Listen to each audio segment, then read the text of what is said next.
available, one from Italy, LensEdge system, and one from Microtech, which is IMAX. However, we have maximum experience all over the world on a spyglass system. There is another version of spyglass, which I hope I'll be showing you in the live workshop today, which is a spyglass Discover for use of percutaneous approach. As the spyglass cholangioscope was being developed, there were accessories which were developed as well, and now we have SpyMax, which take a big bite, spy basket, and spy snare to handle the various accessories to be used in the bile duct. So look at the images of the Spyglass 2. They are much better than the legacy system Spyglass, which were there. Very clear pictures with high definition images. So what's the diagnostic impact? Diagnostic impact is primarily on the evaluation of indeterminate bile duct lesions, particularly the strictures and filling defects and dilatation of the duct when the cause is not obvious, evaluation of ductal lesions, including malignant biliary strictures and IPN of bile duct, and sometimes, as I showed you, for the clearance of the bile duct stone and investigate immobilias. So the main role is in indeterminate strictures, and now we have parameters to decide whether it's a benign stricture or a malignant stricture. There are 3 short videos from our database which shows that in the first one there's a papillary projection, in the second one there's a nodularity, and in the third one there's neovascularization, which shows that it's more likely to be a malignant lesion than the benign lesions. In contrast to this, if you look at these 2 small videos, very regular smooth strictures in the first one, and absence of neovascularization in the second one, which suggests that it's more likely to be a benign stricture. Now, we worked with the multi-center, multi-country studies in looking at the sensitivity and specificity. And it was shown that when you visualize at cholangioscopy, you have an accuracy of almost about 87% to differentiate benign from malignant. Of course, if you do a biopsy, the specificity increases to almost 100%. And this data is duplicated in many studies which have been published in the last 4-5 years, which again shows the sensitivity is higher for visualization, where of course the specificity will be more if you take a biopsy. Now, if you look at the various parameters which are used to differentiate benign from malignant strictures, neovascularization is possibly the most specific as compared to the other parameters which I discussed, and one should look for neovascularization when we are doing a visual inspection of an indeterminate stricture. Let me move to the therapeutic impact, and the therapeutic impact is mainly on lithotripsy of large stones or difficult stones, intraductal stones and small stones sometime, endoscopic tumor ablation therapy, guide wire insertion into desired duct, and to remove the migrated stent from the bile duct and the pancreatic duct. Now, lithotripsy of difficult bile stones, now these cases have become easier, and a spyglass or any form of cholangioscopy is usually done as a first way of treating these cases. So we use laser lithotripsy, holmium primarily, and this has different settings. And as you can see in this video of ours, we are breaking a stone which was situated above a stricture into various pieces, and then it was removed. Now, so we were again a part of a study which was published in Endoscopy some time back, and Amit was the lead author in this study, in which we showed that when you tackle with laser in a single procedure, almost 80% of the patients could be cleared from the bile duct, and another 7 to 8% could be cleared by subsequent sessions, with a success rate of almost 90%. Electrohydraulic lithotripsy, Autolith, which is now with Boston, has become popular in the last 5 to 7 years. The physics is different, but ultimately it also breaks the stones into different pieces. Unfortunately, there are no head-to-head trial between laser and EHL, but if you look at the data, duct clearance is somewhat better with the laser, and the complication is somewhat lesser with the laser as compared to EHL, but both the modalities are of great use. I'll just share with you 1 or 2 videos. This is a Mirigy syndrome. We again present with septicemia, and we went with the spyglass. You can see a stone compressing the bile duct. And when we went with the spyglass, we found the stone stuck at the cystic duct opening. We broke it with the laser. We removed all the fragments in the single sitting. As you can see, the stone is getting broken up. And when we introduce the cholangioscope, we find 2 lumen. One which is the larger one is actually the cystic duct opening, and one which is the smaller one is the bile duct opening, and we could place a stent, and this patient was relieved with a single session. Now, sometimes intraductal hepatic stones can be very troublesome. This particular patient, I failed with a normal ERCP to remove the stone which was lodged in one of the bile ducts. So we went with the cholangioscope. The guide wire was one of the ducts, but that duct was not harboring the stone. The stone was located in another intrahepatic duct, as you can see here. And so I removed the guide wire, changed the direction of the cholangioscope tip, and could catch this stone with a spy basket Though it was a small stone, this was a disgusting experience because we spent quite a bit of time trying to manipulate trying to remove the stone without doing the spyglass initially. But with the help of the spyglass, this stone could be removed, as you can see. Now, we also removed some stones from the right sectoral ducts, and this was reported in endoscopy. Now, sometimes spyglass can be very useful for difficult guide wire passage. In this particular patient, we failed to pass the guide wire across the very tight stricture. This was due to a malignancy post-cholecystectomy, and after using the spyglass, by manipulating the tip, the guide wire could be negotiated, and then the procedure could be completed. As I said, it is a very useful technique to selectively place the guide wire into one of the ducts, and which can be very, very useful when you are dealing with a hilar cholangiocarcinomas or with an intrahepatic duct stone, as I said, and also for removing the migrated stents. Again, this video is not working, yeah. So you can also remove the migrated bile duct stents. So what are the limitations of spyglass? The wish list for the next generation is that at this moment, the spyglass is expensive. The working channel is single and 1.2 millimeter. Accessories are still limited. Images can improve further, and we do not have enhanced imaging in the spyglass. And in the dilated duct, sometimes the evaluation may be incomplete. And we hope that with the future spyglass, we will be able to do nasobiliary drainage, biliary stenting, polypectomy, and local ablative therapy, including APC. Some of these are possible with direct paroral cholangioscopy, which is available, not being used in India much. Available in various parts of the world, particularly Korea, they're using it quite a bit. This is the disadvantage that it needs large sphincterotomy, wider scope. It's requires a dilated bile duct that is 8 millimeters, technically more demanding for the tendency for scope to fall back. However, the images at cholangioscopy are much better, and you have narrowband imaging, which can be very useful in evaluating the lesions and also taking the targeted biopsies. Now, there is another cholangioscope which is in the market, which is a short, ultra-thin scope, and it has been found to be technically more successful than the direct cholangioscopy. No talk today in endoscopy can be complete without talking about artificial intelligence. Machine learning for classification of intermittent biliary strictures has been tried in the last 5 to 6 years. We were part of the multi-center international study where we collected a large amount of data, almost 3 lakh images from 25 centers, including 7 from Asia, and we presented this in American Journal of Gastroenterology. We had an area under curve of 0.86 with a sensitivity of 80% and a specificity of 90% for indeterminate biliary strictures. Subsequently, another paper was presented by us in DDW 2023, very encouraging data. And in 2022, there was another study which is very, very interesting, that using convoluted neural network, they found a sensitivity of 94.7% and accuracy of almost 95% to diagnose the type of nature of the indeterminate stricture using artificial intelligence. And very shortly, we would have something like what we have for the upper GI scope and colonoscope, that while you're doing a real-time endoscopy, the image will show the probability of this being a malignant or benign by showing it on the screen itself. And this particular lesion, as you can see, there's neovascularization with a malignance potential or probability of almost 85%. As I started with my talk on radiation-free, contrast-free stone extraction, we were part of an international multi-center randomized trial. 250 patients were enrolled, and this initial data was published last year, 2 years back in DN Open, which showed that almost 89% the cannulation could be done and the procedure could be completed without use of fluoroscopy. So to conclude, cholangioscopy has significant diagnostic and therapeutic impact. Indeterminate stricture diagnosis and stone management are the primary indication. The Spyglass DS2 has much improved technology and presently the standard of care. Direct paroral cholangioscopy is technically more demanding, not freely available, but has the advantage of image enhancement and bigger working channel. Artificial intelligence and radiation-free stone extraction are promising components of cholangioscopy.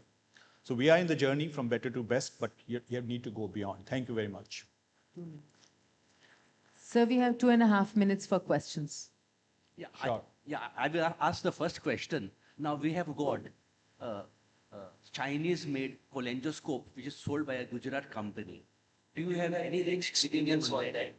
No, I don't have any personal experience with this, but we have been using the spyglass and we're very comfortable with it. I think the cost may be one issue which may be asking us to move to some indigenous endoscopy, but I don't have a particular experience. So in one of the videos you showed pus coming out, and in the same session you did the cholangioscopy as well.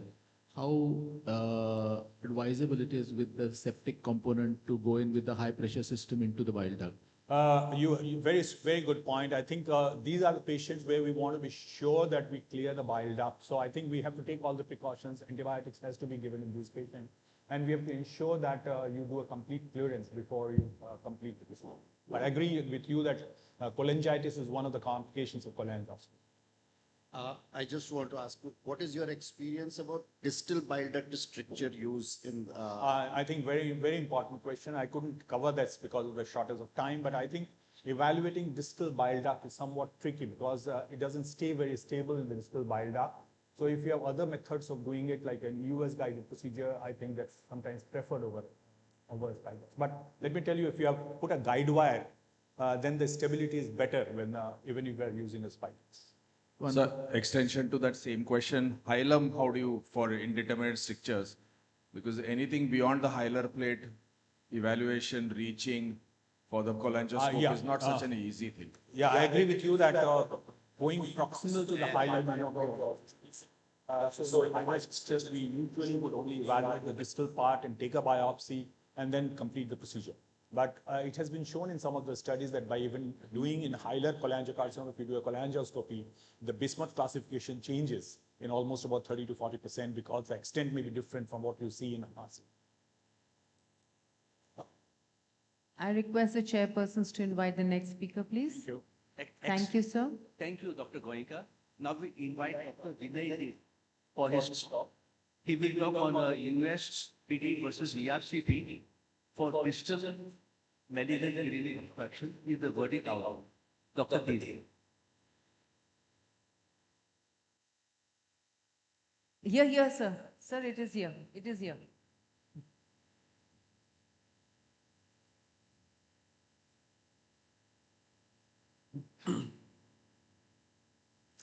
Can you hear me? Yeah.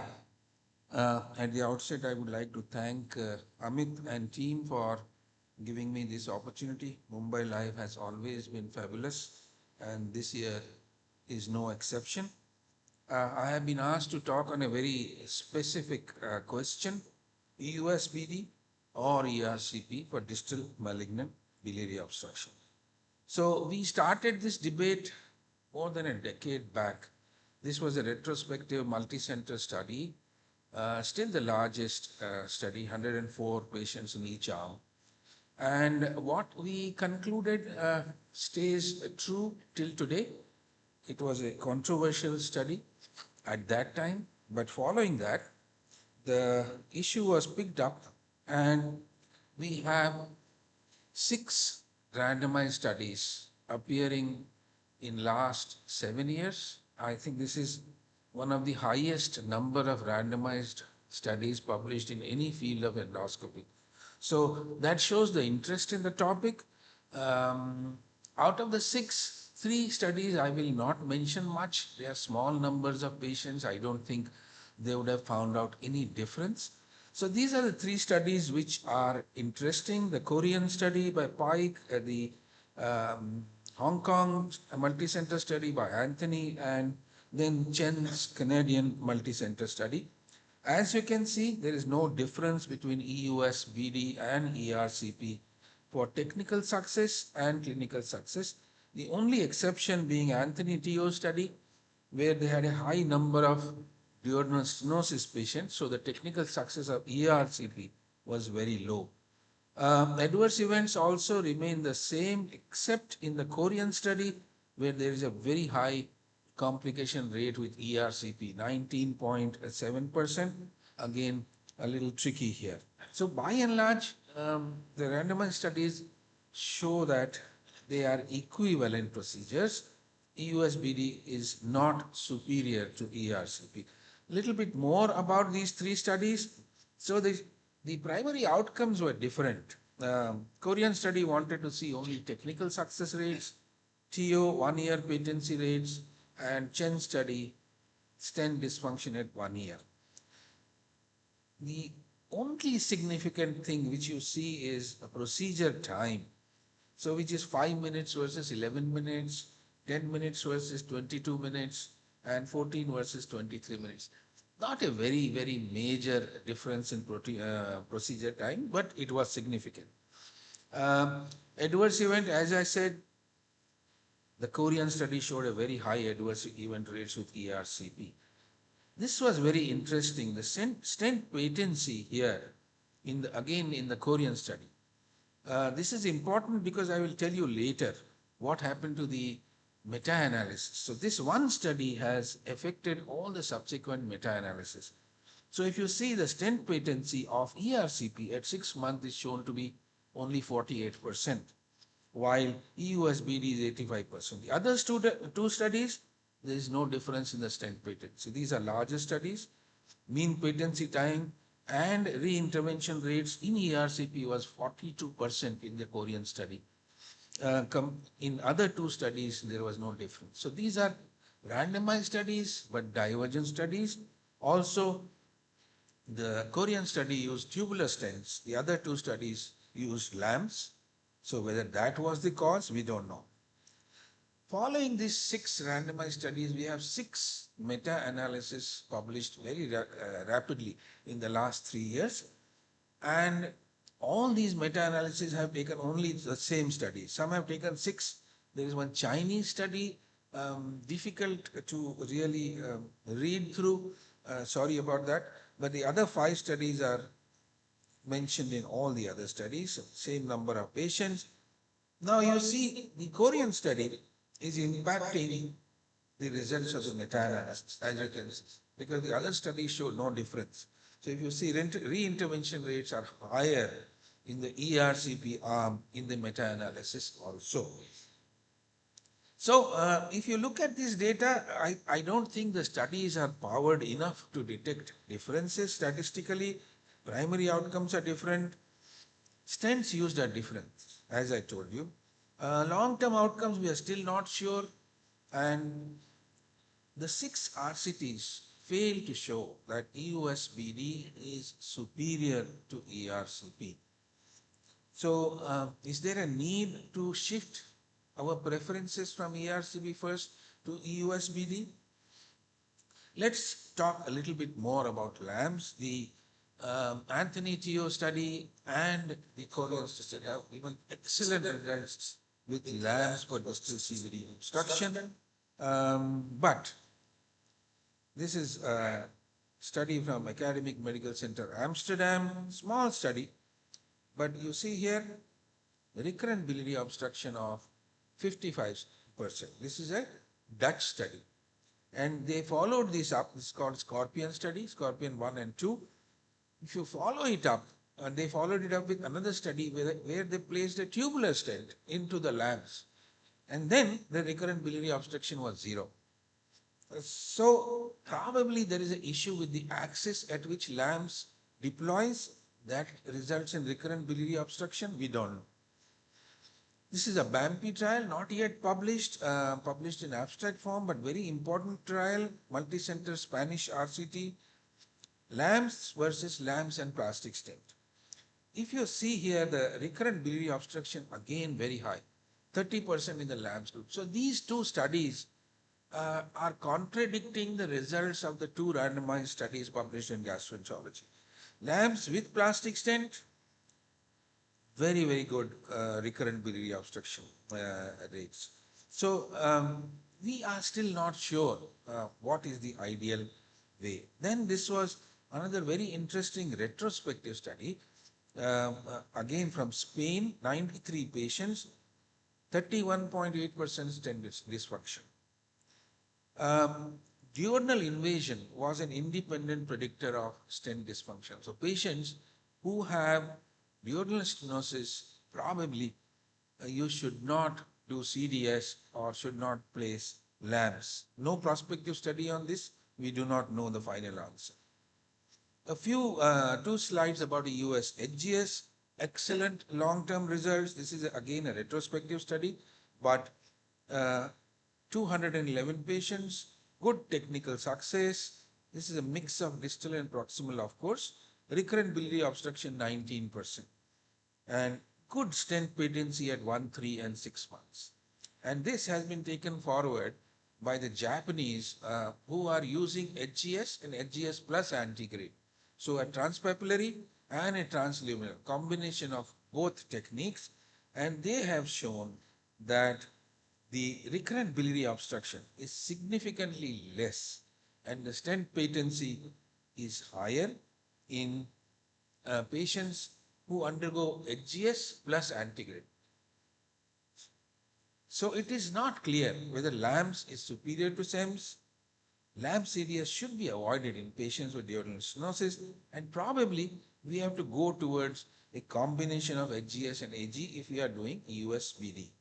My last slides are this study that we have conducted, finished.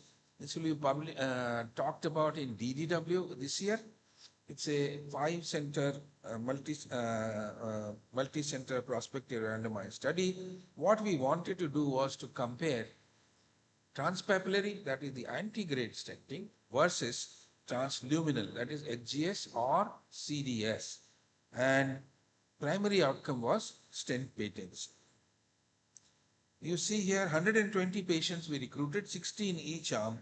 At 3 months, contrary to our expectations, we were expecting, based on the Korean study, that CDS and HGS will be much better than antigrade. We found that the stent patency with antigrade was superior to CDS or HGS. You can see here transluminal stent patency and transpapillary, significant difference, and antigrade scored over CDS or HGS. So these are again new results.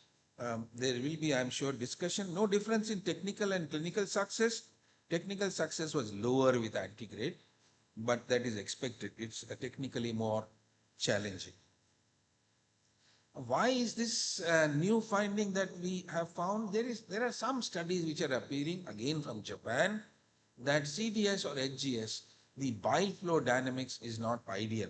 So if you are placing a stent via ERCP, or if you are placing an antigrade stent via HGS, it is draining the entire liver and the biliary system. If you are placing a CDS, you see here the segment of bile duct below the stent. Because it's a fully covered stent, it does not drain adequately.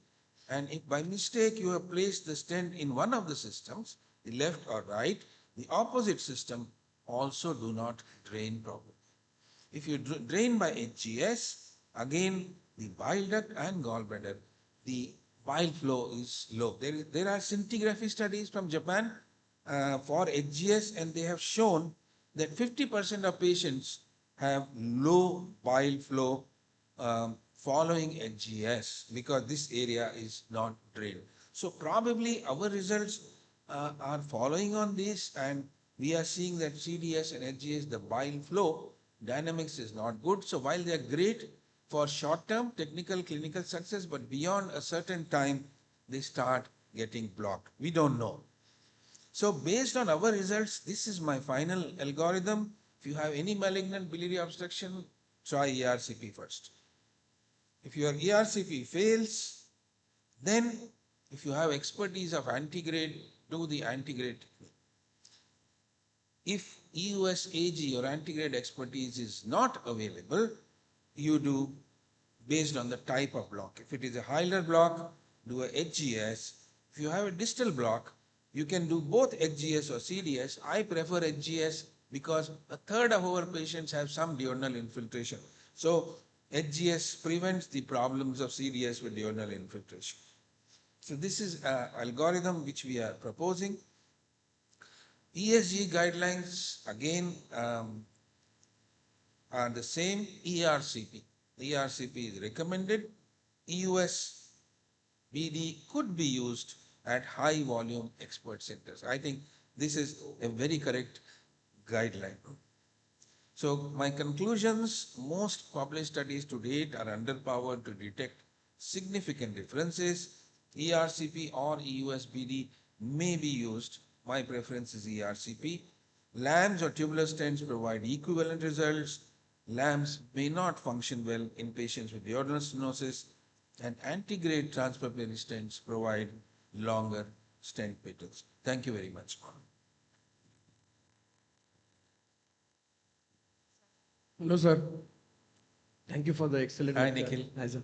Sir, what is your opinion on EUS-BD for operable cases or borderline operable? Does the type of procedure alter the surgical outcomes? That's a very good question. The data is lacking. There are two studies.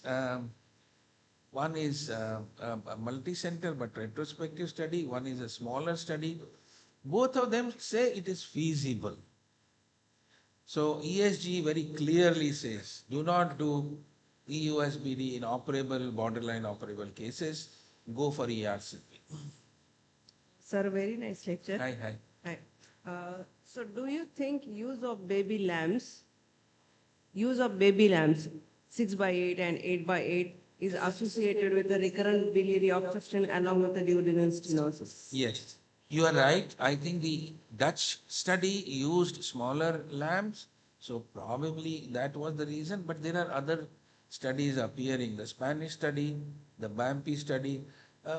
So the results of the two great randomized studies published in gastroenterology, a 10% or a 90% stent patency at 1 year is only possible if you have included patients who are dead as patent stents.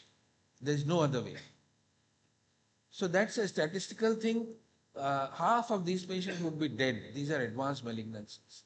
So if you include them, and it is done in one of the Kaplan-Meier analysis, they are not wrong.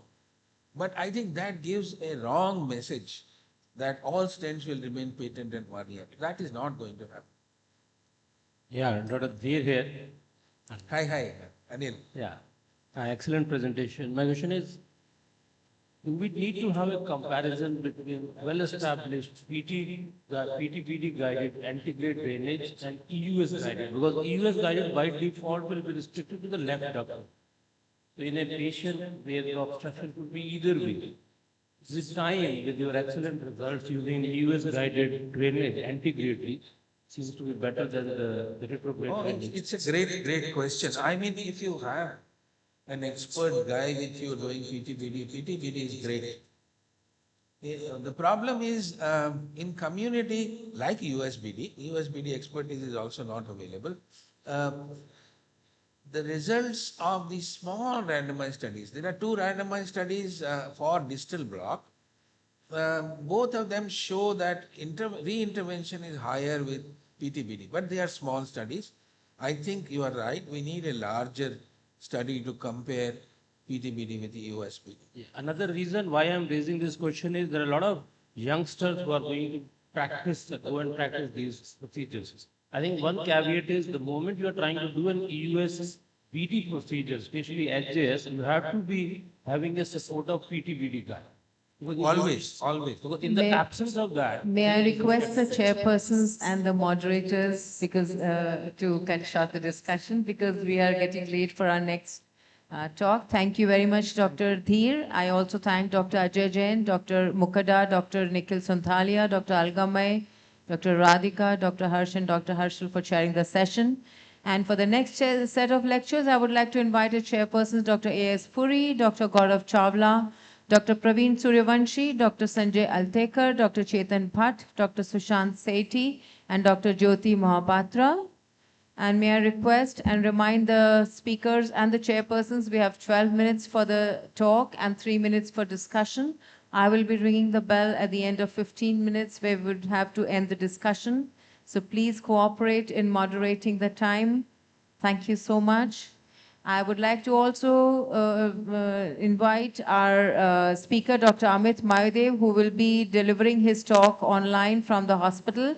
And he will be speaking on endotherapy of chronic pancreatitis Pearls. He's ready for delivering his lecture. I'm just waiting for the chairpersons to be seated so that we can begin with Dr. Mayudev's lecture. Dr. Mayudev is with us on the screen. Over to you, sir. So can I start? Okay, so let me begin. I'm going to talk on endotherapy of chronic pancreatitis. And I've got a relationship with the pancreatic gland since the last 30 years or so, a little bit longer. And as I had mentioned before in one of my talks, this relationship with the pancreas is a love and hate relationship. But nowadays I've started loving it because pancreas is a very interesting and intriguing organ. Right from the time of its development, it never started off as a single organ. There were two enlarges of the pancreas in the 5th week of gestation, the dorsal enlarge and the ventral enlarge. And just within 2 weeks, from 5th week to 7th week, we found that the dorsal enlarge, the ventral enlarge rotated, and both of them fused. And this is how the pancreatic Sir, gland we cannot became. hear you. Oh, you can't In hear between, me? it's breaking.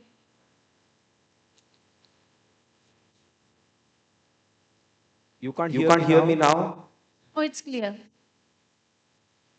Now it is clear? Sir, it's clear. Okay. So that's what I was talking, that the pancreas is a very interesting and intriguing organ right from the time of development, where the dorsal and the ventral enlarge became two outpouches of the foregut enlarge in the 5th week, and in the 7th week, this dorsal and ventral enlarge fuse to form the entire pancreas. And you see here is the pancreatic gland. And once the pancreas forms, you see the normal pancreas, 98% of the entire pancreatic gland is the exocrine pancreas, whereas only 2% is the endocrine pancreas.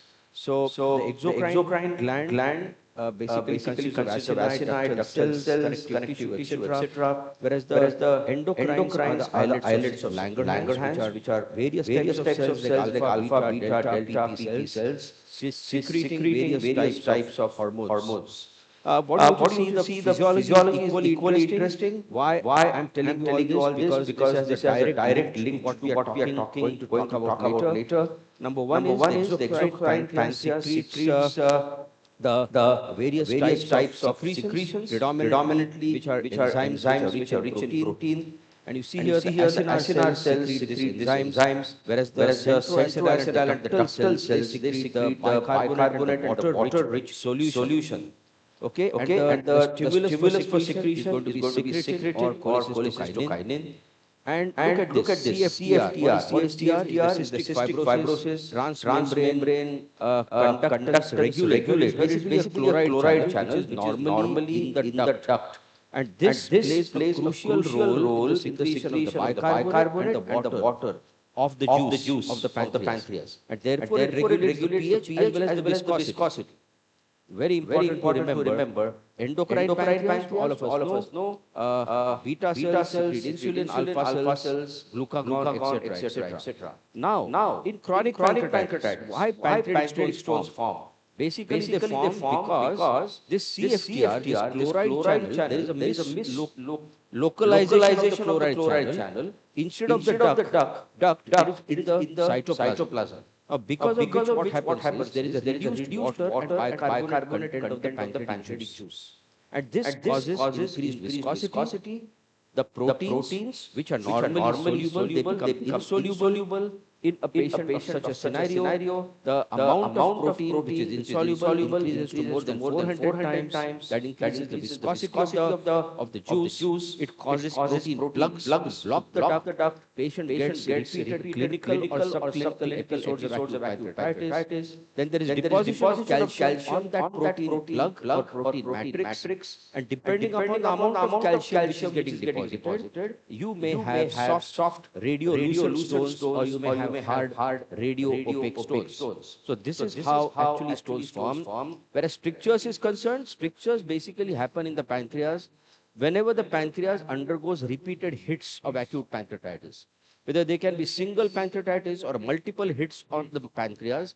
Now this can be because of some reason. It can be alcohol, smoking, environmental toxins, or simply because of these protein plugs which are blocking it.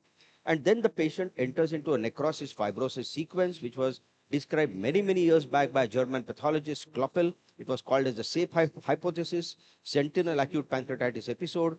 So this necrosis and fibrosis causes stricture, stricture leads to further sluggish flow, further episodes of acute pancreatitis, further injury, and so the patient enters into a vicious cycle. Now the problem of pancreatic endotherapy is chronic pancreatitis is not common everywhere in the world. You know, it has a varied etiology, varied incidence, varied pathomorphology, and varied presentation, starting from the western part of the world to the eastern part of the world. And predominantly you see alcoholic etiology in the west, whereas you see a non-alcoholic etiology in the east, and especially in countries, subtropical countries like India. And even the manifestation, the presentation, the pathomorphology, various things can happen in chronic pancreatitis. You may have stones, inflammatory masses, or you may have pseudocyst, biliary strictures, or only strictures. But the most common is a combination of stones along with some tight or soft strictures. Now, the whole story of endotherapy of pancreatitis started 1986 to 1991 by various stalwarts you see here from Germany, from Belgium, from the Netherlands, and also from United States. At the initial publications from 1986 to 1991, if you were to see the conclusions of these publications, the conclusions were pancreatic duct stenting is technically possible, 20 to 40% acceptable adverse events, can be a good bridge to surgery, doesn't lead to severe acute pancreatitis. So this was just the beginning of endotherapy. The first time stress was given on ESWL was from this article published by Nipsohendra. You see here, it was published in a German paper. This is a German language, 1989. On 8 patients, they showed in patients of pancreatic stones, only with ESWL, they could achieve a good clearance of pancreatic duct. Well, when I came back to India in 1991, I was struck with pancreatitis patients, lot of patients of chronic pancreatitis, but endotherapy was extremely challenging. Right from 1991 to 1997, the most important problem was there was no imaging modality to assess the ductal morphology, impossible to extract hard stones and impacted stones with the basket and balloon. So we could just barely manage to put a stent, and this patient used to keep on coming back, no good result, difficulty in passing tight strictures and impacted stones. Everything changed because of two reasons. Number one, 1997 MRCP was introduced, and we could now study the ductal morphology of the duct beforehand itself, identify strictures, stones, pseudocyst, complex disease, and we could do objective planning of pancreatic endotherapy. Second thing happened was the launch of first non-urological launch of ESWL. By using this machine, we could now pulverize these hard radiopaque pancreatic stones beforehand itself, and then the patient became amenable for endotherapy. So, right from the beginning, we followed a protocol that there should be some endpoint of endotherapy whenever you are doing a ESWL, and the endpoint was after ESWL stone pulverization and clearance. Only after you could achieve something like this, a complete powdering of the stones by ESWL, so that you can reduce the fragment size to less than 3 millimeters. And once the stones were fragmented and properly pulverized with ESWL, even hard radiopaque stones became possible to be removed. You can see here, similar to a biliary ERCP, you go inside, do a pancreatic sphincterotomy, and then you can use either a balloon extraction catheter or a wire-guided Dormia basket, and these pulverized stones could be removed. Fortunately, of course, we were living in a country where the majority of the patients which we saw were non-alcoholic pancreatitis, not very complex disease, did not have too many strictures. So after a proper pulverization, we could do a proper ductal clearance. So right from then, some very important messages which I have to give is, whenever you want to plan treatment for chronic pancreatitis, these things are mandatory. On every patient, we should do a fluoroscopy or a plain X-ray to know whether the patient has radio-opaque stones or radiolucent stones. Because if it is radio-opaque, the treatment is totally different. You have to start with ESWL. Always necessary to do an MRCP, and sometimes you can do an EUS and CT if you are suspecting other pathology. The first standardized protocol for pancreatic stenting was described in 1995 by Thierry Ponchon. Till that time, people were putting pancreatic stents arbitrarily. But in the first time, he showed that if at all you put a stent, put a some diameter stent, make sure that you keep on changing that stent after a particular time, and then follow up until that stricture is completely resolved. Here, in this study, which he showed, technical success was good. Overall stricture resolution was not fantastic, around 60 to 70%, but many of these patients kept on coming back to the endoscopist.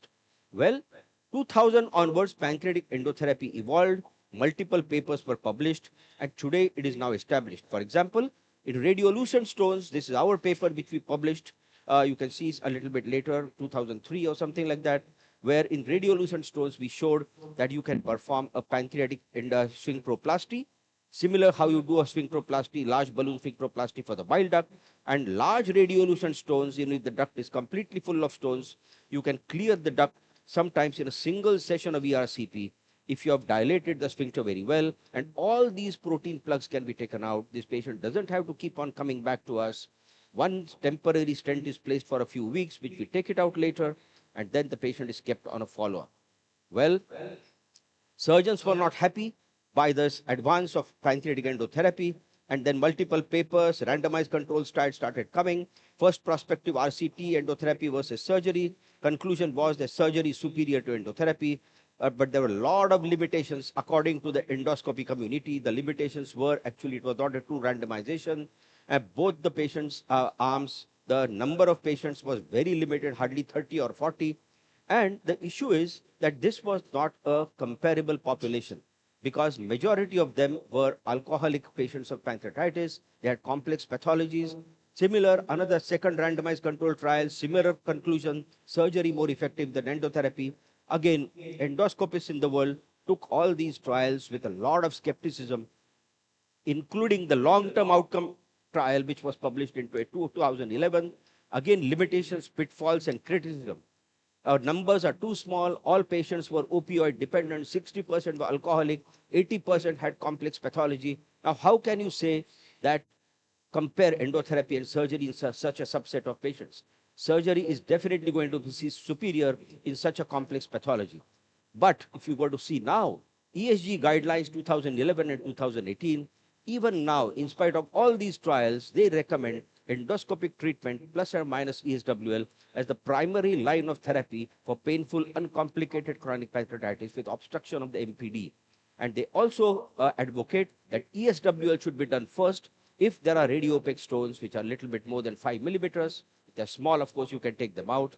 And for painful dominant strictures, you should follow a proper protocol of placing a 10 French stent and do imaging after 1 year. Every 6 months, you follow up the patient. And after 1 year, if the stricture persists, you should give the patient a choice of multiple stenting for next 3 years or direct surgery. So this is the protocol which we follow. In fact, there's a very good data on ESWL endotherapy where it has shown that you can achieve a good ductal clearance in a large percentage of patients. As far as bile duct strictures is concerned and pancreatic duct, because of pancreatic duct, you can see here chronic pancreatitis. You can put self-expandable metal stents, which are also good. What about the published data on chronic pancreatitis? All the published data till now, you see here, level of evidence is below 2B, and the grades of recommendation is below B, because C and D. Now, why is this? Because chronic pancreatitis is not simple. Etiology, pathomorphology, incidence, wide variation, selection criteria are not clear, availability and experience with ESWL is questionable, stenting regime, even now in many centers, is arbitrary, end point of therapy is not clearly defined. We are dealing with a disease which is very, very varied. So therefore, we have to also understand the changing insights in chronic pancreatitis, that in all patients of chronic pancreatitis, they have got a subclinical pancreatopathy. That's what I call in most of the peri-equatorial countries. Because possible mutation of protective genes, 10 new genes are being studied now. So the pancreatic juice in these countries is high protein, high calcium, high lactoferrin, low carbonate, and low water. Viscous juice. Gland is vulnerable to injury from various insults because there is a mutation of the protective genes, because of which these multiple hits happen on a vulnerable gland and the patient develops chronic pancreatitis. So today, the practice pearl which I want to tell you is it should be an individualistic approach. You do all these things what I told you, fluoroscopy, MRCP, essential before planning. You should perform ESWL, which is mandatory for radiopaque stones. Before doing ERCP, judicious stenting protocol, not arbitrary. End your stenting if the stricture is not resolving. Defined endpoints of stone clearance and stricture resolution. If you have a complex morphology, small duct disease, stricture predominant disease, surgery is the first choice. But if you have a disease like this, Simple morphology, stones, simple strictures, and stones with a dilated duct, you can definitely pulverize these stones and remove the stones completely. And this is more suitable for endotherapy. Thank you so much. Excellent talk, but we have no time Yes. for discussion. We will start with the next session.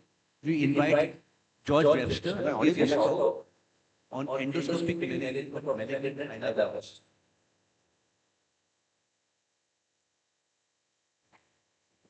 Priyanka?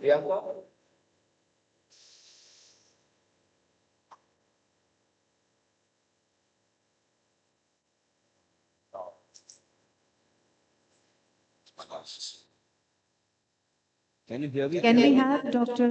Webster's first slide? This is his last slide. Can you please start the PPT from the beginning?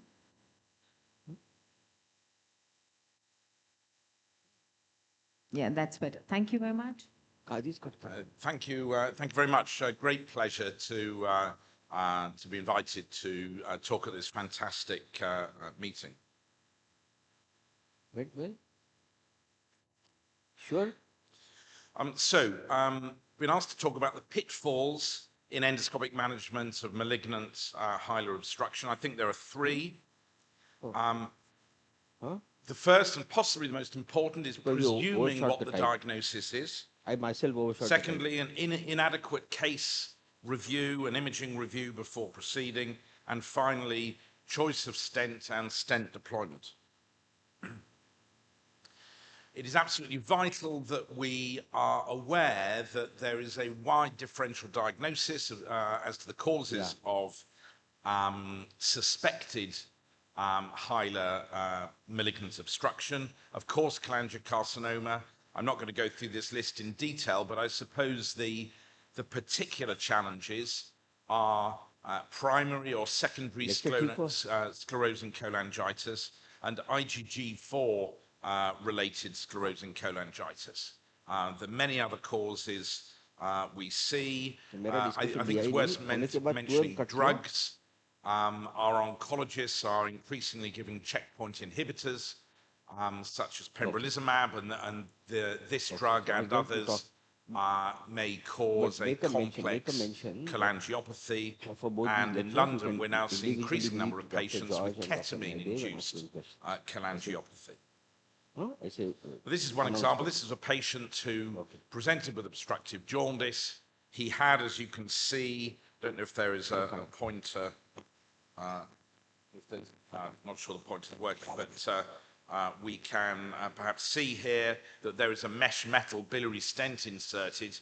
The patient was then, for presumed malignancy of the mid-bile duct, and the patient was then referred to us just a few weeks later with very extensive complex hilar stricturing, and it was presumed that this was rapidly progressive cholangiocarcinoma. I won't labor the point, but we made a diagnosis of IgG4 related disease, and you can see on the subsequent cholangiogram just 6 weeks later that complex hilar stricturing had completely resolved. So it's important to remember that IgG4 is a mimic of HPV cancer, including cholangiocarcinoma, and it takes me on to the argument that in assessing these patients, that tissue is very often the issue. How do we go about that? Again, a range of choices. I would focus our attention away from resection or percutaneous biopsies towards the endoscopic approaches. Any patient having an ERCP for biliary obstruction without a diagnosis needs biliary cytology performed, but increasingly in our practice, we are also pushing other sampling measures. We know that the sensitivity from biliary cytology is only 40, maybe 50%. And so increasingly we're using cholangioscopy, we're using endobiliary biopsies. Brief word about EUS-guided fine needle biopsy. This is technically challenging at the liver hilum, and particularly if there is no visible mass. Some guidelines now also point away from doing EUS at the liver hilum if surgery with curative intent might be considered. because of a risk of needle tract seeding through the bile duct wall in an area that will not be removed at surgical resection. Making the point about using more than one modality, a range of studies in this regard. Navarathine in GI endoscopy a few years ago now presented data suggesting that combining brush cytology with intraductal biopsy improved diagnostic yield and sensitivity a bit. Certainly Christian Gergis, his paper again in GI endoscopy, argued that the use of cholangioscopy was markedly better than biliary cytology on its own. And more recently, other studies suggesting that cholangioscopic biopsies and visual diagnosis may aid the diagnosis. Just a couple of words about cholangioscopy.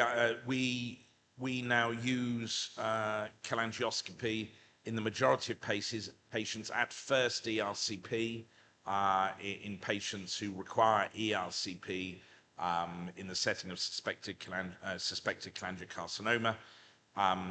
This allows us not only to visualize, but also to obviously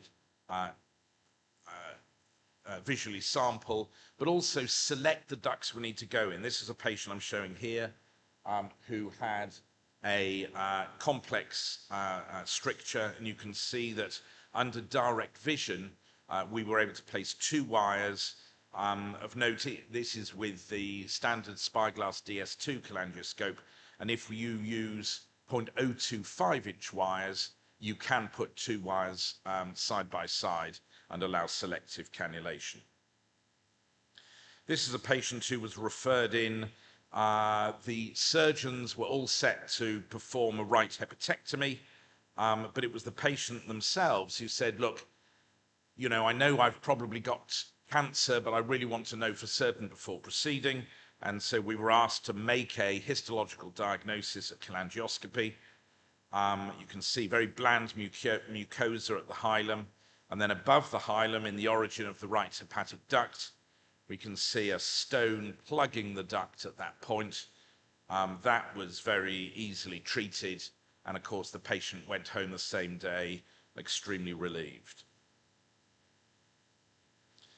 So what about stents? I think this is the particular focus of my talk. We need to know exactly where the malignant obstruction is, because that completely determines the stent choice. If one is dealing with a type 1 stricture, in other words, entirely below the liver hilum, then we have the option of using plastic or all types of metal stents, including a fully covered SEMS. Excellent presentation yesterday, raising the possibility, I think it was Nagi Reddy who presented this, the possibility in certain distinct patients of using fully covered SEMS across the liver hilum, but that is in a very select group. Essentially, if you do not have a histological diagnosis of a hilar stricture, your only choice is a plastic stent. If you have a proven diagnosis in a patient who is not a candidate for surgery, then uncovered SEMS are a good option. What should our approach to be? Should we be taking a percutaneous or an ERCP approach? Very little data on this. A randomized study from the Dutch group a few years ago now looked into this. Interestingly, the study was stopped early because of increased complications, including mortality, in the percutaneous arm. ESGE has come out with some good guidelines concerning hilar malignancy. They recommend uncovered SEMS for the palliation of malignant hilar obstruction, and importantly, advise that at least 50% of the liver volume should be drained at ERCP.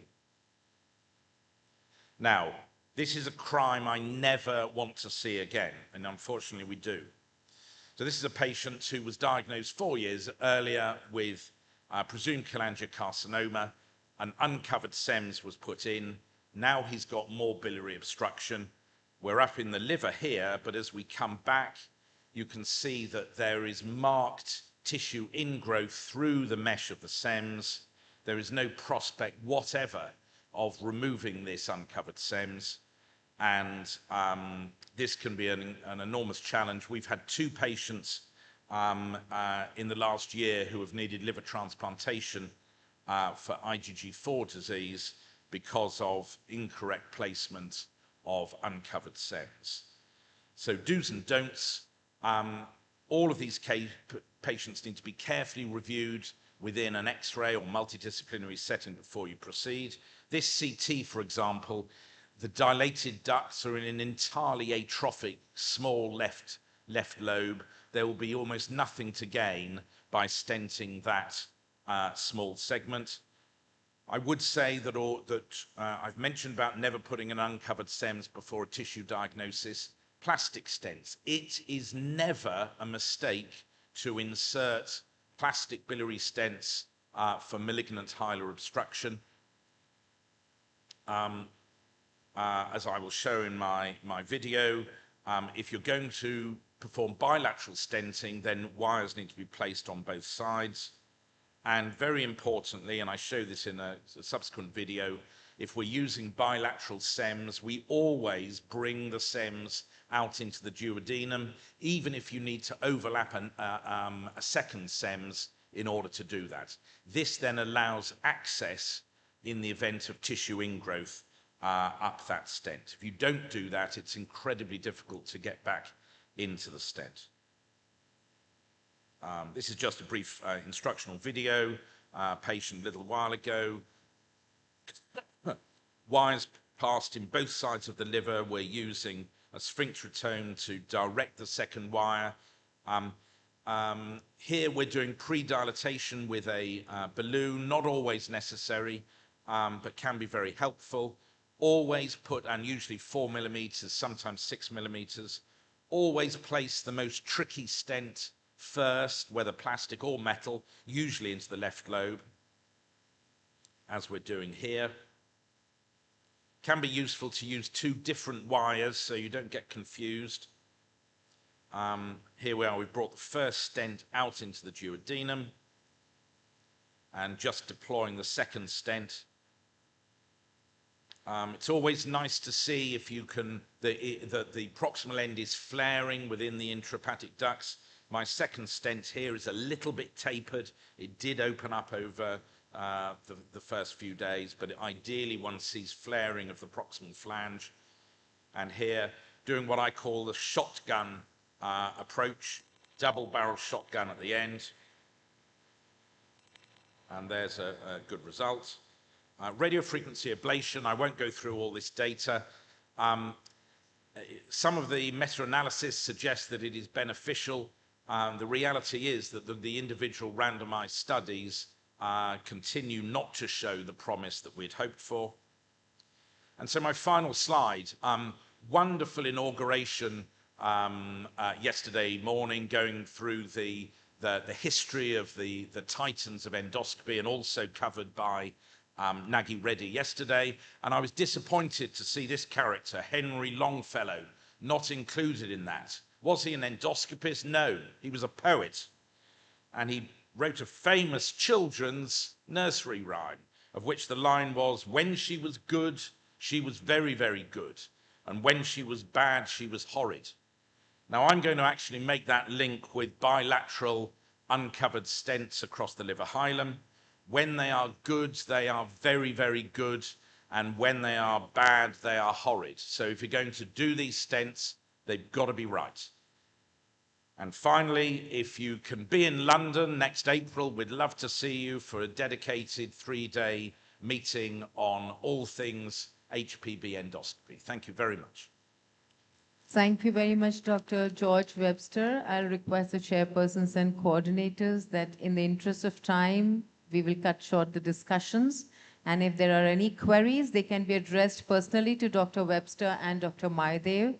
because the live endoscopy session is ready, the case is ready, so we'll be switching to the OT over there. So I thank all the chairpersons for doing us the honor for chairing the session.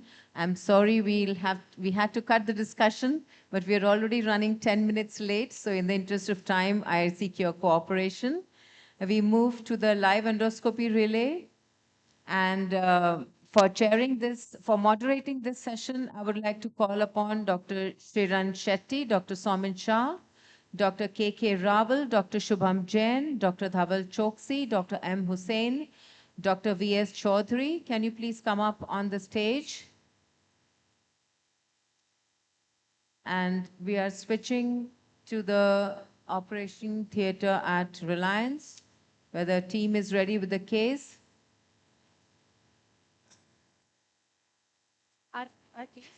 Dr. Swarna, you can go ahead. We can't hear you, Dr. Swarna. Am I audible? Yeah, that's better. Our Go case ahead. is a 58-year-old male. He underwent a gastrojejunostomy in 1996 for a perforated duodenal ulcer. For the last 1 month, he has presented with abdominal pain and pruritus. A sonography was suggestive of cholelithiasis with a dilated CBD and obscured distal CBD. This is the MRCP image. He is now planned for an ERCP plus CBD clearance. Over to you, Dr. Reddy. Hello, hello. Hello, yeah. Good morning and welcome to the first live session today. By congratulating Amit and his team here for the fantastic arrangements. In fact, it's so welcoming, you get immediately relaxed. The technology they have here is extremely high-end, and you can see that's the reason why the projection is so good. So Amit, great job, you and your Thank you, thank you. Yeah. So this patient actually has a little difficult anatomy, and he has a gastrojejunostomy for a perforated DU. You don't see too many of these cases nowadays, so I think this is a very instructive case for people to see how we are doing ERCP in a situation where you can't go through standard route. You are seeing some of these patients following bariatric surgery, but not so much because there's another procedure called EDGE has to be done. But here, there are 4 things that we have to do. One is first identify what is the afferent limb. Number 2, navigate through the afferent limb and go up to the papilla. The dangerous part is the ligament of Treats where perforations can occur. The third thing, of course, is selectively cannulate the bile duct where the anatomy is opposite of normal. And fourth is to do a sphincterotomy in the opposite side at 6 o'clock and try and extract the stones. So we have 4 jobs here. I'm hoping that I'll succeed because of 2 reasons. One is Amit is supervising me here, and hopefully some tips I get. And I have the world's best technical help from Shehzad. So with these 2 things, I'm hoping that I'll succeed. But anyway, let's see. So I'm using an Olympus Q190 scope with a cap.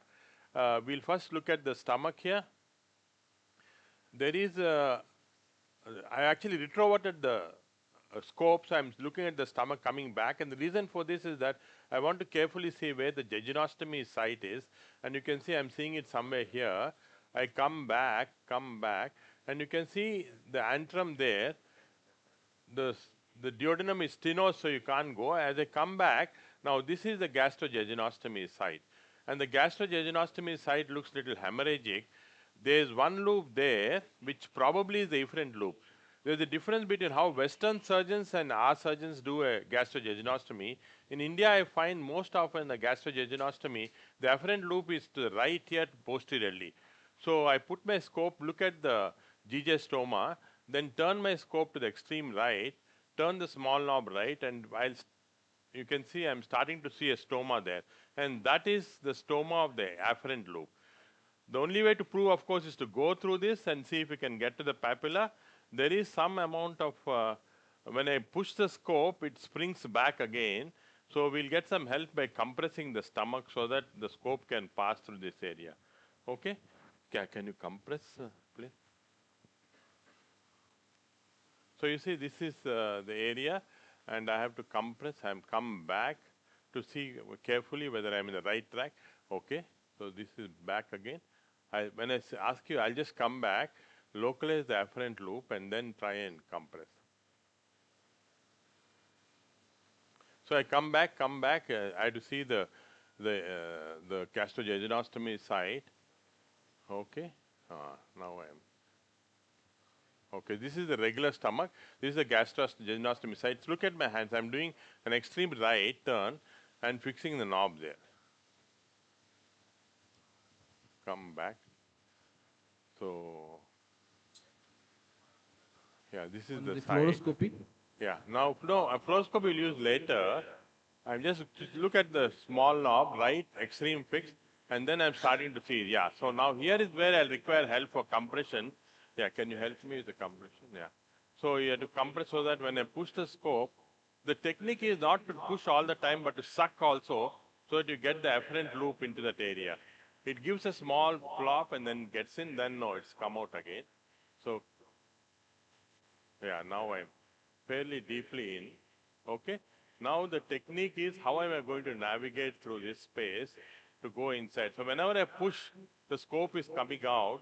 So I'll have to try and see if I can use the movements like colonoscopy, jiggling movements, suck out, turn your small knob to the right and left, and then keep moving these knobs. You have to be very careful at the ligament of teeth because that's where all the perforation occur. And all my ERCP perforations have been in B2 patients. Can you push now? Push. Can you show the fluoroscopy? We'll see the fluoroscopy now. I'm pushing very gently here. I'm very careful. Come. And then when I go to the blind loop, it's like turning a corner in the colonoscopy. I'm trying to look also at fluoroscopy picture, and then I go inside, and then go carefully inside. I'm seeing a papillary structure like this here. Then I'm seeing a stenotic area. That is a duodenal stenosis. I come back to look at the papilla, and you can see very nicely, this is a minor papilla. Who's chairing? Yeah. Who's Anil and Anil Arora? Yeah. Yeah, Anil, can you see the minor papilla there? And this is reverse. As I pull up the scope, I can see the major papilla. So at 9 o'clock, you can see the minor papilla. Yeah, 9 o'clock, and you can see the major papilla here. We'll have some buscopan at this stage, okay? Now, this is the next difficult part, cannulating it at 6 o'clock. You can see the anatomy nicely as the papilla is bulging the 6 o'clock. So what I'm doing is I'm using a taper tome, which can be rotated from Boston Scientific. Yeah, rotatable taper tome. True tome, which can be rotated. And you can see as Shehzad now is rotating it, so that you can see it's rotating. So I think this is the advantage of using this. Because we don't have dedicated B2 spindrotomes, Amit, nowadays. Earlier we used to have. Yeah, we used to have B2 spindrotomes. So the technique is that I'm now centering the papilla. So we have passed through 2 tests we have passed. First is identifying the afferent loop. Second is we have identified this. And second is we have identified the papilla coming through the root, and now the third test is... So normally, Nagi, in normal ampulla, the biliary sphincter is at 11 o'clock. Exactly. So here, where do you want to go? Here it's 6 o'clock. This is the position. So I think it's a very important learning point that now he's going to cannulate at 6 o'clock, not 11 o'clock. That's why this sphincterotome... And look at the direction of sphincterotome. This can happen only because of the true tome. Amit, can you tell us the difference between true tome and convention? 90% of my success here is because of Shehzad. Because the way he manipulated the wire, it's a Terumo wire, manipulated very nicely. I'm deep inside. So what I'm going to now do is I'm going to inject some contrast, look at the anatomy, and then we'll do a sphincterotomy, and then do a balloon dilatation. Are you seeing the fluoroscopy, Anil? Yeah, we are seeing the fluoroscopy. And you can see nicely small stones in the lower end there. As they come down, you can see very small ones. Yeah. Very nice. There are at least 2-3 stones. 2-3 stones. Amit, any change in position or particular position to cannulate? Yeah, so in this what we did was, we are facing the papilla down like this. Second, the sphincterotome, you can see Shehzad rotated expertly so that the facing downwards to a 6 o'clock position. And then using a curved Terumo wire, he manipulated in such a way that it go in. So these are the 3 important steps. Now I'll keep coming out as Shehzad is pushing the wire inside. And then what I'm going to do is I'm going to cut at around 6 o'clock. Now you can't get a very deep cut with this, so I'd like to Actually, I'm seeing if I can again probably rotate it. We'll see when it comes out. So we will see where the wire is and Exactly. then rotate the wire down towards 6 wire o'clock. Is still, wire is still coming. No, not it. Now the wire is come out, but it's facing the other side. So we'll have to rotate the wire in such a way. See, now you can see the wire partly there. So he's rotating the sphincterotome again to get a position where you can actually, see now it's come to this position, but you want the other side. See that? Rotating the wire around, below. Below. Yeah, now that's a fairly okay position, although it little more 6 would be better, but it's okay. We'll do an initial cut this way and then put a balloon. So this becomes B2 now. Yeah, B2, exactly. Now suppose the wire you can't get in the right position. Is there any other technique? Can you put a stent and then cut by the needle knife? Very good point. So what Amit suggested is that we can actually put a needle knife and then put a stent and on the needle knife. So see what Nagi is doing, exactly opposite. He's not elevating the sphincterotome, he's dropping the elevator. Because he wants to cut down, not up. The principle is I do a small sphincterotome here, and you can see the wire is actually hitting against the lower part. Beautiful demonstration. And then I will now put in a hurricane. I think even Cesar will suggest 10 or is enough or a little bigger. What's the end point of the cut? So cut is only to make a small opening towards the bile duct, maybe 3 millimeters, and then we are going to use a 10 millimeter balloon to increase. Okay? Okay. Yeah. Now this is just to make the balloon go towards the bile duct. So replace, okay. So what Sajad is suggesting is that we'll replace the wire now with a standard 025 wire, either VisiGlide or whatever you're using. Yeah.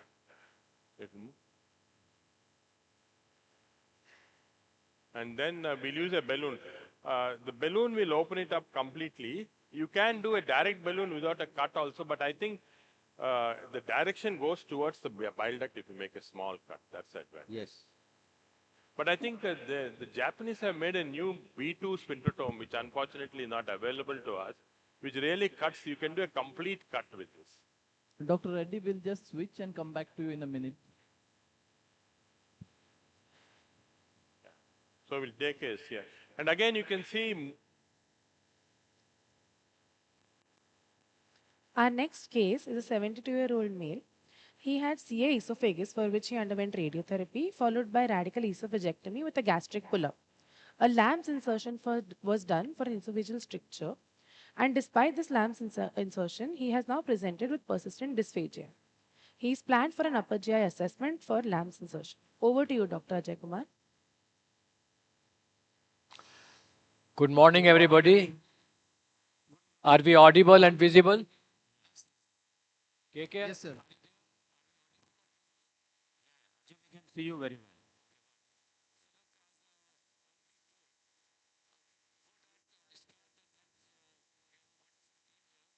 Sandeep is with me. And if I do anything wrong or any wrong pass, he is there to always take over and help me. And of course, we have a wonderful anesthesia team. Dr. Nisha was there, and we have a wonderful Sanjay as a technician, and I mean, all possible, best possible equipment, best possible personnel. Now, as the history has been told, we have a cricopharynx. Very important to see the upper margin. This is at around 15 to 16 centimeter because we have to have a margin between cricopharynx and the upper border of the stent. And the second is that endoscopy image. We don't have it. Please show the endoscopic image. Can somebody? Yes. So the point that yesterday also one SEMS deployment was shown, and the point which was came a discussion that how to assess the length of the stricture. So my take is that all these stricture patients for dilatation of a stenting, I'll always like to start with the ultra thin scope. Ultra thin scope, the Olympus scope, is around 5 millimeter diameter. So quite often when you're not able to negotiate with a regular gastroscope, your ultra thin scope should be able to negotiate that. And that's what we are trying. And you look at that, now you reach the lower end. So there is no guesswork. And for this, you don't require any fluoro or anything. And we have reached. Now, already said that this is a gastric pull-up. So you can see the stomach immediately after passing the stricture. So we have examined that before. Now we'll introduce the guide wire here. Again, I don't need any fluoro for that. The guide wire that we are using, like to use a slightly stiff guide wire, because the second point that you need to keep in mind that while introducing the scope, you should not be damaging or curling up in the throat. You can cause a pharyngeal perforation. So slightly stiffer guide wire. Sir, in case we don't have an ultra-thin scope, what's the other alternative, sir? Like you So have then you use the regular scope, you use the fluoroscopy, and you will have a challenge, but I will recommend don't dilate a malignant stricture because the risk of perforations are very high. Then I will be liberal in using the fluoro in a situation like that.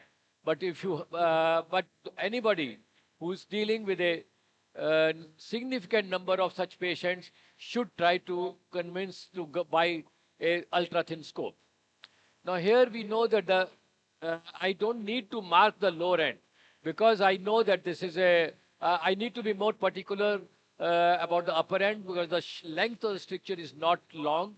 The I mean, at the anastomotic side is at around 25 centimeter. And the upper end was at 19. So I will select a stent of about 10 centimeter length and which will be able to cover up the whole thing. So you can see the tumor ingrowth here.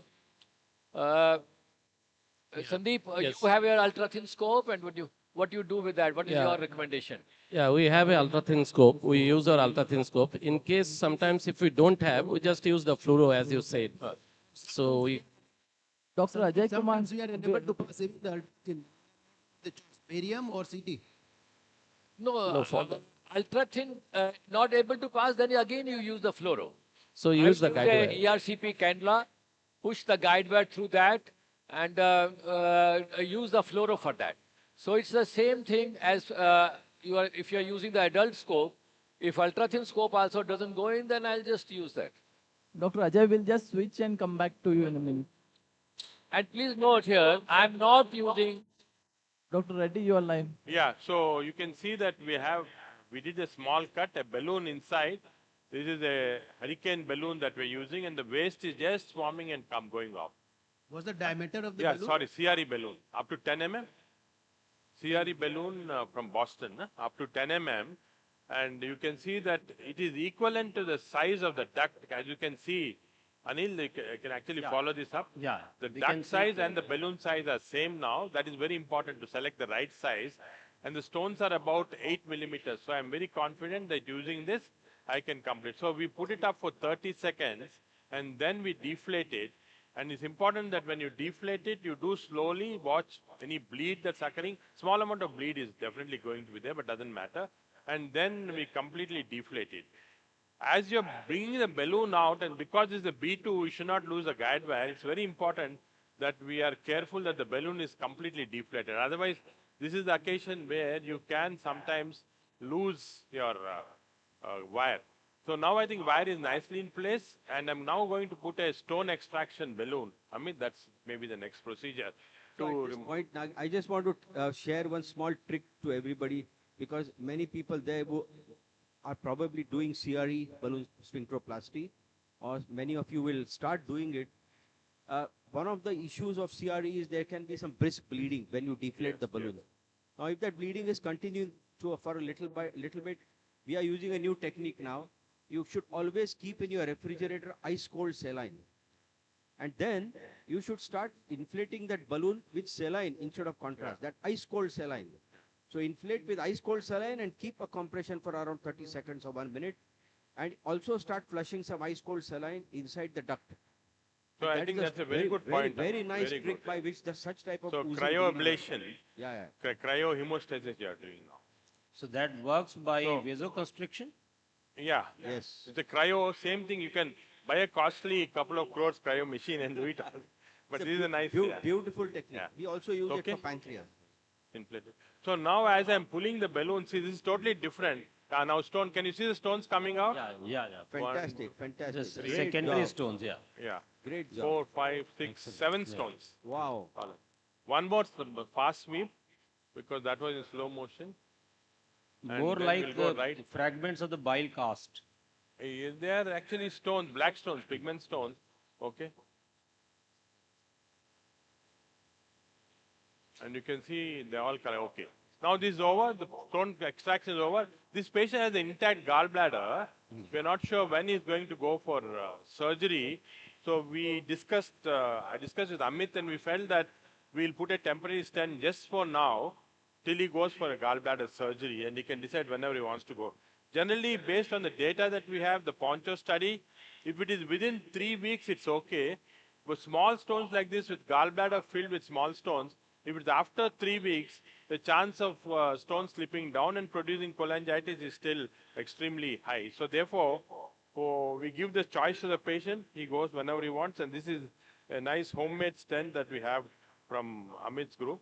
And then we are now going to put this in. It will take just 2 seconds. We'll finish the procedure. So you can see we have all the learning principles of how to do an ERCP in a B2 situation, which is not very common, and it's a fantastic case that Amit could get for this workshop. And teachers, If the patient has to undergo lap chole next day, will you put the no, stent or then not? we don't put. If it's next day, we don't put.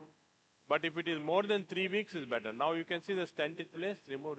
Yeah, where is remote? Okay. That was a superb demonstration, Yeah. Nagi. Excellent. Very good. Sir, we'll One now important switch thing, to next room. In balloon sweep, in Dr. B2 Ajay? situation, you don't need to do that maneuver while doing the balloon sweep. Dr. Ajay, you are Yes. live. So, as I said that we have put the guide wire, now we have taken a 10 centimeter ultraflex from Boston Scientific, the stent here, and I'm not sure whether they are focusing on the stent. Can you show, okay. It's focusing. So what we'll do is, we'll introduce, as I said, you have to take precaution. Can you show the fluoro here? That it should not curl, the stent should not curl in the throat. That is the most important thing. Now here again, I am not using the fluoroscopy. I will again guide it with the endoscope. So the new thing that we have been talking about, the different approaches. One is use the ultra thin scope, and then use the scope parallel to the scope to make sure that the deployment is at the right place. With that, you can totally do it without any fluoro. So you And- do this in all the cases of stenting? Yes, most of the time, that's what we do. So it's always good to see the release of the stent with the endoscope view. You can use the fluoro also at the same time, but it's under the direct vision you release the stent. Sandeep, what should be the minimum distance between the cricopharynx and the lesion? Like, what's the precautions you take when we start? And what are the different type of stents which you suggest when it's very much up cervical stricture? Yeah, usually we'd like to avoid, we'd like to deploy the stent just below the cricopharynx, because if you deploy it across the cricopharynx, the patient will be, of course, having irritation and cough, and it will be difficult for the patient. So we make sure we choose the stent according to the length of the stricture, and the deployment should be below the cricopharynx. So now, see, we have make sure that the upper end, that's the yellow mark, is above the stricture, about 2 centimeter, because we have 4 centimeter, 5 centimeter margin between the stricture and the cricopharynx. So we can afford. Now Sanjay is an expert, much more expert than me in doing that. And see, if you remember, earlier on Ultraflex used to come with a thread, and we used to deploy that, and there used to be no migration. But here, this is a new design from Boston Scientific, and here is a different mechanism. Can we start deploying it?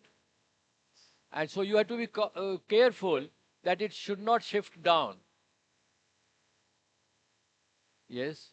Can you show the fluoro, the stent getting deployed?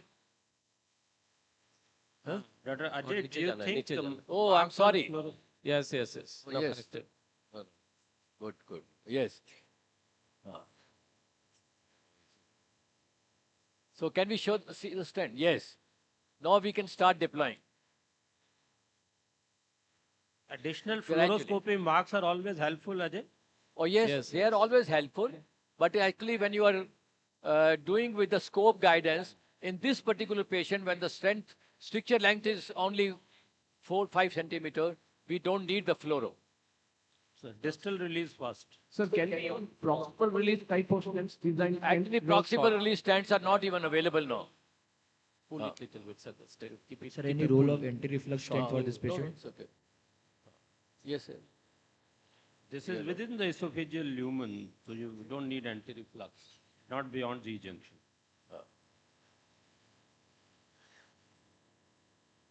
Very good.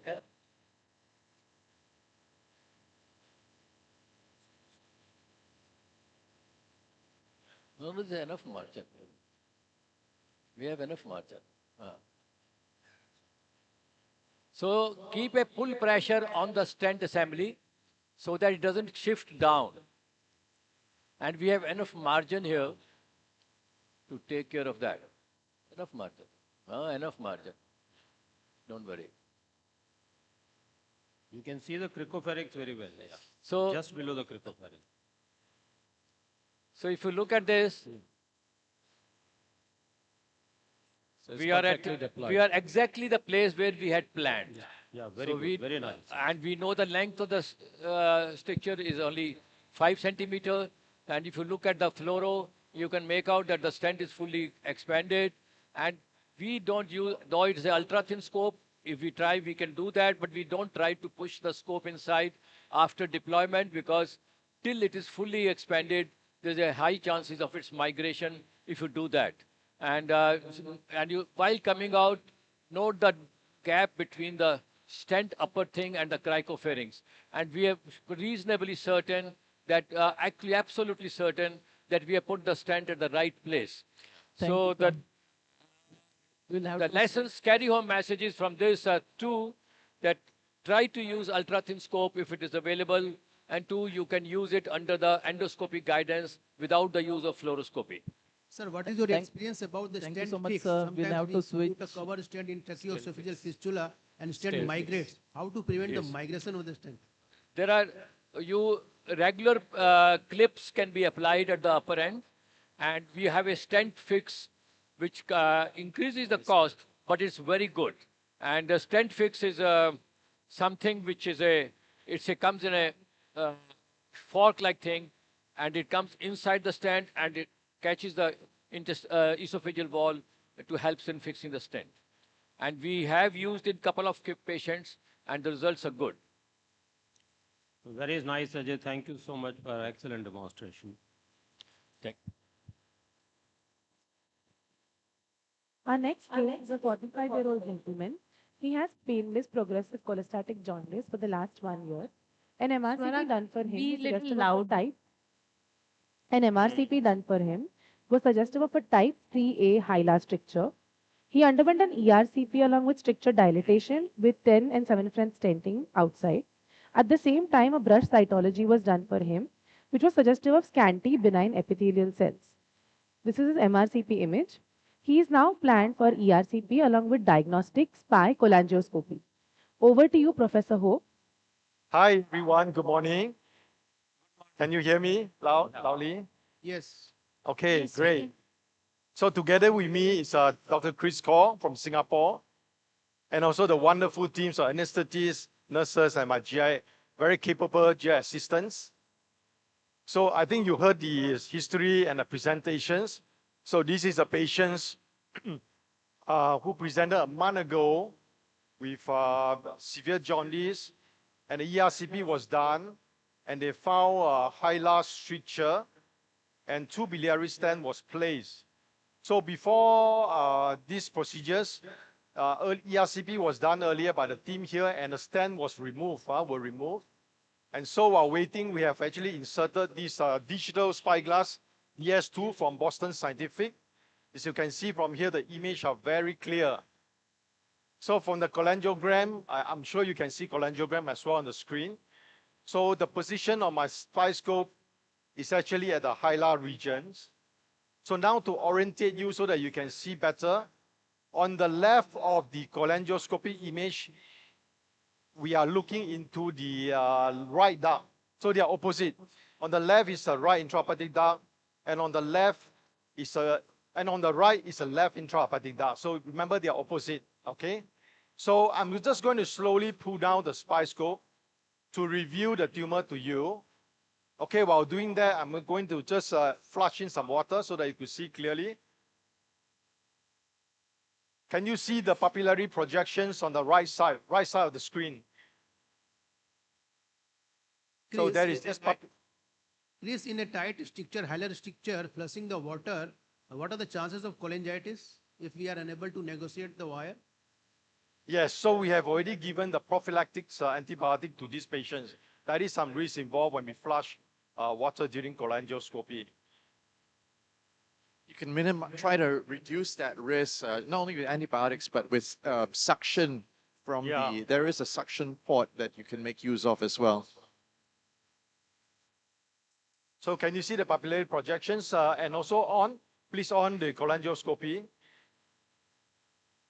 Okay, so this is the below the common hepatic, around the common hepatic area.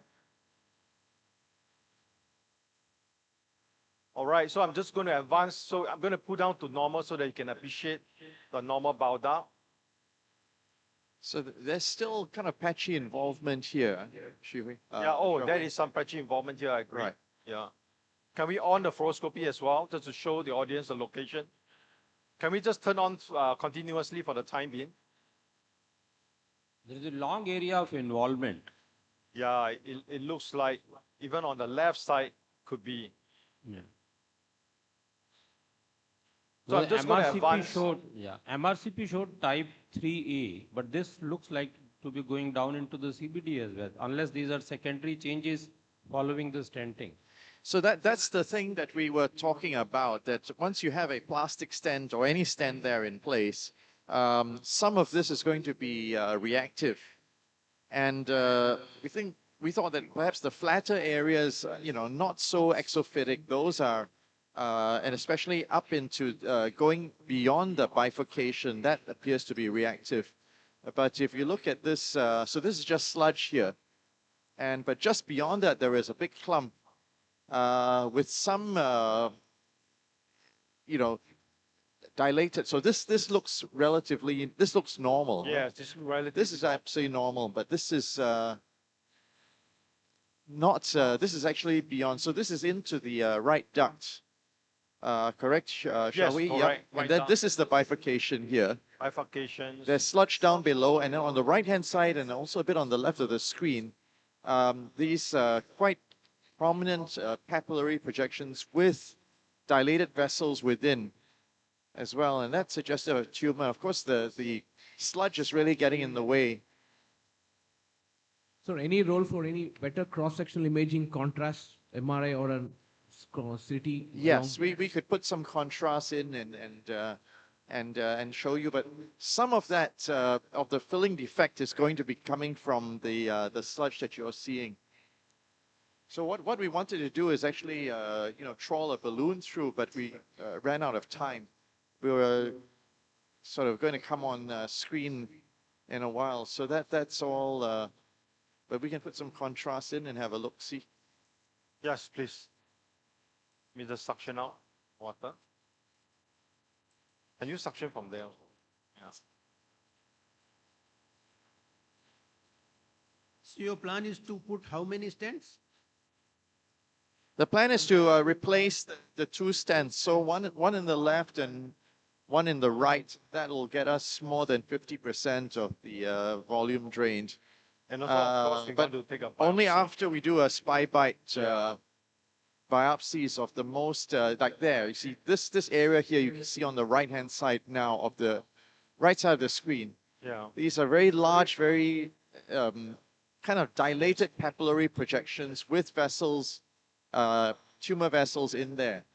Professor Thor will come back to you in a minute. Really quite large diameter vessels in there. We'll just switch to another case and come back to you in a minute. So I think this is probably where the money is, shall we? Yeah. Next case is a 31-year-old male. He's diabetic, hypertensive, and suffers from obstructive sleep apnea. He's morbidly obese with an BMI of 36. He's planned for an ESG. Over to you, Dr. Maidev. Dr. Amit, you are live. I thank the moderators who are seated on the stage, as I would like to invite the other set of moderators. May I request you all to please step down.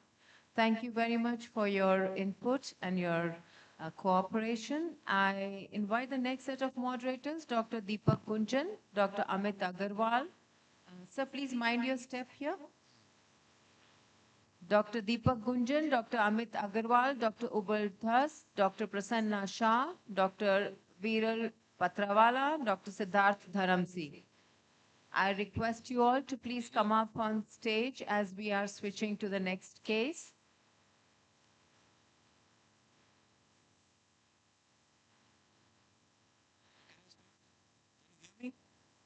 Yeah, Amit, we can hear you. Yeah. Hi. Hi. Yes. Hi. Hi, Saurabh. Hi, Amit. Well, so now we are coming to a new dimension, and that is endobariatrics. And as you have seen, we have got a very young boy with a very high BMI, and he wants to lose weight, but he doesn't want surgery. So this is a very good via media, because nowadays endobariatrics is taking its place in this middle segment of people who are moderate obesity, class 1 to 2 obesity, anywhere between the BMI of 26 or 27 to almost 35 to sometimes even 40 BMI, and who don't want surgery under any circumstances. Endobariatrics is very useful, out of which we have 2 balloons as well as endoscopic sleeve gastroplasty.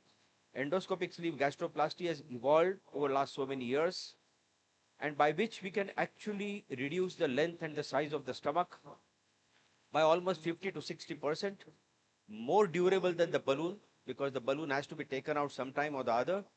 It lasts longer, and nowadays, because of the fantastic pharmacological products we have, like semaglutide injectable or tirzepatide injectable, we combine pharmacotherapy with ESG, and we have a superb weight loss.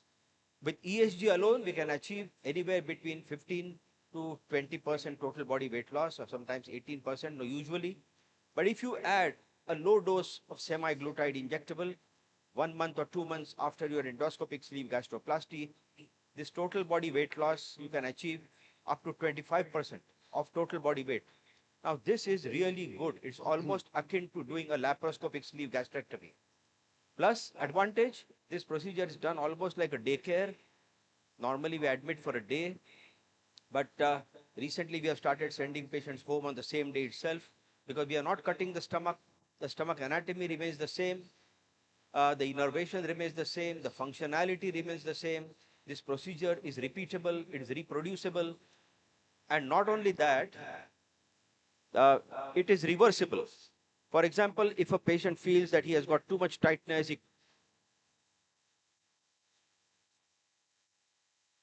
so this is all the advantage. And helping me in this procedure is Saurabh.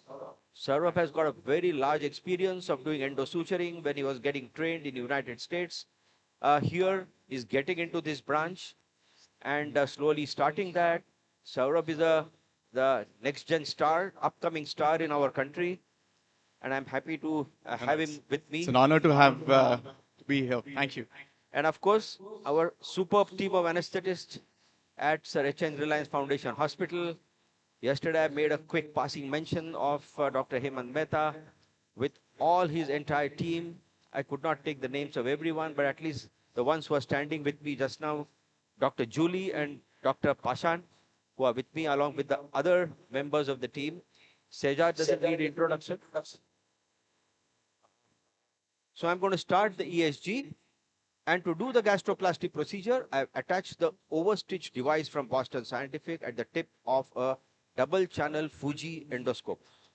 There are 2 double channel scopes. We have Olympus and Fuji. As far as the ESG is concerned, I usually prefer the Fuji scope, because I find that the angle where this device comes and the 2 towers comes is a little bit easier for doing the suturing. So I'm using this now. So this is the Fuji double channel endoscope. I've attached the device you see here, and there is a needle which has been loaded on the needle driver. And this is a 20 proline thread which has been attached to the needle. So this is how I transfer the needle from one side to the other. And before transferring the needle, I have to pull the tissue and the wall of the stomach between the two towers. So the plan is to shorten and reduce the size of the stomach in the mid portion. We are going to leave the antrum away. We are going to leave the fundus intact. Because if you suture in the antrum, the sutures will open up because the antrum is very thick, it is very motile. Fundus, you should not suture. Why? Because we want the fundus to remain intact as an accommodation pouch. When the patient eats food, the food goes in the fundus, it distends, and therefore by a negative GLP-1, the patient has satiety. And for 6 to 7 hours, patient will not feel hungry. So the sutures are going to be just proximal to the incisura angularis, which you see here, and we stop just distal to the fundus. Now, there are various techniques of suturing. We start from the anterior wall, then go on the greater curvature, then we go on the posterior wall, take a U, go up, and then we do a complete U-shaped suturing. I have modified this suturing technique recently because I found that this technique is better or superior. So I'm going to show you this new technique which I'm going to do now. Amit, what is the total duration of the time for the procedure?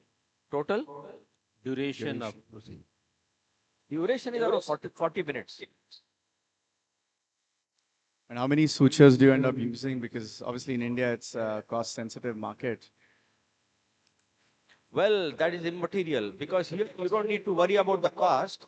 What is important is you should achieve a good result. If you try to compromise on the number of sutures and if you don't do the job properly, then you may not be able to achieve the result. So what I'm going to do now is instead of going in a U, I'm going to go vertically here. Amit, won't you use the APC to mark the points before the procedure? No, I don't use the APC, those, because the reason is that once we start the suturing, you stop seeing those marks because everything disappears as the folds start crumpling. So anyway, it is not required. What is important is proper navigation. You should understand the anatomy of the stomach and you should guide yourself through. What's the difference in the procedure compared to yes? Compared to the previous one, you said you were going to show a new technique. You are seeing it actually. Yeah. What I'm doing. So usually, I'm not going on a U. So I think usually it's an anterior wall, greater curve, posterior wall, and then you go again, posterior wall, greater curve, anterior wall, which is a U. But Dr. Maidho is doing in a very different fashion, which even I haven't seen before, which I'm curious to see. He obviously has probably experienced and had good results. So which is the reason he's probably doing it. So yeah, this is a beautiful result. Yeah, and I think it's a little better because you're not moving the scope around a lot.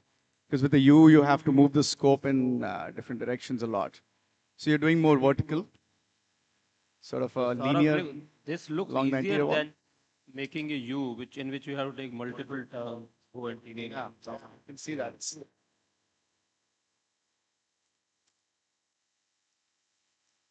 So, Dr. So you are Maidho, just going up the greater curvature? Yeah, I'm climbing up. Ah, interesting. Yeah, this looks certainly much simpler than the U, right? And when you have patients, do you offer them balloon and sleeve gastroplasty? Are you leaning more towards sleeve when it comes to more anticipated weight loss that you want? Pardon? Would you prefer sleeve when you're targeting more weight loss for patients? So when you are counseling them in the outpatient department? Sleeve versus balloon, like how do you sort of? Sleeve gastroplasty. Yeah, sleeve gastroplasty Oh, yeah. versus More balloon, weight yeah. loss, definitely sleeve. You want sleeve. Okay, so what I'm going to do now, is I'm going to take vertical sutures, 3 along the greater curvature, shorten the stomach first, and then I will do a volume reduction by doing anterior to posterior suturing. Okay. Over this first layer. Now this way, vertical and then horizontal. Mm-hmm. So now when you do vertical and horizontal, So all the vertical sutures what we have taken get buried inside the horizontal, and the horizontal sutures are supporting the tension on the vertical. So therefore, it's like reinforcement. So this is my new technique, and let me tell you, this is fantastic. So I'm going to continue suturing here, and you all switch to go to another room and continue the procedures. I'll come back to you. Sir, thank you. Thank you. Thank you.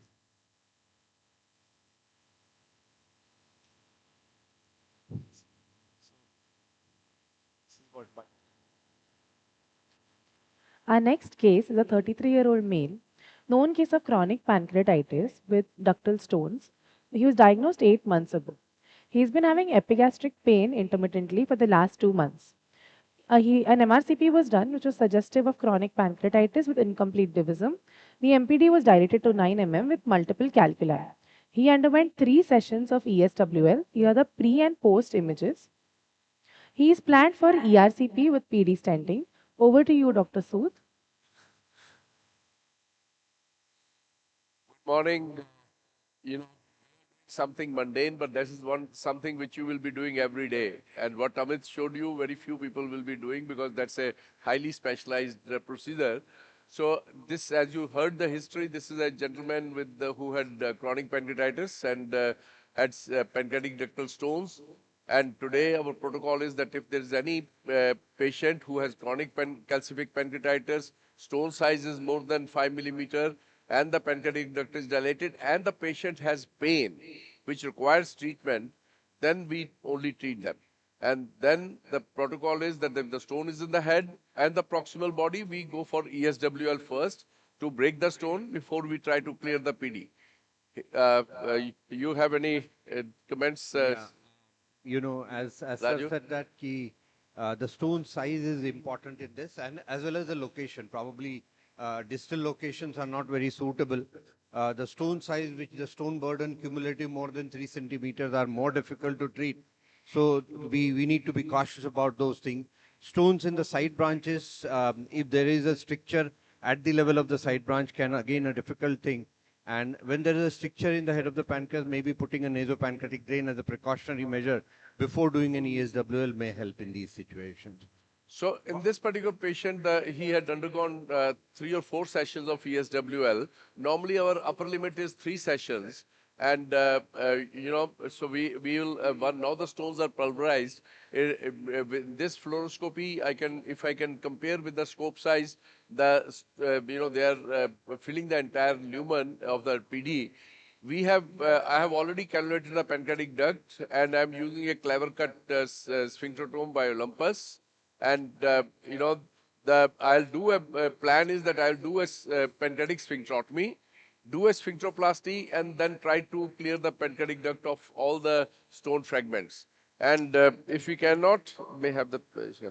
So I have got Dr. Ankit, who is assisting me with anesthesia. I have got Saurabh, who is the technical assistant, and Bhupesh, who is assisting me in the procedure, and I've got Raju Vadva, who is giving me moral support and you know, taking over to for commentary whenever I need to concentrate on the procedure.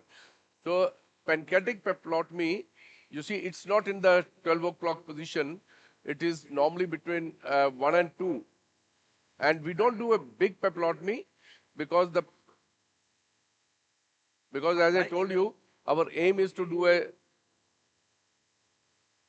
Why only 2,000 shocks? Why did they not go for 5,000 shocks? Dr. Randeep Sood will just come back to you in a minute. We'll just switch and come back.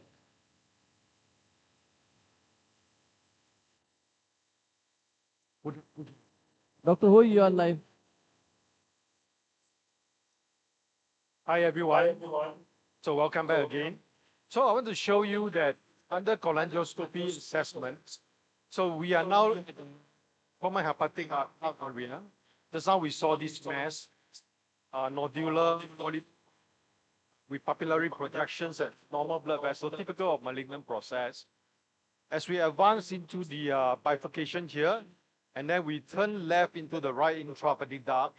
So over this area, perhaps you could also see some papillary projections. So if this is truly malignant process, bismuth grading, even now green. So in order to certain this, we have already biopsy this area. We're going to label this separate from the other biopsy, which is the biopsy of the biggest mass over the Okay, I'm just going to turn right to the left and graph, but I can show you that the left side is slightly better than the right side. So over here, not quite. Of course, you can argue that whether this tissue there is some infiltration here at the very distal part. Yeah. So nonetheless, this is what we're going to do. We're going to biopsy the mass over here, and subsequently we're going to put in a stent both down. And depending on the result, patient will Chris, anything to add? Only to say that some of the changes in the left and the right maybe might turn out to be just reactive. Because we see all this all the time when you have stents there for anything more than a couple of weeks. But the only way to tell for sure is the biopsy. Can you do a frozen section and take it with even now? No, will you get fronts like this after putting in a stent? You can see the fronts malignant. Yeah. Frozen section, theoretically possible, but this is only done to top. Yeah. We don't need it. Okay, can we show the spy line? Okay, and then deflect to the right side. Take a biopsy.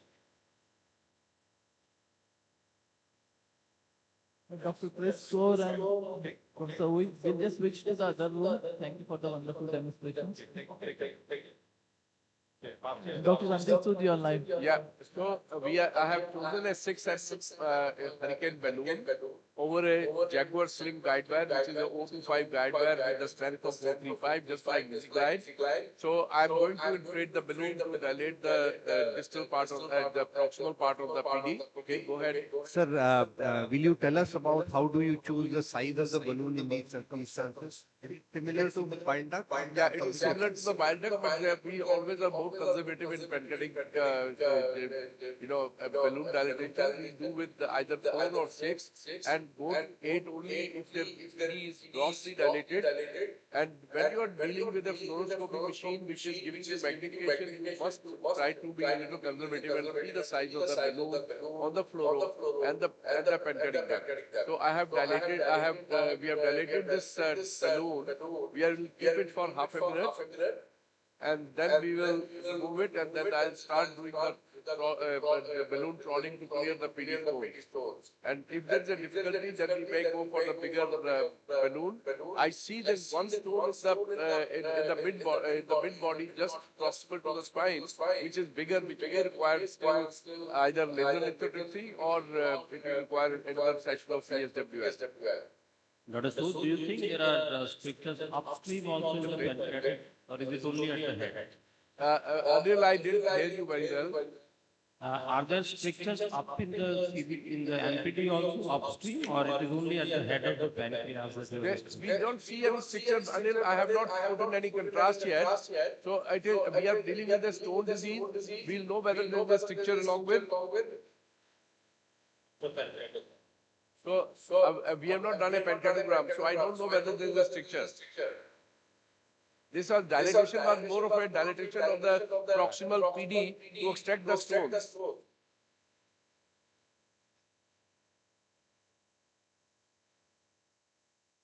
So now we'll go with the retrieval balloon, which is a capture balloon by Medora. This is 9, 12 and 15 balloon.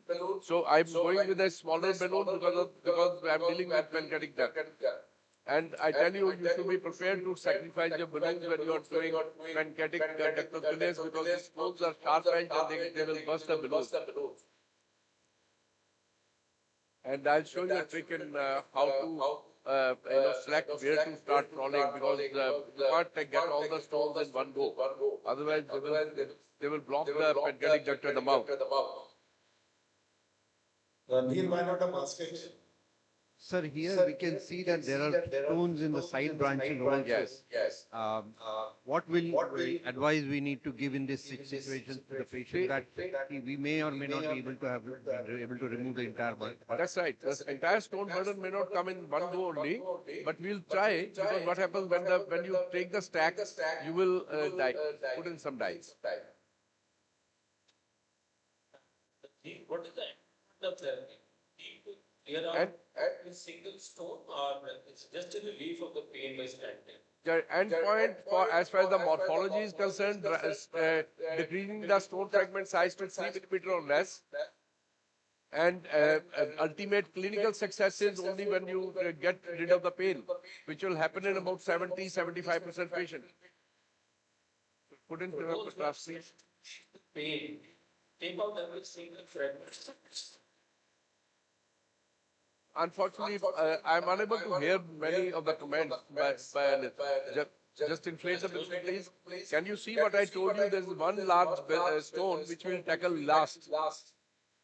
Inflate the balloon. No, it's not inflated. I don't see it inflated. Balloon is not inflated. Now, inflate the balloon now. Yeah, now it's inflated. So the trick is the same, that you capture some part of the stone material, then you do the the down knob, fully down, right knob up, and then you push the scope in, you give a clockwise twist. Yeah, I think we'll come down. There's a more than what bit more than we can chew. Yeah, inflate here. Should the sphincterotomy be extended? We did a balloon sphincteroplasty to avoid unnecessary. We have done the sphincterotomy. Inflate the balloon. No, the balloon is not getting inflated well. Just inflate it up. Can this be dilated to 12 mm? Because, yes. We will dilate it bigger.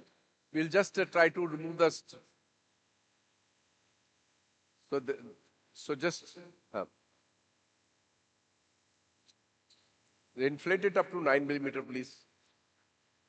Not bigger. Just go ahead. Inflate. It is not inflated.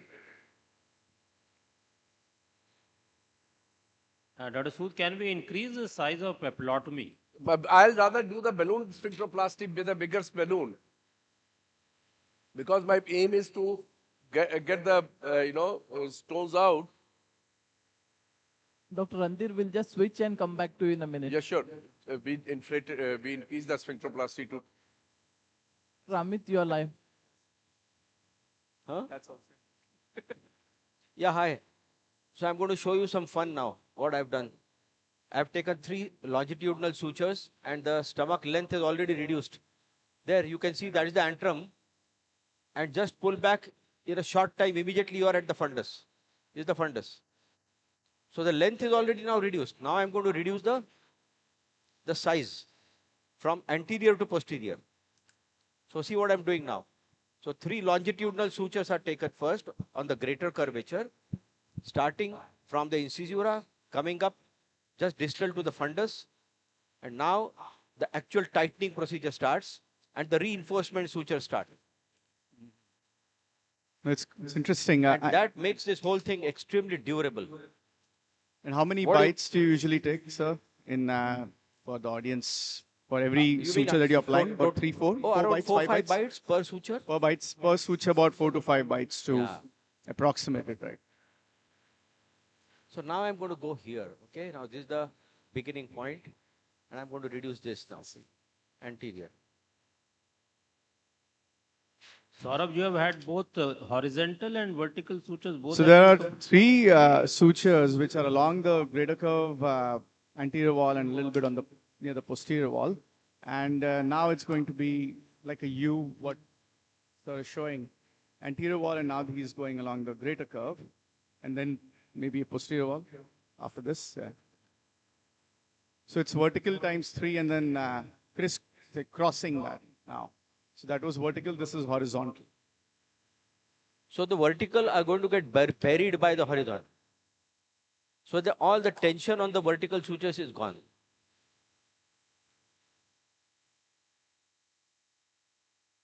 So he feels this is more durable versus the standard technique. That's the idea. For sure. Reducing the tension. Yeah.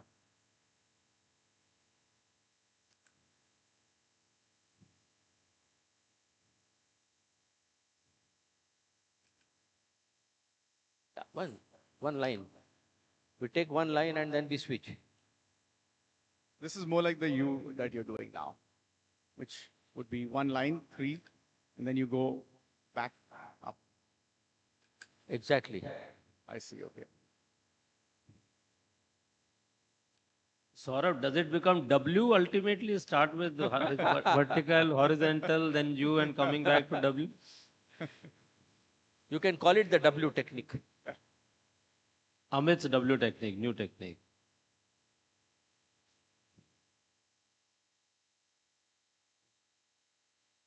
Like a J maybe. Or You'll deploy it now, right? Or maybe Z technique. Sir, when you are taking this suture on the earlier suture, sir, so do you find difficulty in lifting the tissue? Actually, you should try to avoid area. Take area like this, for example, you know.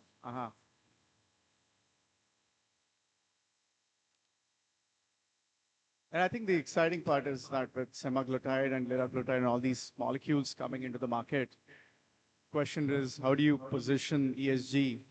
Now, I think the recent data is showing better outcomes in terms of a combination as opposed to individual therapies. So that probably may be a better overall combination for higher weight loss. So because I think formally these medicines are now being launched in India. Yeah. I think Saurabh, Mounjaro has been launched in Delhi about few days Delhi, back. yeah, right. I heard that. Mounjaro is launched, right? Yeah. And So, tirzepatide is the next kid on the block, which will have triple agonist, glucagon, GLP, and GIP. So I think if we get about 25-30% weight loss, that'll be really exciting because we are now touching Roux-en-Y level of weight loss, which is. I hope you're liking this technique. This is my modification. Yeah. But it's not just a question of liking. It's the most durable technique. That's it. Because I've been doing it for almost five years now. All techniques I've tried.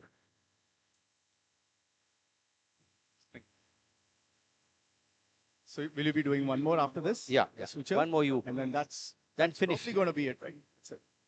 That was quite fast, actually, I must say. It didn't take much time at all. How much of the fundus do you, Amit, how much of the fundus do you leave? Oh, the entire fundus. Don't suture in the fundus.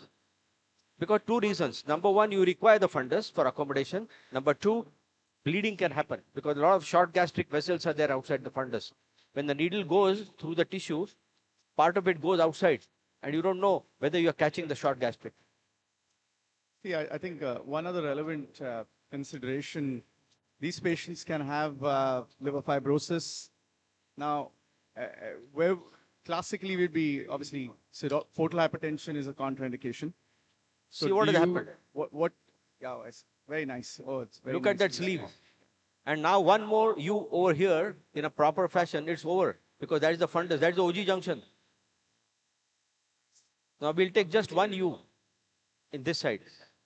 Now you switch to another OT. I'll complete the procedure. I'll just show you the end result. Okay, thank you, sir. Thank you. Yeah, excellent. Very nice. Flush.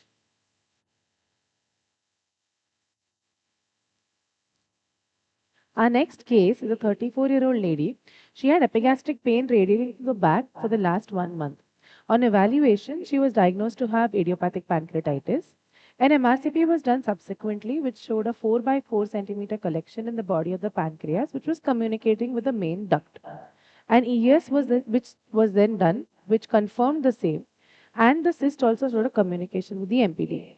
She is now planned for ERCP and PD stenting. Over to you, Dr. Kaur. Dr. Kaur, you are live.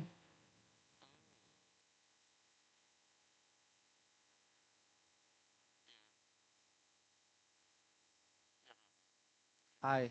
Hi, hello, good morning. Are we audible? Yeah, we can hear you, yeah. So this was as you have kind of got the case details. This patient is a case of a chronic pancreatitis. There's a collection in the distal body tail region. Distal to that body tail region, the duct is dilated.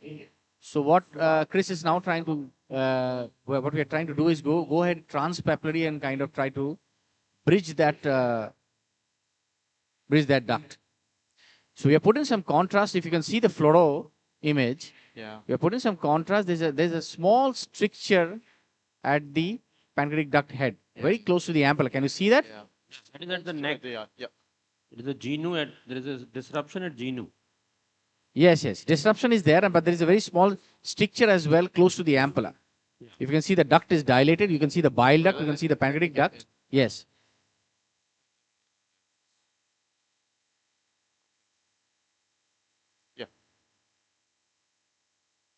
So there's both a distal CBD and a distal PD stricture. Yes, stricture as is there. well. Yes. There's a common stricture And, which is kind of involving both the bile duct as well as the pancreatic duct. Yeah. You want me to withdraw a bit? Okay. And I'll just try to give you a little left wheel to direct, yeah. Right. Janta, is it malignant? Okay. No, sir. So this case is a chronic pancreatitis. Yeah. So Idiopathic chronic pancreatitis. Chronic pseudocyst. And with the pseudocyst is there. Do you have maybe a straighter catheter that we can use?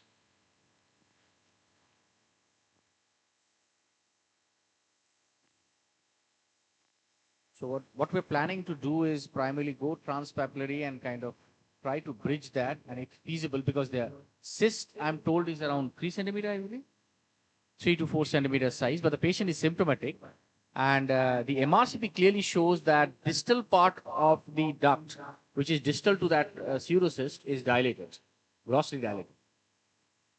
So most likely there's a communication with the distal part of the pancreatic duct with the cyst.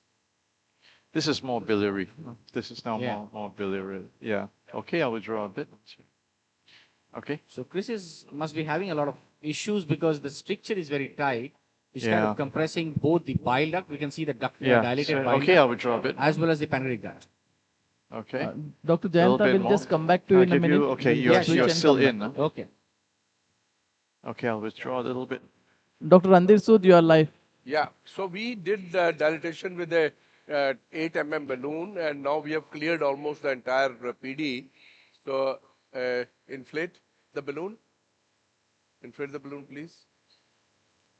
The residual stones which you are seeing are in the side branches and not in the main pancreatic duct now.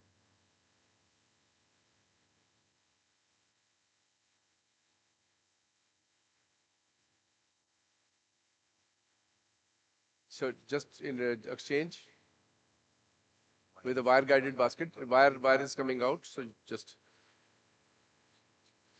So we don't have to extend the papillotomy if we are doing a balloon dilatation. We need a small papillotomy followed by balloon dilatation because balloon goes deeper, and you can dilate the the proximal pancreatic duct adequately to remove the pancreatic ductal stones after lithotripsy better. Why it's not coming on? Can we see a completion pancreatogram? Yeah, that's what we'll show you. Yeah. So we are going to complete the procedure with the basket now. So give me a wire-guided basket by Olympus.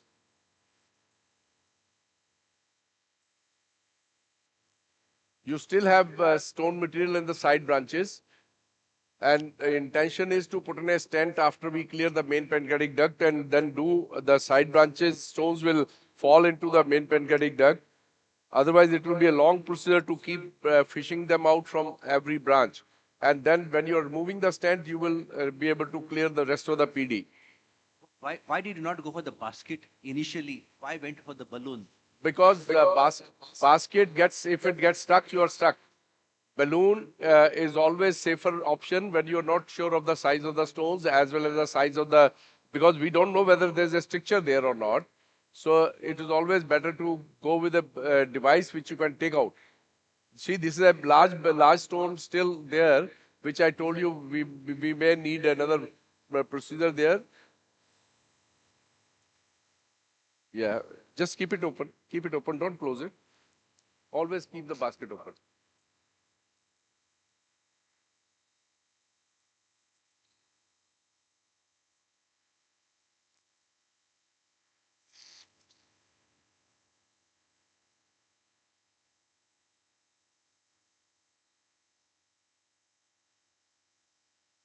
Don't move. Don't move. Just keep the wire there. This is, see, the bigger stone material is coming with the basket now.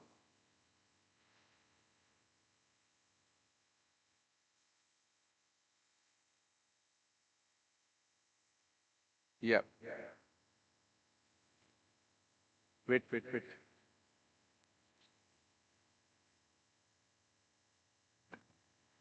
As you can see, Anil, Dr. Sood is doing it in a very delicate Is he using a fashion. No trapezoid? forces involved at any point of time.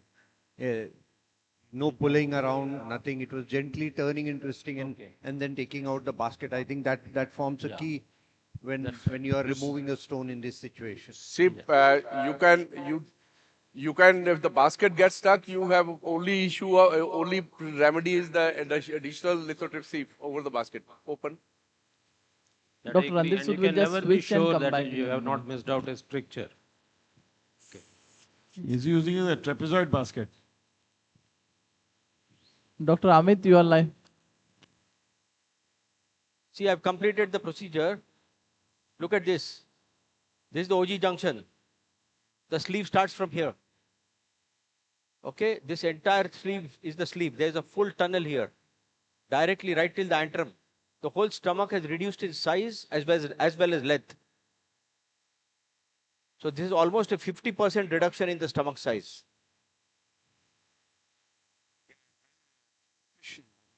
Hardly took any time. But Amit, is this not 50% stomach is going to be getting to 75% after 6 months? Maybe because of the accommodation. Very unlikely. 6 months, definitely not. And to increase the durability, we do suturing in this pattern. If you do the normal U-shaped pattern, this has got blocked. If you do normal U-shaped pattern, it opens up because the sutures loosen up. But when you reinforce the previous suture with a new suture above it, they don't open up. And of course, as I told you before, it's a repeatable procedure. You should tell the patient 6-7 months later, if the weight loss becomes static or if the weight regain starts, go in and have a look. You can take a couple of more sutures to again make the stomach size small. Because earlier the concepts were different. You would leave only the proximal part of the stomach, because the larger fundus you leave, the more likely it is going to get into accommodation and get back to the same shape again, because that is a nature's law. That, Earlier means what? After lap sleeve? Yeah, prior to the technique which you are showing in the. Traditionally, you will not leave the whole of the stomach, only leave the proximal part of the fundus, not the whole of the fundus. I think in the sleeve gastrectomy, you mean laparoscopically sleeve gastrectomies, they do the entire, including they fundus, remove the right? fundus also. Remove the lap fundus sleeve. also. In Here we leave it alone. In lap sleeve, they remove the fundus also. Yeah. Sir, we'll just switch to the next room. Thank you. No, Dr. Randir Sood, you are live. Okay, now we have cleared most of the main pancreatic duct except for the stone which I told you will not be amenable to our removal. This wire you can take out because this is not serving any purpose. You can take it out. Yeah. So we'll just do the final, clearance, and you see every time we are taking out the stone material from the PD close, and it's not always possible for the amount of the stone mass which was stone burden which we saw in this patient to clear the entire pancreatic ductal system in one go. So it's best that we put in a stent at this point and after another pass, and then do that when we are removing the stent. Open. We are trying to go into the side branch to clear the side branch 2.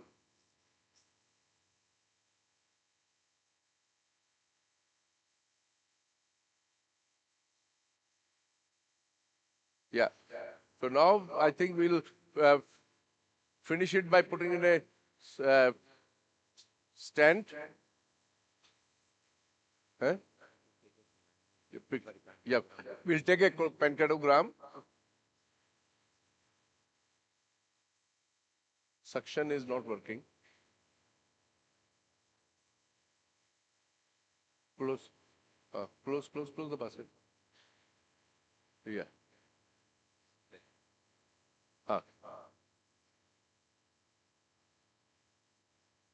So take a pancreatogram.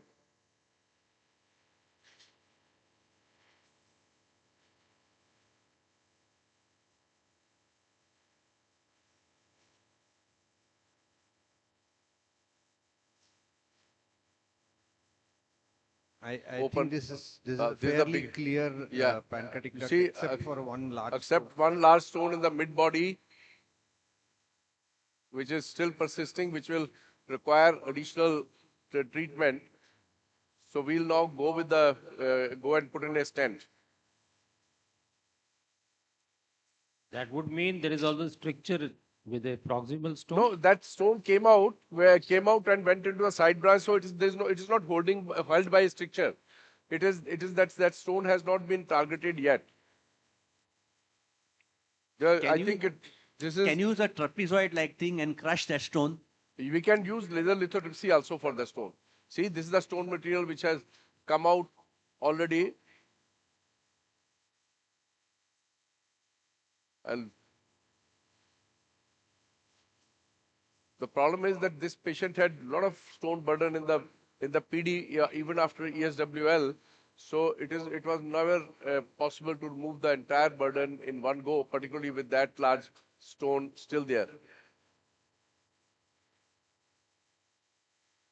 Say if you now follow that, you see the stone under the papillotome. This one which is moving, it is not held by a stricture, but the sheer size of the stone.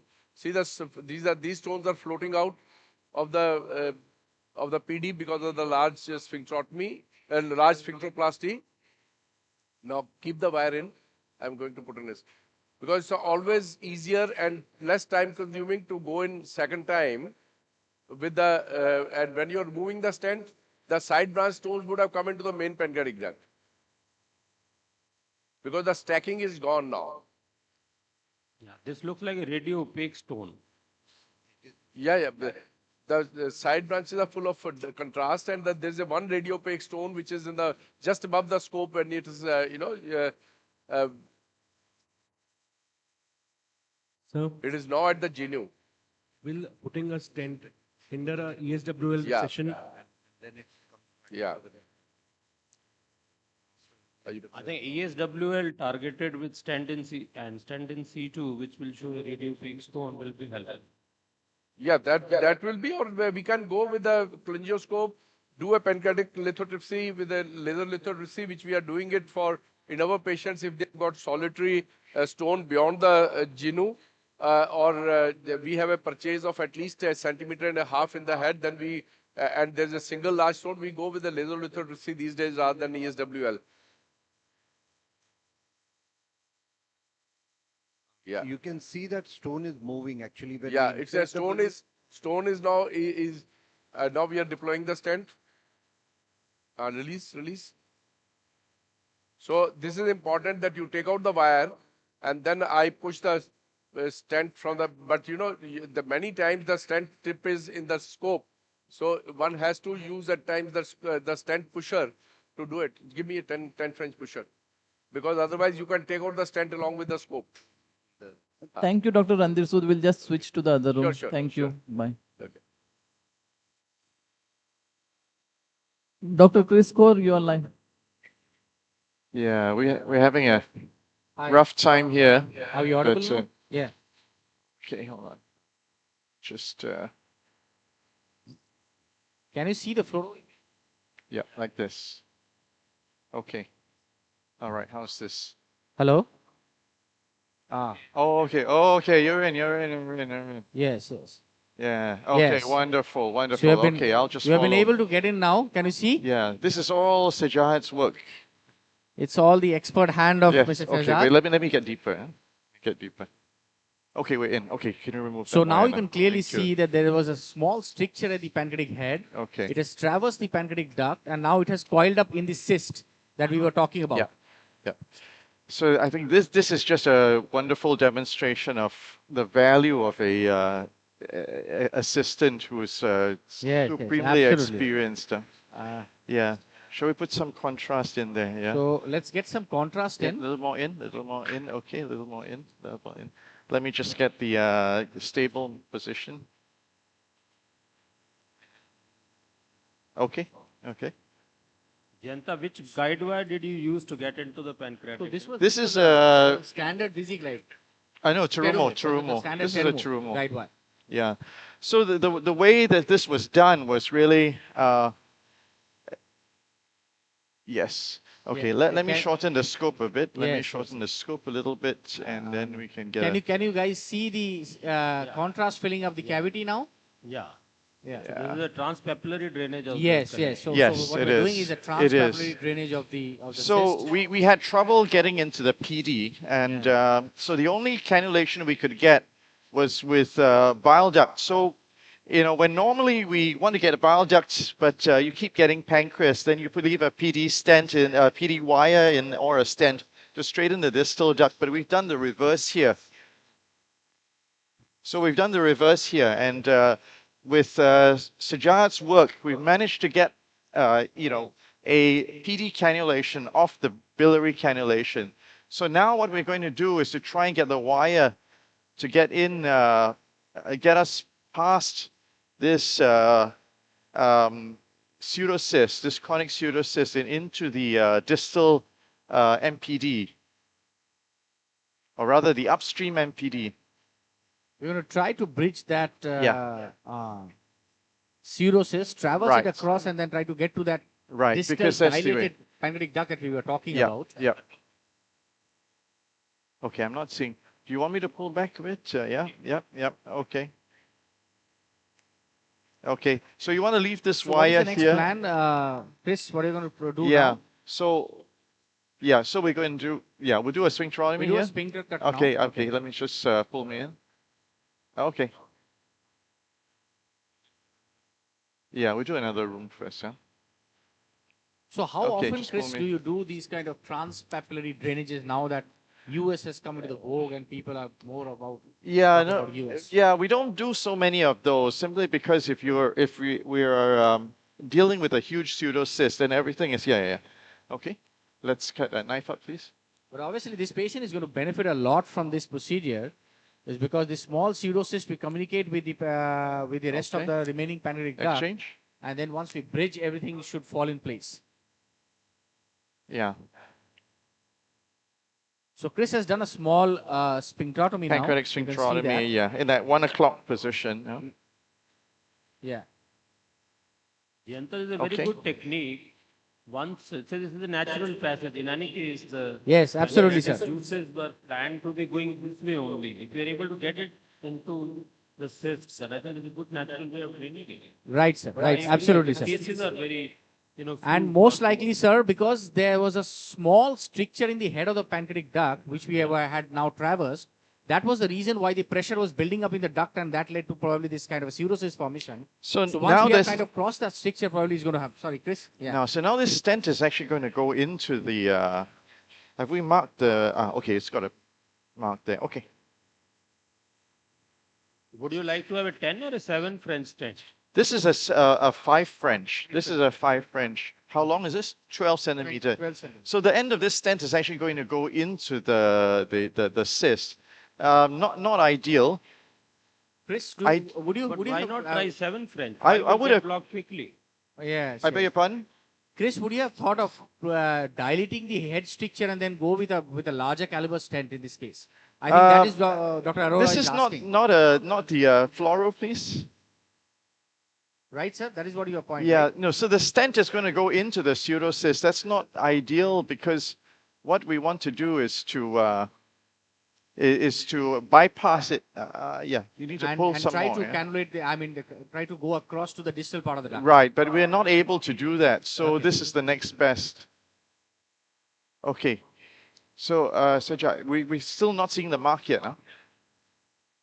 Yeah, a little bit more. No, but okay. So it's not withdraw. Okay.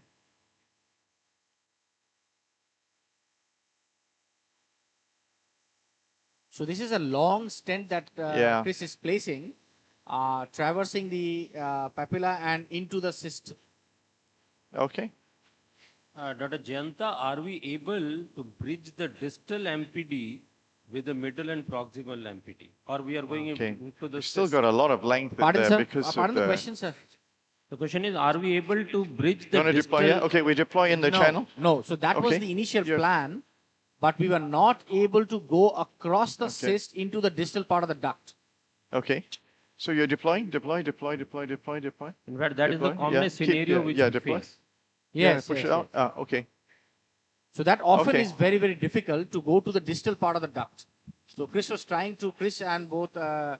Sehzad both were trying to get that. Sir, one question, Jayanta.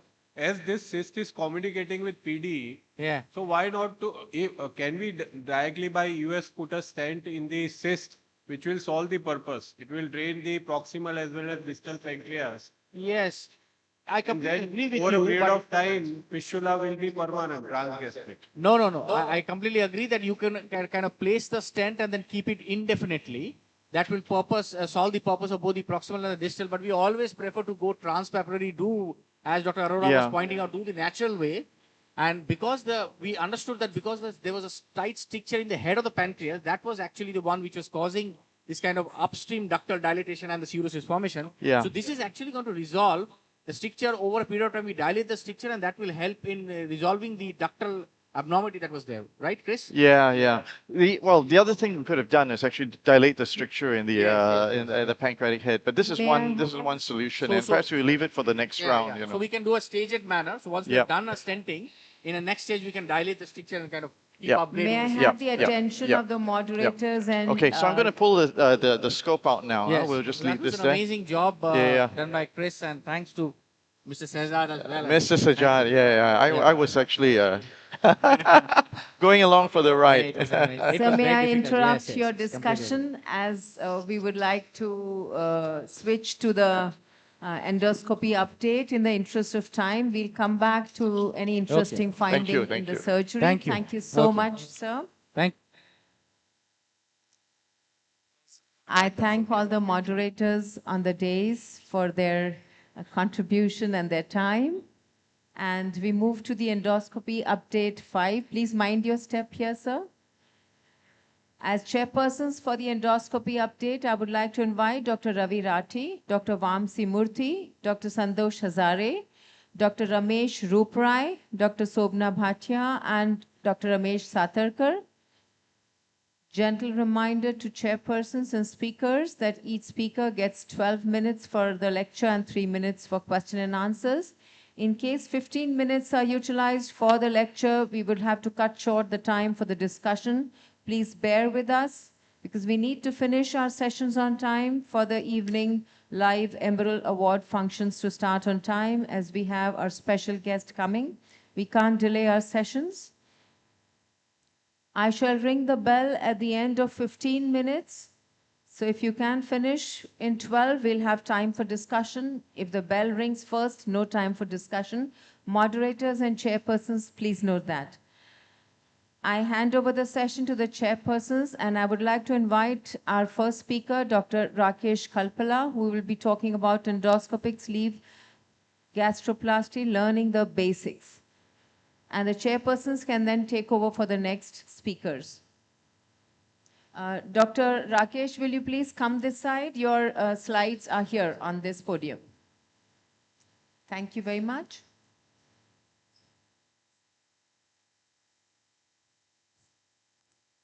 Okay, thank you.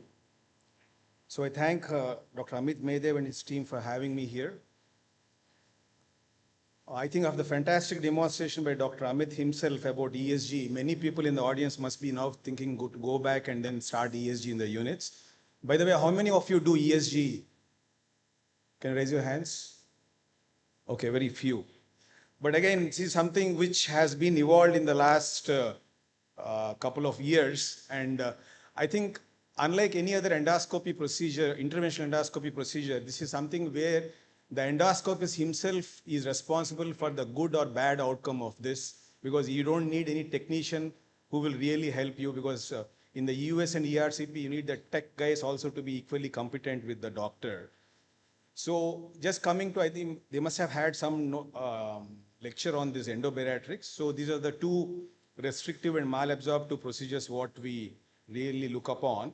So coming to the endoscopic sleeve gastroplasty, they have these three models which are there across the world, but in India we have the overstitch from Boston Scientific.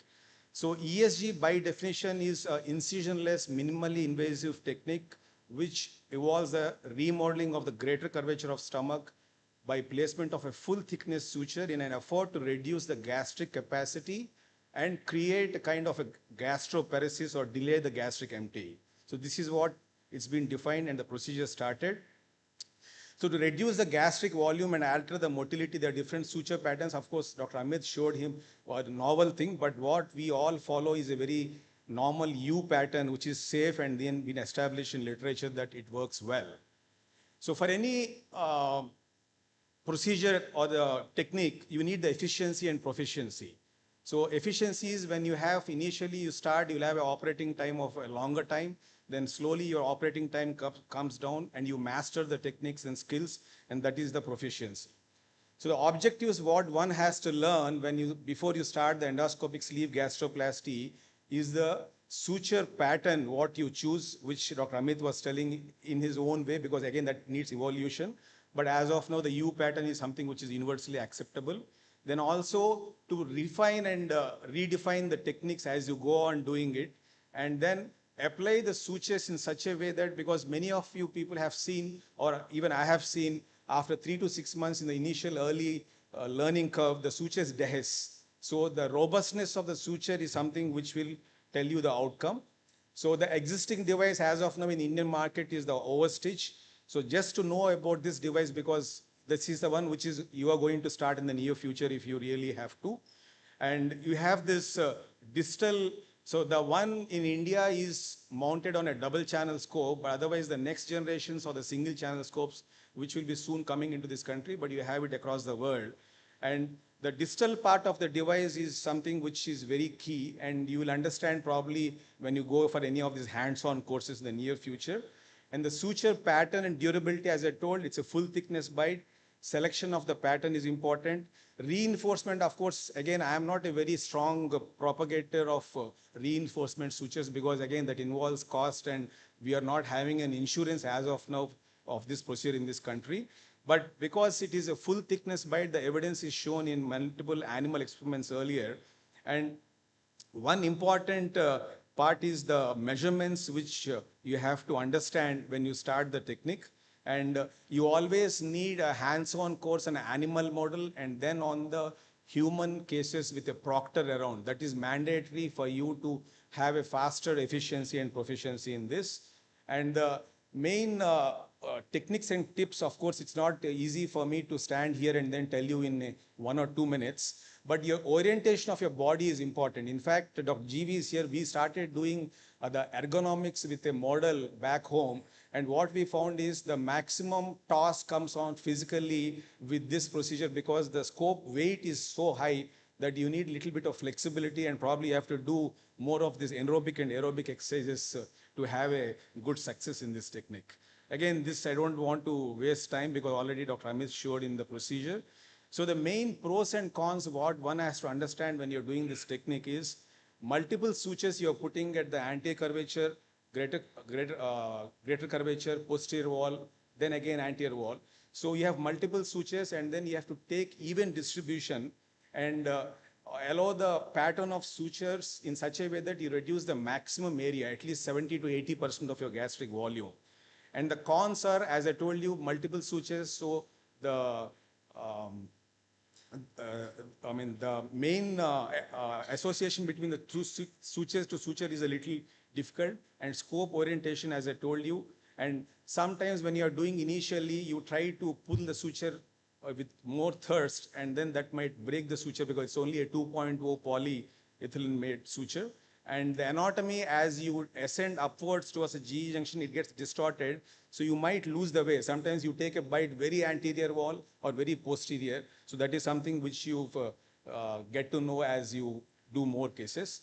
And many people advocate doing APC markings when you start initially. I don't personally prefer, but that is something which you start as a APC marking in the anterior wall and posterior wall and come up. And only thing is, once you do 2 or 3 suture bites, then these APC markings will get distorted. And again, watch for any frayed suture because you should not leave the suture like that.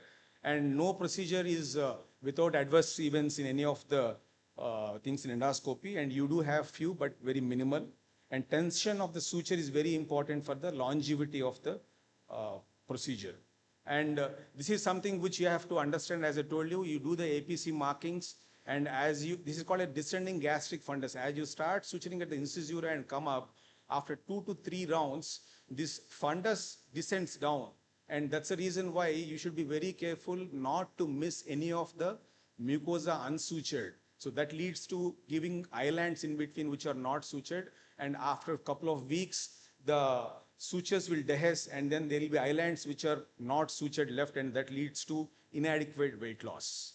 So again, one thing which, if any bariatric surgeons are there here, so we are complementary to them. Most of the patients who have got a sleeve gastroplasty and they have a weight regain after a few years. So we can do something called as a pouchoplasty, where the residual gastric pouch, you just put 2 or 3 sutures and then you can again achieve 10% weight loss. And it's a OPD-based procedure done under conscious sedation.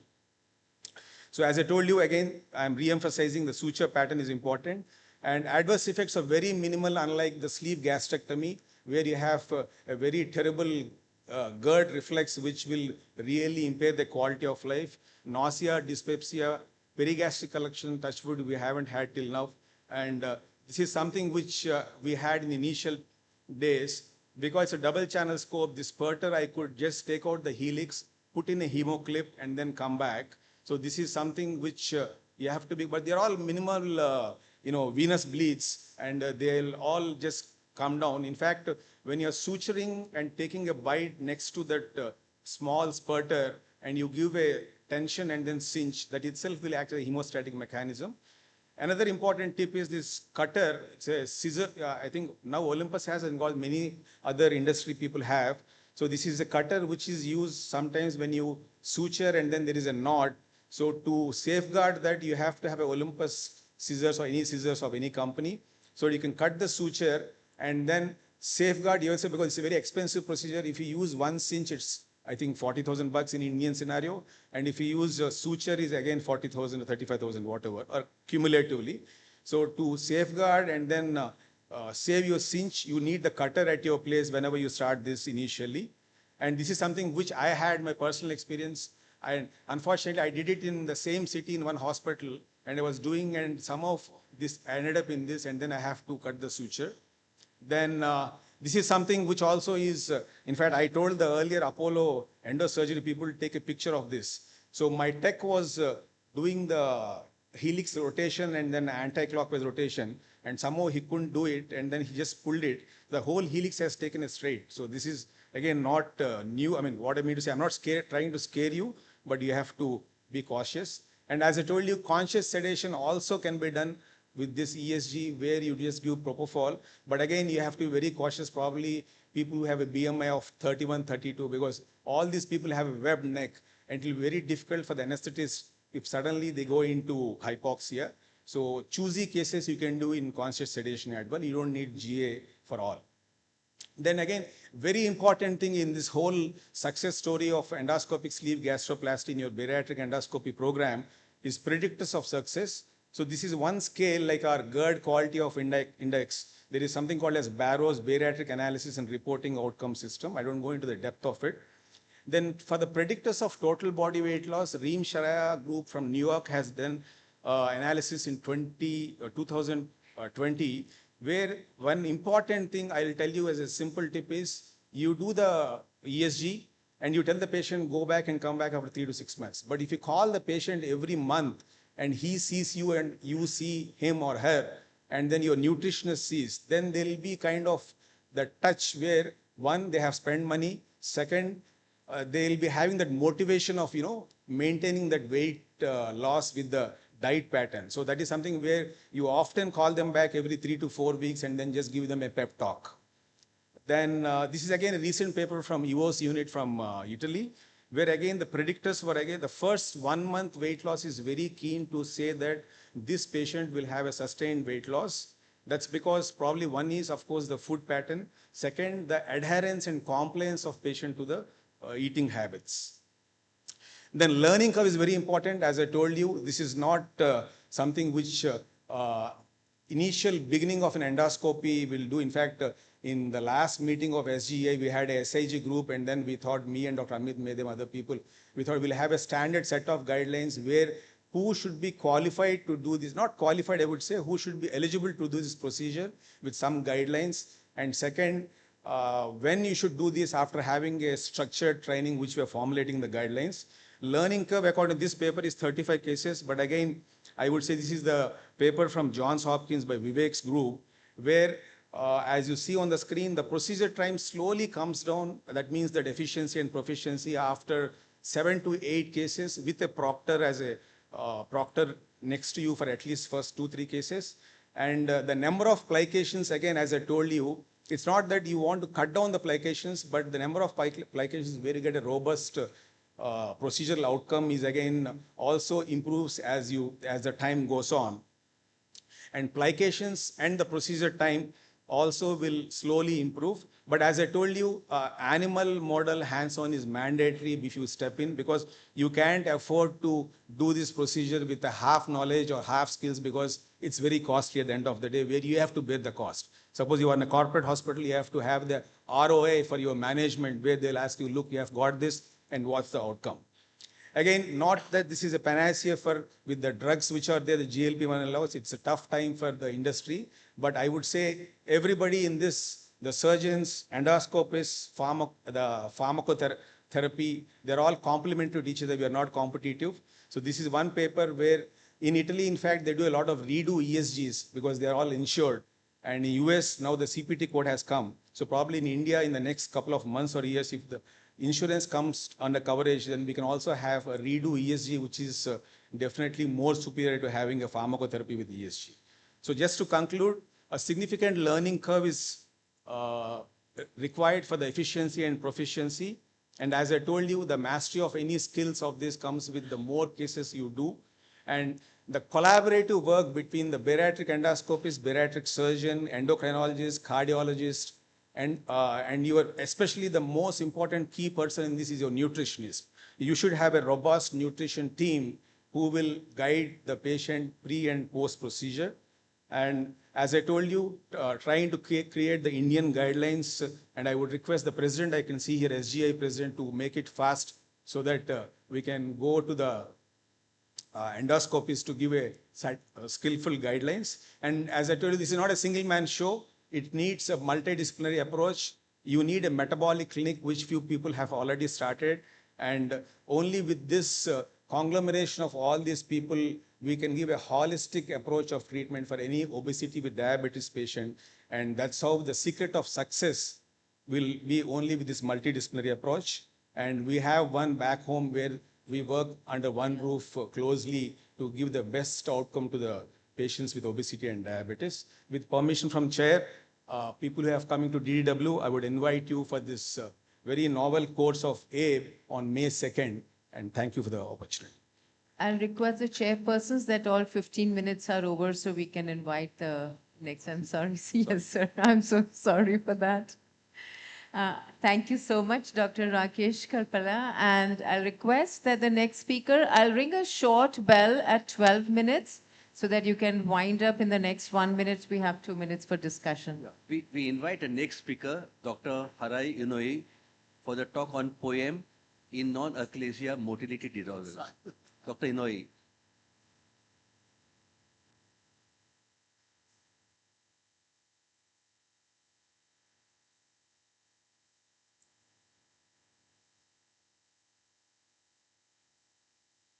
Can I? Okay, thank you very much. First of all, I really appreciate the Amit Maydale for his kind invitation to this great workshop.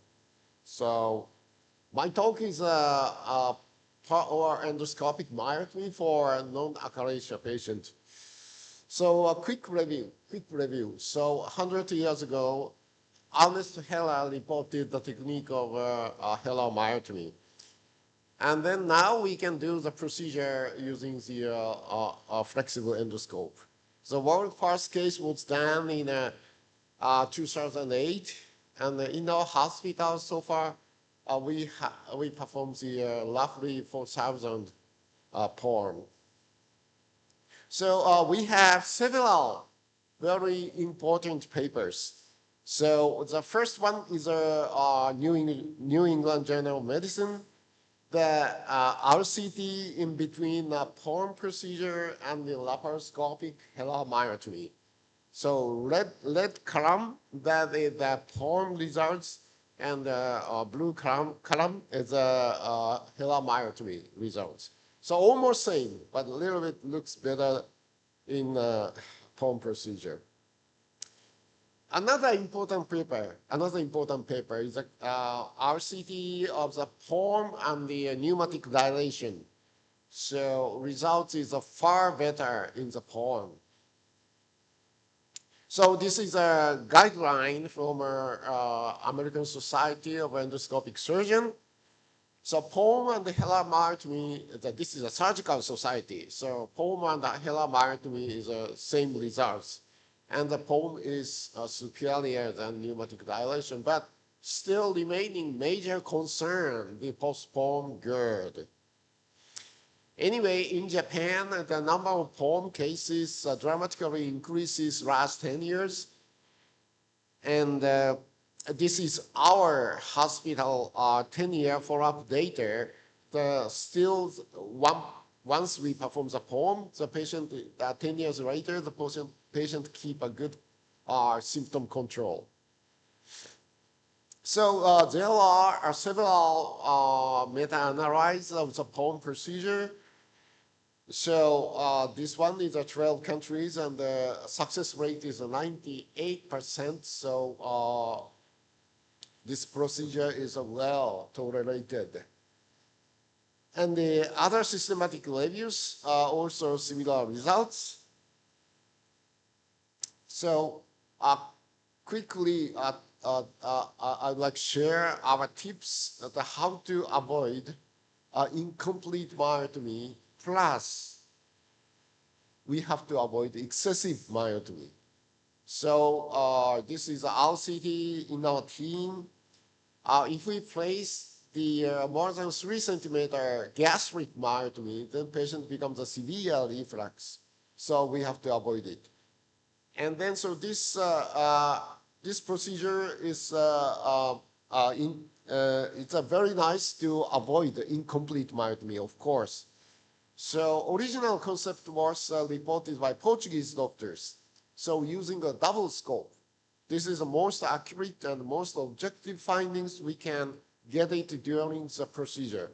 So now you can see the submucosal endoscopy tip can be identified using the double scope technique. Then we can say that the current myectomy is how much we are doing in the gastric side, or we definitely confirm the esophageal myectomy is tertiary completed. So myectomy length is, of course, depend on the disease. Okay, so I will skip this part. The application of the PORM for spastic motility disorders, they're reported by lots of doctors. So one of the sample, this is a case of a diffuse spasm. So like this, before procedure, patient's esophagus, you can see a lot of abnormal contractions. Very typical distal esophageal spasm patient. So in this patient, we did PORM, and after PORM, he's happy. And then so based on the evaluation of the high resolution manometry, particularly focusing the evaluation of LES relaxation. So we perform the LES preserving myotomy for non-achalasia patient. So actual procedure. This is in the middle part of the esophagus. You can see lots of abnormal contractions. Abnormal contractions, that is not the peristalsis, and then it is the lumen occlusive. Then we will place a myotomy of the esophageal body. And then, so if we approach to distal end of the esophagus, you can see lower esophageal sphincter muscle. Because it's of course located at the distal end of the submucosal tunnel, and also LES is very thick, so we can identify it. So in this case, we preserve the LES. The clinical results was very satisfactory. Another case, hypercontractile esophagus. So, sorry. Manometry demonstrate the hypercontraction of the esophageal body, and the endoscopy demonstrate middle part of the esophagus, lots of abnormal contractions, impossible to pass through. So in this case, manometry demonstrated at the time of a swallow, the junction LES is open. Then, so we intending to perform the LES preserving form. So this is actual procedure. Submucosal tunnel was, submucosal tunnel was created until the gastric side. Then, so using the double scope, using the double scope, we can limit the myotomy only in the esophagus, try to preserve LES. Generally, we can say LES is a thin muscle layer. So, and during procedure, we can identify the scope holding sign in a little flex view from the stomach. Scope holding sign is the anti-reflux mechanism of the lower esophageal sphincter. We insufflate in the stomach, we can get the activation of a lower esophageal sphincter muscle. Then this is actual demonstration of the intragastric insufflation and the LES activated. And then together with high resolution manometry, so this reactive contraction of the LES can be observed as a scope holding sign. Okay. So this is a little flex view of a scope holding sign. We can say that in this patient, we cut all the esophageal muscle, but we successfully preserve the lower esophageal sphincter muscle. Okay, so before procedure and after procedure. Okay.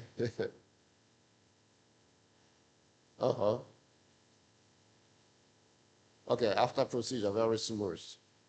Okay, I would like to go ahead. Okay. I would like to skip this case. So hypercontractile esophagus case.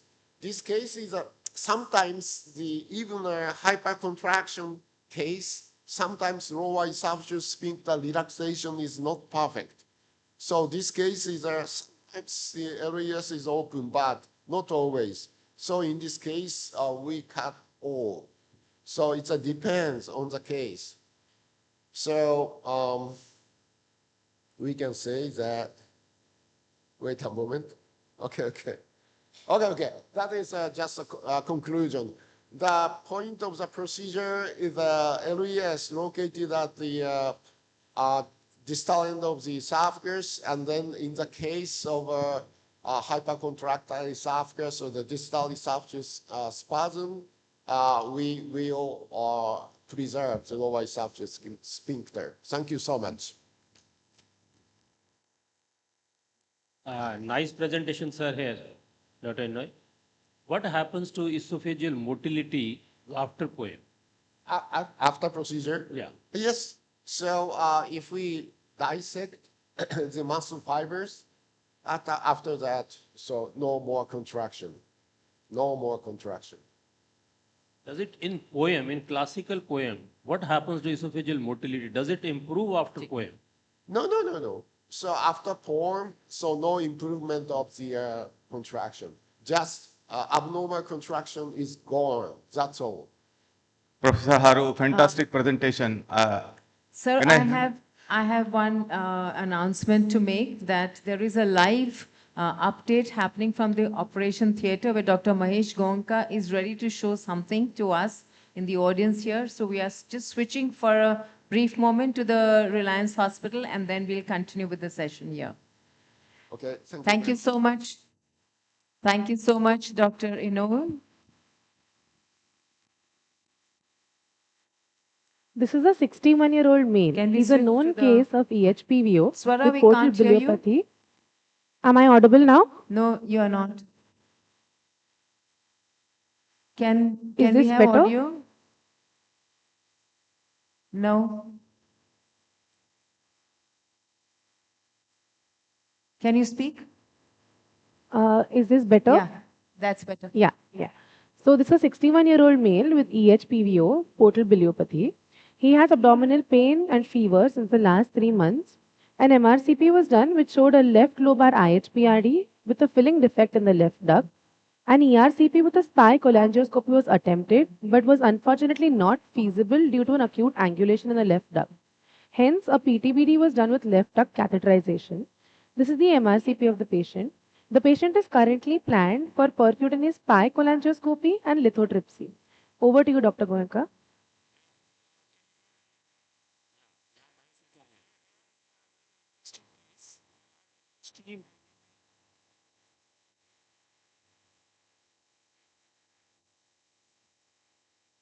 So we can't hear you. So you're inaudible. Hello. Yeah, that's better.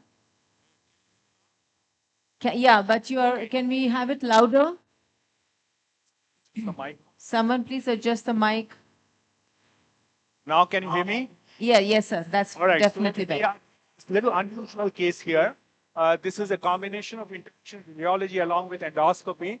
And we have a huge team here helping us go through the procedure. Mr. Sazad, he needs no introduction. Dr. Gaurav Patil is there to help us guide through the procedure. We have an intervention radiologist, Dr. Thomal, who has done all the background work, and the dish is ready for us to eat. We have an excellent team of anesthetist, Dr. Pooja, Dr. Rashmi, and we have a team of nurses, Mr. Sejal and Ms. Sakshi.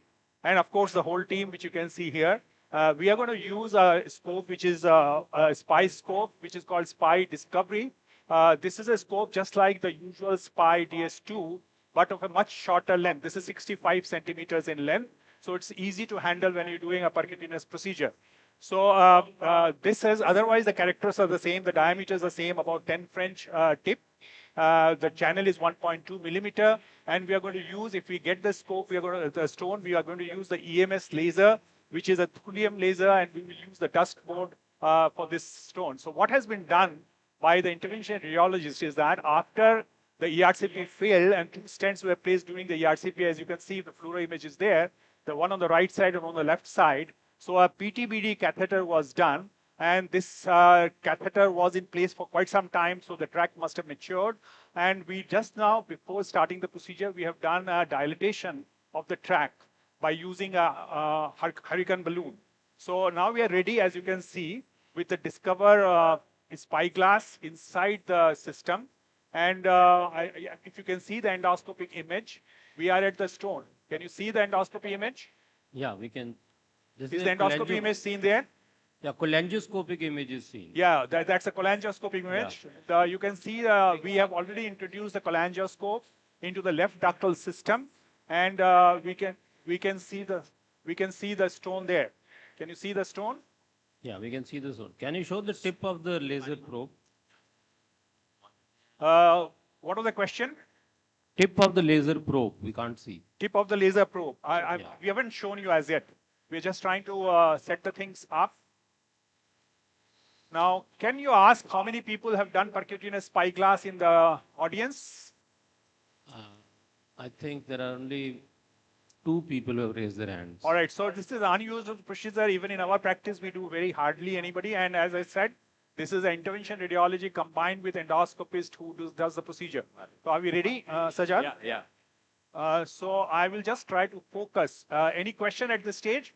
So there are a number of variations which you can do. Some people would put a sheath, a 12 French sheath to introduce the cholangioscope. In this case, we haven't put a sheath.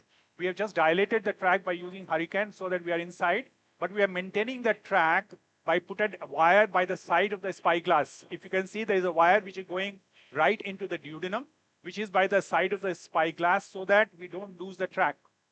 Because the purchase is very short, there is always a possibility that the spyscope may fall back, and so that track must be maintained. So here we are. So Shazad, should we start? Yeah, we'll start with the laser lithotripsy. So we're using a thulium laser, and the advantage of these lasers is you can use a very low energy, high frequency laser current, which helps in good pulverization of these stones. So important is the standard principles of doing laser lithotripsy. You don't want to actually touch, but just have a very little distance between the desired stone and your laser fiber. What is the wattage you are using? So we're using Where's the 1.2 joules Where's the laser and a connection? frequency of around 10. Yeah. So this is a staged procedure. This patient has underwent a PTPD 1 month back. We kept in the sheet. We upgraded the sheet to 10 French, and then after dilatation with hurricane today, we are introducing the SPY. So it's not a one-stop procedure. You have to So stage as I these said, procedures. it has to be multiple steps. So you usually allow at least 2 weeks to, I'm shooting. Mahesh, that is understandable because unless you have a mature track, you cannot do the interventions. You have to have a stable dilated track. I can't hear you. Yeah. You need to have a stable dilated track before you intervene. Yeah, too. Because otherwise, there is possibility of laceration of the liver.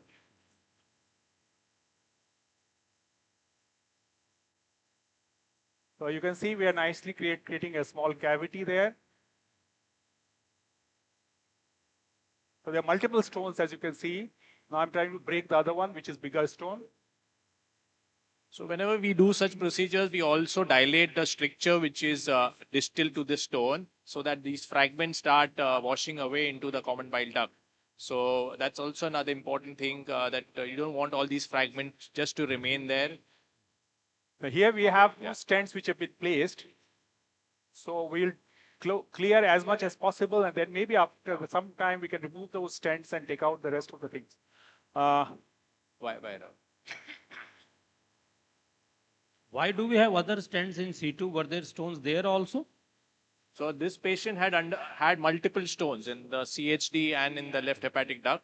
So before we embarked on percutaneous drainage, we kept those stents in situ, and he also has an entire gallbladder. So we have to complete his entire treatment.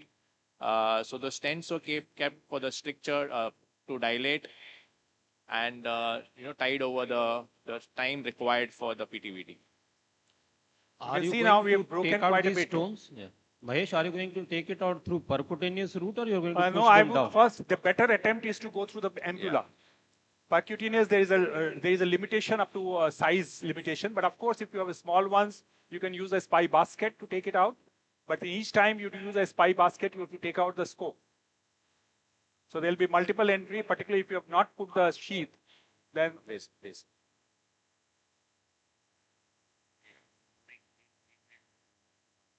Yeah. This is a hallmark of your pigmented stones. Once you start crushing them, the center is more. So I think this procedure is mainly for surgically altered anatomy and for periphery located large stones. You can see that some stent is right next to that stone. Yeah.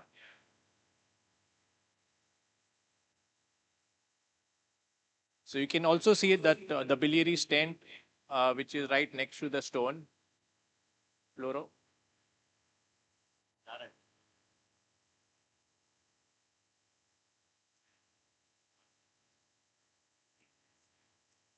Can you see the fluoro there?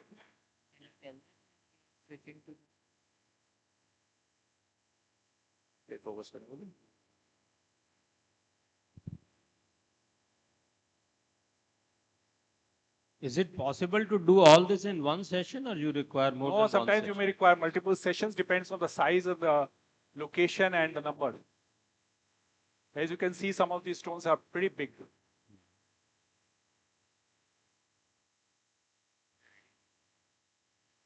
Is it okay?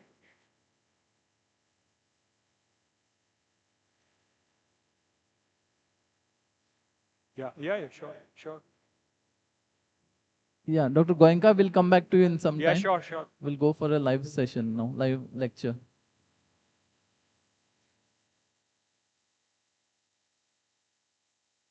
Yes, sir, we can switch to them.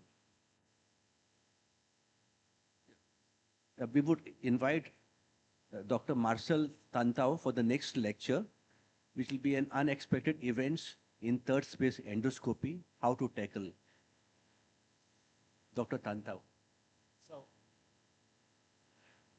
hello.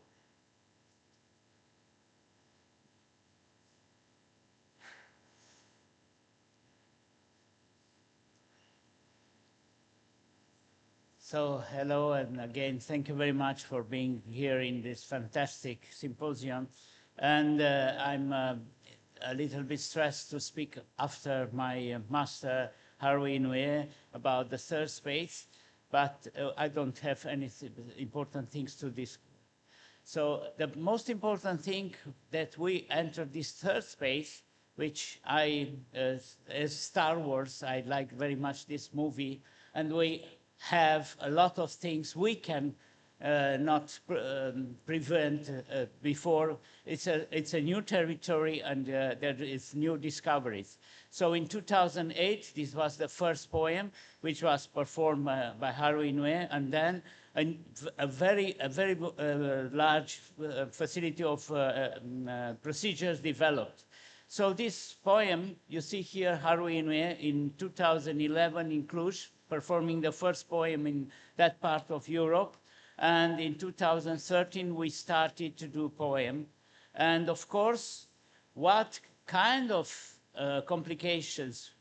Some of them are pre, intra, and post-procedural, and most of them take care. It's because of insufflation. Of course, you need CO2. That's most important. You have pneumothorax, pleural effusion, pneumoperitoneum, which is quite frequent, pneumomediastina, subcutaneous emphysema, mucosal injury, bleeding, infection. You have to be prepared for all these interventions. So, for example, here it's a child of 9-year-old, which we perform a normal poem, which was uneventful. It took very little time, only 9 minutes. But after that, after 48 hours, you see here, pneumomediastina and pneumothorax and pneumoperitoneum, which developed. And of course, this was a very complicated surprise. It was a child, only 9 years old, but unfortunately, he was treated conservatively. This means you have to be in good touch with all your environment, because this is very important. And nowadays, poem is becoming very often used in pediatrics, so we can change the treatment for this. And our youngest patient was 2.5 years old, and he was institutionalized, and he was in pandemia. And at that time, we was thinking, what can happen in this child after Hilar myotomy? So we have to take in consideration all this, and all the medical environment has to be aware of what you are doing and what are the risks of these procedures, and to be prepared of everything. For example, for intraprocedural bleeding, you need to precisely locate the vessel. You cannot coagulate blindly. You need to catch the vessel with the snare, and when you see precisely and the bleeding stop, you can do this. And look, this in ESD, it was a complicated ESD, and you see the bleeding started, and we stay with the forceps prepared. We compress with the cap, and then we can catch the vessel. We can do the hemostasis properly. And you see here, it was a big ESD after recurrence of 2 EMRs. Here, it's a perforation. When we do deep OEM, that's very often. And you see here how tough is the muscle in this deep OEM. And when we cut, you will see a big perforation, a retroperitoneal perforation, which is very easy to drain with a needle, and just for that to be prepared exactly. And what is very important in your endoscopic unit, all the stuff has to be prepared. We will have a perforation. In 5 seconds, everything has to be installed. We have a bleeding. Everything has to be prepared because complications will appear, that's no doubt. Here, it's a big ESD, and we tried to do it, and you see here a big perforation. We didn't stop. We finished the ESD. You still see here the lesion on the bottom.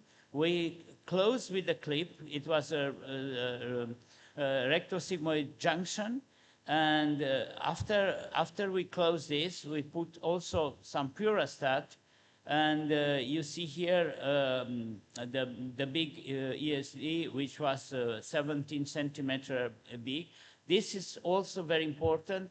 Even if you have perforation, don't stop the procedure, finish it, and then close safely the break of the wall. This is a submucosal tumor into the D2. That's ESG is not recommending to do ESD in the duodenum, but still we can do it. And it's very important to be prepared. The perforation can occur. You see here, it was ESD because this tumor cannot be resected only by polypectomy. And you see here the lesion, it was a small cyst. And when you do the resections into the papilla, there are perforations which can occur, but also with acute pancreatitis, that time you need to be well prepared for this. And this is a well differentiated neuroendocrine tumor into the papilla, which was resected safely endoscopically. When you do in the right colon resections into the third space, you need to be prepared because there you can have perforations, as you see here. You will see a nice ESD which was performed. You see here a small perforation into the retroperitoneal space. That's why it's very important to close safely all the mucosal breach. And like this, you don't have any problems. And the patient, this was an 82 years old patient, which can leave our hospital in a couple of hours after the procedure with this lesion resected. As regarding submucosal tumors, this is a big problem because you see here, we take this polyp, but this was a submucosal tumor. We started to dissect it, and you will see here, after we dissected it, it was a huge one. It was more than 3 centimeters, and we had a big hole here into the wall, in the posterior wall of the stomach. Hopefully, at the time, we had Ovesco clips, and with 2 Ovesco clips, we were able to close the mucosal breach. And this is very important to have all the devices prepared for all the possibility. Look here, it was an intramucosal hemangioma. You will see here very nicely. And of course, after we resected it, was transmurally. I will put you the lesion here.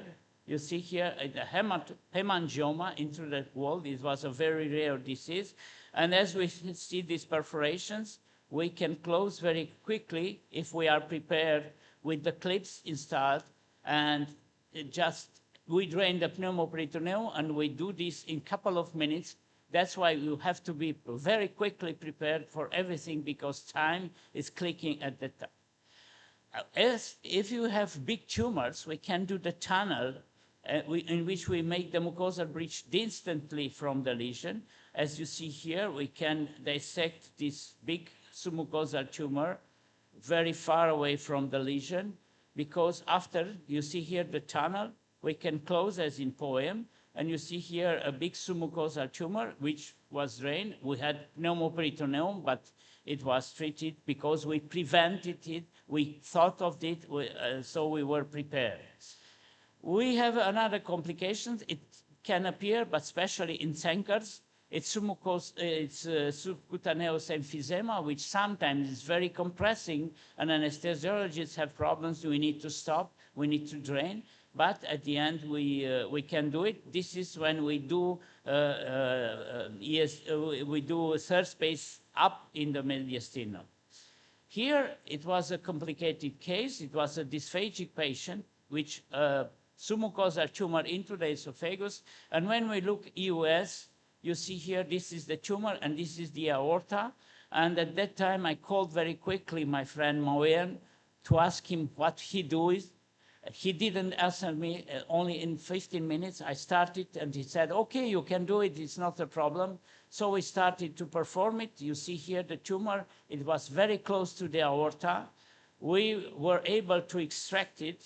It was a leomyoma, which was giving a dysphagia in this patient. And at the end, the problem was to close it, but we closed with the clips. So this was prepared, and this is very important. Sometimes we cannot stop cutting muscles. So we do it in Hirschsprung disease. This is also possible, you see here. But the most important thing here, we are in the retrorectum, and you see here the length of myotomy, which is maybe 20 centimeters. And we go into retrorectal space and to retroperitoneum. There we can have unexpected infections and unexpected complications and severe sepsis. That's why it's very important to see. You see here the retrorectal space is very largely opened, but we can close very safely with the clips at the end of the procedure. Well, are we going sometimes too much or drinking too much when we drive? This is a jejunal tumor. We started to do ESD, and of course we had a perforation, but unfortunately the tumor went into the peritoneum because it had more space there. So the surgeon done it for us. But the most important thing, the patient gave the consent also for the surgery when we started. So that's very important to tackle with the complications you have before. So the patients were intubated, and we said to her, we start in endoscopy room, but maybe you will wake up in the surgery room with the operation. And this was, so in my opinion, the third space is excellent. It's fantastic. We need energy, we need a lot of things, we need instruments to minimize complication. And we need to think of everything we have, and maybe the robotics will help us in the future. And what is very important, to prepare and to adapt and to essentially tackle for every complications you can encounter. So this is my Romania with one of the nicest castles in Europe. Maybe you didn't know.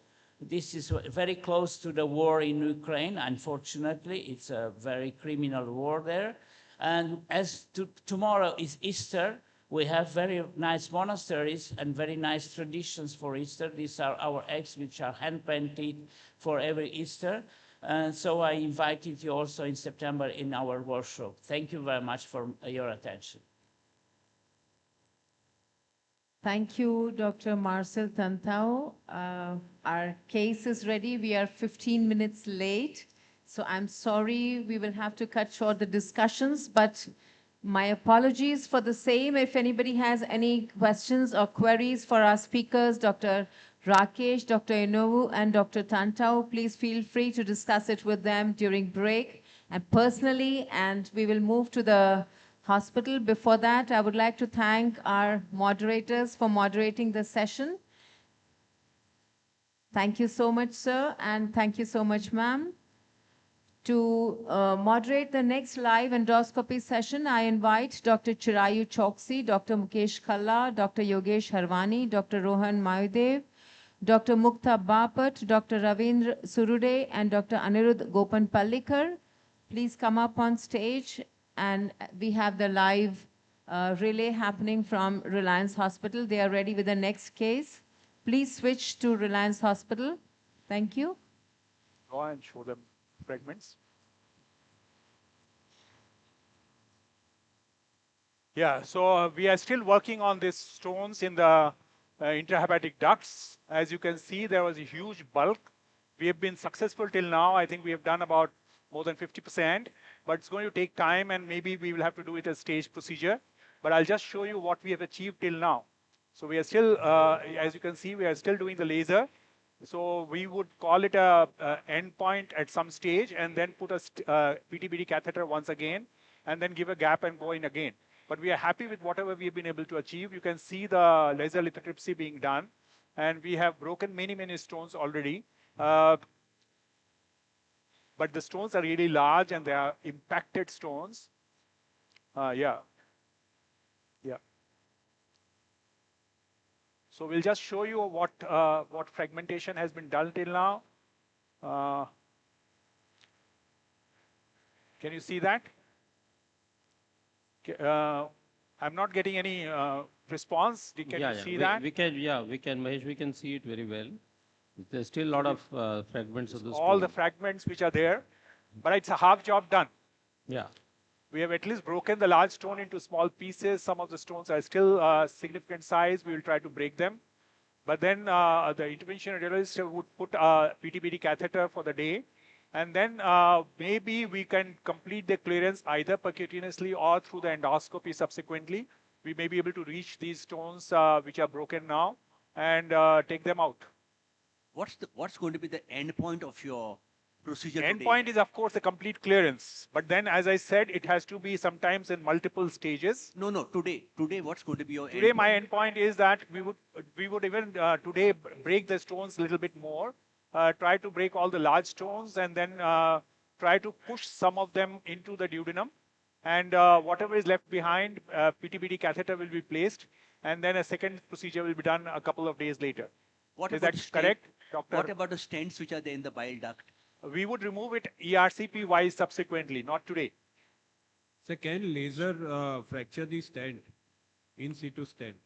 Can you be a little loud? I can't So hear you. can this laser fracture the stent, in situ stent? Yeah, we have to be very careful that we have a wire which is running parallel to the scope, and we have one stent which is lying in the same duct.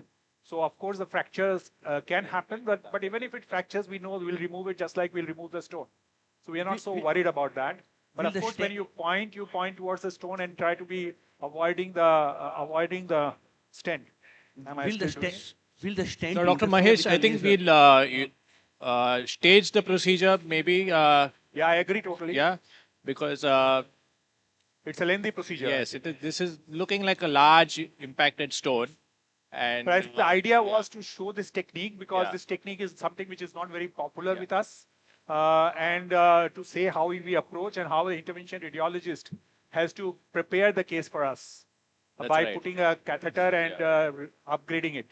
Yeah. So since we already have a wire in situ and biliary stents across. Some question from there. Yeah, Mahesh, Dr. Goenka will come back to you in whatever some we time. have broken down, these fragments, unless you pushed them down into the duodenum, they are again going to get coalesced together to form big stones. No, I don't think they will coalesce together, but we are going to try to push them together down definitely. And maybe some today, maybe some in the next sitting. But we are happy with whatever we could do. You have to understand that the volume of stone volume is pretty high in this case. And you can see some of the stones are still big, so we would need to optimize the fragmentation and then try to push. Professor Goenka will come back to you in some time. Thank you. Okay. Do we carry on?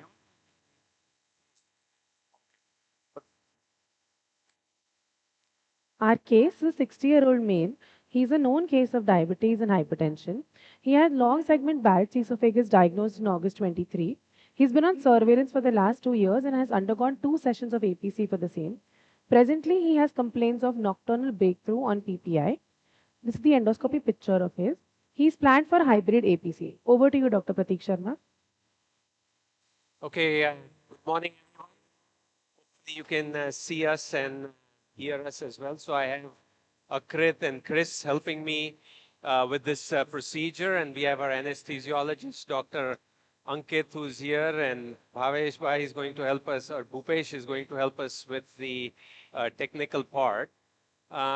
So this is a patient who has a very short esophagus, and I mean, I think that happens in patients with chronic reflux symptoms, which also makes it difficult post-ablation to keep them healed because they have a lot of reflux which is constantly ongoing.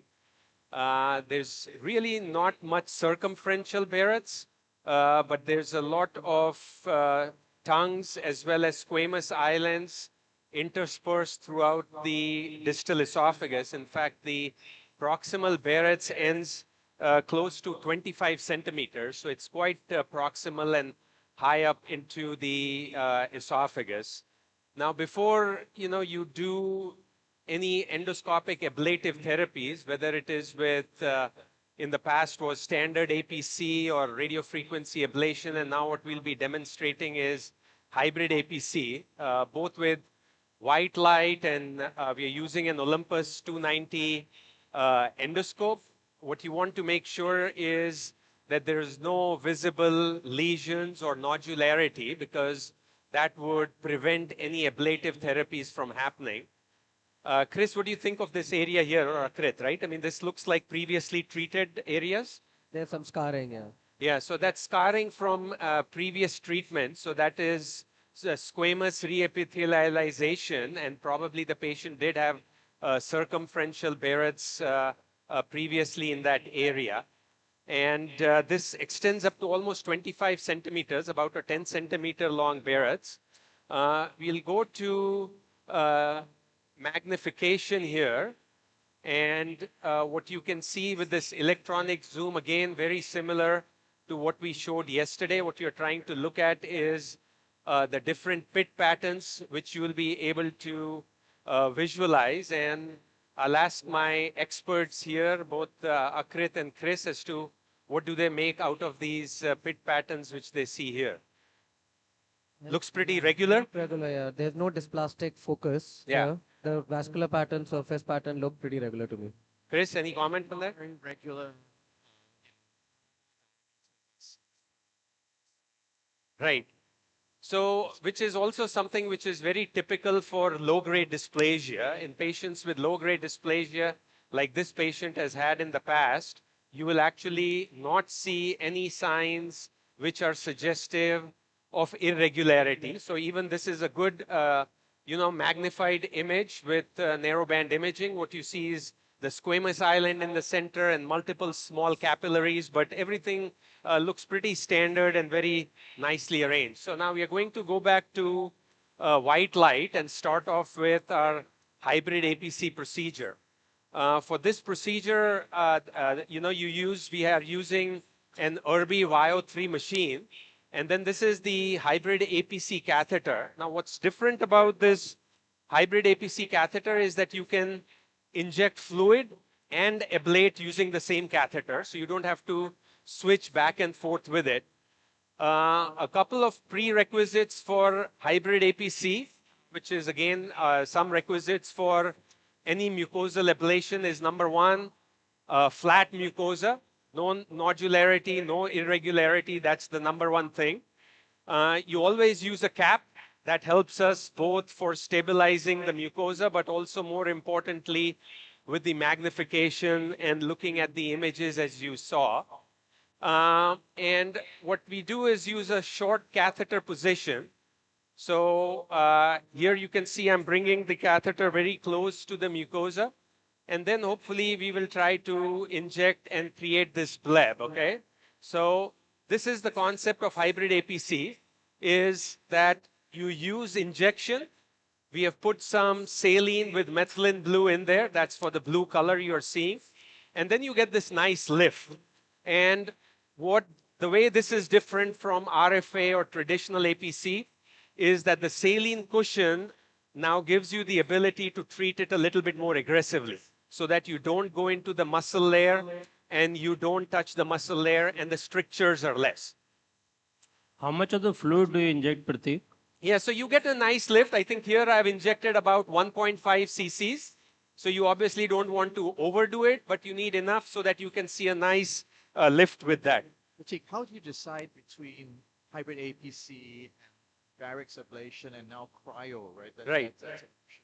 Right. Right, absolutely. So good question. I mean, so Chris's point is that how do you decide between the different mucosal ablative therapies which are available? Number 1 and 2, I think, become a little bit easier, which is availability and expertise, right? So what do you have available in your unit and who has expertise using what particular therapy? At the end, they all provide mucosal ablation. So that's obviously an easier way to do it. The second is that traditionally, the data, if you look at it for, at least in the Western world, on radiofrequency ablation is the most. The downside of radiofrequency ablation is the cost which is associated with it. One catheter costs anywhere from $1,000 to $1,500, right?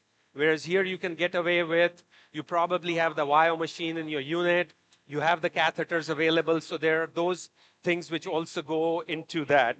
In terms of the evidence, RFA has the most evidence, right? I mean, that has the randomized control trials, the long-term follow-up up to 5 years, which you don't have with hybrid APC.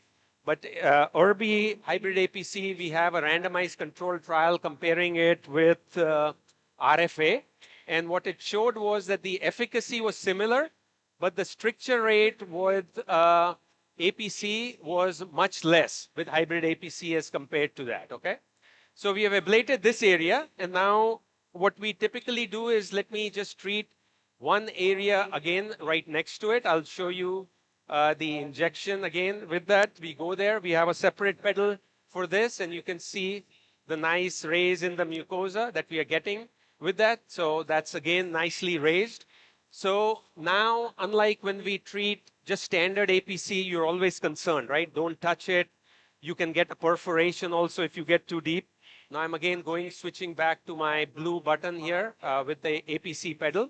And now using short bursts of 40 watts. What you want to do is 40 watts initially with this, and a short scope position, and the catheter is just there. With this, as you can see, as compared to RFA, it doesn't appear very pretty, okay? So where you get a nice burn, this is a little bit more fragmented. The esophagus is constantly moving. And so you want to make sure you have a good position here. You do this little painting technique in which you're just treating this area, okay? So for demonstration purposes, what we will do is I'll treat this area. And what you want to do is treat this twice, okay? So let's pull this catheter out. And before we switch, I'm just going to tell you what the next step in this is. Now I will use my cap and I'll start removing the exudate with it, okay? So you can see that I am just scraping the mucosa, because in order to get the best results of ablation, you want to treat every Barrett's area twice. So I've scraped this area. I'm going to wash this, okay, and get rid of the debris.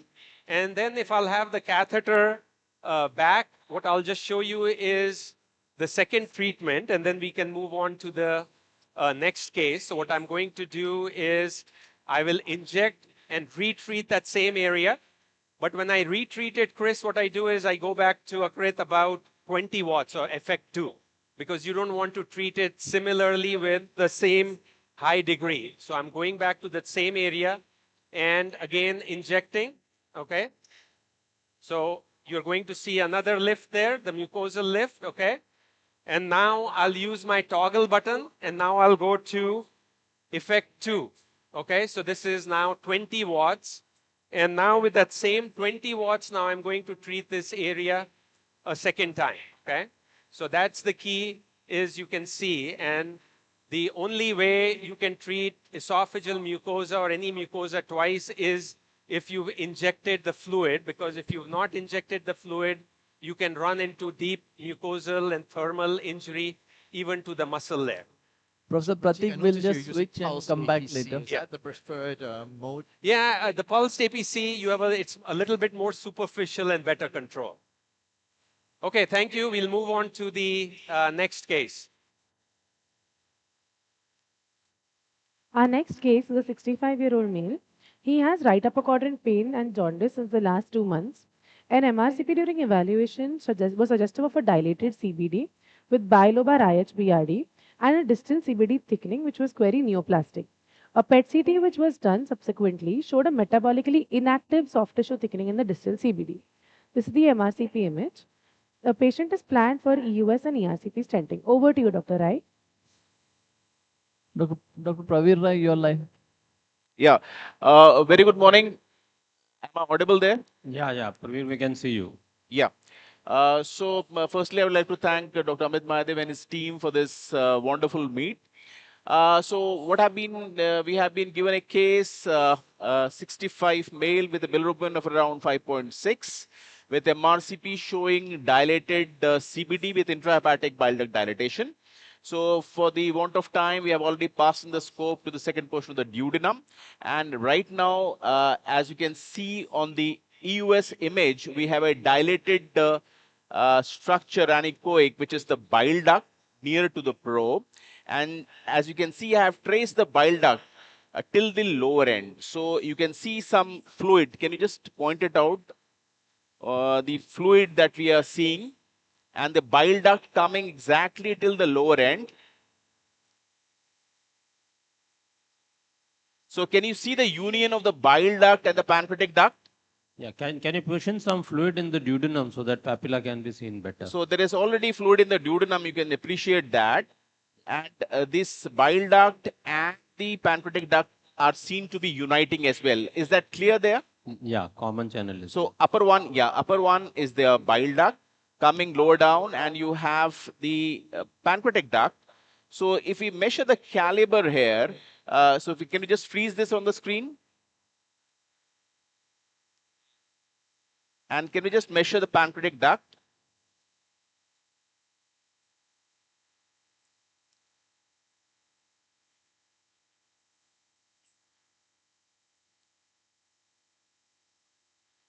Measure the pancreatic duct, please, if we can. Pancreatic duct. Okay, just wait. I'll do that. Yes. So, no. So please, to the wall from the wall. So this is not 3.6. I think we need to just move the cursor further. The upper one is slightly ahead. So it has to come down. So to me, this is not a dilated pancreatic duct. And as you can see, the lower portion of the bile duct, which is narrowed, the upper portion is dilated. You can see the narrowed, so just remove this measure. Okay. So cursor. Okay. Can you move the cursor, please? Yes. So this is the narrowed portion of the duct. Can you show the narrowed and then the dilated duct above? Yes. And can you see a stone? Large stone there in the bile duct as well. Yeah. Though this is not obstructing the duct as of now, it's not impacted the lower end, but we have a stone, and we can measure the size of the stone. To me, this would be around, say, at least 10 millimeter stone in the bile duct. And so that's what we have. Dense acoustic shadowing also. Yes, we do have acoustic shadowing. And so what do you think? Because what we have is a narrowed lower end of the bile duct. The issue is, in such cases, obviously, if you try to sample from the lower end, you need to sample the wall. And then the yield obviously is there, but you may end up not having good material as well. Moreover, you will get some amount of bile as well. Dr. Pradeep? Yes. Dr. Monica here. Do you find any mass in the lower end? So we haven't seen any mass at the lower end. We can see the bile duct as well as, can you just unfreeze this? So the stone was around 12 millimeter. And as you can see here, this is the bile duct going down. And you can see going it to the ampulla. We have a thickened lower end of the bile duct We can try to sample this, but I think what's important to remember that in such cases where there is no definite mass, just narrowing and thickening of the wall, the yield may not be great. That Do you looks more think like cholangioscopy inflammatory. can help in this case? Sir, yes, sir. Yeah, So so for the lower end blocks, EUS is considered to be superior to the other modalities, including cholangioscopy. Moreover, to position this cholangioscope at just the lower end is quite difficult. So you may not get much yield there. So that's a problem. So Sir, we'll just try to sideviewscopy sample from the wall. Yeah, that's okay. Side view scopy is done, sir. So Puneet, the question is side viewing endoscopy, does it show any lesion at ampulla? There is no lesion in the ampullary area we have seen in the side view. Yes. But do we need to sample this? This is just a thickening and there is a Yeah, stone. yeah. So that's, see, the problem here is this is an elderly male and we still don't have a diagnosis. You do have a stone there in the bile duct, which is around 11 millimeter stone. But as you can see here, it's non-obstructive. The bilirubin is up by 5.6, dilated IHBR as well. So here, obviously, one should make an attempt to establish a diagnosis considering the fact elderly male, dilated duct, lower end cholangiocarcinoma here is a possibility. But as I mentioned, with this image, it may be a bit difficult to have a good yield here, that's for sure. So what do you suggest? What should we do? Should we go ahead and sample this, or the house thinks that the yield may not be great, therefore we should leave it? I think since the patient already has choledocholitis, yes. So go and remove the stone. While coming out, take a brush cytology, put in a stent. So if brush cytology shows you something, because there is no obviously discernible mass, and the chance of having a cholangiocarcinoma being proven on this tissue biopsy is very bleak. Any comments from the audience? Yeah, I think that's a logical or a rational approach that we can adopt to. My only concern is the brushings as well as biopsy. So brushing, the yield may be around 30%. Brushing combined with biopsy, the yield may increase to around 40%. That's all we have. So we have certain lymph nodes also, Dr. Praveer. We will yeah. sample it. So I'll just show you from D1. So you can remove this. So from D1, if why I is the show bile you, duct dilated so much? If it's not a malignant stricture, why is the bile duct dilated so much above? Sir, can So, it be only a undiagnosed choledochal cyst with a stone?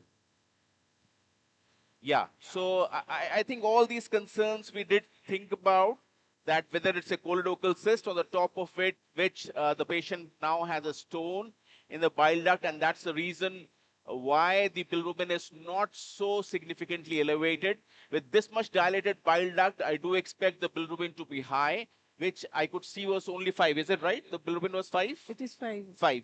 So bilirubin. So the other thing that you need to remember, because you can't rely on only one finding alone. The other thing to remember is, in such cases, sometimes you have a fistula which has formed spontaneously, and the bilirubin may come down. So whatever, so you can see this grossly dilated duct. We can switch off the CO2. So this is a grossly dilated duct, and if you see, there are multiple lymph nodes also. Are they visible? Yeah, longitudinal. Dr. Praveer Rai will just come back to you in Yeah, some sure. time.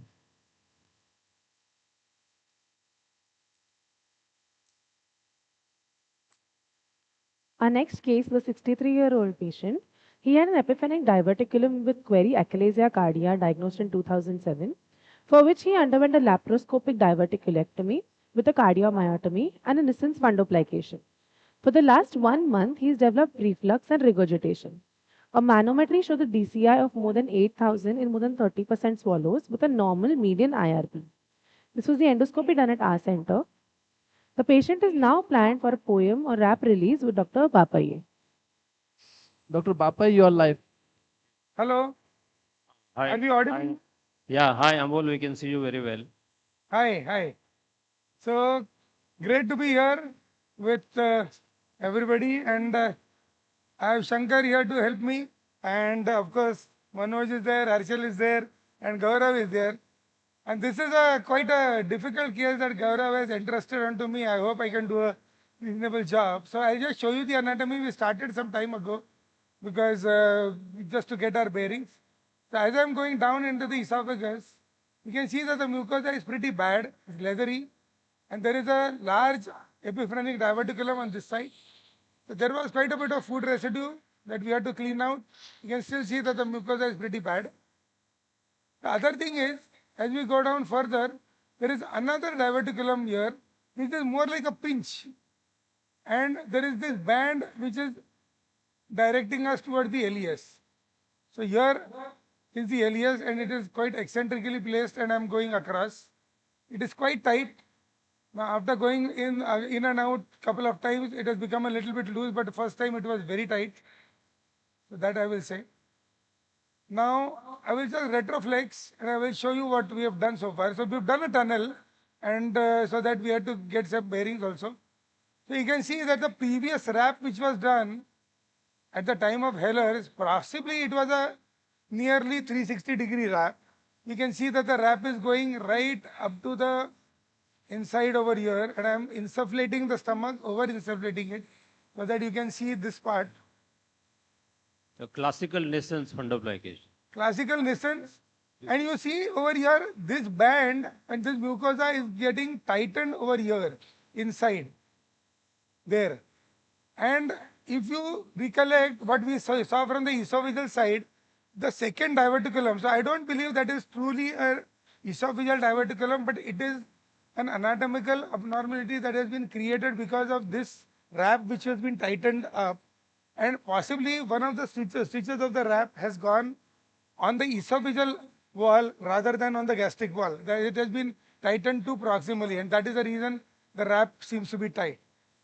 So, Even the high DCI could be because of the tight wrap? I think there could be a contribution from both sides. The wrap, the achalasia, definitely there seems to be a recurrence because I can also see muscle across the LES. So there is definitely some muscle which has been left behind at the time of the Hilar myotomy.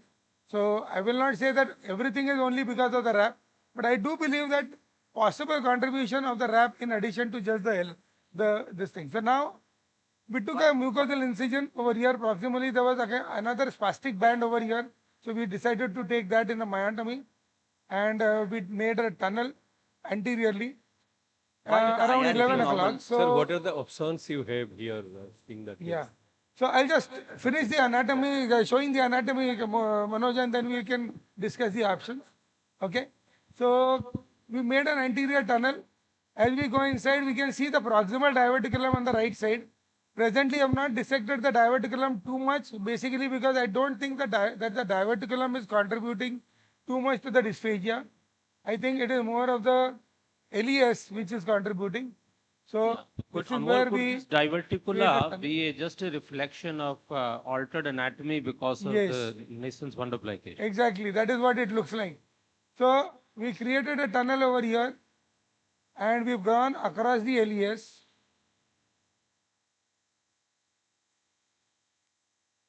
So now, Manoj, yes, sorry to keep you waiting for that. Please, so you can see over here, Dr. Arora, through the tunnel, I'm finding quite a bit of difficulty to cross the LES over here. So it is still quite tight. And you can see muscle over here at the LES. So definitely I need to, say that the LES is contributing to this thing. So what options do we have over here? So one is, of course, to complete the OM and complete the myotomy. That is definitely required. Okay, sir. That is a mandatory thing. Now, once that has been done, we have to assess whether the wrap is contributing to the tightness at the LES or whether the diverticulum is also contributing to the tightness at the LES and the emptying of the esophagus, distal esophagus. And accordingly, then we will have to tailor our approach to decide whether only an LES myotomy is going to be adequate or whether we need to take down the wrap or do a fundic myotomy, because sometimes you may not be able to get the wrap completely. You may not be able to find the sutures of the wrap. Because if it's only an anterior door, then sometimes you can find the sutures on the crus of the diaphragm after you've done a full thickness myotomy. But sometimes you may not be able to do that. So what I'm going to do is now I'm going to first do a myotomy over here because I think that is primary. We will start doing that. And once we've done the myotomy, Manoj, then Yes, sir. maybe we can revisit the options and then see based on what we see deep to the muscle, because that is where, it's going to be khulja sim sim. Once the muscle is opened, then we know what is going to happen inside. Till then we are all, it's just guesswork. Yes, sir. Maybe Amol, And- is this the situation in which Yeah, after doing the LES myotomy, you can use an endoflip to know what has happened and how much is the improvement? I agree that in this situation, this would be a good, case to demonstrate intraoperative endoflip, basically because it will give us the ability to assess the LES pressures during the myotomy and immediately following the myotomy, and it will definitely help us. And you Dr. can also Bapai will assess the come back to you in contribution some of the- time. I can't hear you very clearly. Yeah, Can you be We'll loud? come back to you in some time. Okay, okay. Before we move to the Dr. next Pravir Rai case, and I would Dr. like Monica to Jan, you are live. thank the moderators for moderating this endoscopy session. And I would like to invite the next set of moderators who are Dr. Amit Mathur, Dr. Sudhir Maharshi, Dr. Sanjay Kumar, Dr. N.P. Bohidar, Dr. Sujit Jahagirdar, Dr. Nitin Joshi, and Dr. Vijayanand. Can you please come up on stage to moderate the next set of live endoscopy happening from our hospital?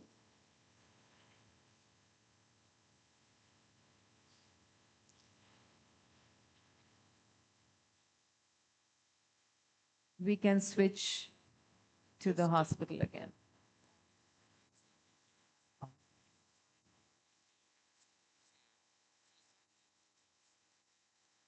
Yeah, Pravir, we cannot hear you properly. So we have found multiple lymph nodes. So lymph nodes somewhere seen in the periportal region, and then from D1. Now we have lymph nodes here. We have zoomed this image. So these are multiple lymph nodes, and these are located in the celiac region and the station EUS station 9. So as you can see, these are round, hypoechoic, multiple lymph nodes. Besides this, we do have lymph nodes in the subcarinal region as well.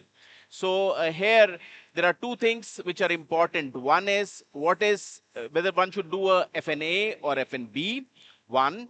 And second is whether, small one, we'll take another. So one is whether you should be doing an FNA or FNB. And second is the size of the needle that we use. So usually, I think for majority of cases, we resort to FNB. And the reason why we resort to FNB is that you can do an immunohistochemistry to pick up the various differential diagnoses which require IHC. So like neuroendocrine tumors, lymphoma. Therefore, doing an FNB makes sense, one. Second is you don't need on-site pathologist. You can have visual inspection of the sample that you have taken. You get good course with FNB needle, and that's what typically is known as MOS. So you don't need an on-site pathologist. That's the other advantage. Third advantage is the number of passes that you are making decreases, because if on a single pass you are able to pick up good core tissue, then you have the diagnosis made. So as you can see, I'm resorting to 19 gauge FNB needle. The only reason is this is what we practice in our center. You can choose a 22 gauge FNB needle. The main difference will be, one, the amount of blood possibly will be more with 19. Second, core tissue possibly will be better. Third, the difficulty with 19 may be that you are not able to puncture through the gastric wall. So sometimes that can happen. So I have moved the sheath in. As you can see, my sheath is there. I have locked in the sheath. And after this, I will unlock to adjust for the length of the needle. And then we'll apply Doppler, which is mandatory for before puncturing any lesion. So as you can see, we don't have any vessel in between. No, above. So yes, towards the side from where the needle will come. Please, on the right-hand side, please. Yes. So that's fine. So you are seeing a lesion, the lymph node, and there is no vessel in between. So I have placed my sheath there. So, please remove the Doppler. Are you able to see the sheath? Yeah. Is the sheath being seen? Yeah. Yes. Okay. So I'll just adjust it slightly better. And now I have locked this. And then we will puncture for the lymph node. So as you can see this. Dr. Praveer, by Yes. looking at the node, So this is a single pass, and then I'll make to and fro movements here. This is 1, 2, 3. So 4. So that's all I'm making. And then I'll just pull the needle out. So what we have done is a slow pull. So the reason why I've done a slow pull is the more amount of blood that you can sometimes get with an FNB needle. If the material you don't get, we can resort to a wet suction technique, which based on literature yields the maximum. So wet suction technique is the technique that is usually followed. But the only flip side is sometimes with a small lymph node, you can have a lot of blood. And that's the reason we have resorted to slow pull technique. Let's see whether we could get core here or not. So I'll quickly show you the mediastinal lymph nodes as well here. So if you see, this is the left atrium, this is the pulmonary artery, and you can see lymph nodes again here. So these are the lymph nodes, as you can see. Dr. Pravir Rai So will just come back to you in some time. We are just switching to the next. So just to show you the core that we get, so obviously, can you see the cores here? No, we can't see that. Yeah, can you just zoom on the tissue? Yeah, please, one needs to zoom. No. Yeah, just still not on the focus. Okay. So we need to see the bottom part actually. So if yes, I now show you this way. Yes, yeah. So this is the core that you will get with 19 gauge FNB. And the only advantage, I did make 3 passes, 3 to and fro movements. With even a single or a 2 to and fro movement, you can get good material. That is good material, yeah. Okay, we'll switch to the next case. Okay, so should we go ahead and do an ERCP? Okay. So yeah, so now we will resort to ERCP and try to remove the stones that we have.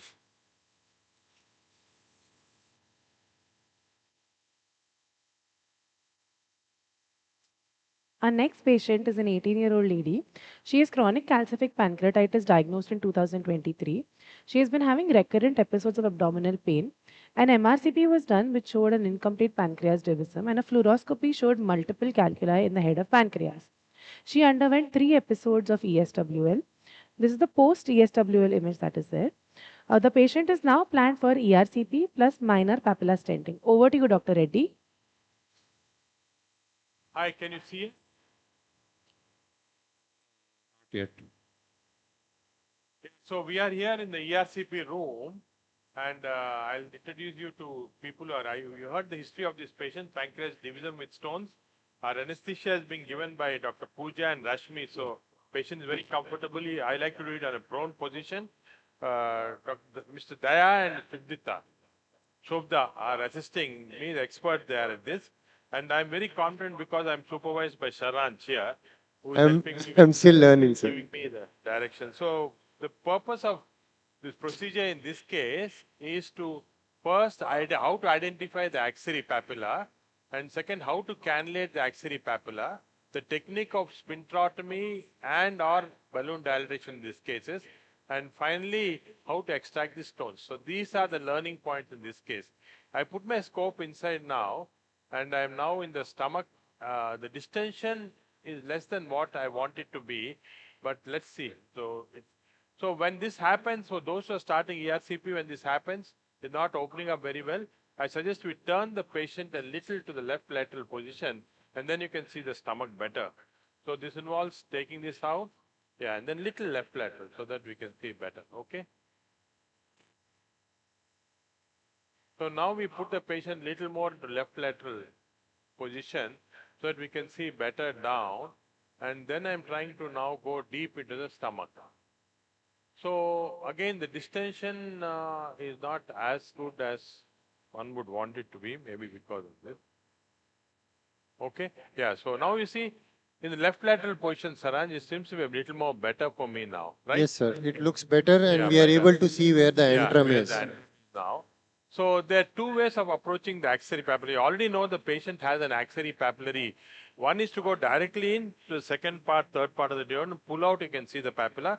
The second method is to go through a long route. Most of the procedure we're going through the long route. Yes. So therefore, we'll try that first and see if I can make out a good axillary papilla. So if you know if the condition is already axillary papillary problem, then I suggest that you go through a long route. So I turn my small knob here to the right. Please focus on the hands of Dr. Reddy. Yeah, I can do this, yeah, right. And then I'm pushing my scope down. And as I push my scope down and pull back a little, I can see the papilla in the distance here. And then it's coming more on the right here. So then I go back again to show you the anatomy completely. Normally what happens is when you pull back like this, the scope slips down and you're able to see now the main papilla, you're able to see. So I'm not in the classic position now. Can you see both the papillas? Yes. Who's moderating there? Yeah. We can see them. Dr. Reddy, who's moderating? Yeah, Dr. Anil and Dr. Joan. Doctor?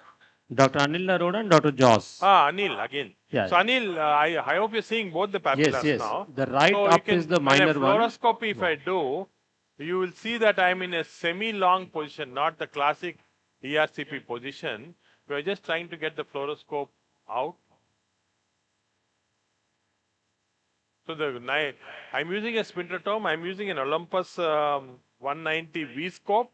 And also I'm using Olympus spindletome. So now we switch on the fluoroscope. It's going to take a little time. Okay.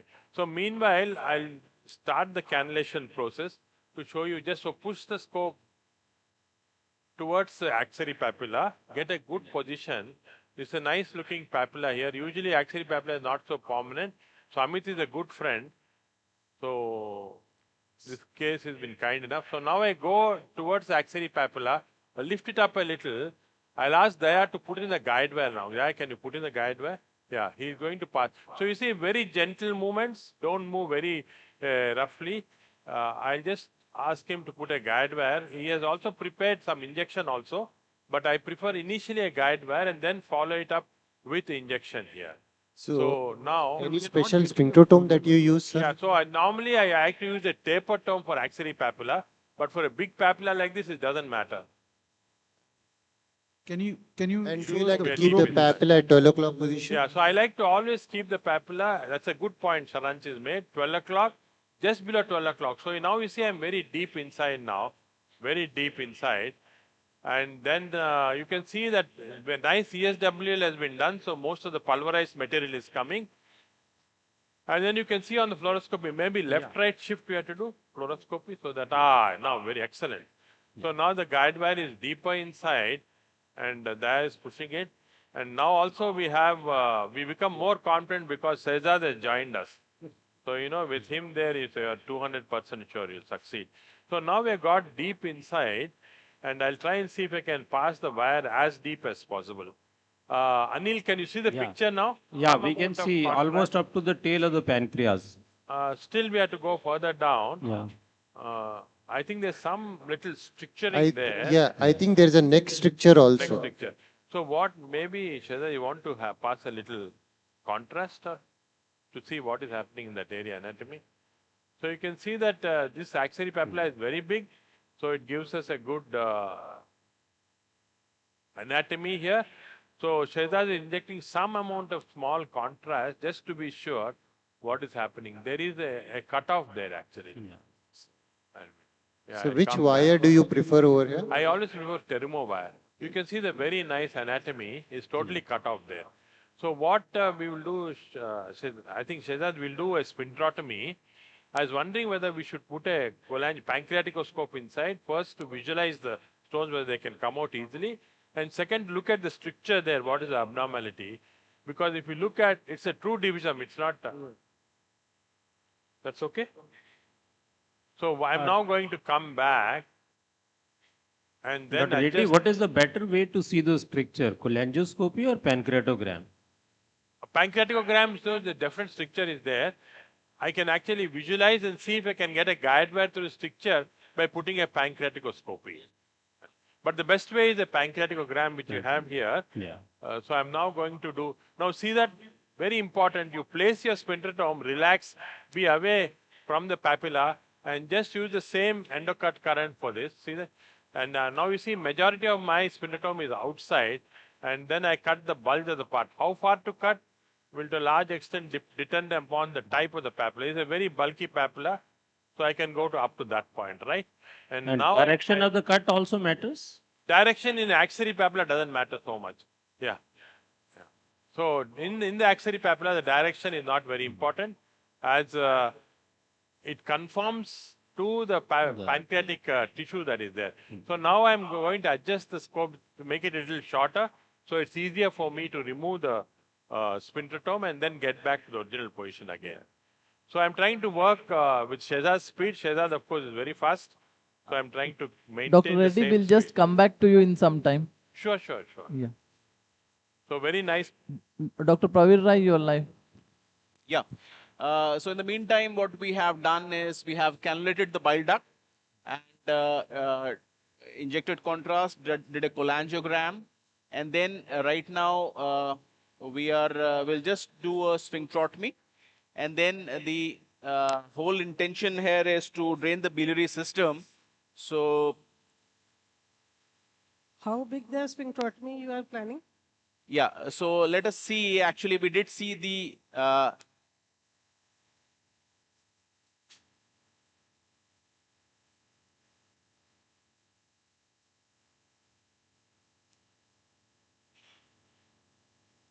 very long intraduodenal papilla. Yeah, quite long. So the options here is to one, do a long sphincterotomy, which obviously carries some complications, or do a partial sphincterotomy and then followed by CRE.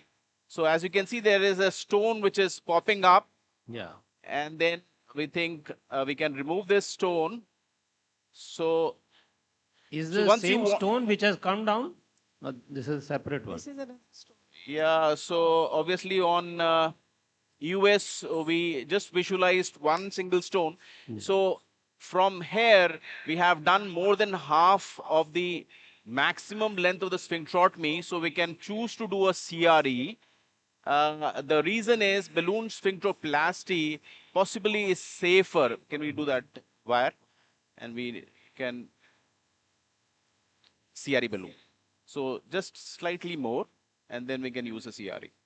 So most likely that lower end thickening would have been because of this, other stones passing off and causing reactionary inflammation. Okay. Probably the small stone particle is Yeah. stuck at the lower end. So I don't think he has dual pathology. It is one single pathology, choledocholitis, with recurrent passage causing inflammatory narrowing. Yeah, that is a possibility, but the nodes that we saw were highly suspicious. We did sample that.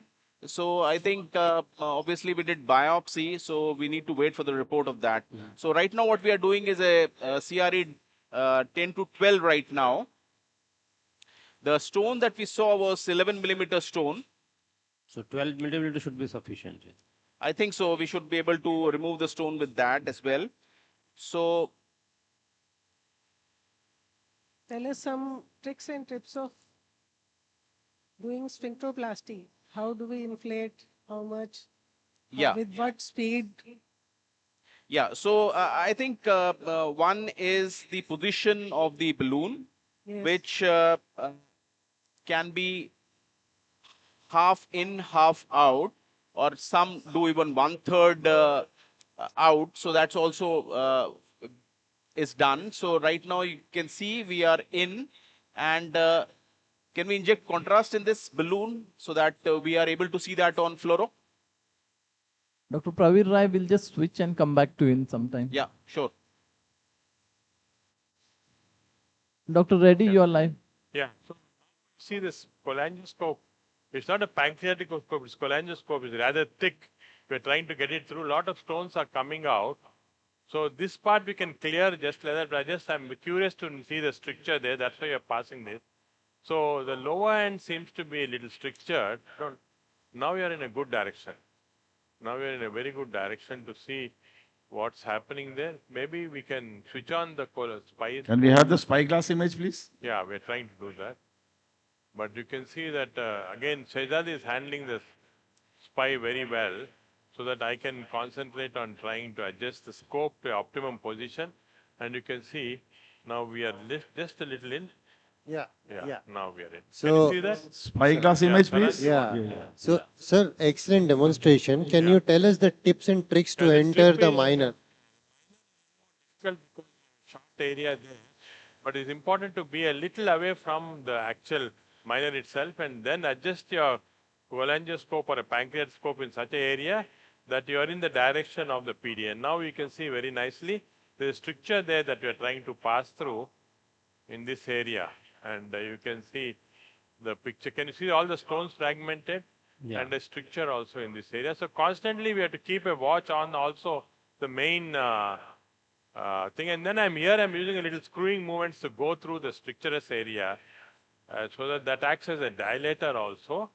And you can see very nicely the fragmented stones there with a strictured area. So this is the typical chronic tropical, so-called tropical or denting pancreatitis that we have here with multiple stones. Only thing is how far down we have to see whether we are gone. Now you can see the stones now segment nicely, Anil. Yeah, we can see it. Stone fragment that we can see. So we have to see how far. Can you show the fluoro, please, to see how far we are? So there's a stricture there. We are stuck. Can you see that? If you have a very nice pancreaticogram, there's a stricture there. Yes. Okay. But can we have a fluoro picture? Yeah. So this is the proximal stricture. There is another stricture down. Yeah, there's two strictures. The other stricture is totally tight. The proximal stricture itself is not letting us enter into this area at all. See this? Can you see the stones there with the stricture inside? Very nice. Would you like stricture. to balloon dilate this stricture? Yeah. So now the question is, what do we do? My feeling is that we can balloon dilate this, remove all these stones and all. But what will happen is the stricture in the mid part you can't do, because it's totally cut off. Have you seen can you see the picture there? Yeah. The totally guide wire cut is off. recoiling back. So I think sometimes we'll have to think in endoscopy, what should be the next move?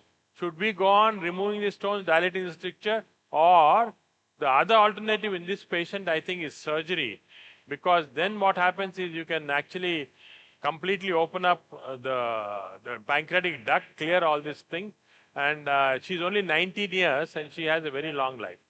So what is the panel opinion? But you can see a beautiful picture here of the pancreatic stones. Technically, we can even use a laser and blast these stones into small bits, but all this would be only if you want to complete the endotherapy. If you don't, so Saransh, what is your opinion? Sir, I was thinking, seeing the MRCP, there seems to have bent the distal stricture of the neck. See, the wire is totally cut off. Yeah. So Dr. Reddy will just switch and come back to you in some case time. is that okay, we have done this, patient may get relief from pain, but I think if you want a permanent treatment, it has to be surgical to completely open up this. I don't know what the panel and their things. Yeah, Dr. Reddy, but is it not a conventional teaching that 5 years down the lane after lateral pancreatic jejunostomy, there is a recurrence of pain and you can come back to the same problem again? No. Those are the older studies. The recent studies have followed up to 10 years without recurrence of pain. So I think now there's a very good evidence that in a total stricture cut off like this, you can see very nicely the stricturous area with the stones. Can you see that? Yes, we can. Very nice. So these stone fragments will come off with a balloon now, but the stricture itself, I'm not sure whether we can dilate it, no problem. But the stricture in the mid part, we can't do anything. So my Dr. Reddy, opinion we'll have to switch now and we'll come back in some time. So my opinion is, before we go also, that we'll put a stent, a single pigtail stent there, and then clean the thing. But ultimately for the mid part stricture, in the mid part of pancreas, we require to do a surgery. I think it's very important as endoscopists also to have a holistic opinion of the patient to decide what to do. Okay? Yeah, we are just switching and we'll come back. Thank you. Okay. Dr. Bapai, you are live. Okay. Am I audible there? Yes, sir, you are audible. Hello?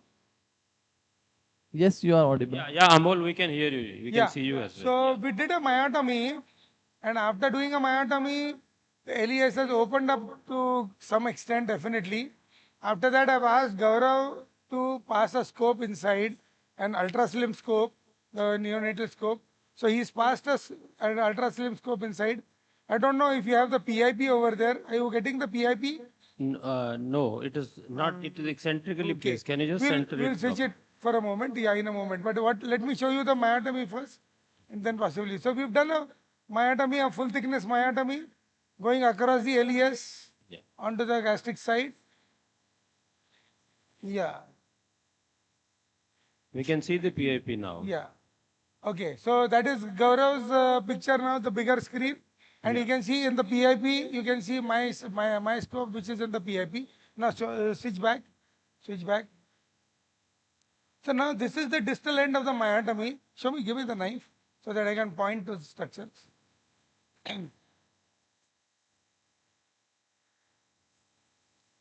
Amol, can you just orient us? Yeah. That is what I'm trying to do. I just brought the knife. I'm going to point with the knife. Don't this thing. So this is the right lip of the myotomy. This side is the left lip of the myotomy over here. So at 6 o'clock is the mucosa.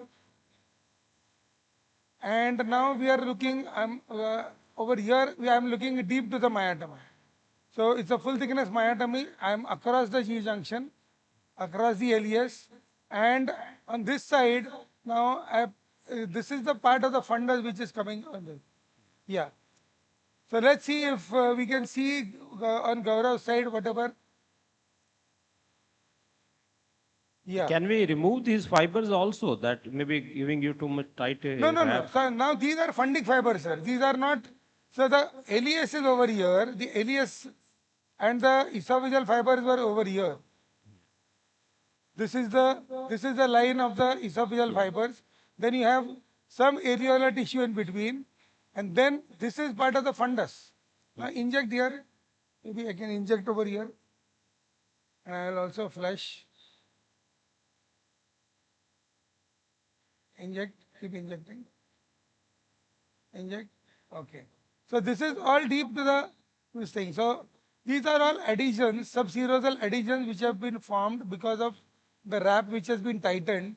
And now what I am trying to do is, maybe on Gauravscope, let's see if when I poke, whether we can see over there anything.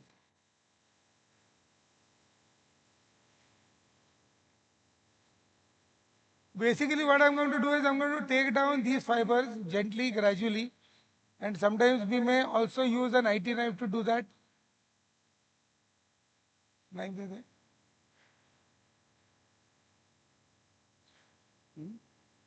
Yeah. Back here. I'll inject over here. Inject. Okay. But we are still a little bit away from the fundus because I can't see any injection coming immediately on that is visible on Gauravscope. Then, right.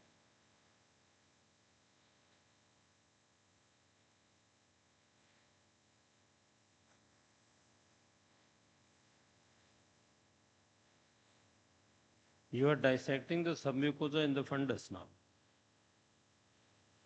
No, this is the areolar tissue deep to the myotomy, deep to the gastric myotomy on this thing. Now these are some fibers which I can see, but these are on the fundic side. And this is the fat, which definitely is a peritoneal fat. So that is part of the peritoneum which is coming up. Back, little back, inject here. Okay.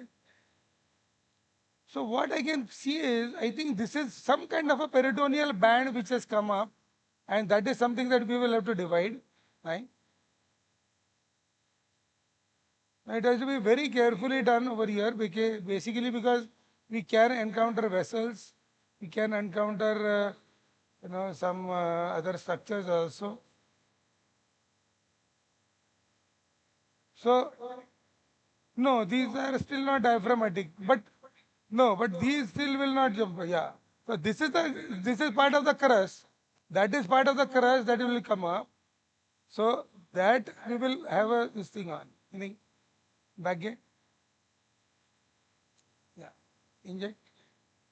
So we will go beyond this and we will decide this. Right?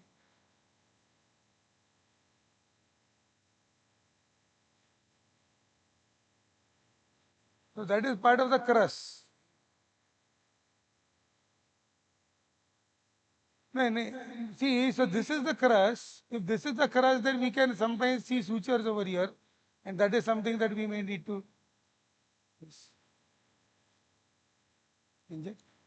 What happens, Amol, if you accidentally disrupt the crust? Well, it's not so easy to disrupt the crust, sir. It will have to be a sharp dissection and division of these fibers. And as you can see now, just touching the, if I do a little bit of cautery, it is going to jump. See? Dr. Bapai some of will them just still- come back to you in some time. We'll just switch and come back. Yeah. Not all of these are. Dr. Pravir Rai, you are live. Yeah, so what we have done is we have dilated CRE to 13.5, which I thought was sufficient as the stone that we measured was around 11 millimeters. Now we are doing a balloon sweep and the stone has already come out. We'll just pull it out completely. So as you can see, the stone has come out. I think this was possibly the stone that we were seeing. And then you can see second stone also has come out. The other thing that we found on cholangiogram is that we can see a stone in the cystic duct. Are you getting the fluoro image? Yeah. So There is one big stone there. Yeah. Yeah. So there is a stone in the cystic duct as well. And I think right now you can see I'm just coming out with this balloon, extraction balloon, and we are out. So these, I think the bile duct is clear, but we do have stone in the cystic. So we can choose to go into the cystic and try the removal of it as well. But again, everything depends upon what's the diagnosis for this particular patient. So I think since we are already in, we'll just make one attempt, whether if we can remove the stone from the cystic duct as well. We'll just come Pravir, out. you can make a maneuver to enter into the cystic duct, and with balloon you may get it out. Yes. So spyglass karo. yeah. So first is entering into the cystic. Yeah. Up. Yeah. Dr. Pravir, Dr. Sudhir here, did you find any abnormal tissue after sphincterotomy as we were suspecting some Anil? pathology? Yeah. Better do a spyglass. For this system, I think if we are able to go directly with the balloon, there is no need because we are ultimately adding it more infected fluid. Not easy. It's a low insertion. Look, I think it is all stone. I'm very clear. There is no mass seen anywhere. There was just a thickening, multiple. So we have entered into stones. the cystic duct, as you can see, and I think we have an excellent technician who is doing all the job for me. And so we have entered into the cystic with the balloon, and as I'm in, now we can first deflate balloon again. Yeah. Now please inflate. Yes. So now we'll just see whether the stone from the cystic comes out or not. We are just, we have went inside, deep, inflated the balloon, and then we have the stone is out. Yeah. The stone has possibly come out. We'll just see that. This is more squarish stone.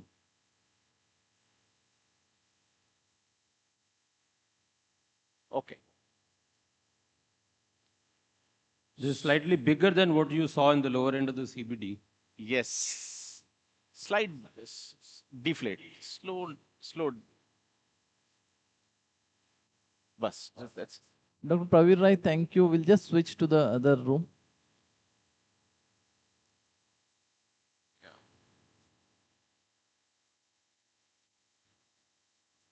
A 60-year-old male. Our patient is a 60-year-old gentleman who's having weight loss of around 8 kgs for the last 2 months.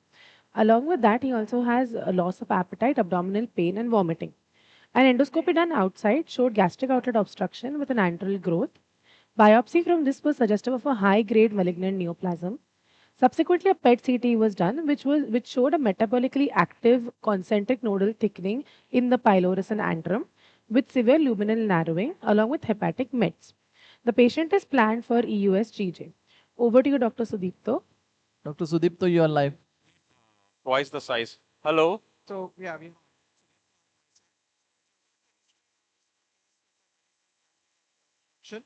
uh, this patient already had a nasojejunal tube inside, a large bore nasojejunal tube. So what Sudipto has done is that he's pulled back the tube at the DJ flexure and The fluoroscopy can we also. get a fluoro image as well? Yeah, you're getting the fluoro image. So it's back there.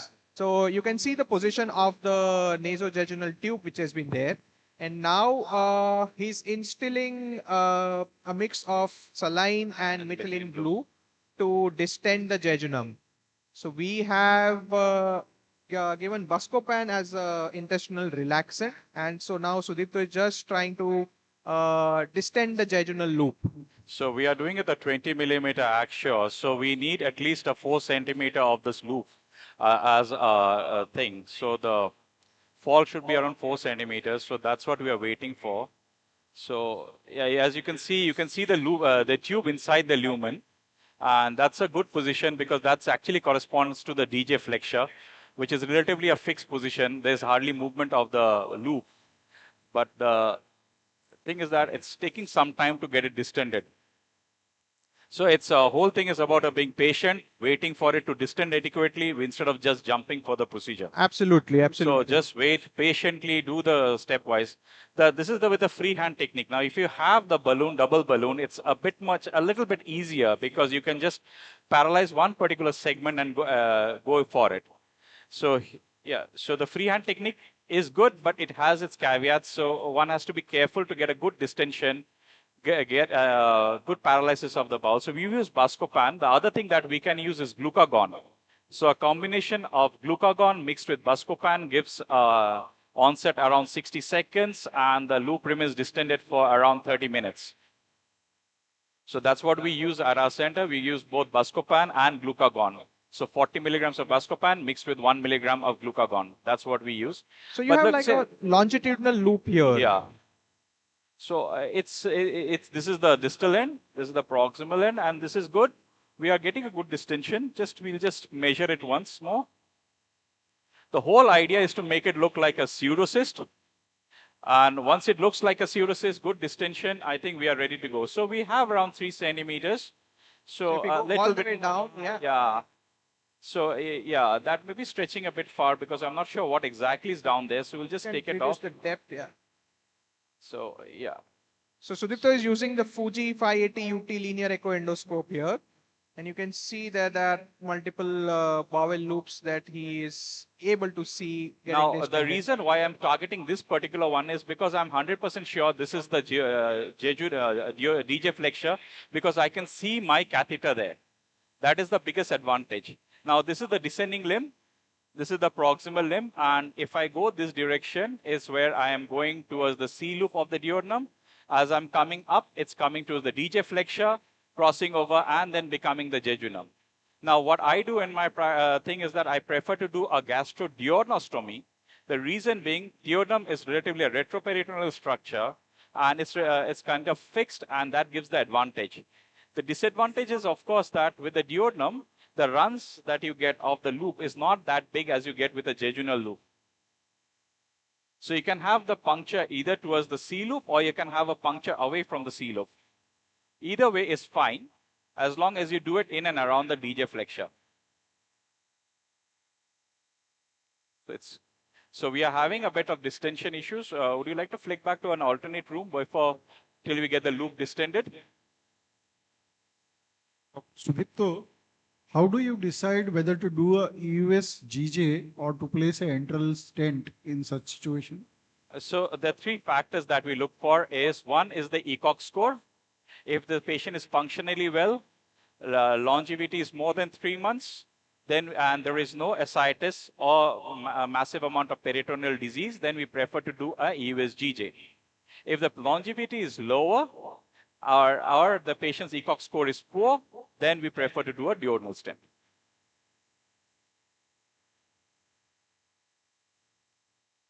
Yeah. So yeah, now it's getting distended, but you can see there are multiple intervening loops. So Yeah. one has to be careful not to puncture two loops at the same time. So that's one problem again. So we have to be careful, do it cautiously here. Now we are gradually getting some distension, and hopefully it is still not adequate actually. Yeah. Need a little bit more. The problem with this little bit more is that you tend to distend other loops also. So then that becomes confusing, because now as you can see on the left side, you have another loop thing. So just don't change your focus from one loop to another. Start off with the loop that you were in and keep on doing. So maybe a little bit more buscopan will be. And you can see the water coming into that loop. You Yeah. can see it getting distended.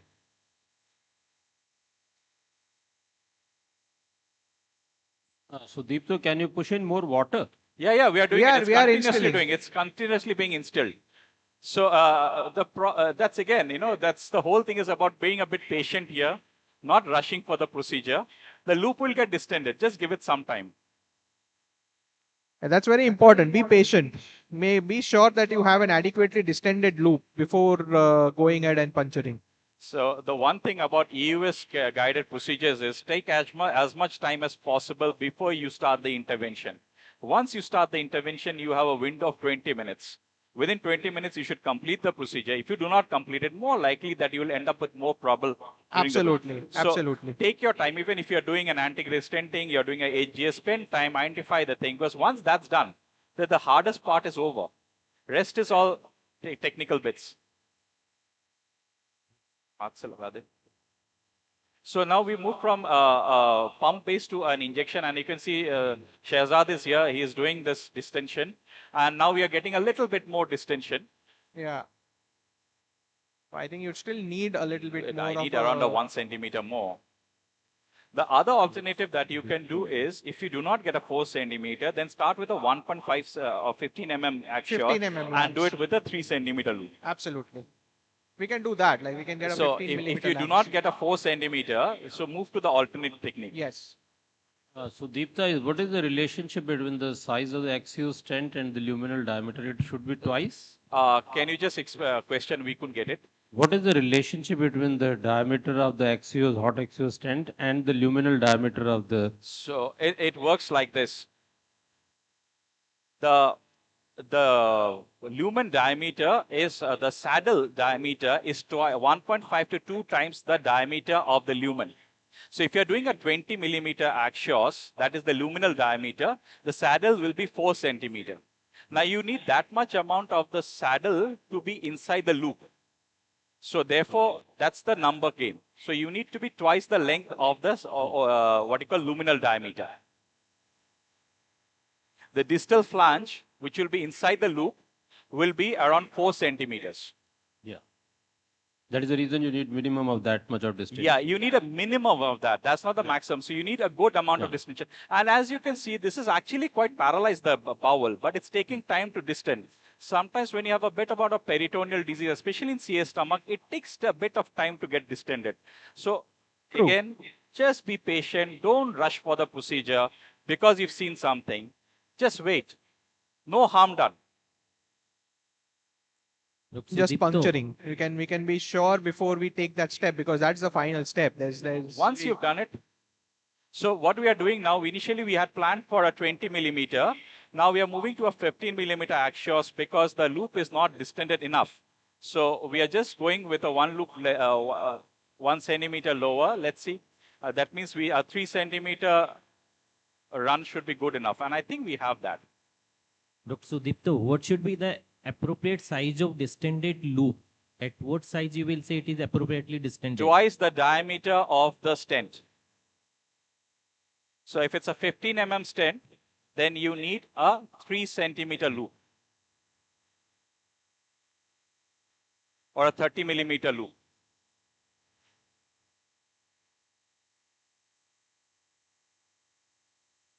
The saddle is twice the diameter, so we'll have to keep that in mind. एक बार नाप कर लो। पानी डाला इसमें। So when you start with an axios, remember this is a hydrophilic one. So you need a good amount of water into the channel and as well as wet the stent a bit because that allows it the frictionless movement. इसको थोड़ा गीला कर दूंगा यार, थोड़ा गीला कर दो इसको. We just movement. So it has to be lubricated well because it's a hydrophilic one. Now, if you do not lubricate it, what will, now my hand is lubricated. I need to push it in. Yeah, you need a change of No, gloves. that's okay. No, it's good.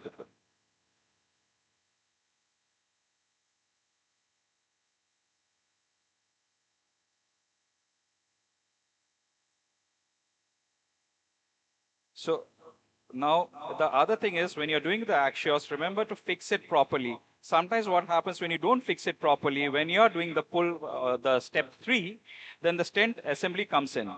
The other thing is it's good to keep the Boston logo facing you, because that is a sign, that is where all the buttons are arranged. So keep the Boston. It's not an advertising point, but it's just that you have to keep on seeing Boston. So it's an ergonomic point. You need to be comfortable when you are deploying the stent so that you don't struggle with these steps. So you can see some amount of stomach water has come back into the stomach, and yeah, I think I'm not happy you with this. need to distend a little bit more, I suppose. It's running up very quickly. Yeah, hello Ankit. Yeah. See, we have got some important functions here now. We have a launch of a few products, then the lunch symposia are going to start. So temporarily we are going to put you off the screen. We will have a small launch, and then you will again come back on the screen. Okay? Okay, sure, sir. sure. Thank you, sir. Yeah, just hold on. Hold on. So just to tell you that the contrast to live demonstration session was supposed to get over at 1:15, and we have some very interesting things going to happen now. One, there is going to be a new product launch of Fujifilm, their 8000 Eluxio system, which is a 3 or 4 minute event which will take place here itself. They'll just show a small film on that. And then 3 very interesting lunch symposia are going to start in Grand Salon.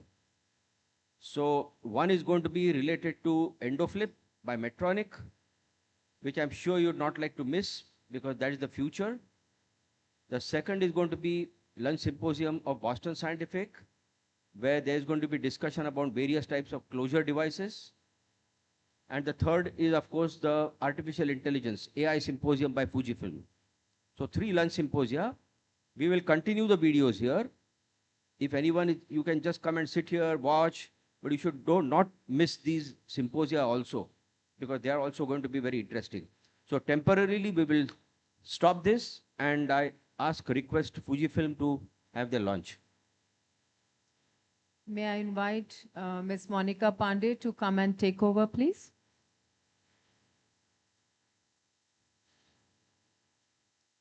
Thank you so much, and a very good afternoon, a warm welcome to everyone over here. At the outset, I would like to thank Dr. Amit for this amazing opportunity for Fujifilm, and we're really glad to be part of this academic extravaganza. I, Monica Pandey, representing Fujifilm, would like to take your attention for just a few minutes for this amazing, interesting product we are going to have here in India, right after Japan and Europe. And we are really super excited to have the endoscopy solution available now in India. And I would like to now request the audio team to just play the introduction video.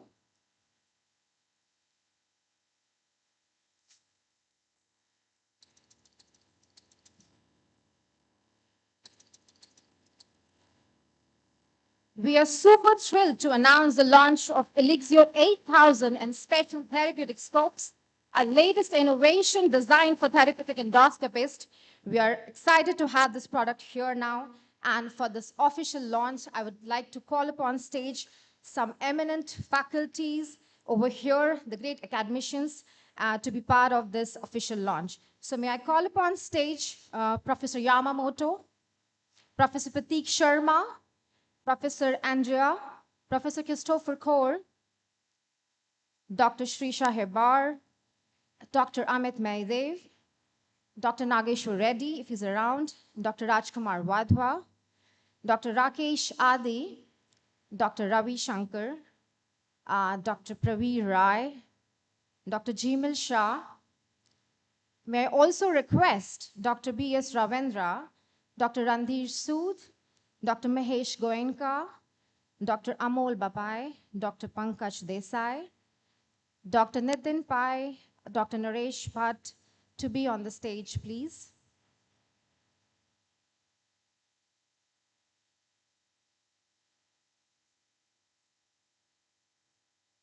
May I request all the faculty to please come up on stage? Just repeating the names again, may I have Professor Yamamoto, Professor Prateek Sharma, Dr. Andrea, Professor Christopher Kaur, Professor Pradeep Bhandari, Dr. Shrisha Hebar, Dr. Amit Maydev, Dr. Nageshwar Reddy, Dr. Rajkumar Wadhwa, Dr. Rakesh Adi, Dr. Ravi Shankar, Dr. Praveer Rai, Dr. Jeemal Shah. Yeah, you're here.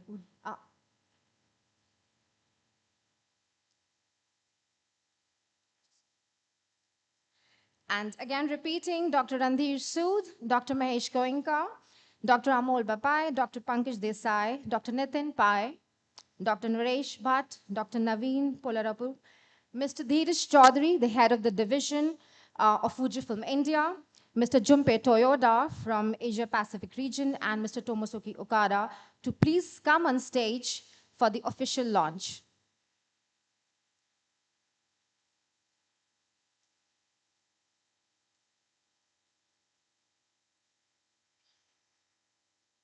May I have the launch video, please?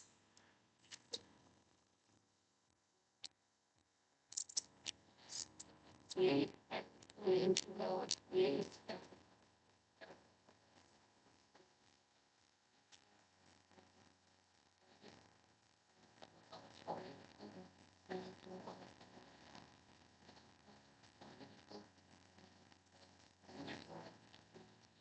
evolution of its predecessor, the Eluxio 8000 is Fujifilm's latest flagship endoscopy solution. The Eluxio 8000 offers advancement in 3 key areas: enhanced image quality, expanded therapeutic solutions, and a more efficient workflow designed to improve daily procedures. So much. Thank you, Ms. Monica Pandey. May I request the moderators for the...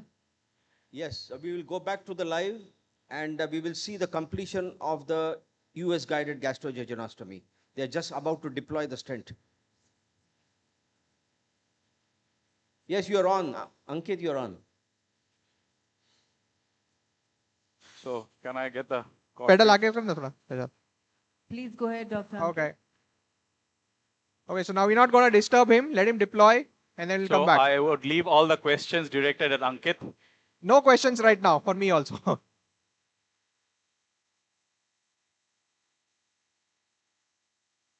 I'm not getting a burn. I'm not getting a burn. Can you check the contact settings?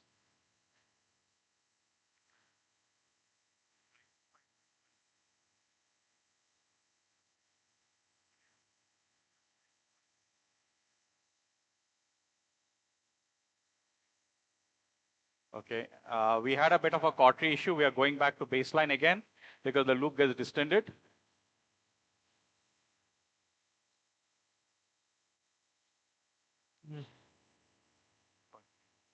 No, not there as yet. We need to inflate it a bit more. Yeah. It's not there as yet. So can we just wait on this because it's not distended at all actually.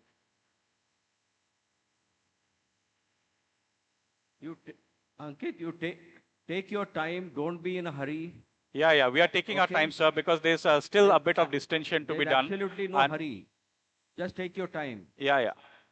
I'll just, everything fluid is coming back into the stomach actually, sir. Yes, I understand. So we'll just do some suction and clean the stomach. The stomach is getting all the fluid actually. Fluid is back pressuring into the stomach. Dr. Sudipto will just switch to the next room and come back to you in a minute. Go there. We'll just wait on that. Yes. Dr. Bapai, you are live. Okay.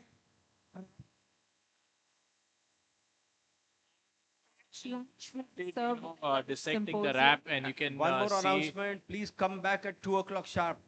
We don't want to delay any proceedings today. Sure. Because evening is a very, very important program when CM is going to come. The Emerald Awards, which is the highlight. Okay.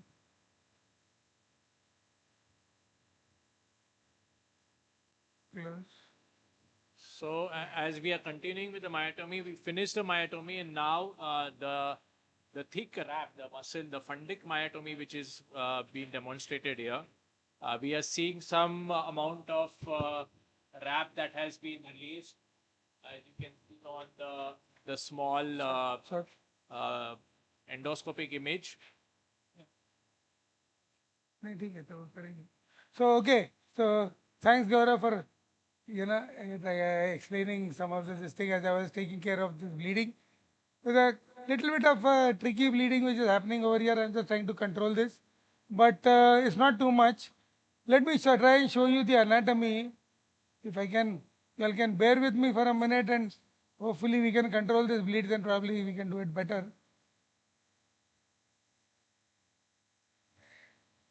Close. I think it is coming vertically.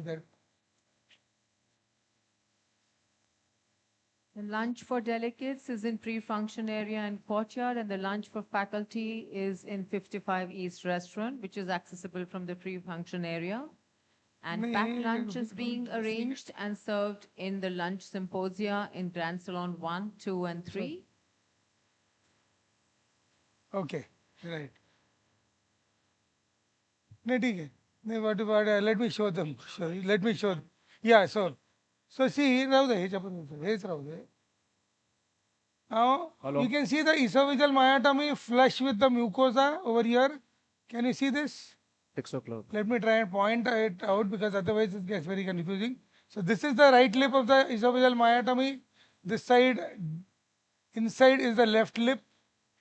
And then deep to the myotomy, this band has come, which there was a little bit of jumping, but this was not the typical jumping that we see with the when the crust is involved.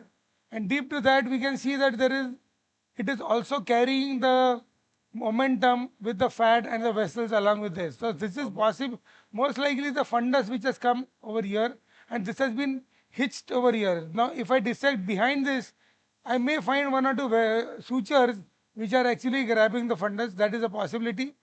Or I may be able to divide this on this side. So between this, this is the peritoneal layer over here, and on this side is the myotomy, so esophageal side.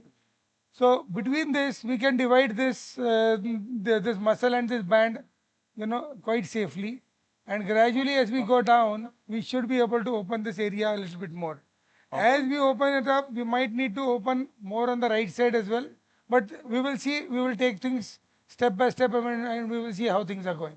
Dr. Bapa will just switch and come back to you in a minute. Yeah, okay, close. Amol. Yes? Yeah, so is there any definite demarcation where you can say this is diaphragm and this is not diaphragm? Why am I asking? You are an expert, you can see and you can, but many people will start doing it after seeing you. And if they cut diaphragm, then it's a very difficult situation for the patient.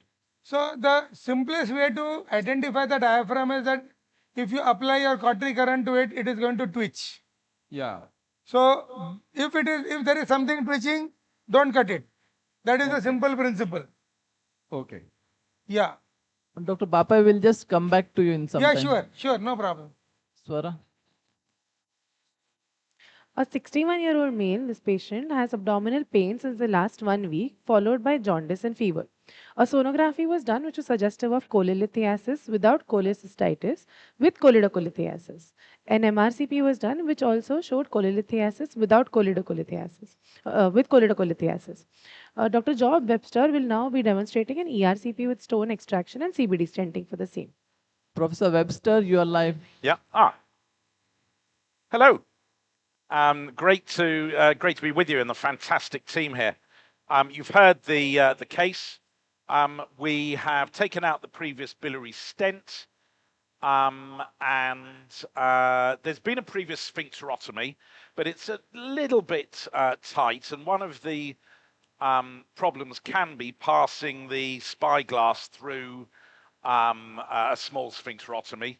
We could extend the sphincterotomy, but in fact here I've elected to do a small balloon sphincteroplasty using the 8 to 10 millimeter CRE balloon. The patient's in a supine position, which means that I'm slightly facing away from you. In my unit, we do most of our ERCPs with a patient in the prone position. I think there can be a little advantage in that, if there is a lot of fluid or stone material, particularly after spyglass, then in the prone position, the fluid tends to fall away, whereas in the supine position, as you can see here, the fluid, it's not a terrible problem, but it can tend to pool over the ampulla. So here we go. So we're just going to do this little balloon dilatation.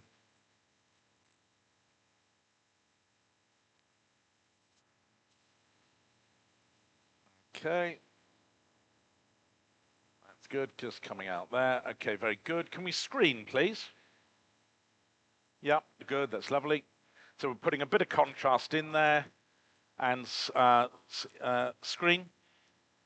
And let's inflate to 8, probably 9 millimeters. Do you do this with a bit of contrast, or is there, can we screen? And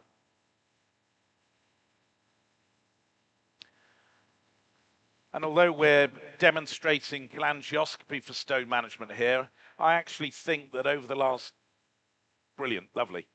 And let's go to 8 millimeters. You can see there's a little bit of narrowing at the sides of the previous sphincterotomy. That's not unexpected.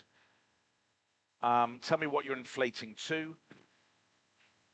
And how many millimeters is, that's that 8 millimeters or, okay. Yep, let's go to 9, which is, let me see how many. Okay, that's fine. Okay. Screen, please. Yeah, so that's, let's go just a little bit more than that. Yeah, it's quite fibrotic, that sphincter, isn't it? Let's, if we can go just a little bit more, that's fine. Okay, I think that's good enough, but it means that, you know, it's really quite narrow there, and I don't want to overinflate through the sphincter. But it may be quite difficult getting the stone fragments out after stone fragmentation here. That's an important piece of information. Okay, I think that's fine. Let's deflate there. Before we pass the cholangioscope, could we? In fact, no, I'm not sure I was going to suggest that we needed to do a balloon cholangiogram, but in fact we can see the radio-opaque stone just above the scope. So I think we can go straight with the spyglass, please. Okay, so let's exchange. Keep the wire in, yeah, we'll do it over the wire. Lovely.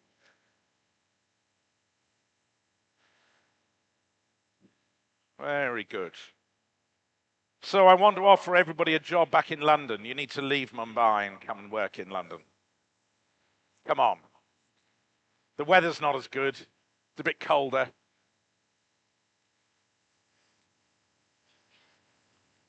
Okay, so we're using here the Spyglass DS2, 1.2 millimeter working channel, and we'll be doing laser lithotripsy with this.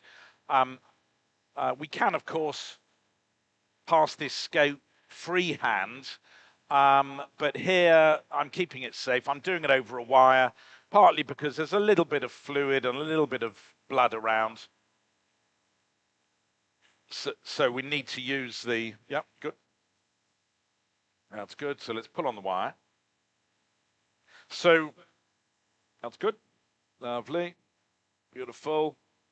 So we don't connect the spyglass to the shaft of the duodenoscope until we've passed it down into the duodenum.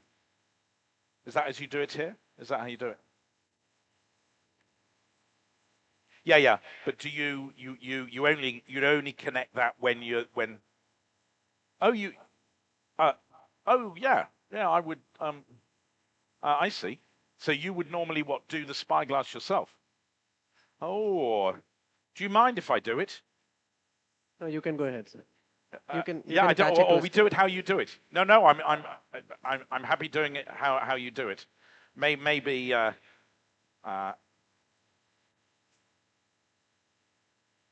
well done. That's it. Perfect. Okay.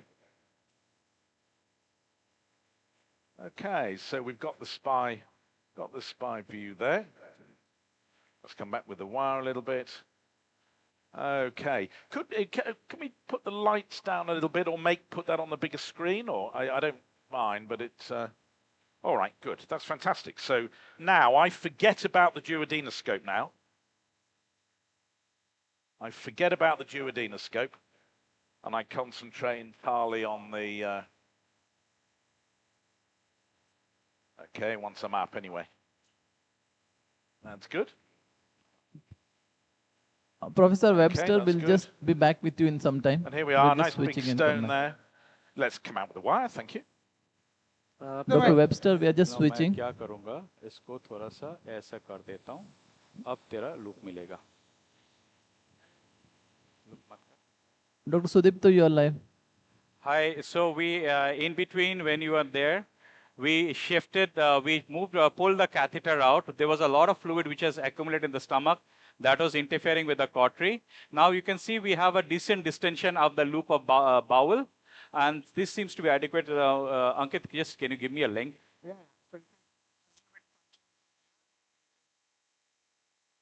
Goes this direction, and that should be a decent puncture length. Yeah, that should be good enough. This is good. Good enough. Okay, now we'll look at the intervening thing just to make sure there's no blood or vessel out there. That looks good.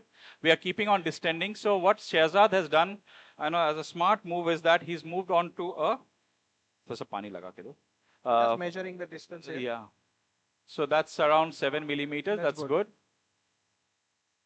Okay, perfect. Okay. So I think, so previously what was happening is for some reason, all the water was coming back into the stomach. We nearly aspirated about 1.5 liters of fluid from the stomach.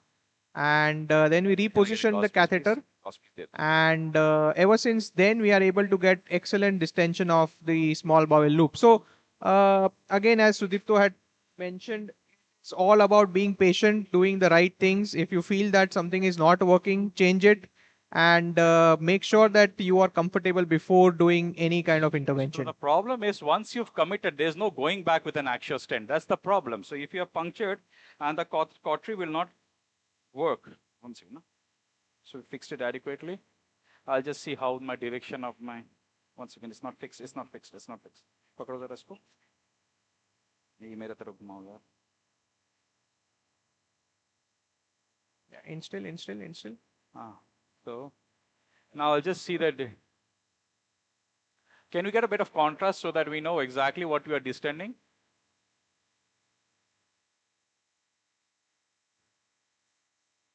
Inject a little bit of contrast here.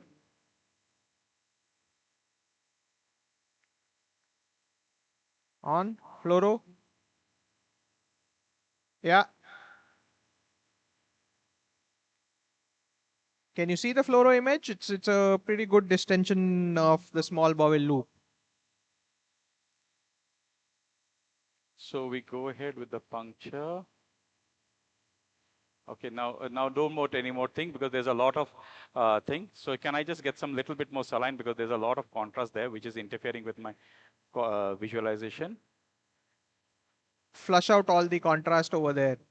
And slow. Shehzad हाथ से कर लेना बहुत ज़्यादा bubbling हो रहा है. Bubbling हो रहा है अगर हो सके तो.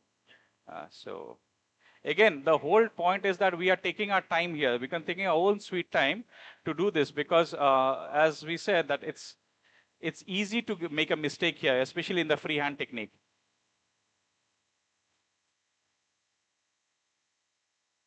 So we'll just measure once the length, and I think we should be going. Sorry, you can do this.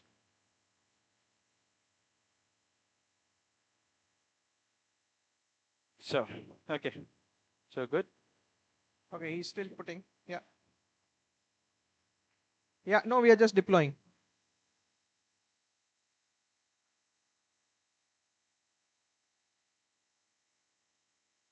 Now Yeah. I'm inside the loop. He's inside. Yeah. I'm deep down, locking it in. Can you just remove this? Take off the catheter, the cautery.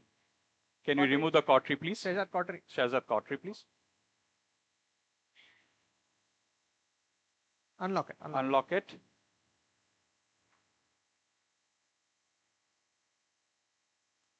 So we can see this distended. Now pull it back a little bit. And you know if adequately when the metal sheet touches one of the walls. So this is good enough. Okay, now lock it, please. We'll lock it again. And we locked it. And deploying it inside the stent. Yeah, inside the channel. Sorry, inside the channel. And that's the blind part of the thing. Okay. Now we move on to the endoscopy image. Big wheel away from me. Big wheel away. Insufflate with the thing. And we start pushing this out. Unlock this. Yeah, withdraw the scope gently. Shahzad is withdrawing the scope while we keep on pushing it out.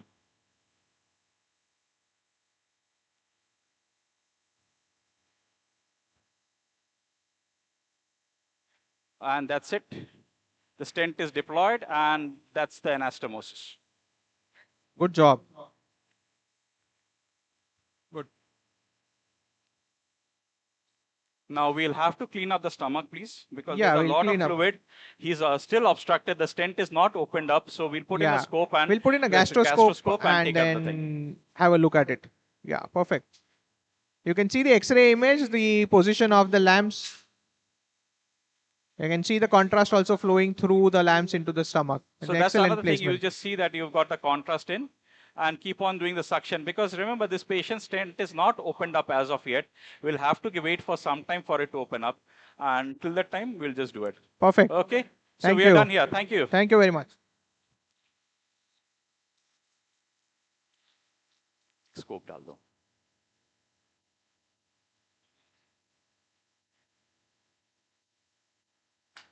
Our next patient is a 70-year-old lady. She underwent ERCP plus CBD stenting 2 months ago for a CBD calculus. Post that, she underwent a cholecystectomy a month ago. Recently, she developed right hypochondriac pain. The ERCP was attempted outside, which showed a migrated CBD stent. The stent could not be retrieved, and hence another 7 French stent was placed in it. Dr. Pankaj Desai, over to you for ERCP plus stent removal. Dr. Pankaj Desai, you are live. Yeah, hi. Can you see me? Yes. Yeah, can you hear me? Who is there? Yes, we can hear you, sir. Yeah, can you make a little louder because... We can hear you. Okay, We can hear you. So we'll start without any much ado. I thank Dr. Maidev, Ankit, Gaurav and the entire team here for this wonderful opportunity. As you have seen this case, I think it is tricky. You have so many stents inside. Are you seeing the fluoroscopy? See, there is one stent which I am holding. I have already caught it with a snare outside. The other stent, yeah, one fragment of the stent is in the right hepatic duct, which is a small fragment, and the other is probably in segment 4. So now what we are doing is, the plan is, Ganesh is here to help very ably with the full anesthesia team here. And we are going to remove this stent first.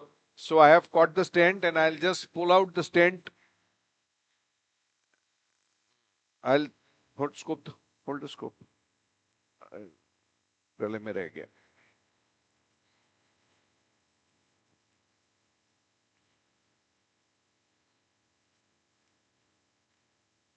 So that stent has been removed. Now we'll go in again. I have kept the patient in a supine position for the time being, just to know the anatomy. Dr. Harshal is there to help, because this sometimes is a very tricky situation. If the stents come out, they may come out in 5 minutes. Otherwise, sometimes you have to have multitude of methods.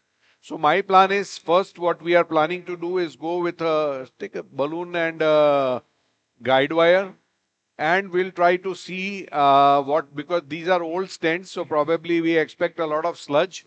So we will remove, try to do a couple of sweeps, do a cholangiogram and see the situation inside. If they come out with a balloon, fair enough. If not, then second would be we will try it with a red tooth forceps.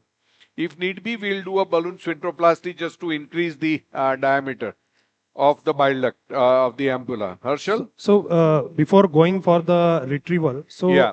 so what has happened here, sir? I mean, so do we have two stents, or is this fragments of a single stent? No, I think there are two stents. So one is a straight stent. Yeah, one is a straight stent and one is a double pigtail. Probably the distal end has broken. Okay. So we are very much doubtful even about the quality of the stents. So what stents would have been put? Now we have gone into the right duct and we'll just go where the first small part is. Can you just exchange? Can you just go straighter if it is possible?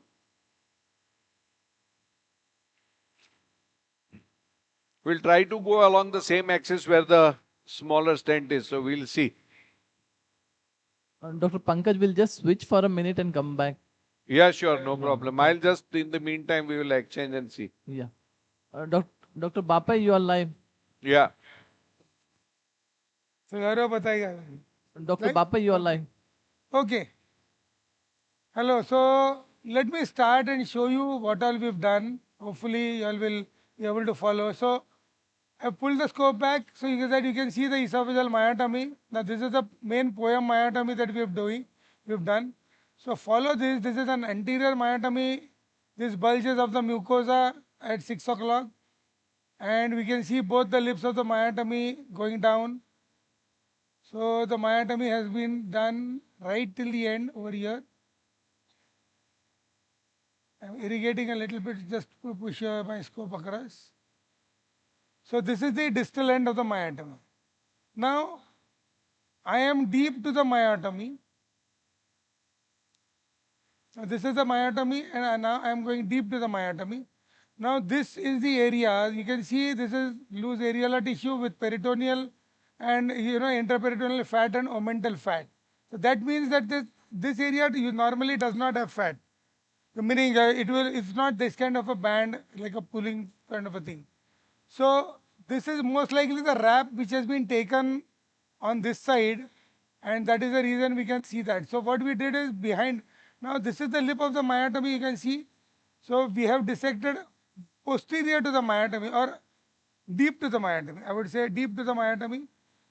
And when we have dissected deep here, you can see that this structure on top over here, yes, this is the fundus which has been wrapped around, and it has been pulled and it has been fixed somewhere more to the right on this side. I don't know whether you can appreciate that, but or you feel that it is my imagination, but I am trying to explain this fully. But just keep this like this. Don't move this. So Dr. Bapai will just switch and again come back to you. Switch in and out, then nobody is going to understand anything here.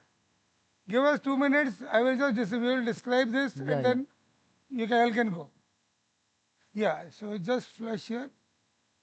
So this is part of the fundus. You can see the fundic muscle over here, and this is the serosal aspect. And here you can see adhesions, and these are all the adhesions that we gradually have opened up so that this area will open up in a large way.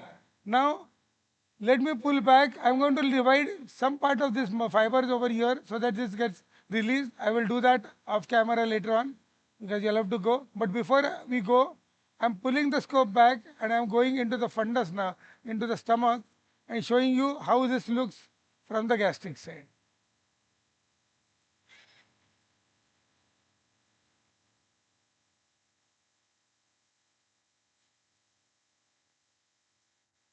Nice. Yeah, the folds have been effaced. Now part of that is because of edema, because we've dissected in this area. But this angle is something that we have to, we will be looking at opening up further. It has quite a bit opened up, and the configuration of the wrap has changed from what we saw it earlier. That is what Gaurav and we both felt. And it is also passing across the LES is much easier now. So as I showed you, that last part, we will probably dissect that, we can confirm hemostasis, and then we'll be done for the procedure. I think yeah, the diverticulum, there's no food in the diverticulum over here. Or no, some fluid is there, but this diverticulum is not coming in the way. The food can pass on very clearly, smoothly over here, and this is quite open. So there is nothing that we need to worry about this. So that off should camera, be we'll just do some bit of fundic myotomy. Yeah, fundic myotomy and that dissection, and then we'll close after hemostasis. Great job, great job. Thank you, Dr. Bape. Thank We'll you just very switch to OT6. Professor Webster, you are live. You're going to be live soon.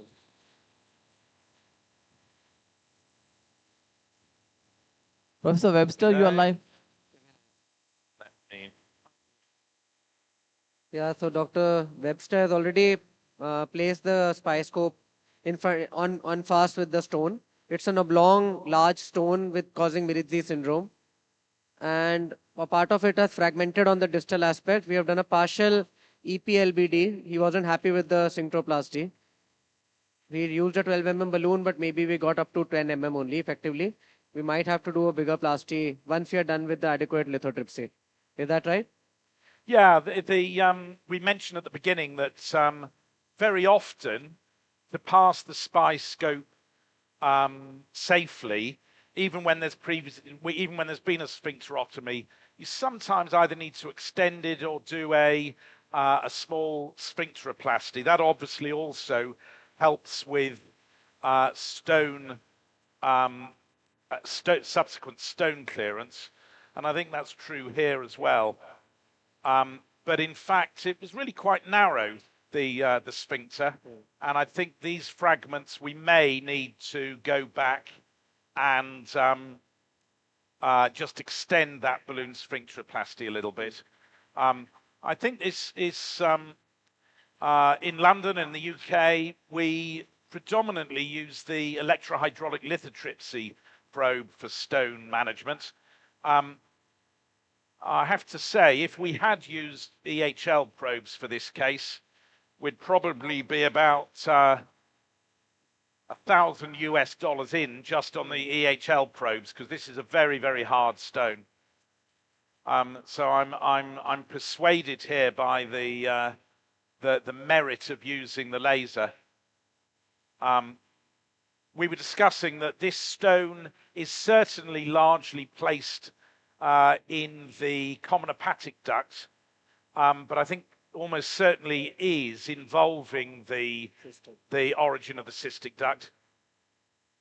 But it's not a conventional Mirizzi because its origin is clearly in the common hepatic duct. Come on, let's see if we can break this one up. We are using a thulium laser here. It's not a holmium laser, what most of it are used to. So it's a thulium laser at 10 Hertz and 1.8 joule setting. Go.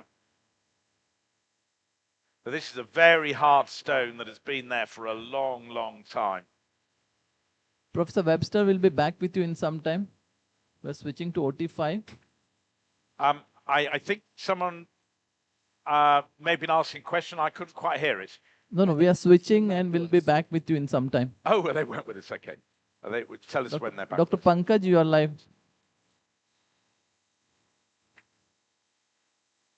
Hi. So what we have done is we have removed the stent which was outside, and on fluoroscopy you can see that the long stent, which is a partial broken pigtail, it has come down to the ampulla. We tried with a balloon, but the ampulla is a little narrow. So what we are doing is we are doing balloon sphincteroplasty to make the ampulla a little patulous.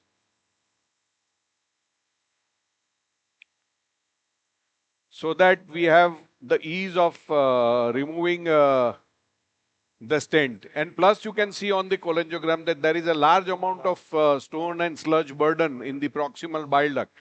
So probably if the stents are embedded in the stone mass, it would be a difficult proposition to pull them out, but we will try one by one. Okay, I think we can deflate.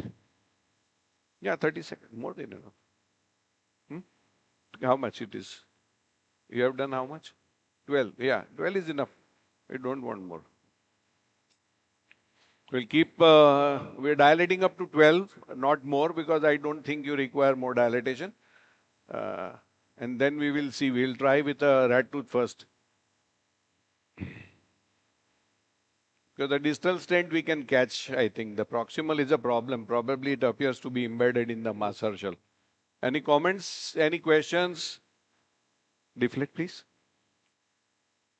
So what is our option, suppose if the stent is embedded inside the stone? Yeah. So what will be our option? Directly send the patient to the surgery? Or no. I think we can do something with the spyglass. Yeah, we can use the spyglass as a last resort. I don't think that is a problem. So I think we have a good dilatation now. We can want to try with a balloon once again, we can try.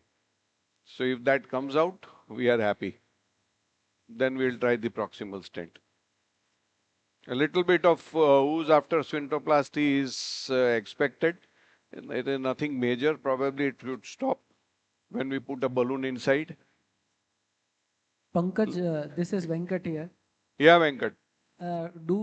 Can we use a flower basket or something, wire basket, and try? We can try everything. We can try everything. Simple. Yeah, or see. You feel that because in sometimes what happens is that this image is two-dimensional. Yeah, absolutely.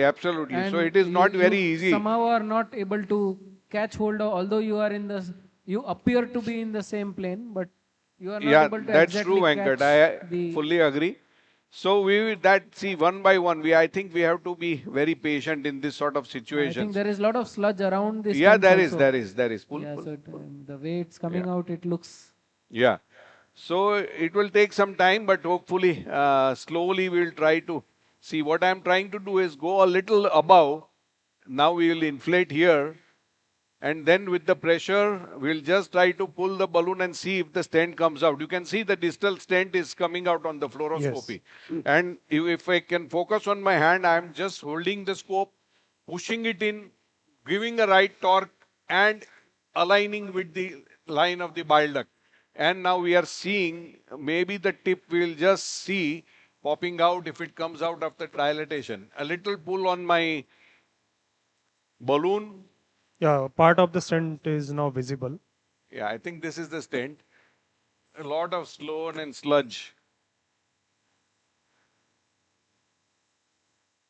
Deflate.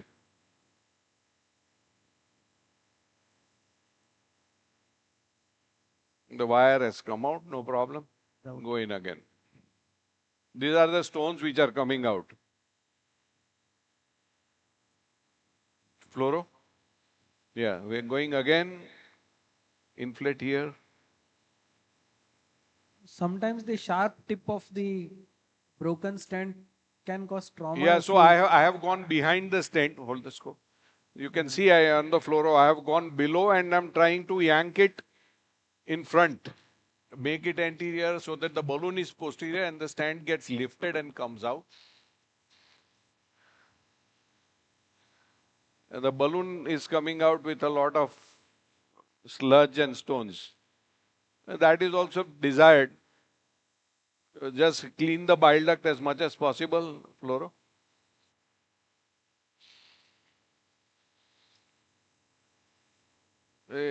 Hard stones. Rat tooth le liya. Rat tooth le. The problem is the stone burden. We have already taken. Yeah, the stent. You can see the stent here. Already see the stent. Make the endo big. You can see the stent. It is coming out. But the problem is because of that stone mass which is holding it above, it is getting dragged back inside. See, you can see the tip. Can you see? Yeah, that's the tip of the broken stent. Venkat?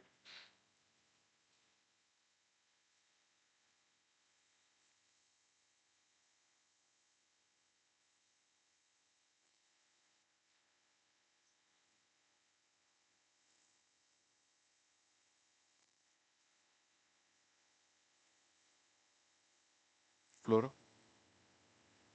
ऊपर चला गया. Deflate a little. थोड़ा deflate करो.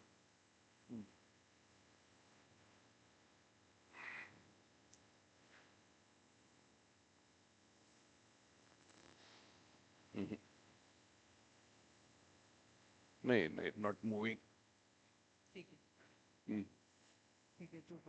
Deflate. Give a rat tooth. Yeah. Air बहुत leak हो रहा है इसमें से. लगा तो? Okay. So now we know that it is not coming out, not budging, getting pulled up. So we'll try to catch it with a rat tooth from below.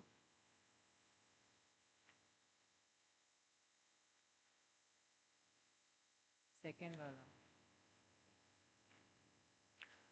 Rat tooth is comparatively a very rigid instrument, and it is sometimes not easy to put it inside. So what technique I follow is I just hook it up, get my beak wheel as near as possible, just push it a little, and then now you can see that I have entered into the bile duct.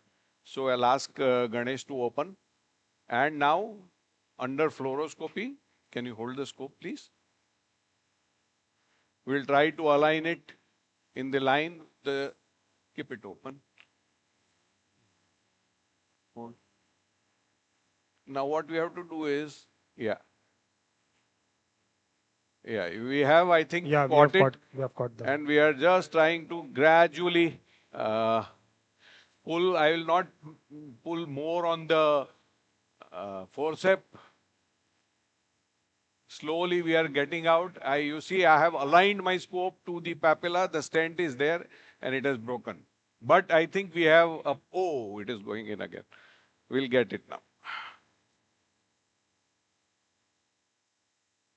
Catch.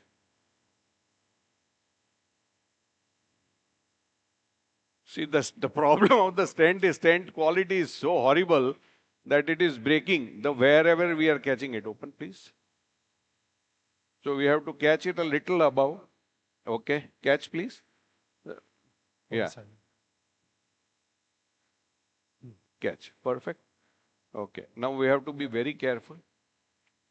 It is slipping and going out. So what I am doing is trying to, slipping. I think we have some other part of the broken part of the stent. Okay, yeah, we'll see. The break ho raha hai. Give me a small small snare. 10 mm snare to hold it. So we have to slide the snare. Dr. Pankaj will just switch and come back to you. Yeah, you can come back. Professor Webster, you are live. Hello again. So we're having a slightly tough time. This stone is very, very hard, but laser is getting us there.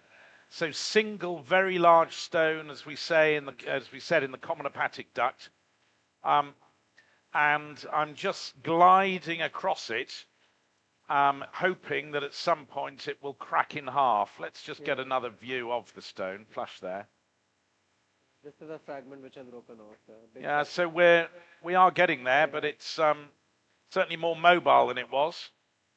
But we're going to have to really break this up pretty effectively because the lower duct is not very wide. So we're going to need small fragments to get this out.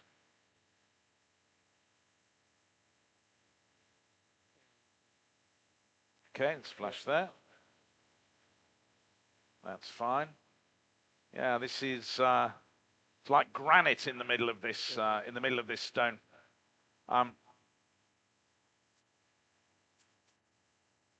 There we go. But I think the important thing to say here is that there really would be almost no prospect of clearing this stone without cholangioscopy.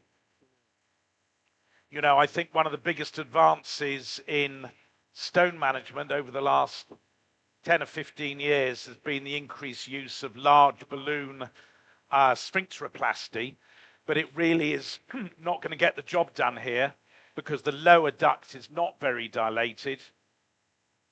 And these stone fragments are going to be, you would never be able to remove this stone in its entirety through the sphincter. So we really have to break it up, as we're trying to do here. And, we were discussing the relative merits of laser versus electrohydraulic lithotripsy. Now, with a stone like this, again, we'd have used about 3 EHL probes by now. And so although the capital outlay costs of laser are much higher, I think one could, just in a case like this, make an argument that, we can do the whole of this case with one laser probe, one laser fiber, and we would use multiple EHL probes for this.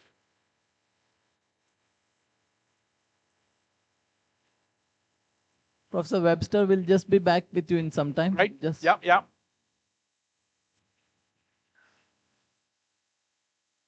Dr. Bapai.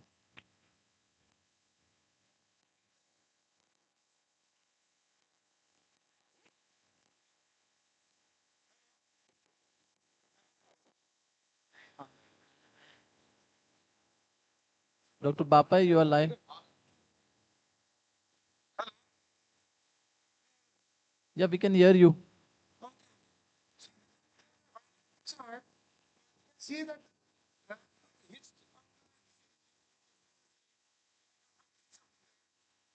divided the muscle, gastric muscle, so that you can see that the alias has opened up around the wrap. So that is what we have been able to do. With this, we are sure that, quite confident that the patient's dysphagia will improve. And it was very easy to go across the alias after this was done. So just wanted to point that out. Thank you so much. Thank you, Dr. Bapai.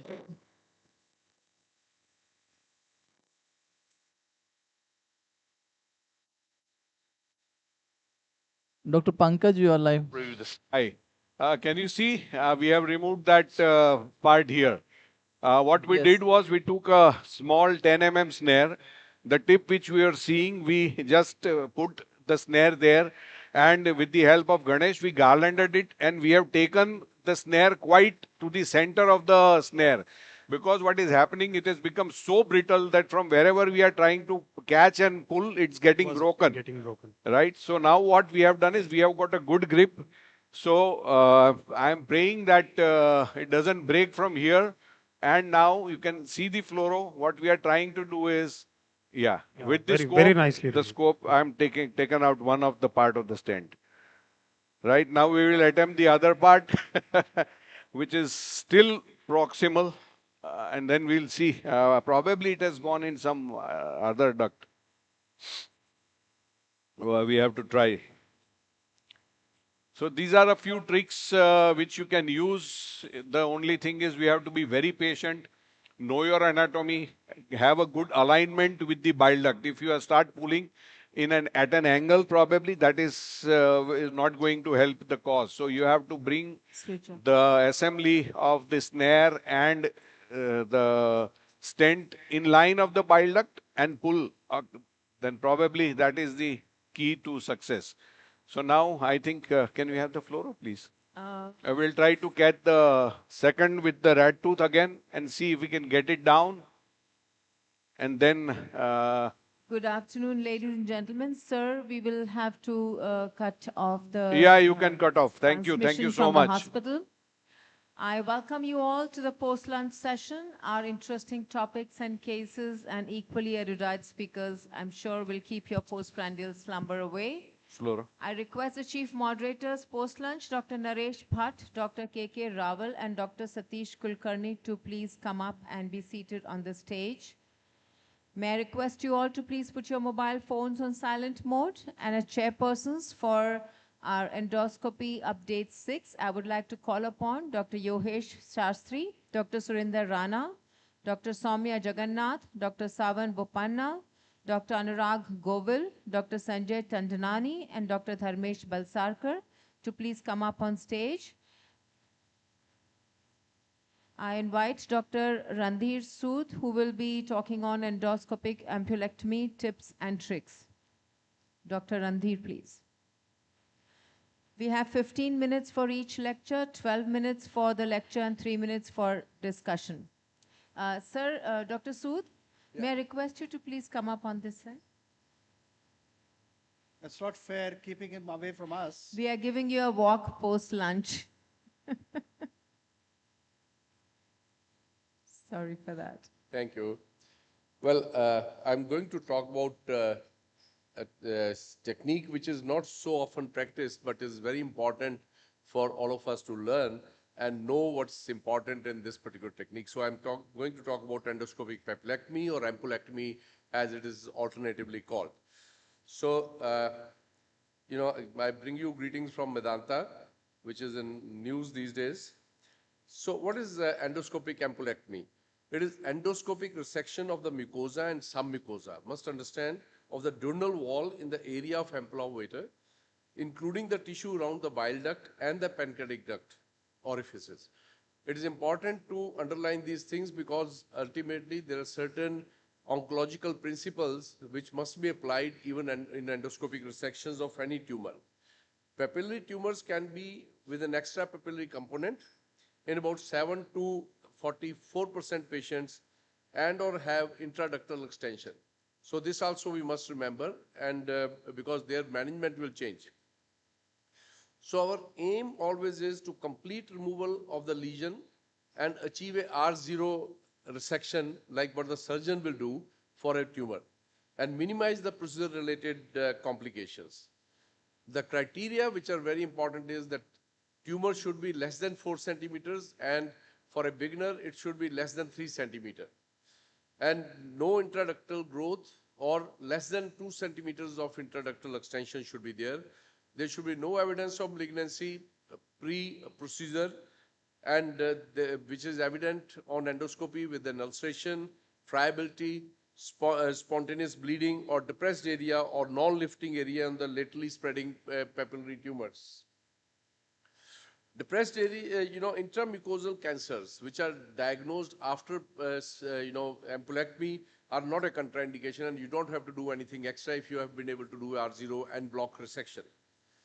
So what do we need to know, before we embark on this? You must diagnose your adenoma confidently and definitely. There is an incidence of 8 to 14% of where after resecting the tissue comes out to be normal duodenal mucosa or inflammatory tissue only. So must have a pre-procedure diagnosis.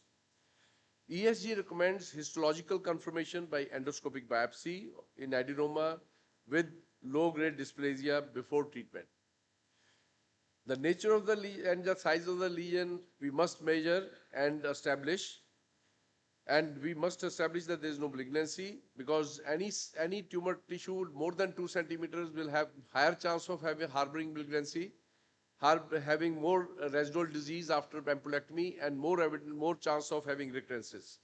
And submucosal invasion can be detected by various endoscopic techniques itself, by applying NBI. And intraductal extension is very important criteria for deciding it, because if you have more than 2 centimeters, you can never do it. Many people will not attempt it if they have more than 1 centimeter of intraductal extension, because you will need an additional technology to ablate that intraductal extension, which may not be always effective and may lead to recurrence or subsequent malignancy. And we must evaluate for periduodenal lymph nodes, because then endoscopic ampulectomy becomes fruitless and you have to embark upon surgery. So before the endoscopic papillectomy, lesion less than 2 centimeters, you don't need any extensive workup except biopsy evidence of adenoma. But if you have a larger than 2 centimeters but less than 4 centimeters, then your workup must include endoscopic appearance, including magnification and NBI, histological evidence, endoscopic ultrasound to see the intraductal extension, MRCP for the same reason, and ERCP to establish the intraductal extension. One of these you will have to do so that you do not end up leaving the tumor behind. There are two types of ampullary adenomas you will find. One is the granular or villiform exophatic type. They are mostly benign, and some of them can be laterally spreading, which are known as LSTP. And on appearance itself, they are very evident, and you can remove them. These are the ones where you can go up to 4 centimeters at a time, but they need to be done by an expert. On the other hand, smooth elevated lesions like these, they have more chance of having invasive carcinoma. So any tumor like this, more than 2 centimeters, should not be attempted without definitive evidence of lack of malignancy. Technique involves ERCP with opacification of CBD and pancreatic duct. And you must establish that patient does not have pancreas divisum before this, because otherwise you will keep on poking for pancreatic duct after the ampulectomy. Some people do add methylene blue for the pancreatic ductal injection in the hope that it will trickle of methylene blue will tell them where the pancreatic orifice is after the ampulectomy. We must use thin wire with a snare of 1.5 to 3 centimeters. And for the Arbe cautery, if you're using, endocut Q with effect 3 is the ideal setting for doing ampulectomy. Some mucosal injection today is not given routinely and is given only for vertical or lateral extensions in laterally spreading tumors of ampulla. We prefer to use the fulcrum technique, and snare is kept as tight as possible. Specimen is retrieved immediately, so that otherwise you will lose the specimen and subsequent possibility of analysis. And PD stenting should be done immediately. So just to give you, certain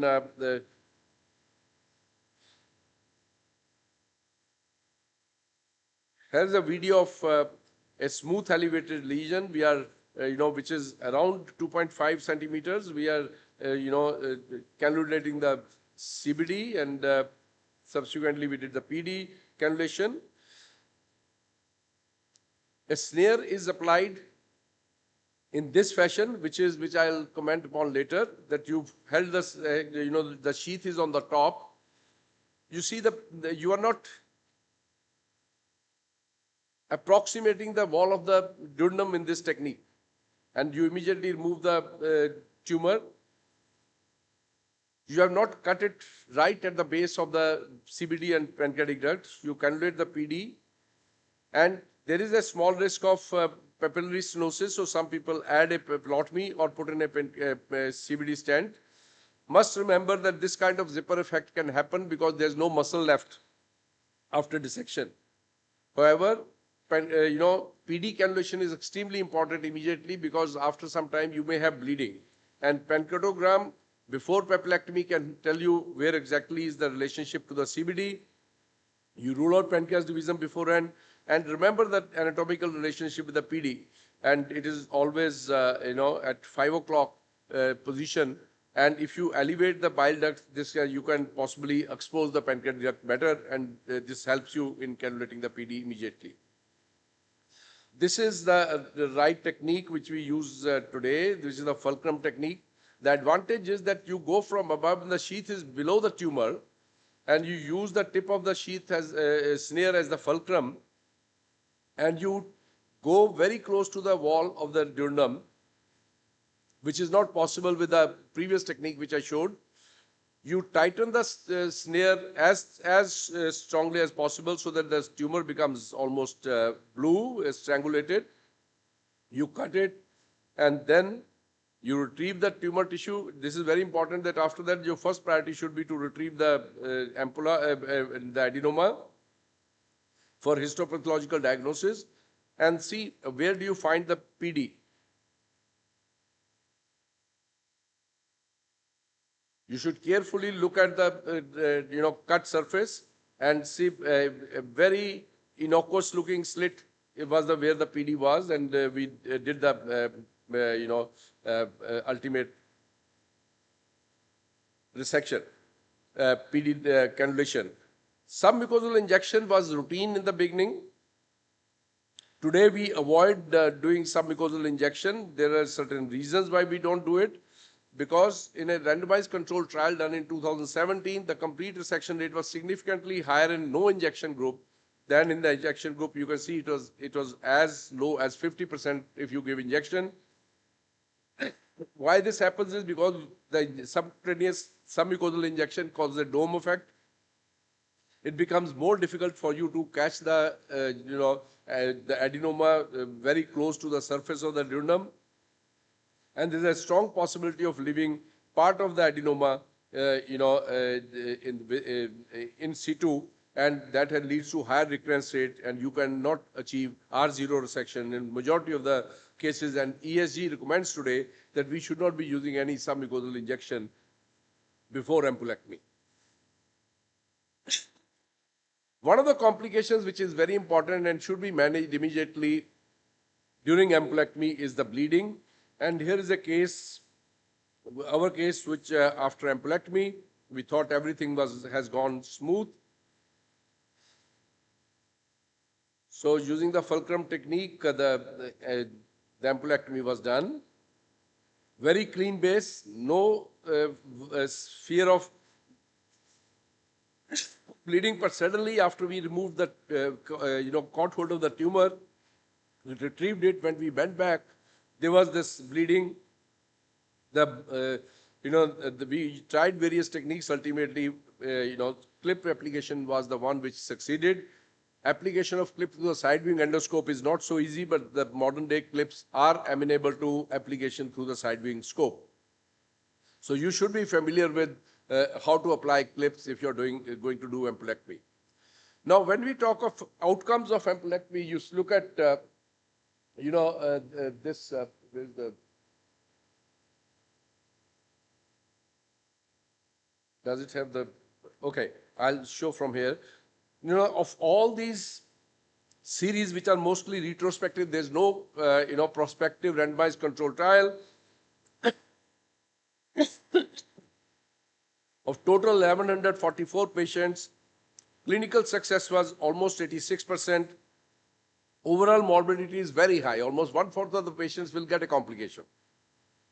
And recurrence is in almost 13% of the patients. So it is not a procedure without problems. This is one of the meta-analysis of retrospective studies of 1,751 patients looking at the morbidity. 25%. Pancreatitis is the commonest complication of 11.9%, particularly when you are unable to cannulate the PD. Bleeding happens in about 11% of the patients, and these are the various complications which are less frequent. Mortality happens in 0.3% of the patients. Long-term follow-up has shown that there is a 2.4% incidence of papillary stenosis. To summarize, endoscopic papillotomy or ampulectomy is relatively safe, though has significant morbidity. Effective therapy for ampullary adenoma with no or less than 2 cm intraductal extension. It is a high-risk procedure and shall be done only by experienced endoscopists who are trained in the procedure. Accurate diagnosis, staging and patient assessment is mandatory. For small adenomas, endoscopic papillotomy has lower morbidity and mortality than surgery, with 85% complete and 78% end block resection rate. Surveillance is necessary for residual disease and recurrence. In the end, I would like to invite you for our upcoming EPL next year. The dates are 10th and 11th April 2026. So please join us for a wonderful experience next year. Thank you. Thank you, sir. Sir, if biopsy is benign, but the EUS shows unequivocal evidence of fourth layer involvement, muscle involvement, what should we do? See, we must understand, we are talking of adenoma which can be removed endoscopically. If there is a infiltration of the fourth layer, it is not removable. You can't do R0 resection. So this patient has to go for surgical ampulectomy or Whipple's. And what pre-procedural workup and treatment should be done, like somatostatin or hydration, and what?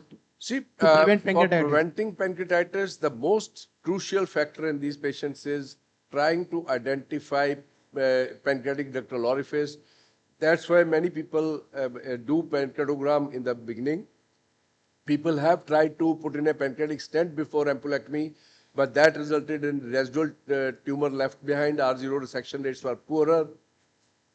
So trick is in trying to identify, develop the technique of identifying the pancreatic duct. Not use and higher degree of coagulation. Don't go to the effect 4 and Q3 effect 4 because that has higher coagulation. And of course, hydration is important. Radhir, just 3 comments.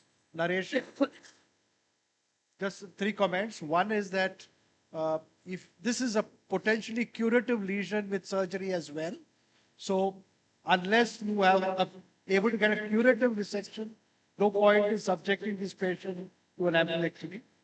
2 is if you cannot get a pancreatic duct stenting, I think we should not keep trying. You tried a couple of times, you don't. I think just try everything else, with your other medical therapy to prevent pancreatitis. 3 is while you're putting the stent, the snare, I think the important thing is to hold it tight and cut quick so that you don't coagulate. That's why it is very important that what effect of the cautery you fix up while doing the ampulectomy. Thank you very much. So that there's not much of coagulation. Thank you. Thank you very much, Dr. Randhir Sood. Our next speaker will be giving his talk from the hospital, Dr. Moin Kashyap. So I'll request chairpersons, would you like to introduce this topic to the audience or shall I do it? Please switch to the hospital for Dr. Moin Kashyap. Moin? Yeah, hi. Hi, everybody. We'd like to hear from you all the tips and tricks that you can tell us. Thank you very much. Can you hear me? Yes, we can hear you, Dr. Kashyap. Okay, excellent. So I'll be speaking on endoscopic management of Zenker's diverticula and what is the optimal technique. Next slide, please. Just to start with, this is the principle of endoscopic management of Zenker's diverticula, whether it is with the Z-poem or with the standard septotomy. We see there the esophagus proper, and we see a diverticulum, and in between, there's this septum. So endoscopic management is based on cutting that septum, and thus now the diverticulum will empty readily into the esophagus without a partition in between. So this is the principle of endoscopic management. We don't get rid of the diverticulum. The diverticulum stays by cutting the septum, the partition is gone, and that's associated with resolution of symptoms. Next slide, please. This is just a slide showing the standard septotomy that we do using an over tube or doing it without an over tube. Basically, you get a needle knife or an ESD knife, and you just get rid of the septum, cut it. Typically, we leave a couple of millimeters at the bottom to avoid perforation into the mediastinum. Next slide, please. So although this technique works very well, and it is relatively easy to do, the main issue is symptom recurrence. This is a old case of mine, of a patient post-stapled septotomy. You can see that this patient had surgery, and we can see the staples there. And there's a lot of septum left beneath the staples. And so you can tell that the surgeon was not able to get to the bottom of the diverticulum. So this is a standard septotomy, and this is an SB knife or a scissor type ESD knife that works extremely well for Zenker's, and hoping we can show it to you a little later here during the live case. At the end of these procedures, we like to put 1 or 2 clips in case there is a microperforation. So again, the main issue is we really don't have landmarks that tell us where is the bottom of the diverticulum. And that's why we leave a little bit of diverticulum, and that is believed to be associated with symptom recurrence. Next slide. This is a study from Jack Devier, his group has published a lot on Zenkers and is a high volume center for Zenkers. Next slide. And this is the standard septotomy technique. When they looked at 150 patients and followed them long term, you can see that even in expert hands, the recurrence rate is 23%. So yes, septotomy is easy to do. It's a ubiquitous procedure, can be done with sedation. Patients can go home afterwards, but the bottom line is that the recurrence rate is high. Next. And this is why Z-Poem was born out of the principles of submucosal endoscopy, where we use the submucosal endoscopy to identify the septum and the landmarks and ensure that we result in a complete septotomy. So the main difference between both procedures, a standard septotomy and a submucosal endoscopy technique or Z-Poem, is that the Z-Poem allows us to ensure complete septotomy. Next slide. So I'm going to walk you through how we started doing this procedure and how it evolved. So this is a case from 2017. You see a very tight cricopharyngeus there. And here we used to tunnel proximal to the septum, a couple of centimeters proximal to the septum. So we are in the hypopharynx, and of course the procedure was really difficult at that time. Here the mucosa is very thin, so we have to be very careful with the incision and pushing the scope into the tunnel.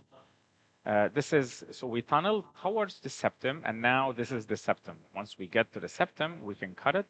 Also, the way we cut it, what knives we use for the cutting also has evolved, as I will show you a little bit later. This is endoscopic septotomy, and we can talk about it more during the live case in a little bit on how we know that we are at the bottom. How do we ensure that we finish the job, we did a complete septotomy? So there are some landmarks that we follow and to ensure that this is happening. And at the end of the procedure, of course, we close the mucosal incision, similar to what we do with standard POEM for achalasia. You can see the space there in the hypopharynx, just narrow and really difficult. So this step of closure was difficult with this technique. Next. So now we started, next slide, please. We started getting closer to the septum, as you can see there. We're not over the septum yet, we're just getting closer, realizing that we need more space for closure. So here, just a little bit of tunneling, and we get to that septum right away.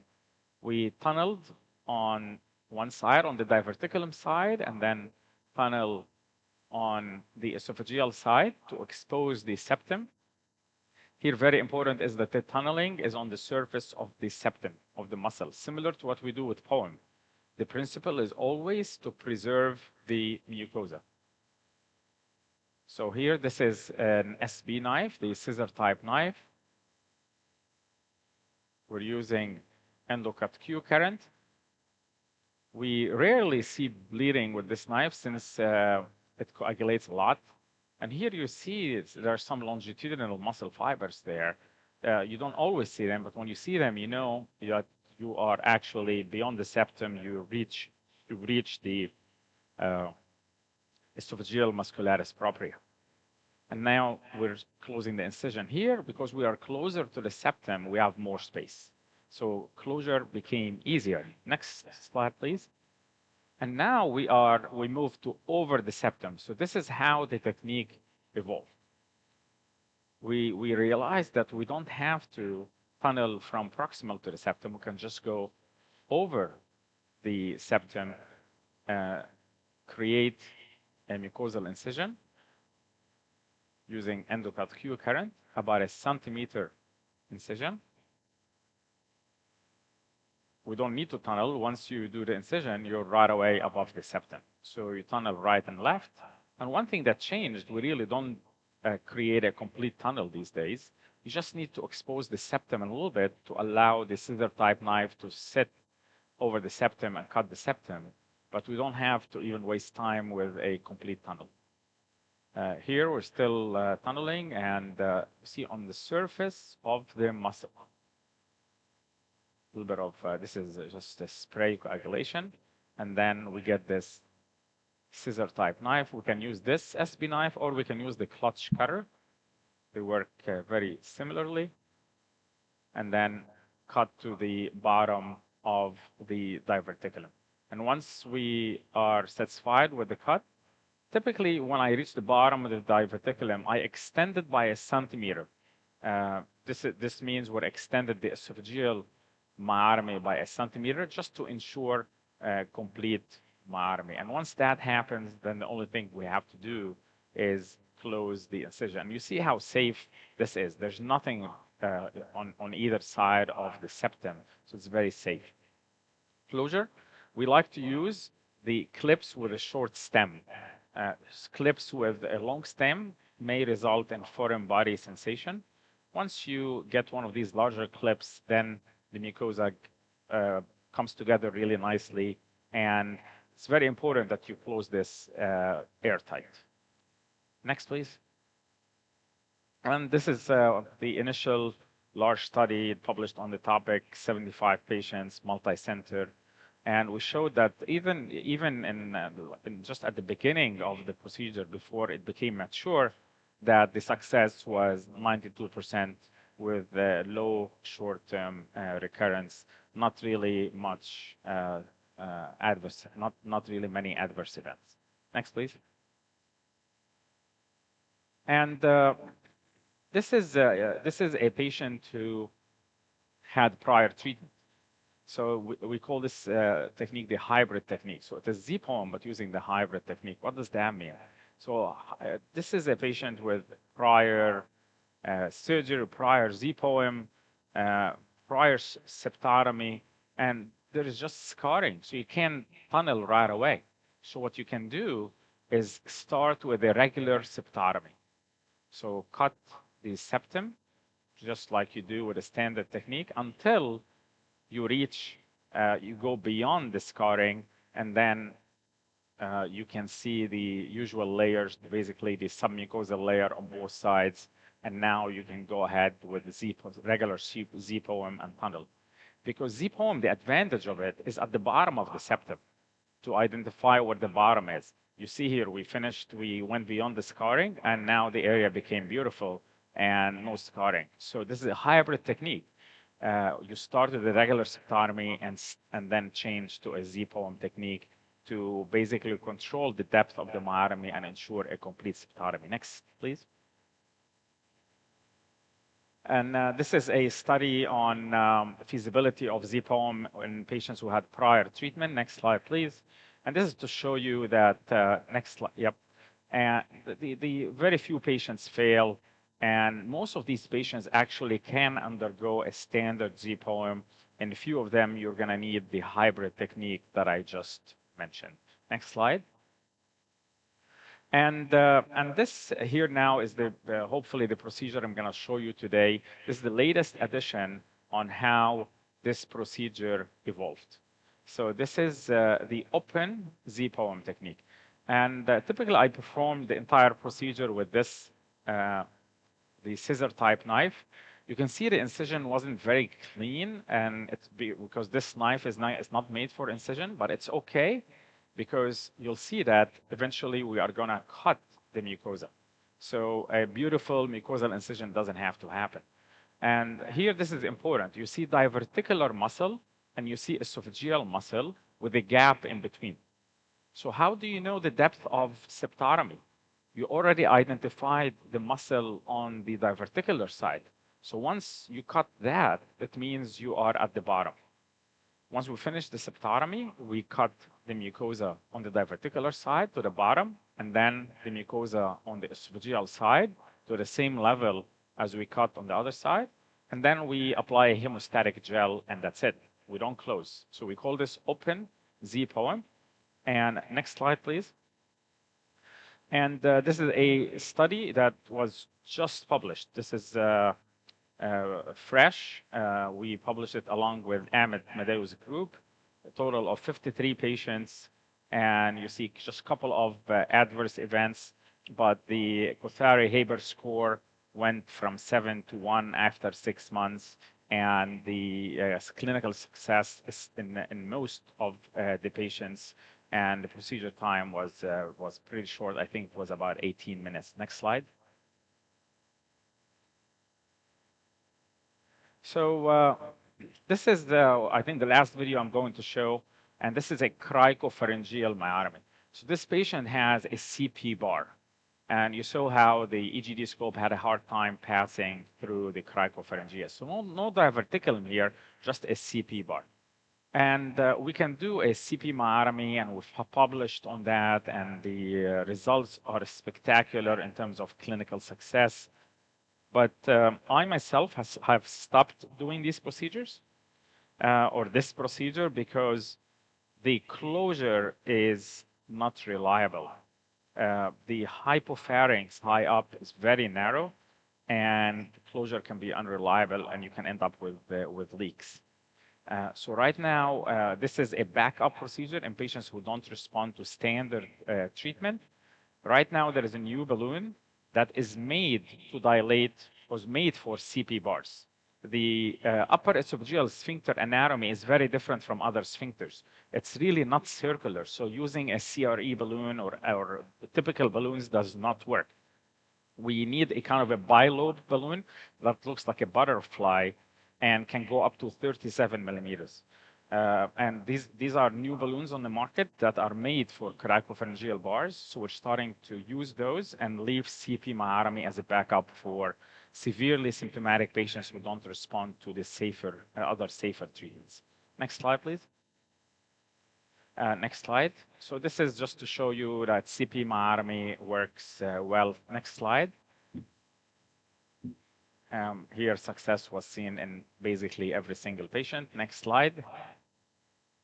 So to conclude, please go ahead, click next. Zenker's therapy using flexible endoscopic approach is effective and safe.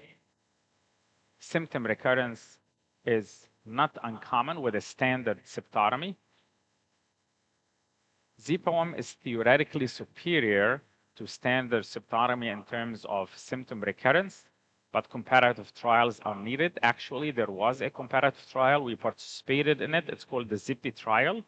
We're just awaiting the outcomes at 2 years. And hopefully that will confirm the superiority of ZPOM in terms of recurrence rate. Next, please.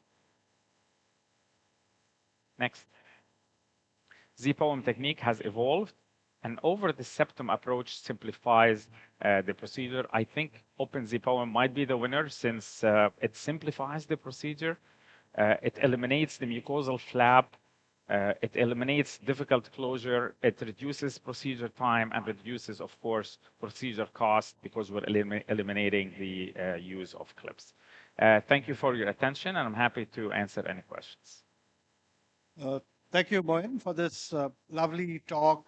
You've sort of showed us the entire spectrum, how we started off with needle knife, septotomy, to now you've revolutionized by saying no clip, just keep it open. We always cared about mediastinitis, and yet you are trying to convince us that nothing happens without putting a clip. The question that I wanted to ask you is about this problem of a mucosal bridge that is left quite often. Does this new procedure, this open Z, does it eliminate that? If you do see a mucosal bridge, obviously patients have symptoms, what do you do? Yeah, thank you for the question. We believe that the mucosal flap, remnant mucosal flap can be obstructive in patients with large diverticula, and we've seen that. And if you see it, you just have to incise it with a needle knife.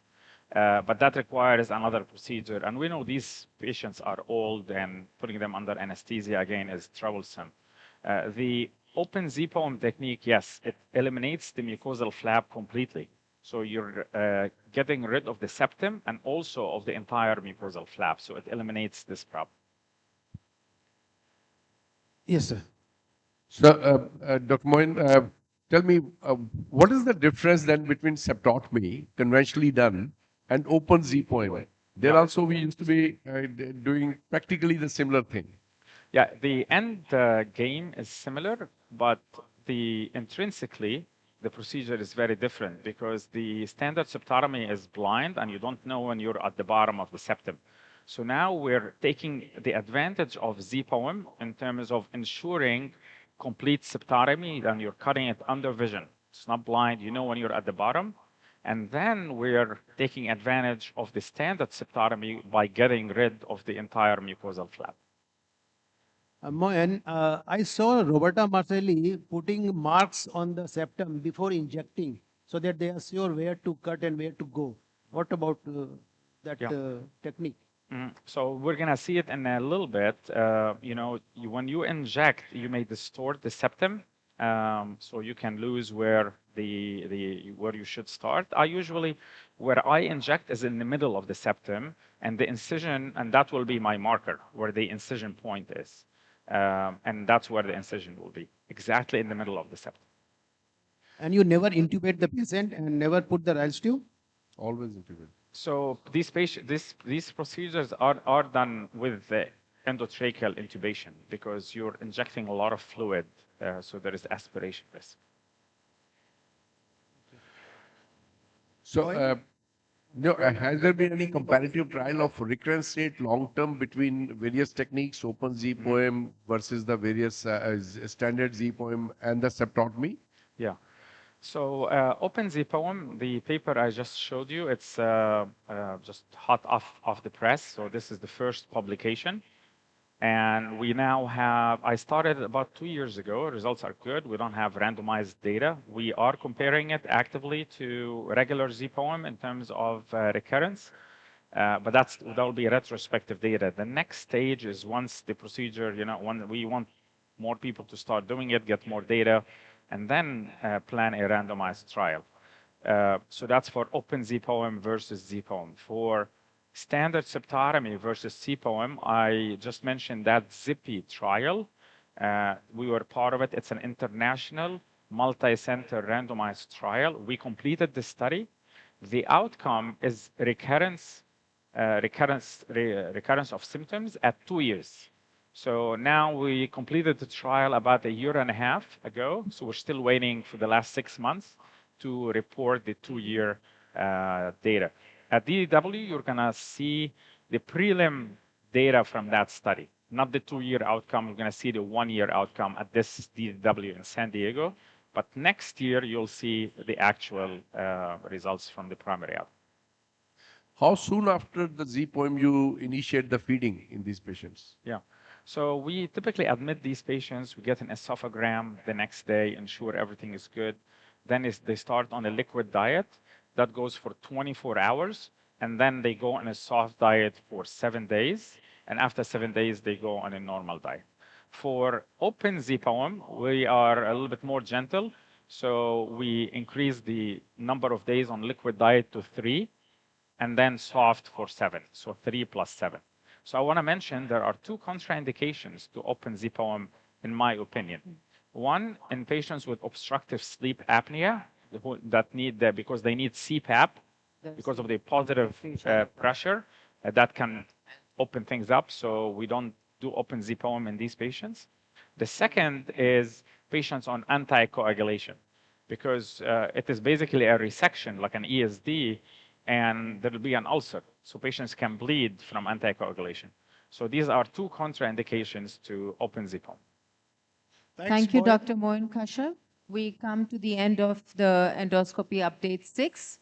And there's a slight change in the schedule, ladies and gentlemen. While we are getting our cases ready for the live endoscopy update, we have slightly preponed our lectures. So the endoscopy update is having before the live endoscopy.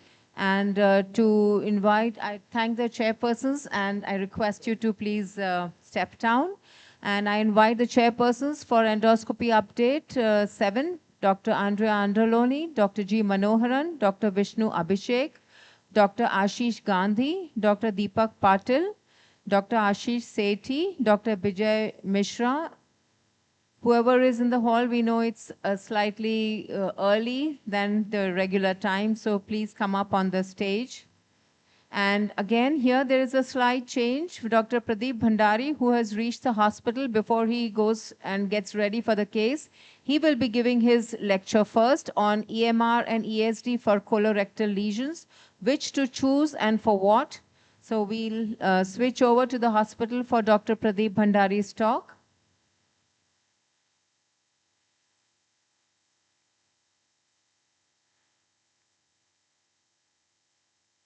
Pradeep, are you ready?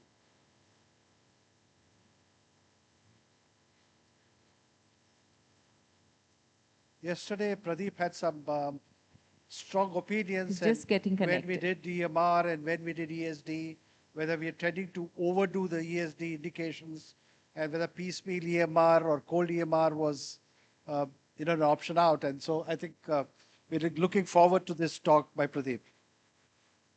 Excellent. Not sure if you can hear and see me.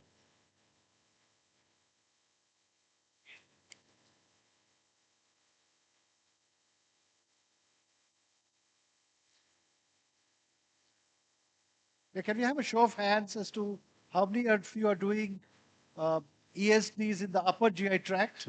Switch. Okay. Very Yeah. few. What about Okay. rectum, colon? Uh, A few. Okay. So So- I'm on. If you can hear me, let me know. Yes, Pradeep. Yes, we can hear you, We sir. can't see you though. Brilliant. Oh, you can't. You don't need to see me. I'm not a Oh, pretty no. sight. Okay. Good. Thank you very much. Again, it's been a fantastic meeting so far. And now I'll switch gear from barracks yesterday to colon. And I have a conflict to declare. I love knives too much.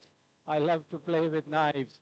But I'll try to be very objective today in my talk. So it's not about me and what I prefer, what I like. It's all about what we should be doing for the patients. So first thing, how you make a decision is all dependent on assessment. You need to assess, and once your assessment is right, that's when the management gets right. Once you have an assessment of the polyp, you need to decide about all these points I've listed about the risk of cancer, about technically resectable. There are lots of things which are technically resectable, but whether it's technically resectable by yourself or not, that's the key decision. It's not that what we saw today in Mumbai Live, somebody did a 10 centimeter ESD, so it's technically resectable, but maybe I can't do that. So we need to think about that. Also about your team, about how much time you have, and then the right kit and the scope. So it's very, very important for us when we're doing the assessment of the polyp, all these thoughts are going on in our mind at the same time. And that's how you come to the right decision as to what to do. But if you are unsure, then just take lots of pictures and phone a friend. There's plenty of friends around who will give you very good advice. So don't rush into doing anything.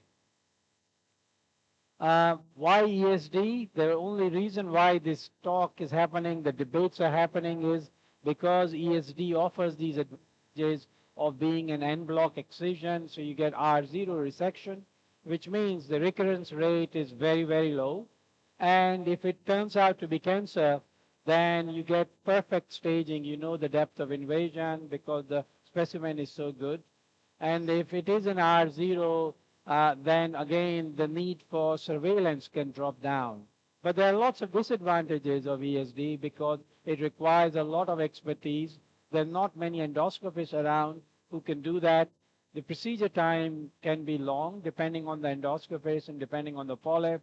It's certainly a lot more expensive, and the complication rate can be also very high depending on the expertise of the endoscopist and also depending on the kind of polyp the endoscopist is dealing with. So there are lots of pros and cons here. When we were doing the ESG guidelines, we debated a lot about this. But finally, the conclusion was that majority of colonic polyps can be treated by EMR, but ESD should be considered whenever you think the risk of submucosally invasive cancer is present in a polyp, or if you think the polyp cannot be resected safely by snare. Now that's a very broad second indication. I'm not sure how you define that, but I'll try to go through this. So before I go into this, because the major reason why people like myself promote ESD is because we say if it's cancer, we give you the perfect specimen, perfect staging, nothing else is required. But if you look at the data, we did a systematic review, a meta-analysis. We found that the risk of cancer in polyps we remove is never more than 8%, 7%. This is the most recent EMR versus ESD trial in the West, where they treated randomized patients with polyps more than 25 millimeter to EMR versus ESD, and as expected, the ESD recurrence rate was less than 1%, and the EMR recurrence rate was 5%. To me, 5% is not a huge recurrence. This is not a big deal. Yes, it's a positive trial, definitely shows ESD is better, but 5%, and this recurrence is very small, they can all be handled very, very easily afterwards. When you look at the cancer in these polyps, which were all more than 25 millimeter, the rate of cancer varies between what? About, even if you include the deep invasive cancer, it's no more than 7 to 8%. So if you're going for cancer as an indication for ESD, you could easily argue that 90% of the patients are having ESD unnecessary. That's one way of looking at it. So this is the latest EMR and polypectomy guidelines that we produced by ESG, where we gave a lot of thought again. And the bottom line now is that all 10 millimeter and below polyp can be done very safely and should be done cold. If it's sessile serrated polyps, irrespective of the size, that should be done cold. Polyps between 10 to 20 millimeter can be very safely removed by EMR. Whether you do, you should be doing en bloc if you have any suspicion. But if it's no suspicion of invasion, then it could be easily done, multi-piece, but treat the margins. And anything which is more than 30 millimeter, that's when the debate happens. Either you can do underwater EMR, or if you are really suspecting the risk of cancer being too high, either you do underwater or you go for ESD. When it comes to rectum, if it's any polyp which has got depression or any polyp with any nodule, should be resected en bloc. So I strongly believe that in rectum, everything should be en bloc. Doesn't matter which technique you use. EMR technique, underwater, ESD, doesn't matter. They just do en bloc because we don't have a second chance. If we mess up the resection there, patient has to pay a big price. So what are the features of SM invasion? Well, demarcated area, LSTNGs, almost 30% risk in pseudodepressed type. You can do a BLI, NBI, eye scan, look for JNET 2B, and LSTG, if it has a nodule more than 10 millimeter, again, it's a very, very important sign that there might be a cancer in it.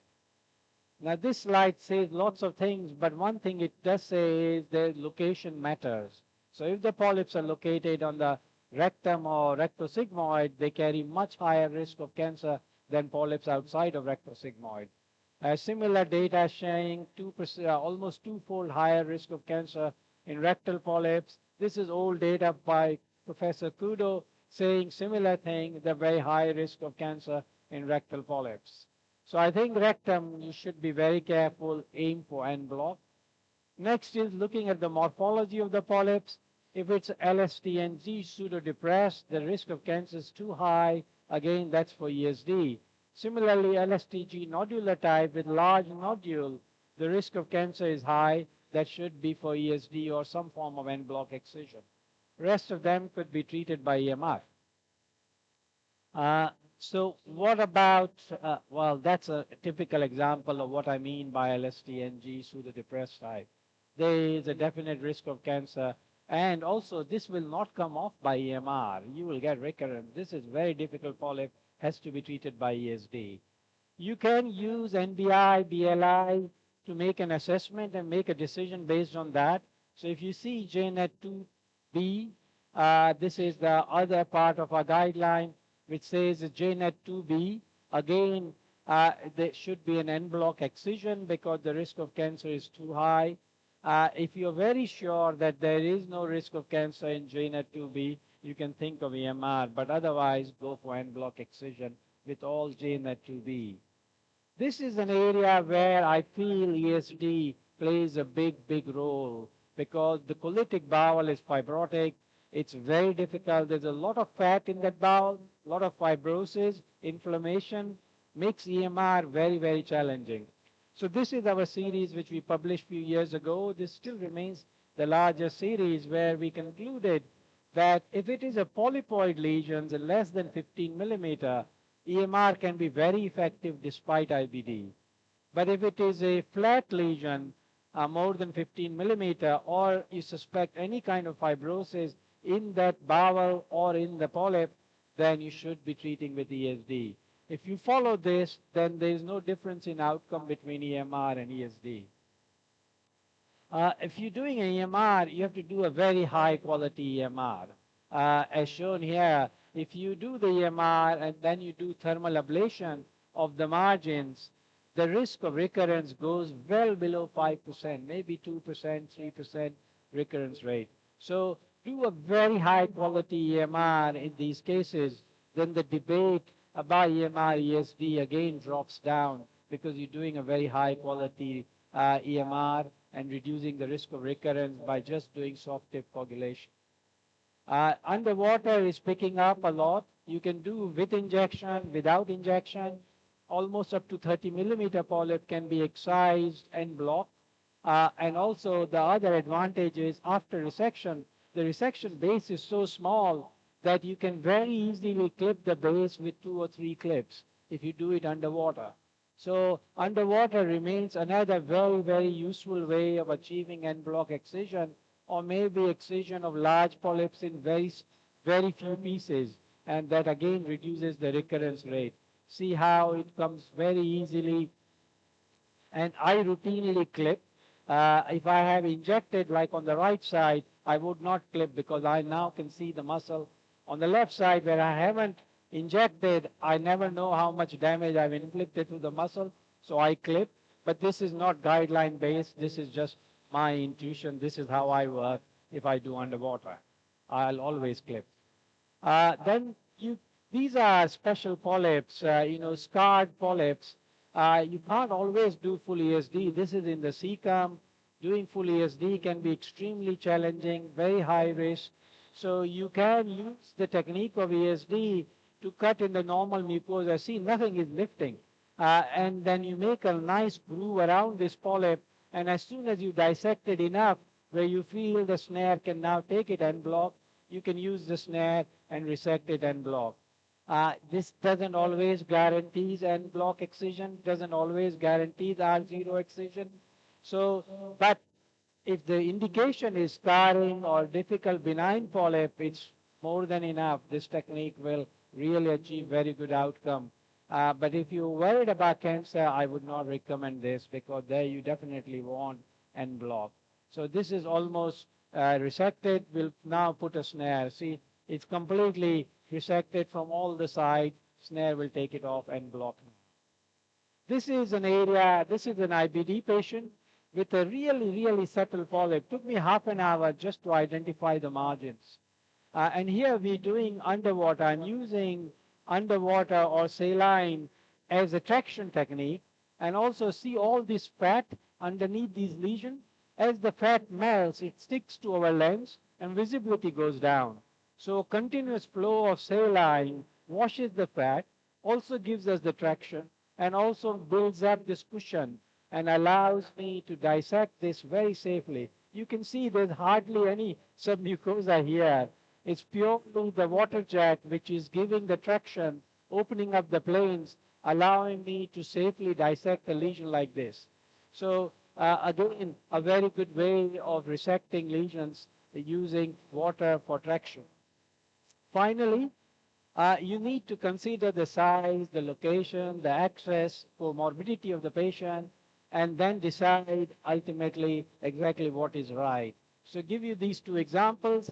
80-year-old gentleman here on the left, he has diarrhea, which is giving him renal failure. He's producing so much mucus, he's getting dehydrated, getting renal failure, scarring at the bottom because of hemorrhoid treatment, and then not fit for GA, can't have propofol. In this patient, doing ESD for 5 hours can be high risk, especially because you can't give propofol, no anal tone. So we decided that we'll do EMR. Similar patient, but this patient, the polyp size is not the entire rectum. On the left side, almost the entire rectum is polyp. So that takes a long time to put this comorbid patient through such a long ESD will not do any good to this patient. Whereas on the right side, it is only involving 1/3 of the circumference, no need for GA or propofol. We very safely did this ESD under just conscious sedation. So we always should not get carried away by polyps. We're treating patients, not polyps. So take all these factors into consideration when you're making a decision. So finally, to conclude, I think EMR or ESD should be an individualized decision based on the patient, based on the polyp, and based on the skills of the endoscopist dealing with it. Very important that we understand the risk of malignancy and go for en bloc excision. Understand all the difficulties, especially SMSA4 polyps are very challenging. Be sure of your own expertise, but most important, look at the patient, understand their comorbidities, and then decide the right treatment. If in doubt, please refer the patient. There will always be somebody ready to help you. Thank you very much. We've finished with the 15 minutes, sir, so I'm sorry we won't be able to take any questions. So we would like to have the first speaker, Dr. Praveer Rai. Dr. Praveer Rai will speak on management of pancreatic fluid collections, which, when, and how.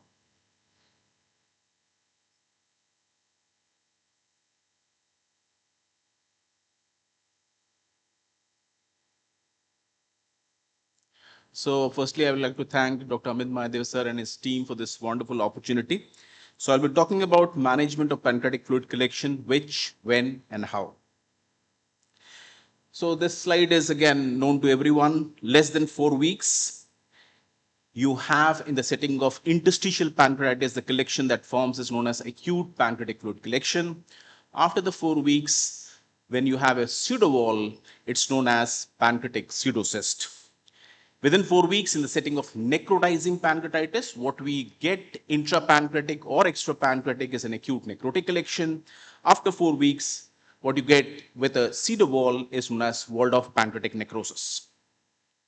So in the setting of pancreatitis, around 50% patients form acute pancreatic fluid collection. Majority of them do resolve. Only 10 to 30% form pseudocyst. Out of these, around 70 to 85% do resolve. So the drainage or the intervention based on size is no more recommended. So when do you intervene?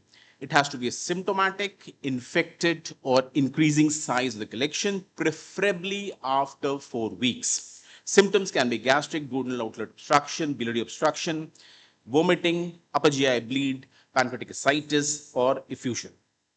The options that you have include endoscopic drainage, percutaneous drainage, and open or laparoscopic cystogastrostomy. So once you choose to intervene in a patient of pancreatic fluid collection, I'm talking of pseudocyst as of now, you have an option of doing a conventional drainage, that is a sidewing scope, or an EUS-guided drainage. EUS-guided drainage has an advantage of higher technical success, avoids intervening vessels, lower complications, identifies debris, if any, and in around 10% of the patient, it may change management by detecting a cystic tumor. So these are old studies, but important to know. These studies tell you that when you do an EUS-guided drainage, the technical success is high, the complication is less. However, this complication obviously rate was not statistically significant, but the numbers of the complication were less in EUS-guided drainage. So standard drainage, bulge in the posterior wall of the stomach, puncture with a 19-gauge FNA needle, dilate the tract with a CRE balloon, followed by deployment of the stent, which can be plastic or a metal. A technique which we use in our center is using a 10 French cystotome, directly puncture with a cystotome, which has got another catheter of 5 French and outer one of 10. So with this, you save upon time, you save upon X-rays. So this is a study that I'm talking of. So using a 10 French cystotome is quicker, effective, and safe procedure, less expensive since it obviates the new need of FNA needles and dilators. So transpapillary drainage as a primary therapy, when do you do? Especially for fluid collections which are less than 5 centimeter. Please don't attempt this when you have when a larger collection, and bridging the PD leak again increases your success rate. The main problem here is secondary cyst infection, and risk can be reduced by concurrent EUS-guided aspiration if required. So this is a study which tells you that if you do an endoscopic drainage for a pseudocyst compared to a percutaneous drainage, the reintervention rate decreases, as well as length of hospital stay is significantly less. So that's an advantage of doing an EUS-guided drainage compared to a percutaneous drainage. How does it compare with surgery? Again, old studies here. Length of a hospital stay is less, 2.6 versus 6.5 days here, and the recurrence is less, the cost is less when EUS-guided drainage is compared to a surgical drainage. What about walled-off pancreatic necrosis? So again, these develop in around 10 to 20% patient with acute pancreatitis, and out of this, 1/3 develop an infection.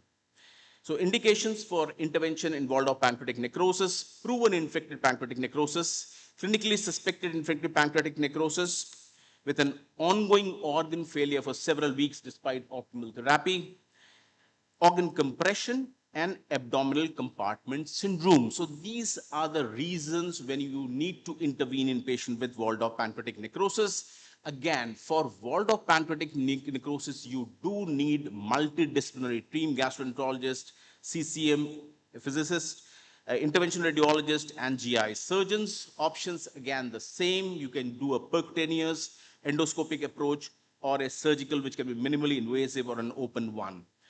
About antimicrobials or antibiotics is best indicated for culture-proven infection in pancreatic necrosis, or when the infection is strongly suspected, which is evidenced by gas in the collection, bacterial immunosepsis, and clinical deterioration.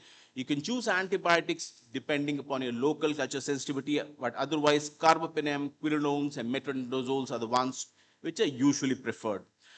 Please understand, routine use of antifungals is not recommended, and CT-guided FNA usually is avoided. Broad principles: drainage followed by debridement is the one that you do. Usually you intend to delay for more than 4 weeks to let the wall form. Again, what you do first the drainage, which can be accomplished either with plastic stent, self-expanding metal stents, or lumen-opposing metal stents, and then you resort to necrosectomy if the patient is not improving. This is what the step-up approach is. However, you have an option of placing the different stents, and it really becomes difficult which to choose. So when you have such difficulty, you keep on looking for evidence. So let's see what the evidence is. So if you see this, these are all systematic review and meta-analysis which are present till date. Maybe a few more which I may have missed. 3 tell you that metal stents may be favored. However, 4 tell you that they are equal. It doesn't make any difference. So the logical thing is plastic stents for small size collections, predominant liquid content, poor compliance for follow-up, stable patient, disconnected pancreatic syndrome, sometimes affordability. Metal stents for large size collections, disconnected solid component, compliance for follow-up. He's compliant for follow-up, and critically ill patients where you want to do a quicker procedure. You can choose metal stents. What do the guidelines tell you? ESG tells you that you can choose either plastic. AGA tells you that lamps may be preferred over plastic stents. So how to do it? Technique. So technique primarily involves 3 important steps that you need to know. First is the debridement, which you do with the polypectomy snares. Second is extraction of the debris, which again can be done either just by suctioning with the scope or rat tooth forceps, again polypectomy snares, and the retrieval net or the broth net. Irrigation, finally, you can do with saline. In the end, you can use hydrogen peroxide. Finally, you can choose to deploy a 7 French 4 centimeters double pigtail stent. This is the technique that how you do these procedures. As you can see that it takes a hell lot of time to perform these procedures. So these procedures are meant only those who are committed to perform multiple sessions of necrosectomy, because drainage alone in walled off pancreatic necrosis doesn't do the job. This is somewhat like this, and it takes a lot of effort to perform the procedure. So what about coaxial plastic stent across the lumen-opposing metal stent? Should you be placing or not? So this is a systematic review and meta-analysis which tells you that if you do this, it significantly lowers the rate of adverse events and stent occlusion rate. Therefore, this may be preferred. However, there are no recommendation from the ESG or AGA guidelines about double pigtail stent across the metal stent. What about additional therapies? You have use of hydrogen peroxide, which we commonly use. This is again a systematic review and a meta-analysis which tells you that if you use hydrogen peroxide in a concentration of 3%, dilution of 1:1 up to 10:1, and the volume have been used to 20 ml up to 1 liters, you get a good technical success, clinical success, and sometimes you may have bleed here. So it's highly effective and safe for the drainage of walled off pancreatic necrosis. Since, as I mentioned, it's a cumbersome job to remove this necrotic debris with Polyp Excision snares, Rothlet in different modalities. Some new modalities have come up, which at least one should be aware of. This is endorotor. This is the endorotor powered. So this is basically a device which keeps on rotating. So it removes the necrotic material from the wall as well, and then applies suction to remove the material. So I haven't used this, but looks promising. So this is one known as endorotor, that is powered endoscopic debridement system, PED. The other is the water jet necrosectomy, that is with a jet of water, the necrotic material comes out of the wall and you can then remove with the traditional methods. The other one that we have used, only a few cases we have done, over the scope grasper, also known as excavator. So as you can see, the tip here grasps the necrotic material and you can remove it. So you need to have good sized lamps to allow this when it is applied to the tip of the scope. So timing of drainage again is very, very important. As I mentioned earlier, you need to delay at least for a period of 4 weeks. This is primarily to allow liquefaction and encapsulation of the necrotic material. You want discrimination between the viable and the non-viable tissue. This is again a systematic review and a meta-analysis which tells you that you may choose to do drainage early if called for. If you are pressed for, then this study tells you that clinical success, overall adverse events, mortality does not differ if you do an early drainage versus a delayed drainage. This early drainage is at a period of around 3 weeks. What about endoscopic necrosectomy compared to a surgical one? So this is a good systematic review and meta-analysis which includes all the randomized controlled trial that have happened till date, and what this systematic review tells you that there is a significant difference in the risk ratio for major complication, new onset organ failure, surgical site infection, fistula or perforation. And the conclusion of this systematic review is endoscopic management performs better compared to surgical treatment due to its lower complication rate and higher patient life quality. So when to refer the patient to the surgeons? Inadequate drainage through endoscopic or percutaneous approaches, inadequate clinical response, endoscopic necrosectomy is ineffective, or disconnected pancreatic syndrome. So these are the reasons you can choose to resort to surgery. The evidence for PCD, again, what you see is high complication rate, high mortality, so with the percutaneous drainage as well. So 3 Ds are important when you are managing patients with walled off necrosis. You need to delay, drain, and then if required, you do a debridement. This is what is the traditional step-up approach. Factors to be considered while planning intervention: clinical condition of the patient, local expertise, whether it is solid versus predominantly liquid, and definite trends are early to delayed drainage, aggressive to minimally invasive, single step to step-up approach, and usually endoscopic approach if possible. Again, the location of the collection is very, very important. If you have a paracolic gutter collection, you can't do an endoscopic drainage, you resort to percutaneous drainage. So this is a flow diagram which tells you these interventions that you usually do, less than 4 weeks. Again, you usually resort to percutaneous drainage. If there is an improvement, you can choose to continue this, or if needed, if there is no improvement, you can resort to the surgical drainage. After 4 weeks, again, usually for a wound, you go ahead with an endoscopic drainage. If that's not effective, you can resort to the minimally invasive surgical options. So to summarize, only symptomatic pancreatic fluid collection need drainage. EUS-guided drainage is the preferred modality.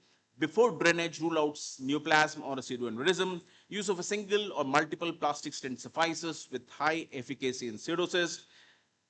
Metal stent is more appropriate for walled-off pancreatic necrosis. Endoscopic step-up approach is preferred in Vaughan, and percutaneous approach for collections less than 4 weeks and large paracolic gutter collection. Surgery usually step up from percutaneous or endoscopic drainage. Thank you. Thank you very much, Dr. Praveen Rai. In the interest of time, since we have the live cases ready over there, so I think we do not have time for discussion at the moment. And I thank all the chairpersons who are seated here. Thank you very much for chairing this session. Our team at the hospital is now ready with the cases, so we will switch to the live endoscopy relay from Reliance Hospital. But before we switch, I would like to remind the delegates that at 4, there will be parallel breakout sessions in Grand Salon 1 and 3. Please check your program booklet for details. If you are interested, please proceed over there. So for the first, at 4 o'clock. And for the first set of endoscopies, I invite as moderators Dr. G. Manoharan, Dr. Deepak Johnson, Dr. Manoj Lahoti, Dr. Vardharaj Gokak, Dr. Rishikesh Chaudhary, Dr. Siddharth Dhande, and Dr. Raghuram. Will you please come up on the stage and be moderators for our first live endoscopy set of surgeries here happening? We have, can I request you to please switch to the hospital, please?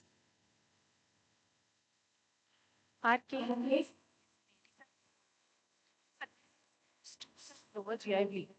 A colonoscopy done showed a cecal LST as well as a descending colon LST. A histopathology of which showed a tubular villus adenoma. Patient has been planned for colonoscopy plus an EMR or an ESD. Dr. Yamamoto, over to you. Dr. Yamamoto, you are live. Yeah, can you shift the mic on me? Can you shift the camera on me? Sejat? Raju, can you turn the camera towards me?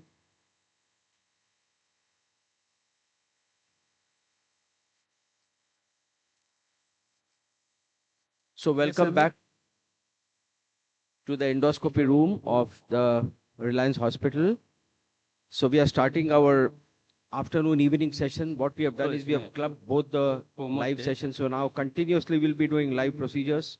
All are going to be very, very interesting procedures. And we are starting off, as you saw, with a lateral spreading tumor in the cecum, which is going to be performed by Professor Yamamoto. So by his masterly technique using the double balloon endoscope. So before he reaches the cecum, I just wanted to thank a few people in the OT over here, because of whom actually this entire live demonstration show has become seamless. And most important is Dr.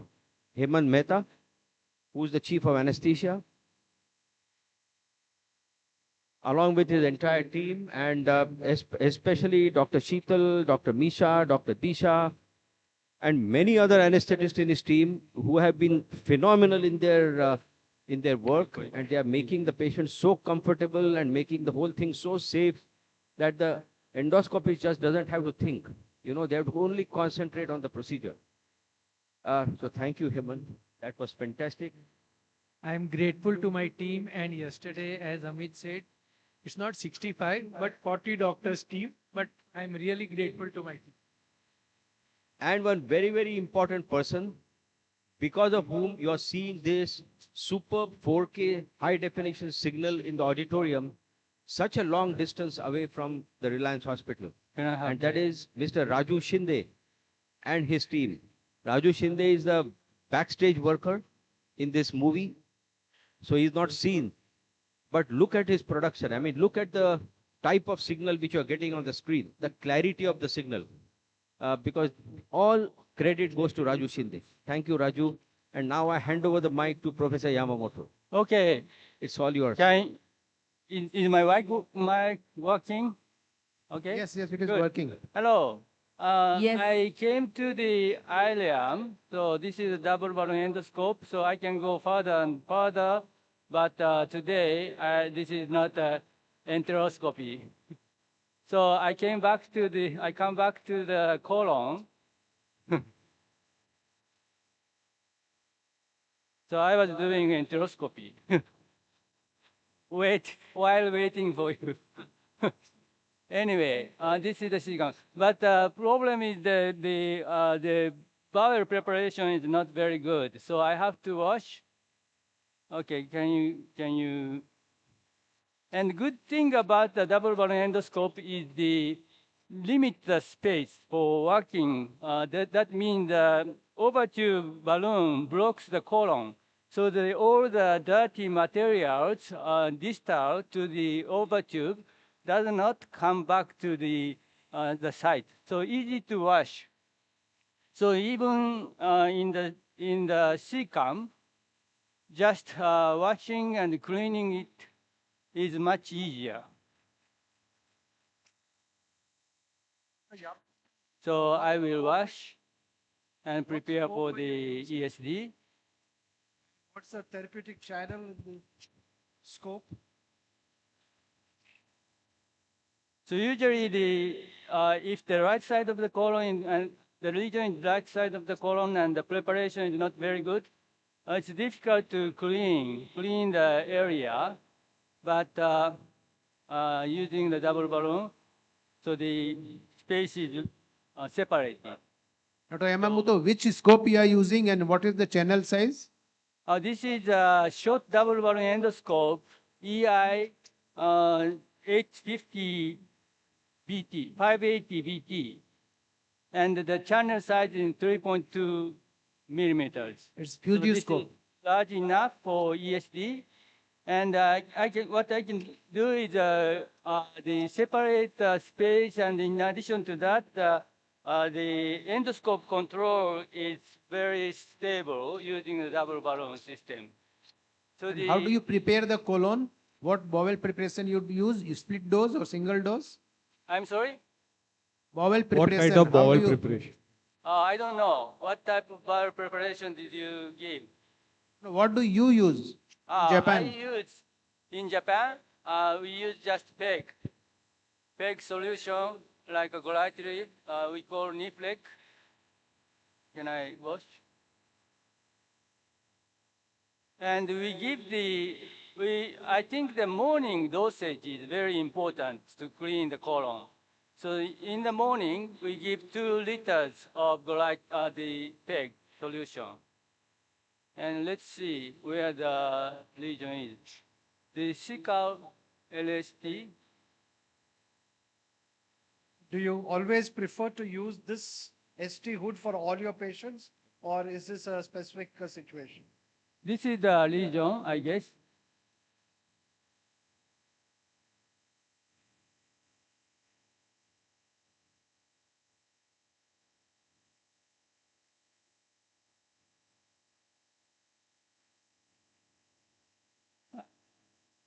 I'm sorry?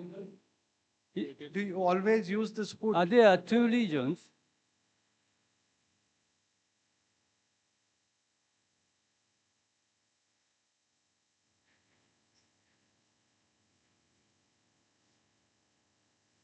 This one and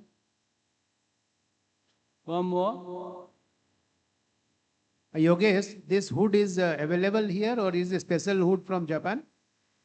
Sir, is this a special hood available from Japan? Yes, this is a special cap available in Japan. This is the one. This is the one. So I think this is a good target. This is the one on the ileocecal valve, and another one is this one. There are two regions. Sir, where all in colon you will recommend using double balloon scope over a conventional scope?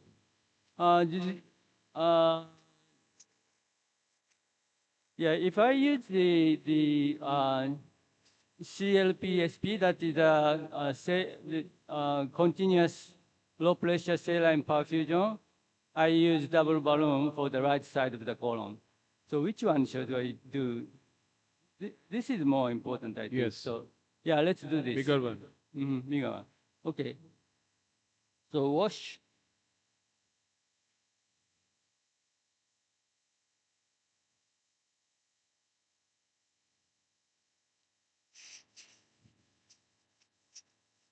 And then you connect to the suction tube.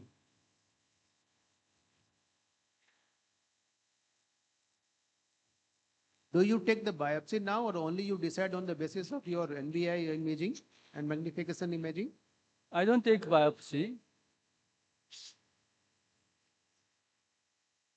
You mean before the ESD, do I usually take biopsy? Is that your question? Yes, sir. Yes. No, I just use the magnifying endoscope to evaluate the lesion. So in what condition you take the using biopsy? JNet pattern and pit pattern injection, please. So in what condition you take the biopsy at all? Or you don't take the biopsy? So where all you will take a biopsy? No. Is this injection needle? Needle out, needle in. Dr. Yamamoto will just come back to you in some time. Needle back. We'll just switch and come back. Not back. Totally back. Our next case is a 63-year-old male. He has been having reflux, heartburn, and regurgitation since the last 6 months. HRM showed normal IRP with normal peristalsis. A 24-hour ambulatory pH metry showed a D-Meester score of 22.3 with an AET of more than 6%. An endoscopy showed a Barrett's esophagus. The patient is planned for ARMS procedure. Over to you, Professor Inouye. Professor, you are live. Yeah, hi. I'm so happy to be here with Amit and the entire team. And we're going to have this ARMS procedure done by the innovator himself, Professor Inouye. And he was the one who just not only first described this procedure, performed so many EMRs, and then he also went ahead and showed APC. But in this case, I think he's choosing EMR. And then he's going to show a special methodology of closure. So over to Professor Inouye, and Amit wants to say something. Okay. Professor Inouye? Yes, sir.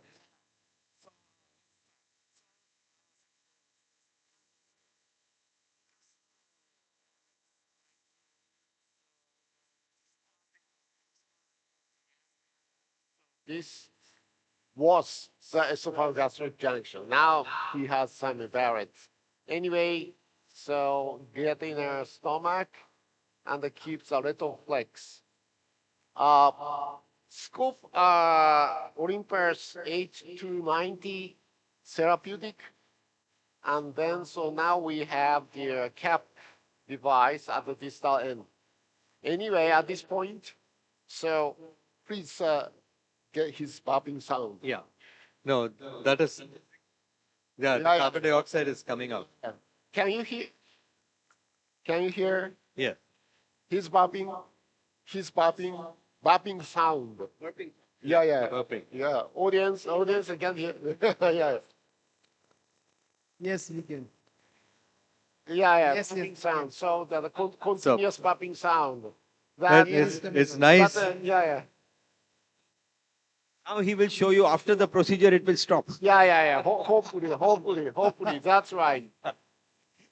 Okay, so this is the junction. So we are starting from here. And then insufflation in the stomach is not enough. It's difficult to, or because of the continuous burping. Then we are starting the EMR from here. Okay, so injection, please. Okay. So any landmarks, Professor Inavi, where to inject, and would you take 1/3, 2/3? Landmarks is a lesser curve. So this is a greater curve. The fornix side, the other side. So this here is a lesser curve. Then I'm switching to NBI. You can see much better. This is the remaining squamous. Okay. Okay, now I'm inserting the needle out. Okay, inject. Keep injecting. Okay, thank you. So after 2 or 3 cc injection, then now I'm inserting the snare wire. Okay. So, So VG, it is we gap use the EMR. snare master? No, this one is a thin. Yeah, crescent snare. Yeah. Crescent snare. You are right. You know everything. I'll show her. I'll show her. Okay. Then mild sucking Shape is crescent, and then yeah. block. Okay, open. Okay, perfect. Then we can make a pre-looping, open a little bit. Okay, thank you, perfect. So, see, it's so good. See, it's so good. You are very familiar with this technique. Anyway, so keep action, and then close. Okay, okay. So Professor was appreciating Subhata for stating it so beautifully. So we have a very experienced nurse here. So as an endoscopy technician. Okay. Okay. Okay. So I will take the specimen out. Okay. Yeah, it's Okay, there. It's flush. there. You can just put some water also. Yes. Yeah. Okay. Professor Inoue, why are you doing an arms-like procedure rather than ARMA? Why did you choose this over the other? We don't need to collect these pieces, right? So we can let them go down to Professor. Sorry? These pieces, we don't need to retrieve them, right? We Yeah, can yeah. just let them go. Okay. This is the first EMR, and then so we will do the several. Okay. Do you use a marker to mark the 2 centimeters that you will Okay, not? wait a moment. Okay. Wait a moment. So let's see, this is the first EMR. So again, the injection along here. We have to reset this Injection. side. Mohan? Do we need to use the marker to mark the 2 centimeters that we will not dissect, or? No, this is not a cancer, so it's not necessary. EMR position is not so, okay. Sorry. Injection, please. Okay, good. Okay. Okay, then new one. Okay. Professor VGM. Inoue will come back to you in some time. I can hear them.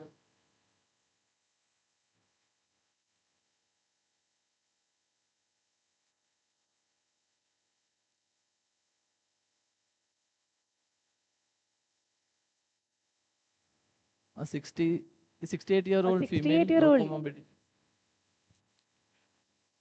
Came with complaints of chronic diarrhea under evaluation. Scopy showed a D1 single submucosal epithelial lesion. So EUS showed a small nodule seen in D1.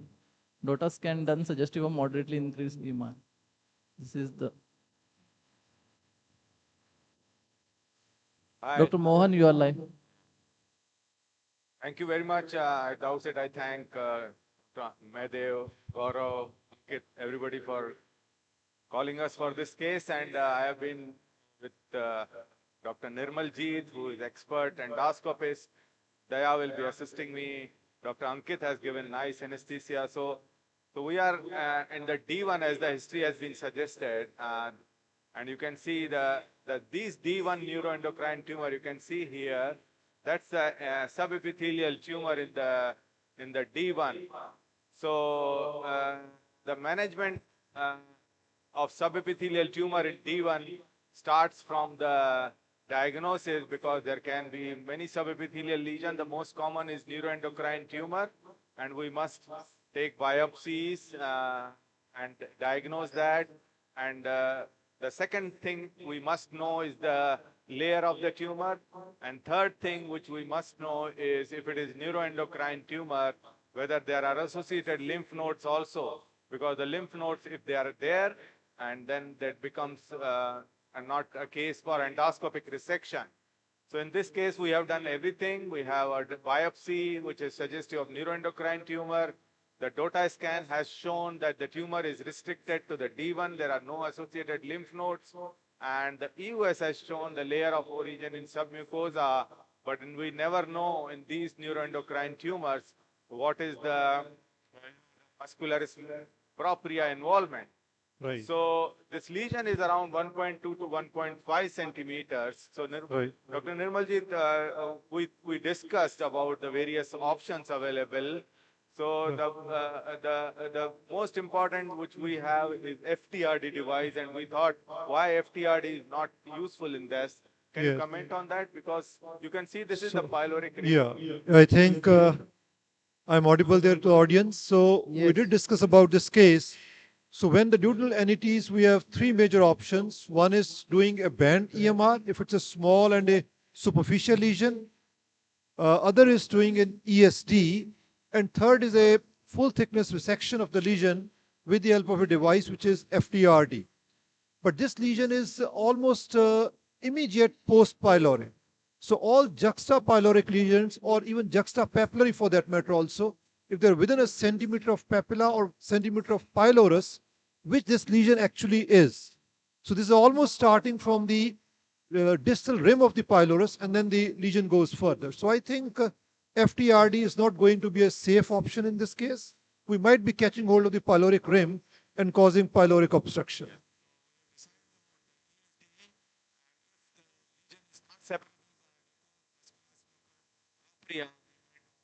Thickness resection. So start of the procedure is same. So as you can see, if you are going into the pyloric tumors or just distal to pylorus in D1, you must reach to the proximal thing. So if I go inside and angulate up, I can't reach. Right. So what I have to do is go to the pylorus and compress the pyloric ring, and then you can reach here. Absolutely. So, Mohan, why you are not applying band? So band, I think borderline for band, it is above 1 centimeter. And if you apply a band, you may not be able to completely resect the tumor, or you may cut through the tumor. So that's why we are biopsy, the band. biopsy has shown low-grade tumor, right? Low grade, the size is borderline. It's around 11 to 12 mm. So a little smaller, I think band EMR would have been an excellent option. But here for a complete resection and en bloc, possibly EST is going to be the better. But trial situation, you see that? We may start from the pyloric ring. Needle out, please. Various trials have very beautifully We can shown. start from here first. So here the other challenge is keeping the scope very stable because it has a tendency to fall back into the stomach. But I think Mohan being a master endoscopist, it'll be an absolute visual delight for all of us to see and how he's able to. First incision is going to be the toughest one. Right. Then once you go into the submucosa, then we can use the traction device and inject, please. Inject. Yeah. So you can Very see nice. now this lesion is getting. So first is the mucosal incision. You see. Right. And then comes that. This is the importance of marking, and this area is very vascular. So, so once you get to you need not to inject completely, and you can see that lesion is getting, the sides are getting elevated, the lesion is not. So that means this is not an epithelial lesion, this is a subepithelial lesion. Dr. Mohan will just switch and come back to you in a while. Submucosa and maybe little attached to the muscularis propria as well. So we'll start the incision here. Say no more, say right? Dr. Mohan will just switch and come back to you in a minute. That's the reason. Yeah. So thank you. Dr. Yamamoto, you are live. Okay. I just cut distal side first, and then I will, the oral side first. Then I will inject muco up to the. Sir, do you anal always do side. an NBI prior to starting the procedure, sir? Yes, yes. After BLI. And sir, any difference in managing cecal ESD and rectal ESD? What are the precautions you will take for, especially in dealing with cecal ESD, sir? Cecal ESD, the colonic wall is thinner, so you have to be careful, and approaching angle tend to become vertical. So that is not ideal for the ESD stop. So you have to understand the three-dimensional orientation of the muscle wall, how the muscle wall is running. Okay?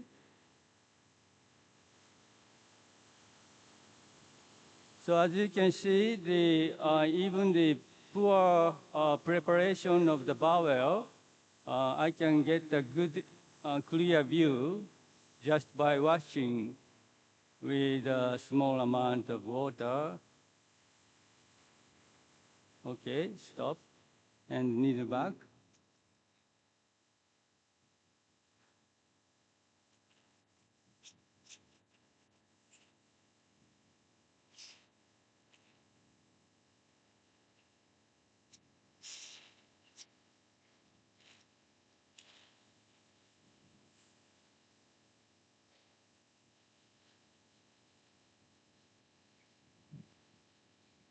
So Dr. Yamamoto, we'll just switch to Dr. Inouye's OT.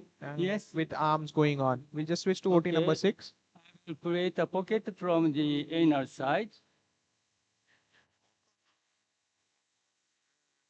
Dr. Inouye, you are on.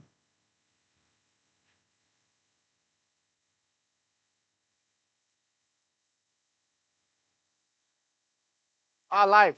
Okay. So we have placed the mucosal resection in a Ressa curve. Ressa curve like this, 1, 2, 3, 4, or like that. Well, maybe we need one more. So because in a Ressa curve, when we move the scope, I feel here click.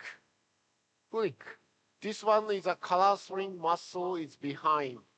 The other side, we feel click here. We feel click here.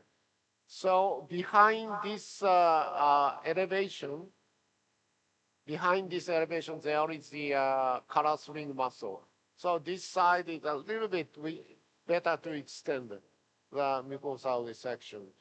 Okay. Okay, needle out. Okay, injection please. Thank you so much. Okay, then snare please. Mohan, why did you choose arms over, ablation over the resection? How did you choose between resection and ablation? We cannot hear you well. We cannot Mohan, hear you. Mohan, Yeah. why arms? Why not ARMA in this patient? Why arms and why not ARMA? This is anti-reflux mucosoplasty. We make a plasty later. So ARMA is just ablation. Everybody can do it. Not necessary to demonstrate. ARMA. It's too easy. Too easy. Everybody can just coagulation. So okay, close. No, but the question was, Professor, why did you choose this than that? Why arms and why not ARMA in this case? Yeah, in this case, I think anti-reflux mucosoplasty is the best. So in our institute, we routinely perform the plasty procedure. Okay. He's just removing all those. So after this, you can see how to close the defect. Okay, thank you. So okay, no problem. We will change. Yeah, it's gone. Okay. So this is Okay, for okay. faster response, so that you get the faster After this relief. mucosal resection, we will close the defect using the prong clip. Of course, you know the mantis. The mantis clip is going to do to close the defect. So That's the point of this live demonstration. Anyway, we have already created a mucosal defect like this, almost 1/3 circumference. And then there is a minor bleeding from our, so coagulation, please. So and using he's not using the coag grasper, but he's using the TTJ knife, and he uses a spray coagulation current to just touch and coagulate. So in this case, actually, there is no current bleeding, but we can see a cut end of the vessel. So it's better to coagulate prophylactically, okay? To prevent a delayed bleeding. Yeah, that's right. Professor Inouye, we'll just go to the next OT and come back to you in some time. Okay, okay. Thank you.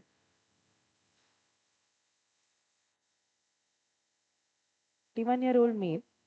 He has locally advanced CA head of pancreas, moderately differentiated. He has progressive abdominal pain with progressive cholestatic jaundice. An ERCP was attempted outside, but CBD cannulation could not be achieved due to an edematous and infiltrated papilla. These are his CT images. The patient has been planned for EUS-guided biliary drainage. Over to you, Dr. Laktakia. Hi, good afternoon. Yeah, good afternoon, Sandeep. We see you. Go ahead. Yes, sir. So, you heard the story of this patient who has a biliary obstruction because of a large pancreatic mass in the head, which is causing local infiltration. So, I passed a linear EUS scope inside. As you can see on the screen, with me, sorry, I forgot to introduce, with me is Radhika, who will helping me out, and Moin, who will be guiding me. In case I fail, Moin gets the blame. In case I succeed, Radhika gets the credit. And before I go forward, I think I must compliment Dr. Amit and his entire team for very meticulously planning the entire program, including this cap, which is making me look young. It's hiding my hair that I have, few white in color. Moin also is blessed with the cap, and his pate is also hidden now. There are some others who benefited too, but I won't name anybody else. So coming back to the patient, you see I am in the stomach. So this is the left lobe of the liver. You can see Radhika, can you point out? So there's a little bit of ascites.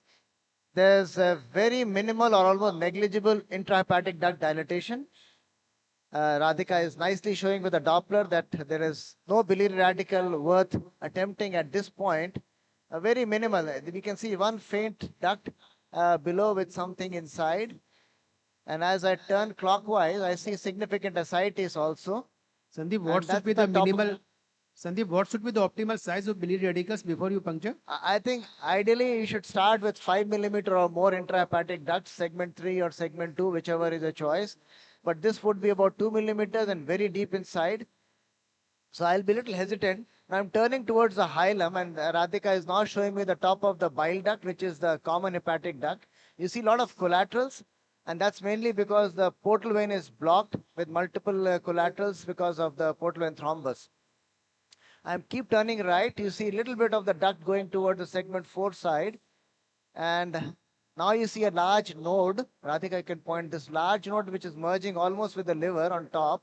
On the right side of the screen, the liver capsules, a very big node. It's a malignant node. Those who are beginning, this is how a node looks like.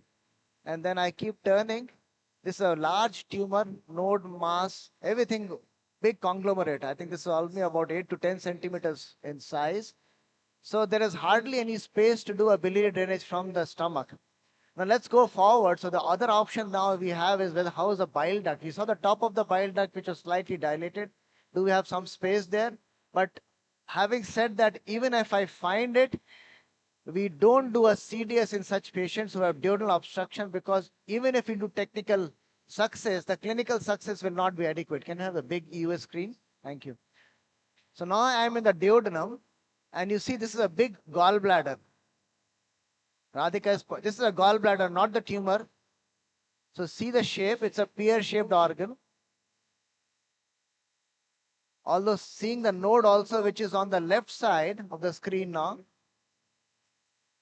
the echogenicity can mimic each other, but you see the fluid is thick inside, and that's why it looks like that. I'll keep turning around and see the top of the bile duct now. That's the top of the bile duct, which has some echogenic material. That's it. That's it. Yeah. Yeah. Thank you. I think I forward up. There's it's coming. Oh, okay. Now that's a vessel. Remove. Let me just find it once again. We saw it before you came on the screen, and now you put the Doppler there. Doppler, please. So these are the collateral. This is the biliopathy type collateral that we see. On the right side is the duct, cystic duct, I think. That's a cystic duct. Just below that. Let me come back a little bit. Doppler, remove. Yeah, Doppler, please, again. Doppler. So you see, this is the duct which is the upper part of the CBD. And that's a cystic duct which Radhika has pointed. So the confluence is patent. Cystic duct is also patent. And the gallbladder is huge. This is the gallbladder. So if I just trace the neck of the gallbladder on top, that's a cystic duct, dilated cystic duct with echogenic material, very close to the blood vessels around it. So the option that we have is now draining the gallbladder, which is dilated, communicating with the bile duct above the stricture. CDS is not a possibility. There's hardly any space on top. And since there's so much of ascites around, as you see, with momentum and all those things floating inside, it has to be one shot procedure. You agree, Dr. Naresh? So I agree that you have a difficult situation. You can't grow from top. You can't do a CDS. So cholecysto, yes, gastrostomy? That's right. So cholecysto, duodenostomy or gastrostomy, depending on which is the closest luminal structure. Sandeep, in presence of ascites, there won't be any problem. So I'll have to find a window where it's very thin and closest to the gallbladder wall. I don't want to go through the ascites because these lamps are small, 1 centimeter long. If they're far away, there's a chance of migration inwards on either side, and that can cause complications. So this patient is too sick to bear any complications. So we don't want anything to happen. And the safest option, I believe, which Mohan concurs, is to do. Radhika, you agree too? So if Radhika agrees, yes, you're on. Did for PTBD also because Yes. of a cross ascites. Yes. So EUS-guided biliary drainage, and I think GB looks good to me, and cystic duct is patent in this case. Yeah. So we can go for EUS-guided GB drainage in One this thing case. I would like to show is I'm putting some water in the duodenum, and you see the wall of the duodenum. I want to flatten it as much as possible. That is to avoid a double puncture. Yes, that's right. Better to avoid double puncture and get the wall as thin as possible.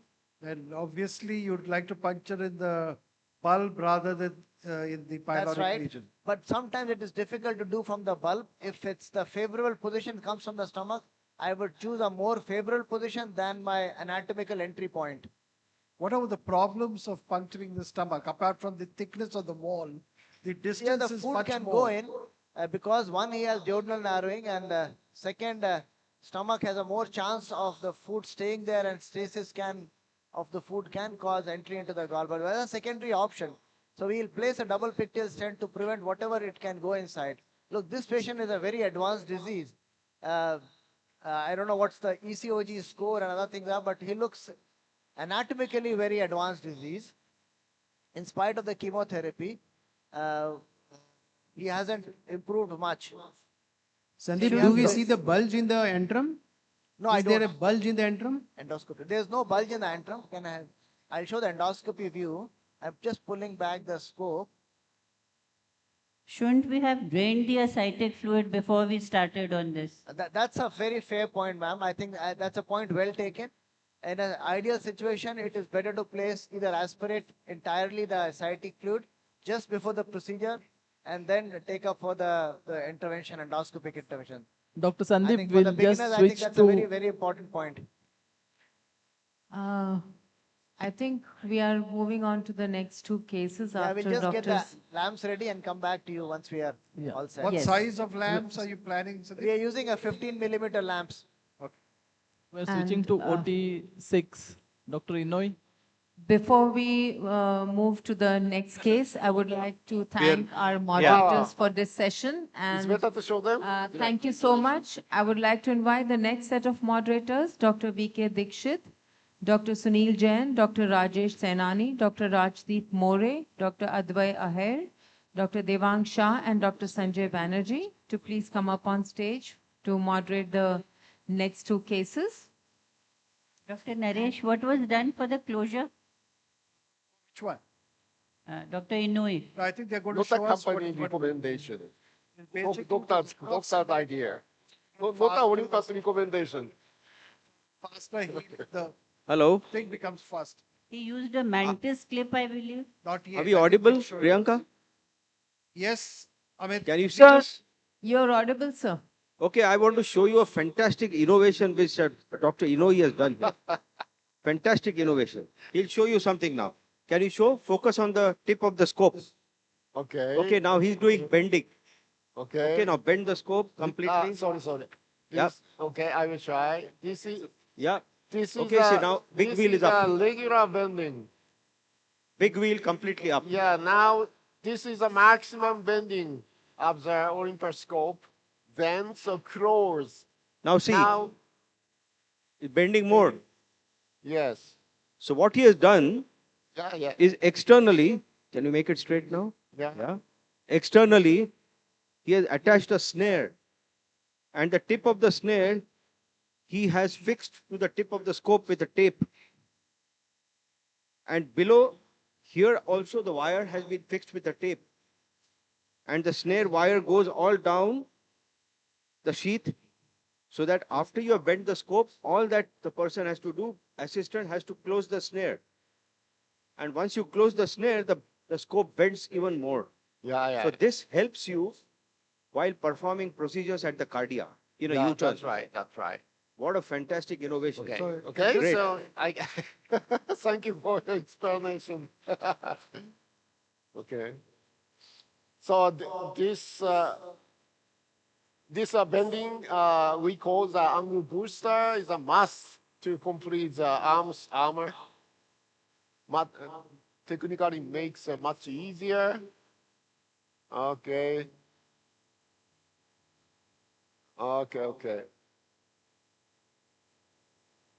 Okay, let's see. Now I'm inserting the scope to the stomach, and then wait a moment. Okay. Amit, you also always close the defect after mucosectomy or not? Okay, good.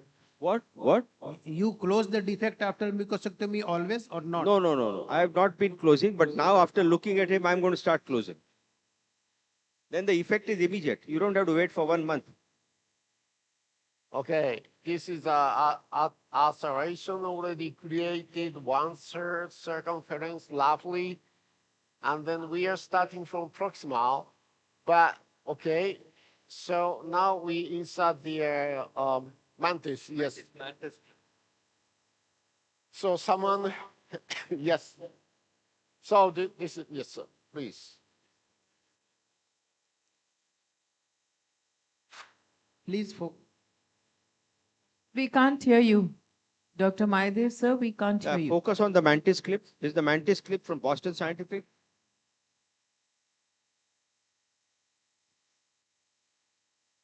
So what is the speciality of the mantis clip? Yeah. So it has the very sharp nail, prong.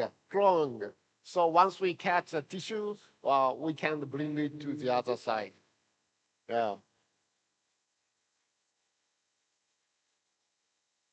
Yeah. Okay. So pass me the yes.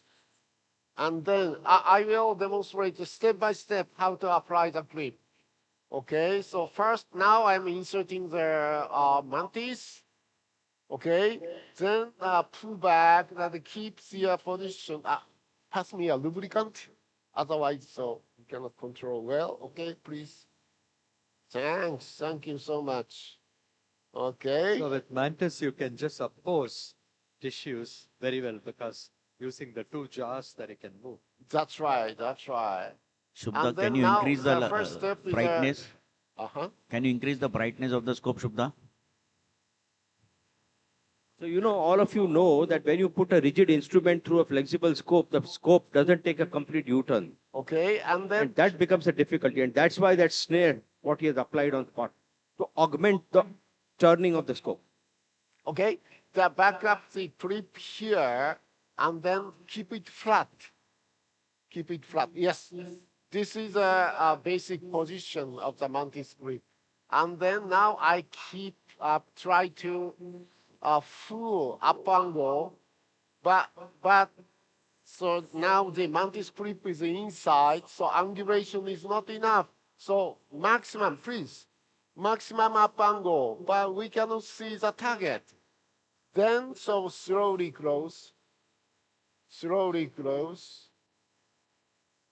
Wow, Okay. that's phenomenal. Yeah. We can see it. Then approach to the target gradually. So one time we catch one side and then bring it to the other side. So gradually. I will try to put the first clip in a proximal end. Okay. So open slowly. Okay, nice. First step is to catch the mucosa. Okay, slowly close. Okay, so keep it. And then, so do not catch the other side mucosa. Catch the bottom. Wait a moment, I'm rotating. And then, okay, wait, touch. Okay, good. Anyway, slowly open the mantis. Open the mantis. Yes, looks good. And then try to catch the yes, okay, close, fire, deploy, and then push it out. Okay, perfect. And then so our first clip was placed. Okay, next one. Amit, what's the maximum sort of distance between the two things of the mucosa that you can get with a mantis? How much of the defect? So how much maximum distance can you close with a mantis clip? Width. How broad a defect you can close with a mantis clip by this technique? As much as possible. Yeah. As much as possible. One side over, the other side, the connecting tissue base, and then as wide as possible. Okay. Yeah. So as much as possible. So what he's saying is even if you can't reach the other edge, you catch the connective tissue in the middle. Yeah. And close. Yeah. Once we catch the mucosa to mucosa, there may be the dead space. So in order to avoid dead space, we intentionally catch their bottom. So that is also a fantastic point because if he's saying that if you only close mucosa to mucosa, you are creating a pocket inside, a dead space. That's right. So to prevent the dead space, you are catching some tissue in the middle. Otherwise, we can insert the mantis. Yeah, we noticed that he was also doing a lot of suction to reduce that distance. No. Keep flat. Okay, now it's okay. Looks okay. Then What is the question? Can you repeat it? No, it doesn't comment. I'll speak about then it. angle booster. Then we can approach easily. The other side, very sharp angle. Okay, so open slowly. Okay, looks good. And then catch the other side mucosa. Yeah, wait a moment. Okay, catch it. And then keep it back, and then bring it to the other side. And then open slowly. Open. Okay. Still, we got it. Yes. Yeah. So 1 second, we will approach close, please. Okay, 1 second. May happen. Sometimes may happen, but we can do it. Anyway. The claws didn't bury in enough. Okay, once again, open the clip. Oh, okay. Yes, yes. Looks good, looks very good. Okay. Now okay. Flush the lens. Okay, try to catch this. No, no, no, no, open. Keep open. As Amit, do as you think possible, slowly loop and clip close. is a better option here? Okay, and then back up, and then bring it to the center, and then slowly open. Okay, yes, it looks good. Then I'm trying to catch the other side. Aha, aha, again release. Okay, I will. Then, so once again, we will. Okay. Amit, loop and clip is a better option here?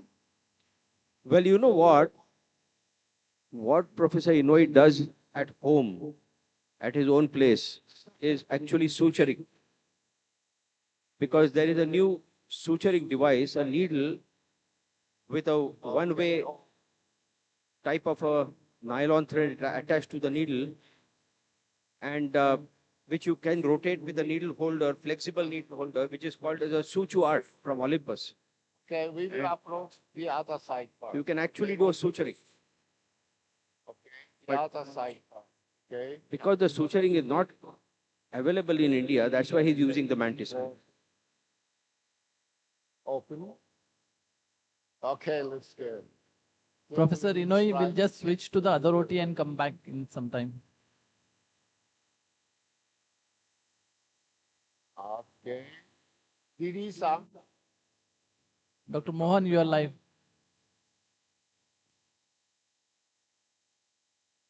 So you can see the position is a bit tricky here. We have made, you can see now what we have done is the tumor is densely adhered to muscle. You can see here, water please. So we are putting a traction device, and this is the tumor there in the pylorus, and just above the pyloric ring, we could manage to do a circumferential incision like this, and then the tumor is now getting detached from the muscle layer there, and you can inject some water please. You can see now here, see that? That's the tumor on the right side, and you can see here that's a tumor there, and then the tumor is on the right side. Only thing is my approachability to the top of tumor is still less. So what I'm doing is I'm trying to approach to the top here. Otherwise, I will use another traction method like a rubber band. You can see the tumor there. Yes. But the stability is the issue. So I'm sucking out the air from the stomach and going back into the pylorus and then going on the top of the tumor. And this is the clip which is helping me to give a traction so that I can reach to the top of the tumor like this. Yeah. It's a very precariously positioned lesion. So keeping the inject scope here, stable yeah. all through is again difficult. So here I may do a full thickness resection after some time because I'm not able to find any difference between you can see here that is the issue actually. Right. But inch by millimeter we are able to do it, and I think in next few minutes we'll be able to complete. But only thing is the my stability. So I'm using this. Yes. And I'll pull the traction device like this, pull. Right. And then that gives me a space on this side. So we'll go from this side now and do the dissection here. This lesion again appears to have a lot of fibrotic reaction underlying, so appears to be much stuck. Even with the clip and line traction, the lift is less compared to what we normally expect once we apply your tractions. So at one point of time, we have to decide when to create a hole in the muscle. Right. Then take out this tumor. So I'm trying to save the muscle as far as possible, but here you can see the tumor is densely adhered to the muscle. Right. Mohan, if you don't do EFTR, then there will be chances that there may be incomplete resection if you can't do the full thickness resection. Say it again, Dr. Rawal, I'm not able to.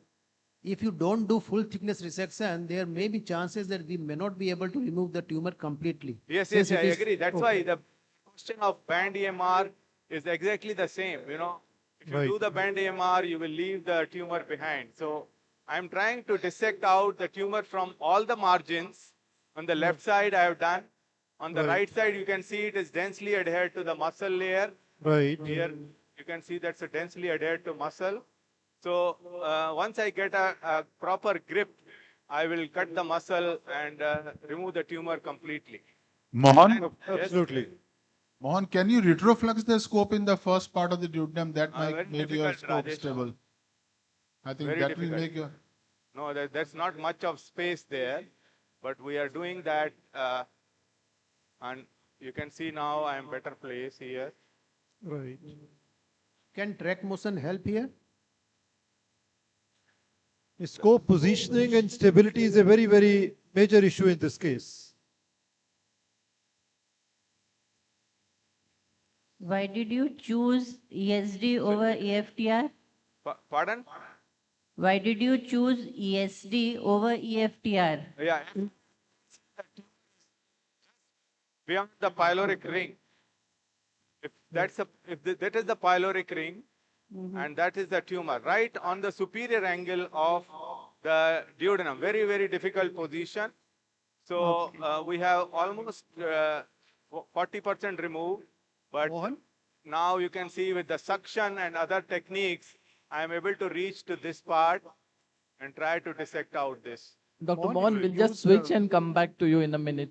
You'd use a thinner scope with a shorter hood. Would it be more helpful for you? Use of? There's a new, that Fuji scope that they have, which is more narrow and a shorter hood. Would that help? I think not fully audible to us. This is a short hood. And which scope are you talking? There's a new Fuji scope that they used earlier on in the conference. With this slimmer, new Fuji scope, which is just, slimmer. so Dr. Mohan said ki no idea of using that scope. So we're actually using 1500 X1 prior to this, but now shifted to 190 HQ. So distance, this angle. There is one important announcement to make. There is a breakout sessions on Chai Pe Charcha, 4 to 4:45 p.m. And the discussant for first session is under latest interventional endoscopy accessories, which are useful in Grand Salon 1. And discussants are Professor Kaur, Sandeep Pal, Dr. Sanjay Rajput, Dr. Yogesh Shastri. And the second session is in Grand Salon 3 on GI entities, which is to resect and how. And discussants are Dr. Roy Mukherjee and Dr. Vikas Singla. Kindly proceed, the faculties and the delegates who are interested in those sessions. Dr. Yamamoto, you are live. Oh, this is what I would like to explain what I did after the dissection of this side, and I create a pocket and I try to dissect here. But because of the fibrosis and approaching angle is vertical, so it's challenging. And after I can see the submucosal tissue, then carefully hook the submucosal tissue, and then I cut. So what sir told is that it is very important in Cecum we should understand the three-dimensional orientation of the muscle. Yes. So what he is doing before each submucosal cut, at the submucosal level, he is inspecting the direction of the muscle which is changing, and according to that he is targeting the submucosal.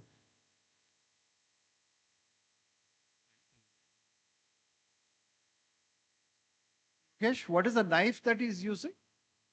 Dye, indigo carbon. Knife. Knife. It is a knife. Yeah. Which knife, sir? Flush knife. Flush knife. So now I can get something called approach. 止めて。And blood vessel, so soft coagulation to coagulate, and then cut. So if cameraman can focus on the knife, please. And again, water jet. Yeah, we see that. Now It's from here, Fuji. Flush knife available from Fujifilm. Okay. And size is 15 mm.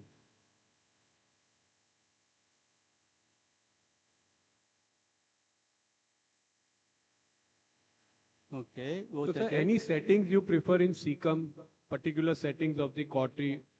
I use an end cut high and duration 1, effect 4, interval 2 for the dissection. And for the pre-coagulation of the blood vessel, I use soft coagulation. As I mentioned yesterday, soft coagulation, this is the soft coagulation. Soft coagulation works in the saline, even with the knife. Oh, it didn't work very well. Anyway, stop. Water? Yeah? Yeah, it works. So in Cecum, is there any particular size which you won't prefer this ESD, or you can do it for any size? Any size. And yeah, the difficulty is the approaching angle. Approaching angle becomes vertical, and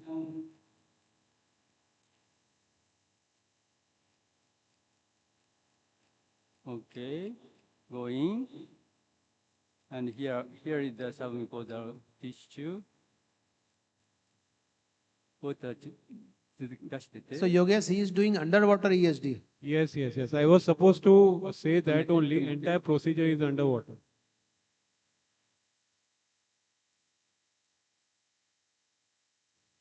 Dr. Yamamoto, you just continue. We'll be back with you in a minute. Yes, I will continue the procedure. Switch to OT4. Fine. Dr. Sandeep, you are live. Hello? Pani? Yes. Hi. Yes, Sandeep. Yes.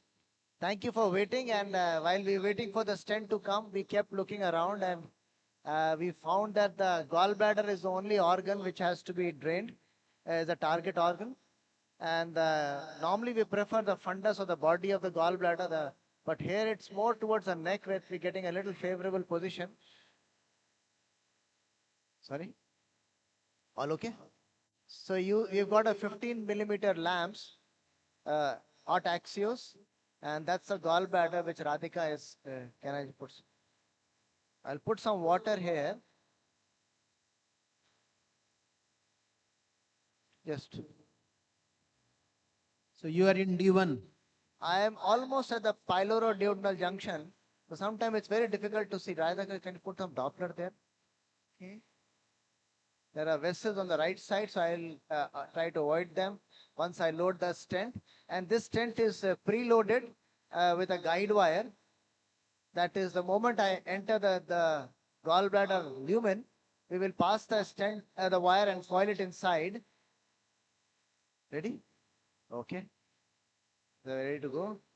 And so that will be your lifeline. Keep this wire loaded. I'm sorry? So that will be your lifeline, that wire. As I always say, yes, we need to have a lifeline first. And I'm ably supported by Shahzad. When Shahzad is there, then we are all relaxed. Any problem being close to the neck of the gallbladder? Is there a issue of the bile drainage or? I don't think so, Dr. Naresh. ultimately we need to drain, and that's we drain the obstructed biliary system in the liver. And since it is communicating through the cystic duct with the common hepatic duct, this looks quite okay. Doppler, Dr. Radhika, please. So when you are draining neck, the advantage is it is a fixed. So the chances of mal-deployment is less compared to the stomach drainage. I have to get the good window. I think that is a good window, sir. It's Yeah. okay coming on this Taking side. the doctor. Yeah, Doppler out. Yeah. It's still far away. I need to come little closer to the side. Big wheel down.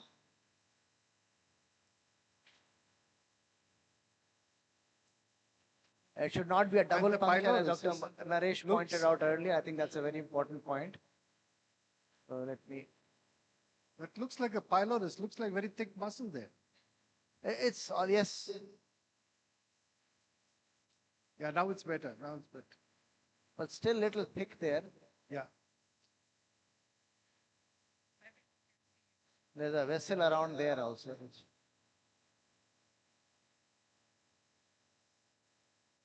I would have loved to gone through the duodenum, but we have the big collaterals here, which are hindering my entry point. These are all the collaterals, and from the D1 off.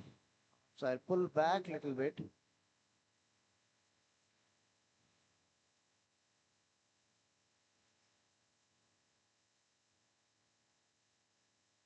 Back. Doppler. Oh, no, other side here. So we have a vessel there to go on top of it. Now this is very close. Very close. It's right at the pylorus actually. It's that thick muscle is actually pylorus, yes. Well, I have to do some fine movements there to get the. Yeah, this is better. This is better. Great. Okay. There's some turbulence below, but that's not a vessel. Okay, all set. All set. All set, sir.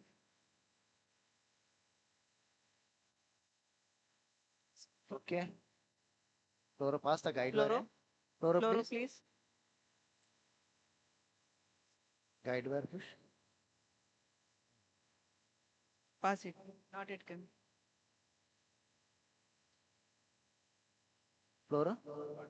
Yeah, so Okay. now we can see the. Yeah, keep a We big. can see on endoscopy view also. So Yeah. this is the guide wire. Okay, अच्छा loop बना देंगे. Yeah. We'll keep as much as possible. Once that is done, okay, now we quickly. Sure, Catherine. एक minute. Yeah, so fluoro, please. We're not getting fluoro picture here. Okay, can you see fine, thank fluoro you. image now? Yes, thank you. So you can see. Can you see the catheter? I don't see the catheter on EUS. EUS में दिख रहा है? Yes, on fluoro. I think okay. So let's deploy the distal flange. Okay. Yeah. Oh, nice, very nice. Deployed a distal flange. Pull it back. Pull it back.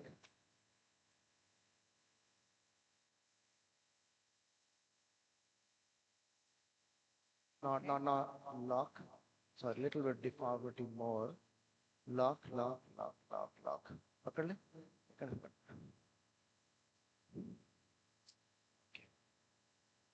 Can see endoscopically now if I want, or EUS पे run देते हैं. Intrasound. Okay. Release the proximal flange within a scope. Yeah. To endoscopy. Yeah. Oh, nice. So now we are seeing the stent there.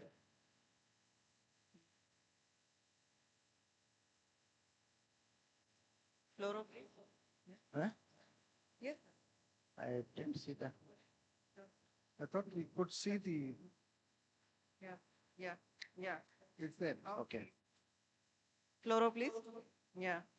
That looks So fine. we are going to place a double plastic stent Double through picking this plastic stent. lamps.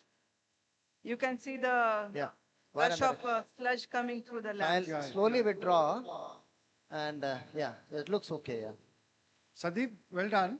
The question I wanted to ask you was, this is always a 15 lambs, or the gallbladder size is something to do with it, or what do you have do? the cap. So 10 or 15 can be used for the gallbladder. If you have very thick or a purulent fluid inside, 15 is better. If it's a much lesser or the size of the gallbladder is much less, then a 10 also can be used. So both can be used. But your runway didn't look too big initially. Then you kind of changed the position and you got it So along that's the why the axis of guide wire gallbladder. helped us. So if the runway is small and it cannot be done completely freehand without a guide wire, then I would actually place a guide wire and use that as a leverage to go inside and deploy it. So I think it's in the antrum, prepyloric region. Yeah, So it'll keep very sucking it out.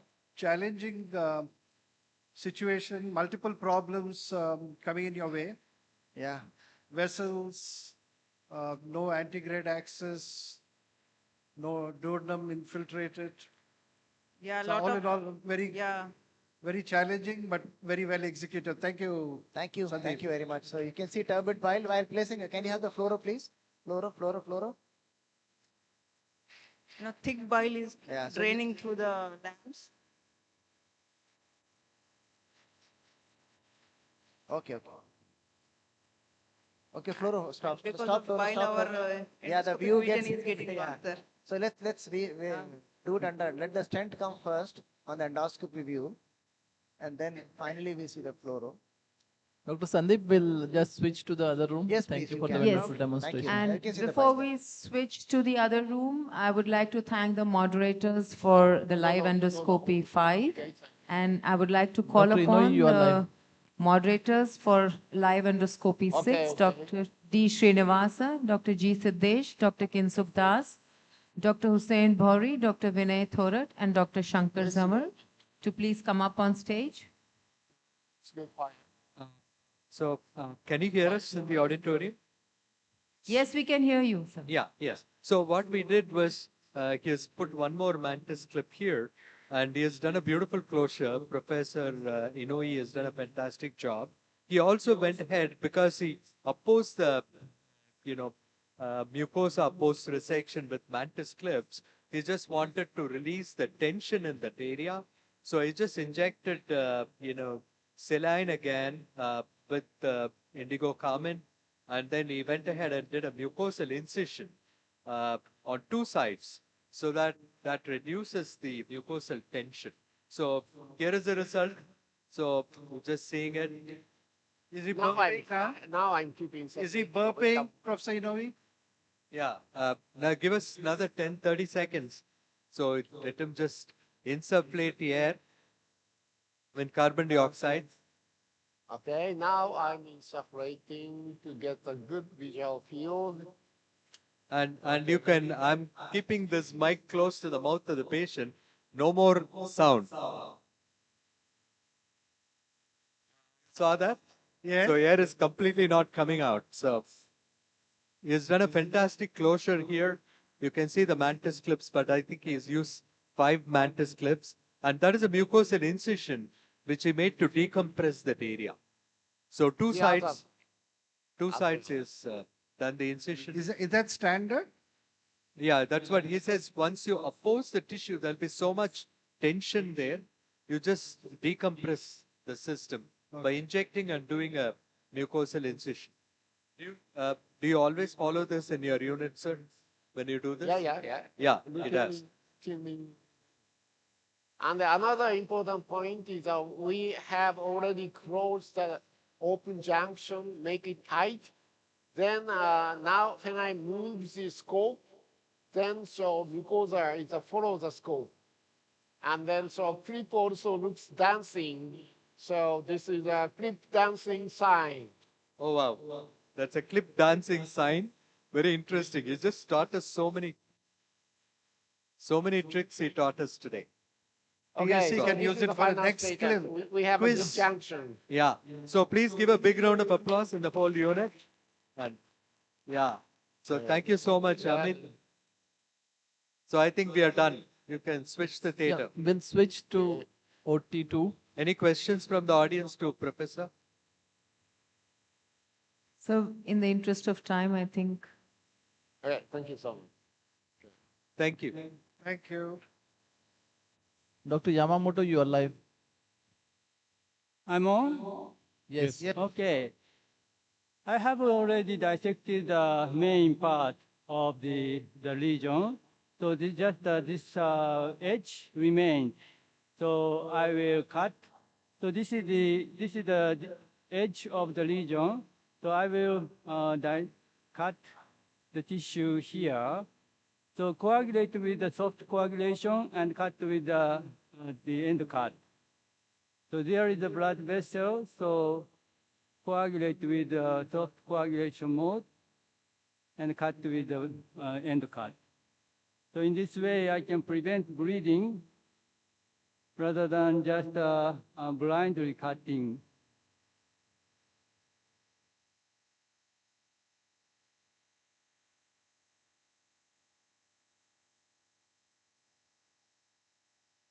So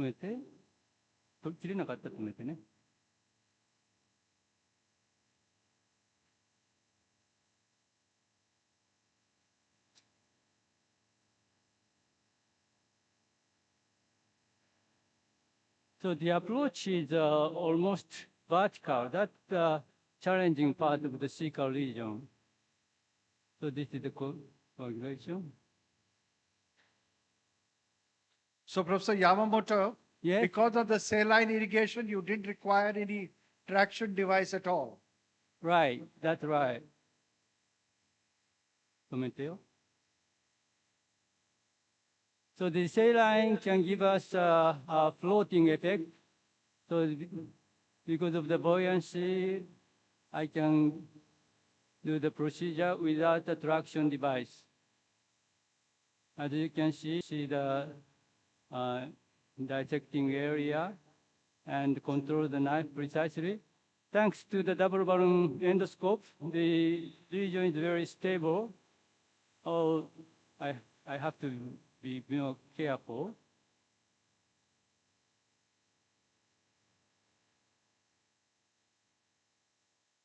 Let's wash. So when you make bleeding, then wash and temporarily stop the bleeding point by the cap, pressing with the cap. Then, yes, over there. So what is your experience with other needles, other ESD available ESD needles? I'm sorry? Other ESD available needles, sir. This is flush knife, but what about the jet knife?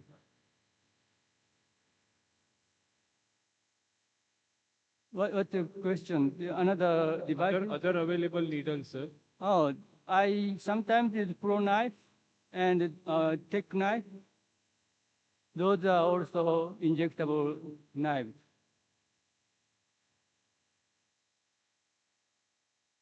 And almost. Tomato.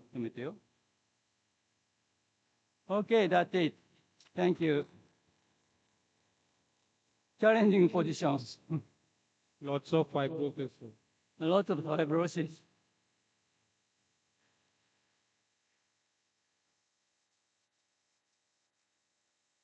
So in cecal lesions, it is necessary to close the defect or no? Usually not. So what is the purpose of the closure? You ask. Purpose of the closure. I'm sorry? Wall is thin, sir. I'm sorry? Cecal wall is thin, sir. Yes, so the delayed perforation, you mean? Yes. For the prevention of perforation, yeah, maybe it's better to close, but the benefit of underwater is the cooling down all the time, so the muscle layer is not damaged. So the actually, it's not necessary in my experience. Oh, sorry. Oh, dirty, sorry. Oh, it was dirty. So I shouldn't miss it. The preparation was this bad.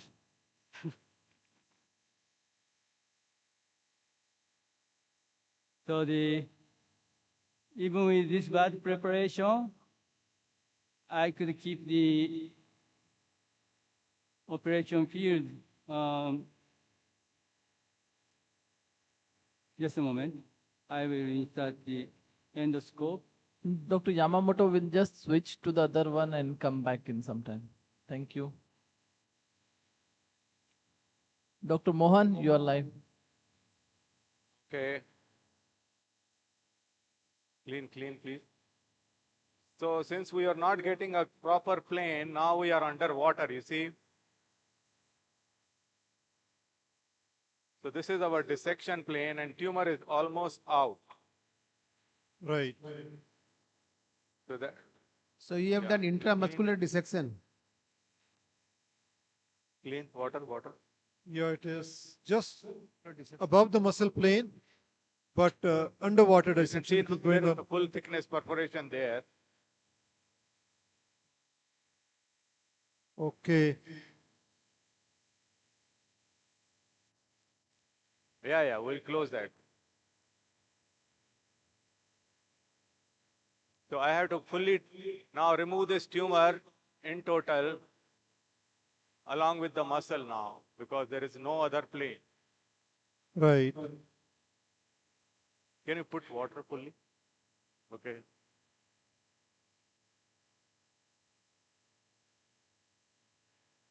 Okay, stop water.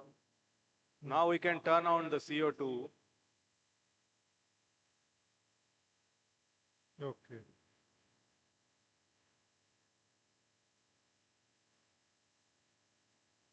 CO2 on, please.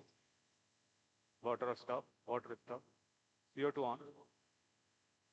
I'll show you now because there is some hole there. I don't want to drown this tumor more into the water. So I'll come back to the CO2. You can see now. So there is the complete muscle. So I'll just do the full thickness now. We have used all tractions. So Dr. Mohan just said around 10 minutes back had put the rubber band traction so that the dissection becomes easier, but the tumor appears to be quite badly stuck to the muscle plane. This is, of course, is a full thickness defect which you are able to see. That's a full thickness defect. Right.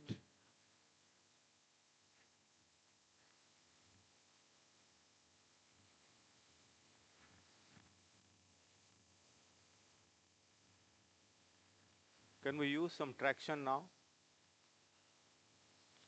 We can put again, I think, clip line traction again can be put. So we'll show you how to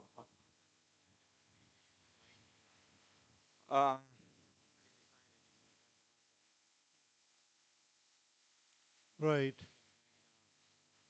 Yeah, that can also be done. So can I have some IT knife, please?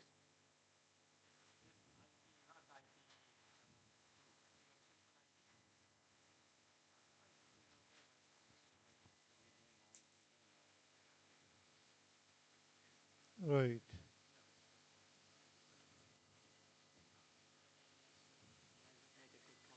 Yeah, please. So I just want people to observe that when you face a complication, how sometimes that can either put you off, or sometimes if you think creatively, you can use the complication to your advantage, which is what Mohan has done here, is that realize that there is no other way other than cutting the muscle to take this off.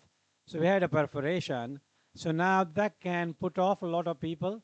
Instead, he's using the same perforation to quickly finish, because a small hole or slightly bigger hole doesn't make a difference. The whole defect will have to be closed. So he's using that perforation to his advantage by hooking the knife into the edge of it and cutting around it, rather than gently keep dissecting the whole thing. I'll use it. Now I'll use the clip and line. Yeah. I think now you've got almost all around, just the central bit is left behind. Yeah.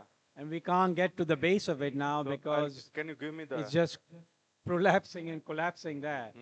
So if you pull a bit of traction, pull back, you'll be able to see exactly what is attached, and then probably 1 or 2 stroke of knife, and that will be off. Yeah.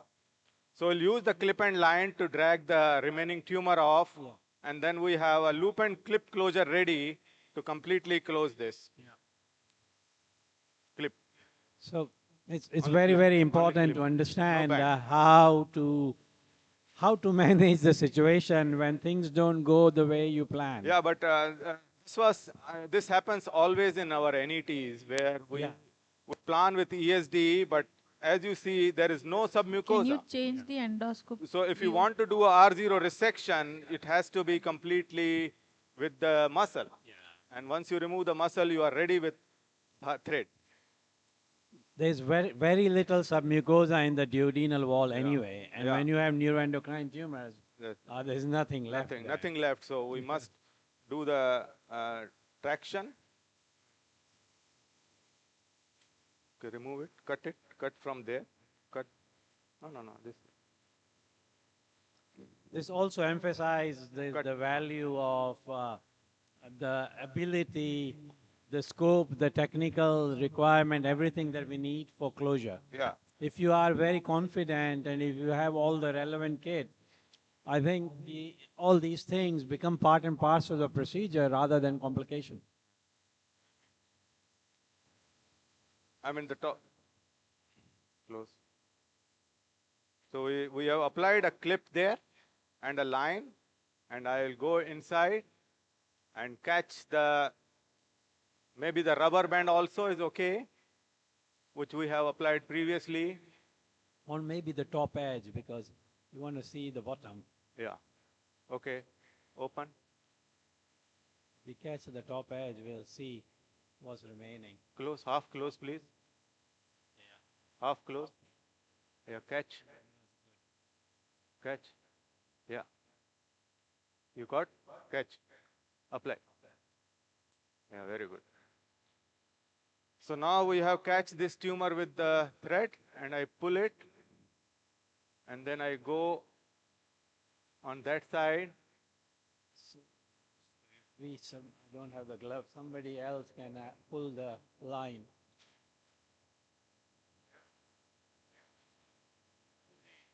Give a little bit of traction to Mohan once he goes past it. Let him go past it first. Okay, so now I can see here that. May I request the moderators to please come back on the stage as the sweeping is complete, and may I request the people sitting on the front row and the second row of the sofas to vacate that because they'll come for the sweeping over there. Thank you so much. Out. So you can see now this is the edge of the muscle.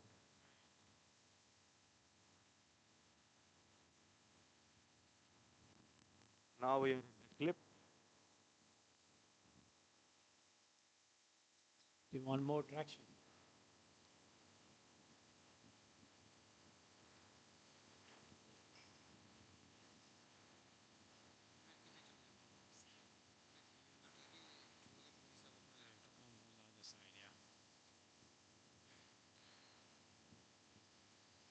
So that's the tumor which is more toward the muscle, you see.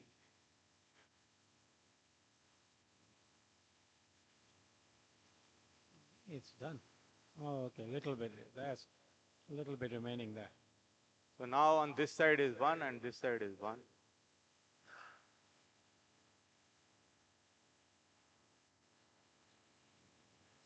So I personally believe that the band EMR anyhow would have been in this case should have been too insufficient to actually require an ESG EFTR. Dr. Mohan will just switch and come back to you in some time. Okay. Thank you. Dr. Yamamoto, you are live. Again? You are on. So now we are entering again into the cecum to resect the second lesion, smaller lesion. Sir, can No, it's okay. I will show you the double balloon endoscopy for the colon, but bowel preparation is not very good. So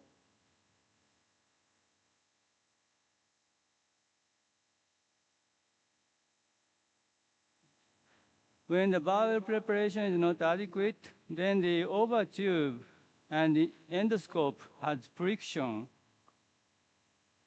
So that makes the insertion more challenging. And in addition to that, because of the dirty material between the overtube and the endoscope, drainage doesn't work for the ESD, continuous saline perfusion. So that makes the ESD also difficult. So the good preparation is very important, I think. But still, as you could see in the last case, at least after I reach the lesion, I can make the working area clean by separating the chronic lumen by the overtube balloon and clean the area I have to work. But it's better to have a good preparation. In the saline, please. Okay, insert. So during the insertion of the overtube, endoscope balloon is inflated to prevent the withdrawal of the endoscope tip. And then the overtube is inserted, and both the endoscope balloon and overtube balloon is inflated and reduce the colon.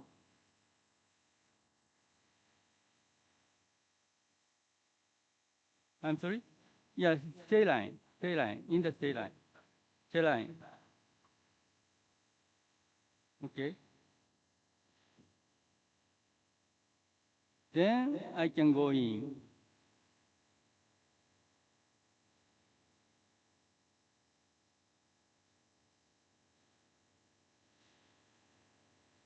But hard to see. Challenging insertion.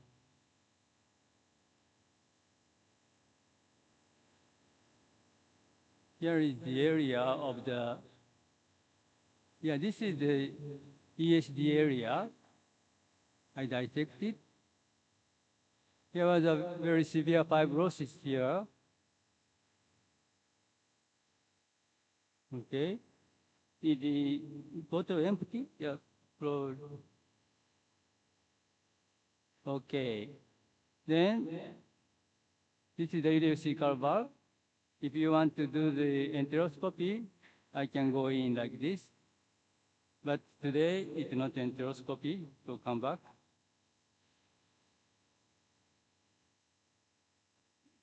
Yes, water.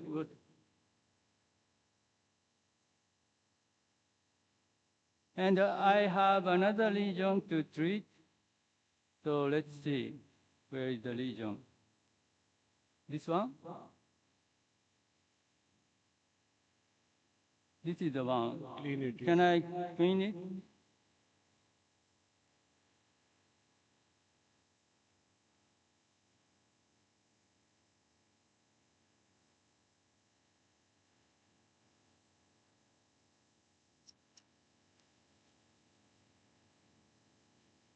This is the one.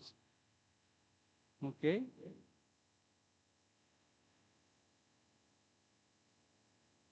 So let's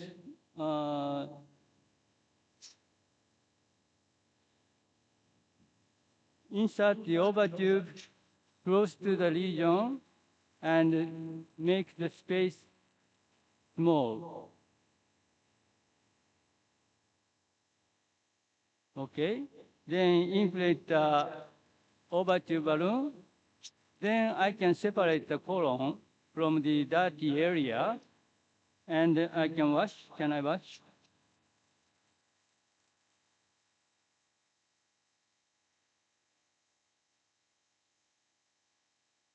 I wash.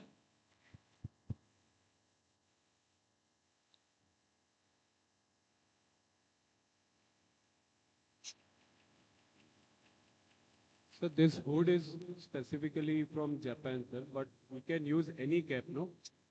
For the present available Olympus cap, which we use in poem, that also can be used. yeah, that can be used. I recommend the ST hood from the Fujifilm company for the ESD of my technique. Hmm?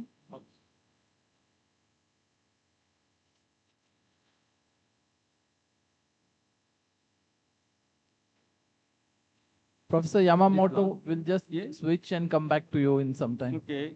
Thank you. Dr. Mohan, you are live. Yeah, so we completely removed that. You can see here, camera. No view, please.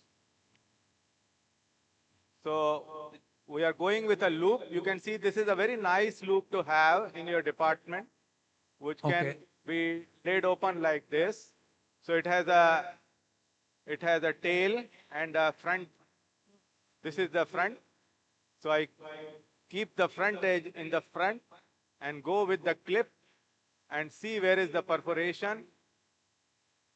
So you can see now perforation is slightly above here. So I open the loop, and catch the full thickness of this, close and apply. Yeah.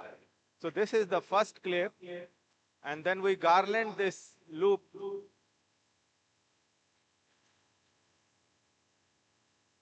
And meanwhile, you can see we are removing the CO2 which has been there. Yeah. Mohan, you know, this is the same way surgeons do decompression of the abdomen if there is a leak. Yeah. We put in a very needle. ऐसे इधर लगाएं. Yes. Yeah, we have put just a 16 gauge IV cannula with a water level and see the CO2 coming out. So we are bringing all the edges. You can see this is the open edge. So I catch the below one now. The below one open. We catch this, and this is our perforation. So I catch this and apply suction and clip. Okay. So you can see now almost. So again, we'll catch this.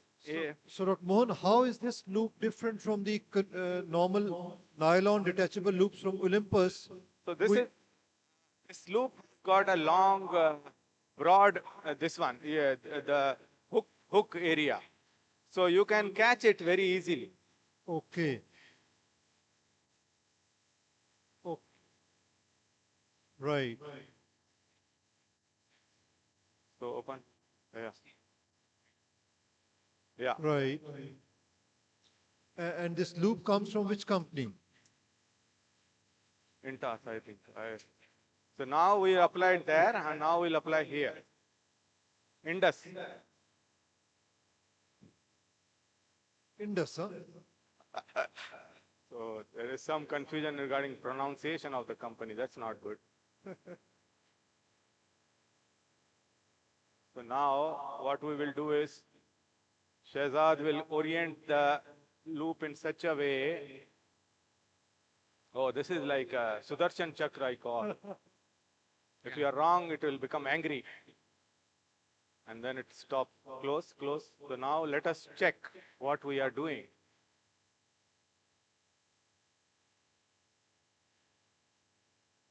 So in duodenum, we have applied this clip nicely, and on now, our aim is to apply the loop right on the top. Or if this is okay, here. So now here, this catch the loop please, and open, close, yes, open. So it moves, close. Now we bring it to 12 o'clock. So this was the most tricky part of whole dissection. Open, no. Unless we go below this. Have you tried X-Tech in these situations? Pardon? X-Tech closure. Have you tried in this X-Tech situation? closure is not a full thickness closure. Close. See? That's right. Open. So you can see now close. Okay, so we got some. Are you happy? No. Not happy. Shehzad is not happy, so nobody is happy. Open. Open. So we must get a good bite. Yeah, we need to take a good bite on the seromuscular layer. Not yes. If part of momentum is coming, that's good. Like the surgeons do in mental patch repair.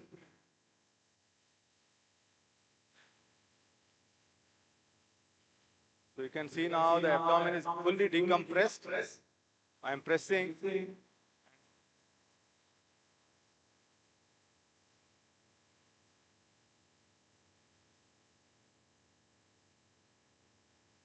Open.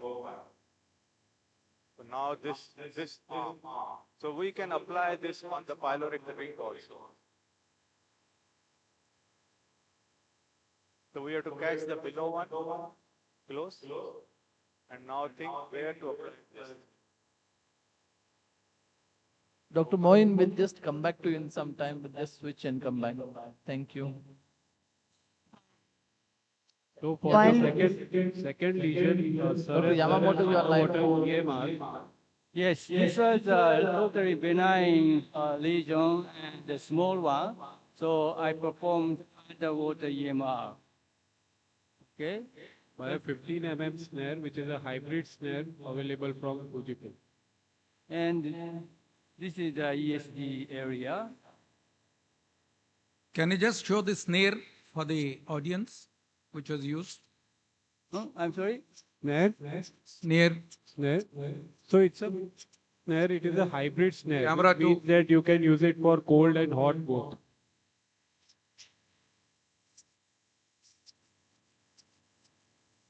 So I retrieved the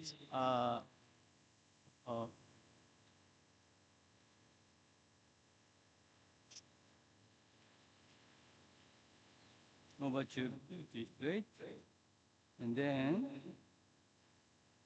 withdraw.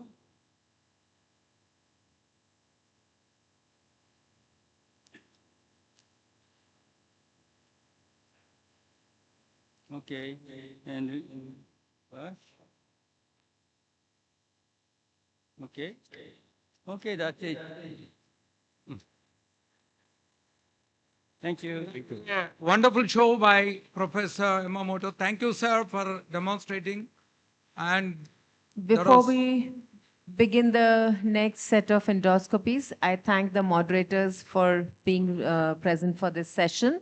And I invite the last set of moderators, who are Dr. Neha Berry, Dr. Manisha Dwivedi, Dr. Manish Kak, Dr. Rahul Talele, Dr. Aniruddha Phadke, and Dr. Ravi Gupta to please come up on stage.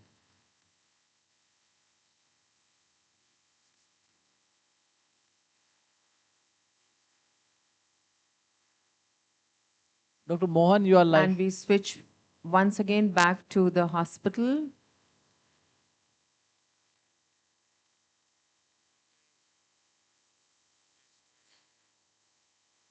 So what Mohan has done, this loop, multiple clips from the margins, catching the loop has been applied. Now, catching the hook of the loop and trying to tighten it.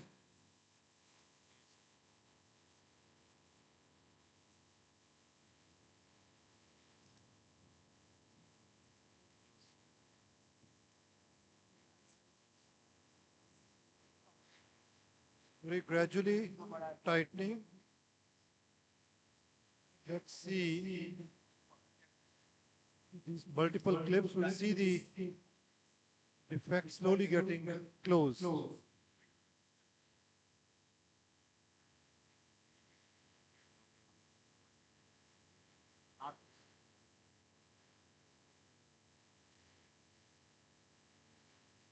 There appears to be still part of defect. That's the muscle, that's not a muscle defect. Muscle defect is complete. Okay. Only the mucosa which was.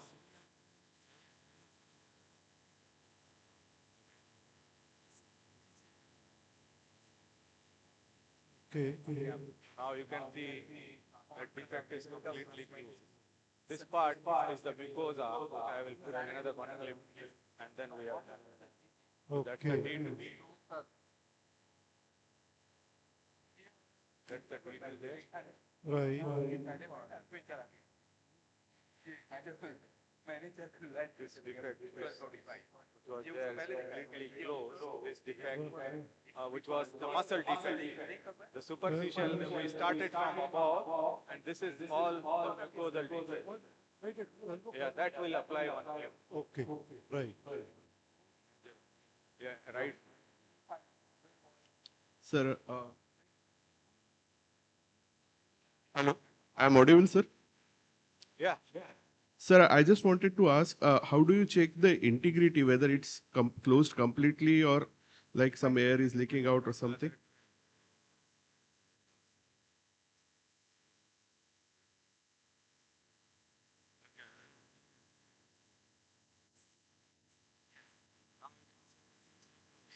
So, I think big round of applause for an excellent demonstration of a very difficult case.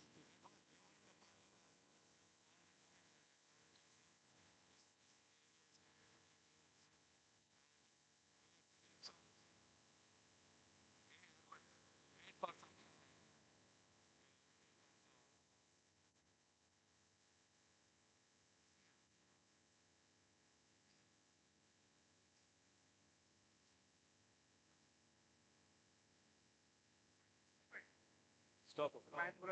अभी कुछ नहीं आया. So one test is you inject in front and see there's nothing coming out. Sir, retrospectively, do you think using the FTRD device would have been easier in there this is- case?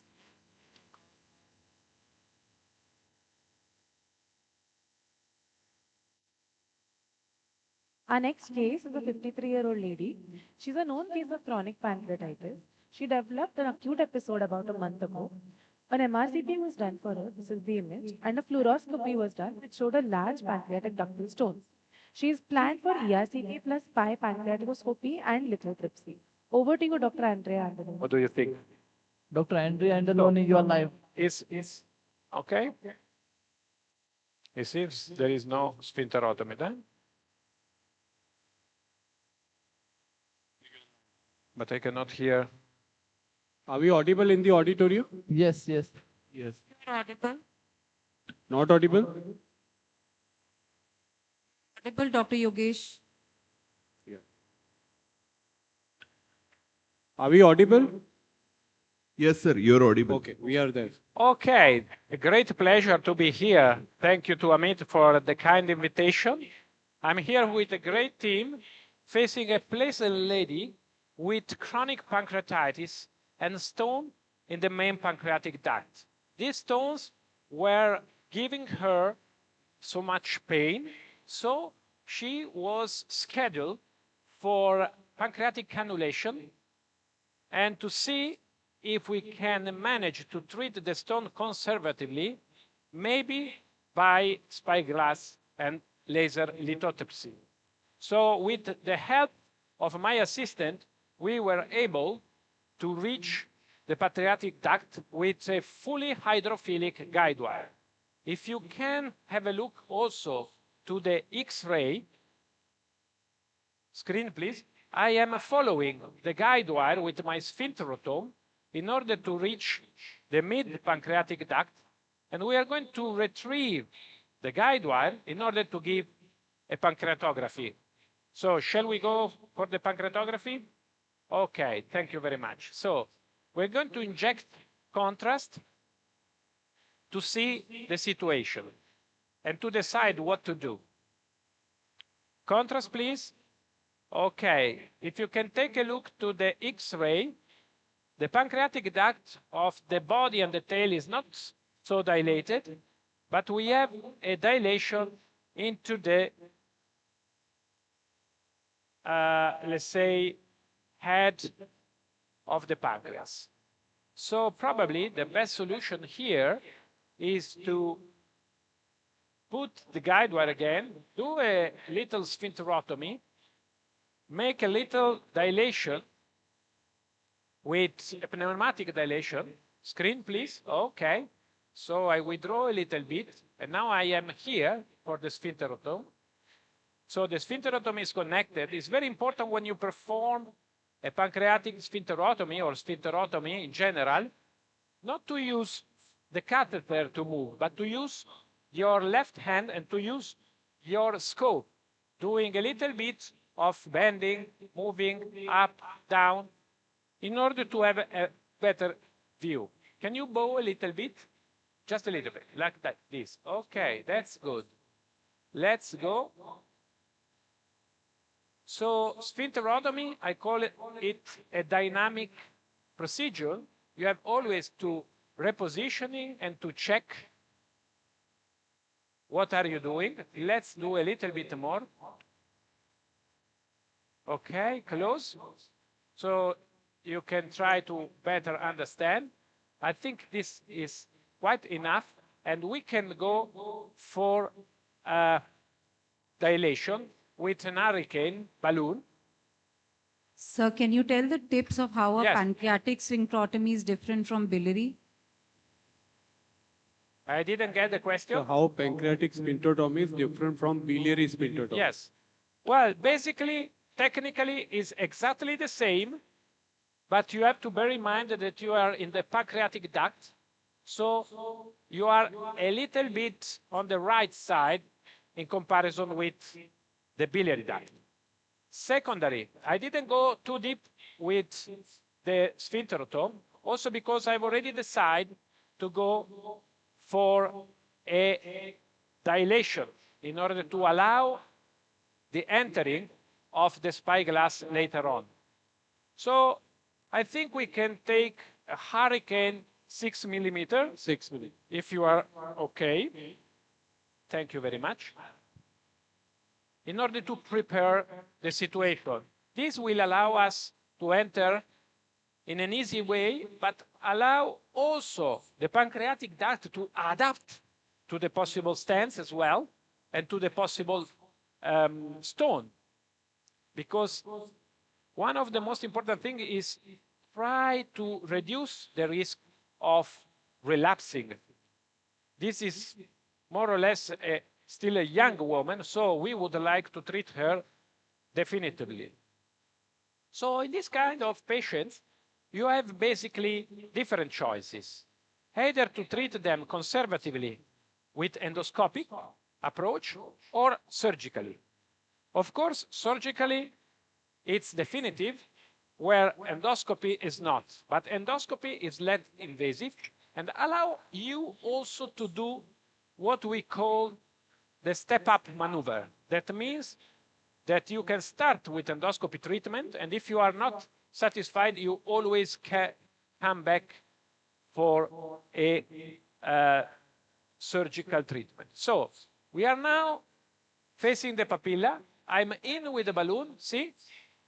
I try to put the balloon in the center. Screen, please. Okay, you see the marker that allow you to see how long is the balloon. So I will stay just a little bit outside the papilla, and I will ask to gently inflate the balloon with contrast. Screen, please. Okay, see that? See that? Okay, just stop for a while. You can see clearly the incisura that is in the middle of the balloon, and I think this is one of the meaning of our treatment. Okay, how much did you get? Pressure. We can go higher until 11. Screen, please. And look at the hand of my assistant is inflating, because we need to overcome the stricture. How much do you have now? That's enough. Look now the X-ray picture. I think this is fantastic because there is the disappear of the waste. So why not we can use a CRE 6 mm or 8 mm? Well, the CRR is a little bit less powerful. When you have to treat stricture like this in the pancreas or up in the ileum, it's much better to use this. You will have much higher pressure, to reach the diameter. Dr. Andaloni will just Yes. We'll just switch and come back to you in some time. Thank So you. you have to move? We'll come back to you. Are you shifting to another room? Yes, yes. We are still live, sir. Okay, I cannot.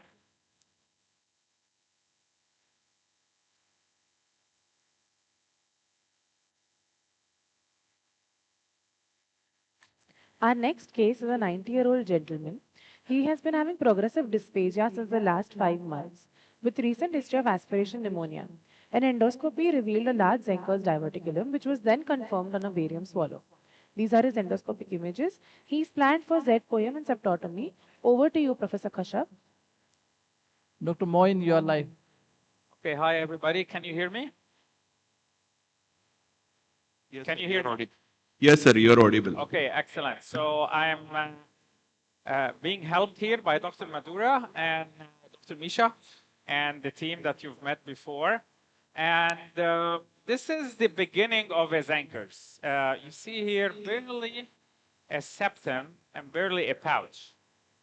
But we do have a tight cricopharyngeus, and you see here it's hard to get through. Once we get through, this is the esophagus. This is just the patient had a nasogastric tube. This is just NG trauma. So,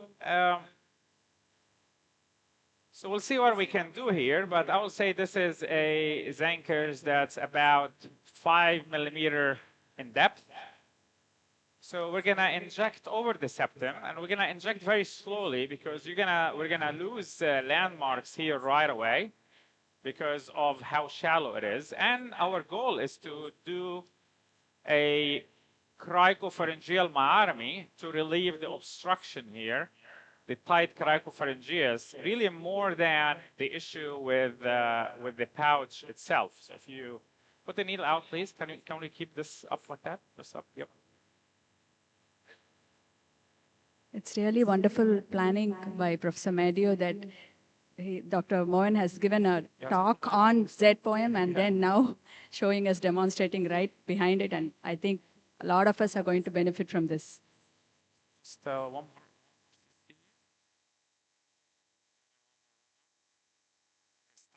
Let's get the TT now. So here you see that because there isn't much of a pouch, we're gonna just lose landmarks. So a small diverticulum doesn't make it actually easier, it makes it more difficult. So we're gonna make an incision. We're gonna be a little bit of an educated guess here because you see, let's keep the, just like that, yep. And this is the pouch.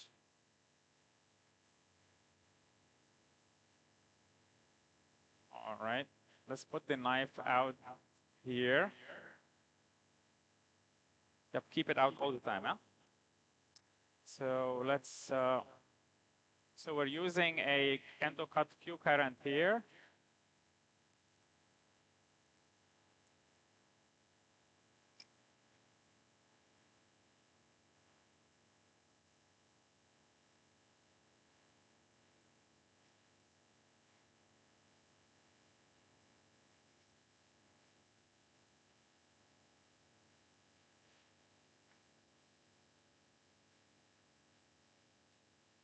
And then we'll extend it superiorly a little bit. Superior is where the vessels are. That's enough. And now, just gonna get some of this coagulum out. It's a nice vessel here. It's a large vessel there.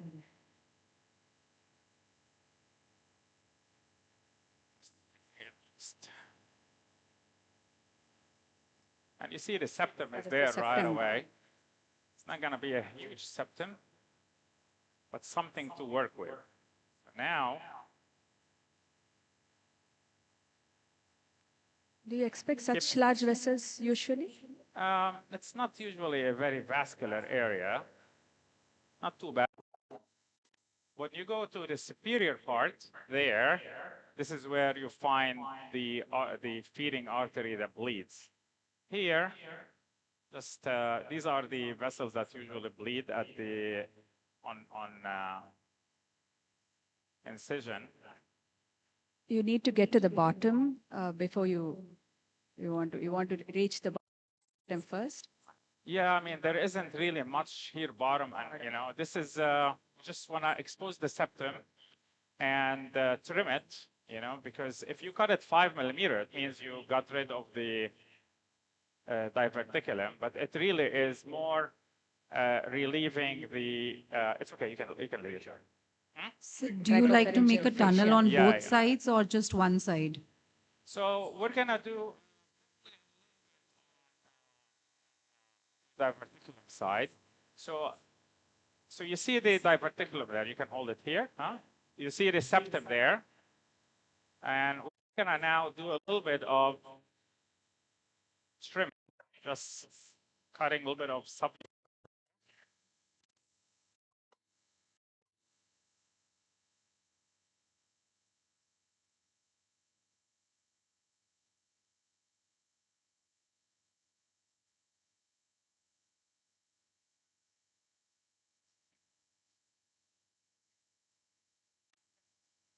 So here you have to be very careful with tunneling on the diverticular side, right? Because if you are aggressive with tunneling on the diverticular side, here in this case, you're going to end up in the mediastinum because there isn't much diverticulum. And you see now we are on the esophageal side, right?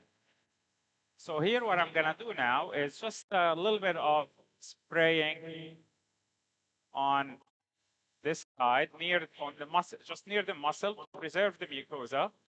We're not sure about the open technique here because there isn't really much diverticulum. So we may be obliged to close at the end. We'll see how things go. We're going to stay open-minded here, stay open-minded, and keep all our options open. But I would not harass the mucosa until we know what we're going to do. So for me now, preserving the mucosa is important. There isn't much space here to work with. That's why we're being ultra careful, ultra slow.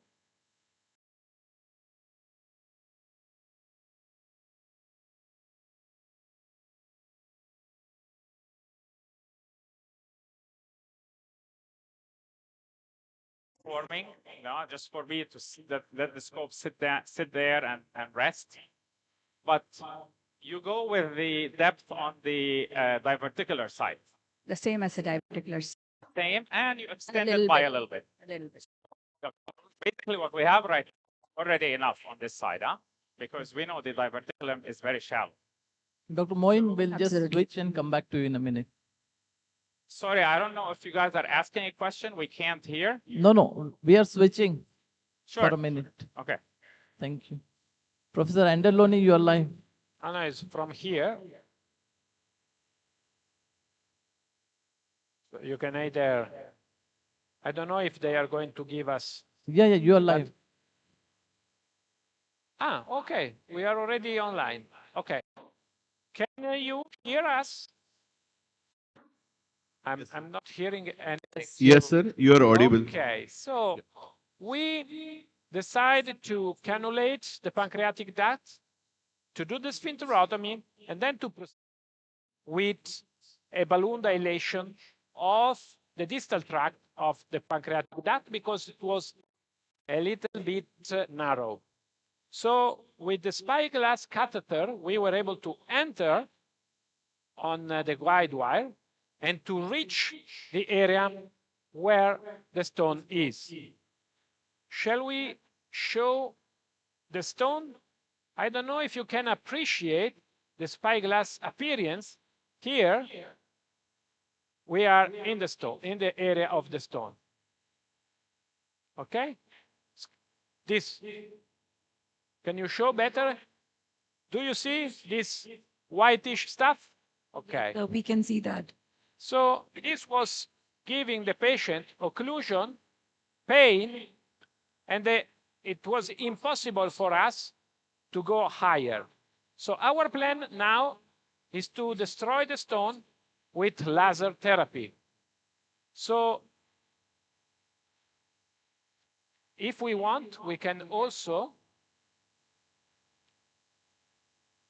So you can see clearly the stone either on the spyglass appearance or on the fluoro, because there is a stop of the contrast.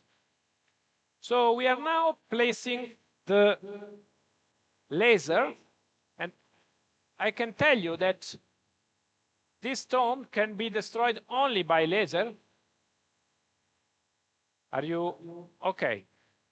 So you need to stay very close to the stone, and then is the red one? Red one. You can start. What laser are you using? Can we have the laser and the settings on the laser? Which one? So I think we are using a laser with 10 Hz, 1.2, okay? This is a Shout. thulium laser. So it's the whole. Thulium.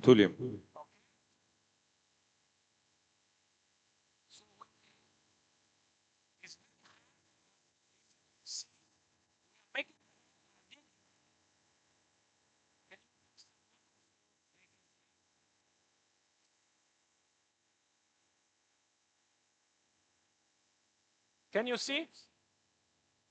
We are digging in the I center. can see, yes. The very important thing is and not damage the pancreatic parenchyma if you can. So we are just digging inside. Can you go down a little bit with, okay. Let's see. It's very hard. Some water, please. Sorry, we are running out of water. Water is important to see. X-ray, please. It's very important to keep the position. X-ray, please. Let's see. Can we screen, please? It's not on. Now it's on. Okay. So, shall I have a better view of the spyglass from here? Okay. So, can you go left with the spy? No. Not there, please. Come back with the laser a little bit. Okay. So we need to do the reposition. Okay. Up. Okay. So the position is very important. See? But I want to see better. Okay, a little bit higher if you can. It's very important. It's very important that we have a good position. Okay. So we can try to go there. Water. Let me check. I want to have a better view. Sorry about that, but this is not my good view. I want to see better. Sorry? Okay, can you go a little bit on the left, please?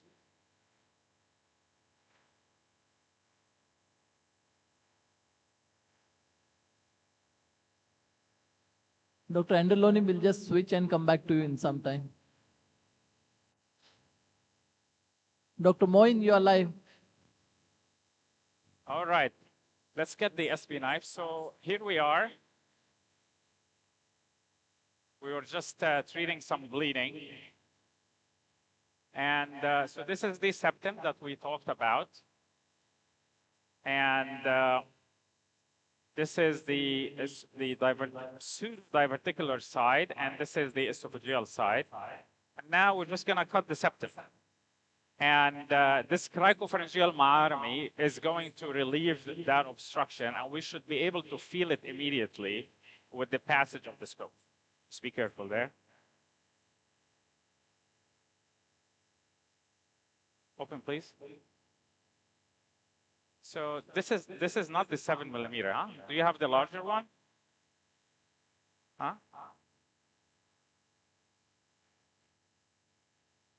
So we can start with this. Just check if we have the larger one. It's better.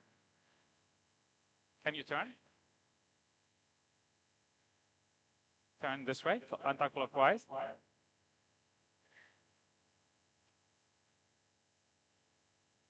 So as this is a 5 centimeter deep diverticulum, would you like to leave the mucosal flap or tackle it as well?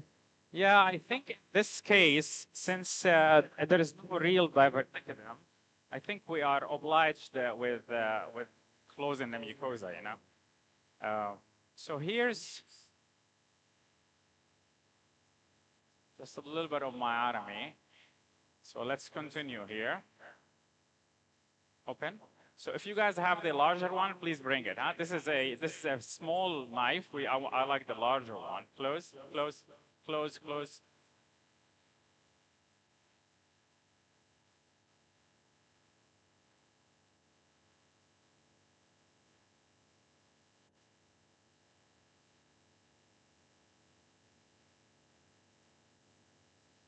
Open. Good.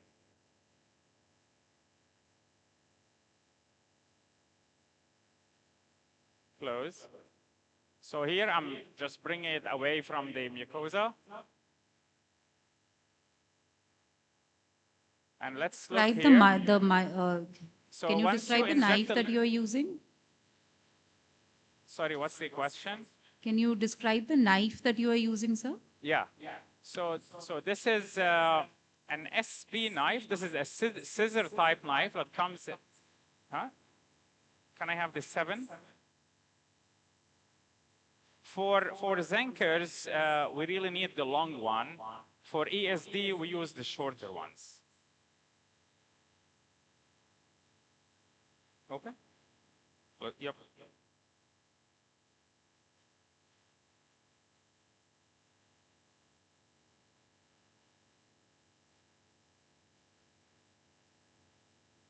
Open. Okay, much better.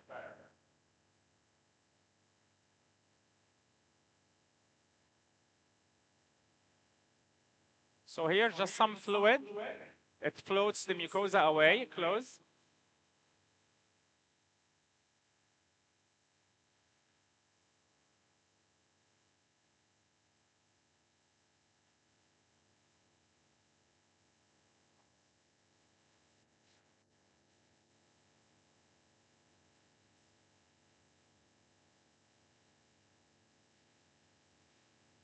And here you see this muscle here, this muscle is on, so here is, this is important here. So this muscle here is on the esophageal side. This muscle here is on the diverticular side. So when you want to judge the depth of myotomy, you want to follow this side. Once you stop seeing muscle here, means you stop cutting here. So that's basically your landmark, okay? Open. Close.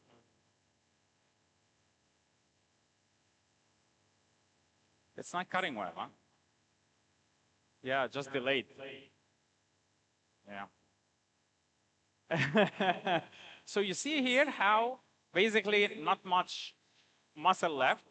So this is the depth of the myotomy on the diverticular side. So now you want this to be at the same level with an extra few millimeters to ensure completeness of myotomy, okay? So in the past, we used to tunnel here, just do a tunnel and cut. See now, we don't have to even tunnel. Open. Yeah, you're able to grab muscle without real tunneling. If close, so all what you need to do, make sure you don't have the mucosa there. Yeah, this is definitely delayed cutting, but yeah, I think this knife has seen better days, huh? Open. Close. Open. Close. So here we just have the submucosa. Oh, no, open.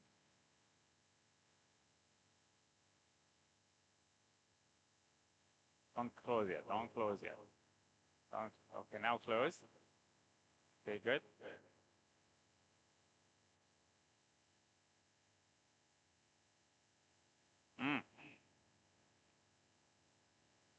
Yeah. But it's okay because, you know, we're done with the Maarami, right? So you don't need to do anything else here. Hello, So this Nilay. Nilay, which current he is using? And he is using always this knife, not the...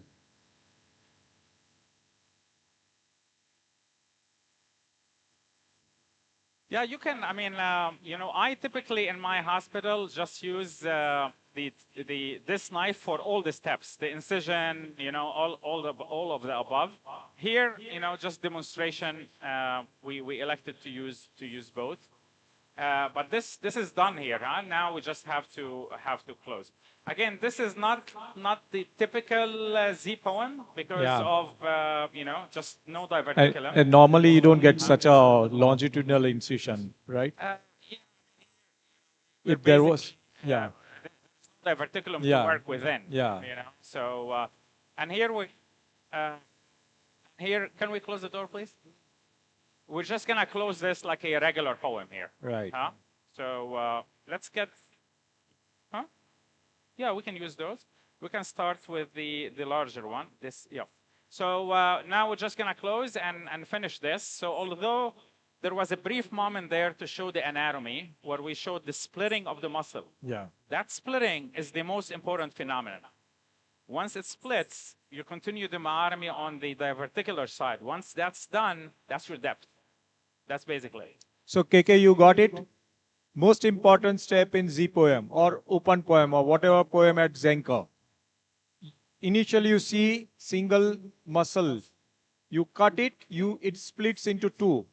One over the diverticular side, the other over the esophageal side. So what Moin told us is that you continue cutting the diverticular side muscle. When it stops, you know how much should be the depth for esophageal side. So you go 5 millimeter beyond the diverticular side, 5 millimeter to maybe somewhat more. Because that was the question I had all the time when I used to do Z poem.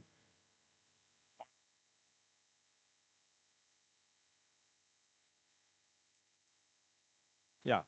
So the clip we are using is Medora clip. That's our own clip. Very good clip. Yeah. This is an Indian clip, huh? Yeah, it's an Indian clip. Okay. So yeah. So good 1:1 ratio. It comes into two sizes, right? 11, 13 and 16, three sizes. So for closure, I think smaller is better because then the power to hold the tissue is better. Yeah, initially, probably you're going to need some larger. And then once the tissue comes together, then you'll smaller. Okay, yeah. And especially at the most, you know, more proximal part, you want to make sure you're using a clip with a short stem. Right. Can you please keep it like this? Keep the clip like that, huh? Open. And turn. Yeah. Turn, please.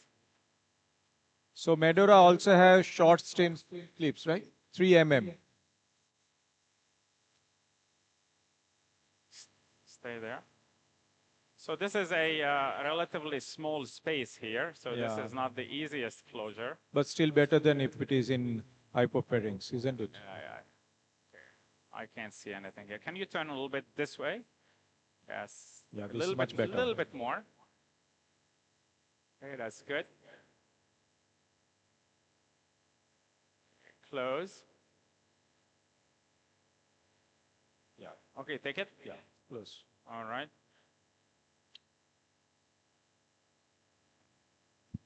We'll take Dr. the large Nilay? one. Yeah. This is Venkat here. Yeah, Could we Venkat. use the SB knife instead of the SB knife? Is the clutch? Yeah, of course. Both, I mean, you can use any knife. You can use any ESD knife for the entire procedure. Any scissor type knife makes Zenker's treatment faster. So even a clutch cutter would be okay. May I request the moderators to now wind up the session as we have to get ready for the Mumbai Live Emerald Award functions. Just a little bit. Dr. Maidev has something to say, so will you like to say something? I thank you all for doing us the honor of moderating the session, sir.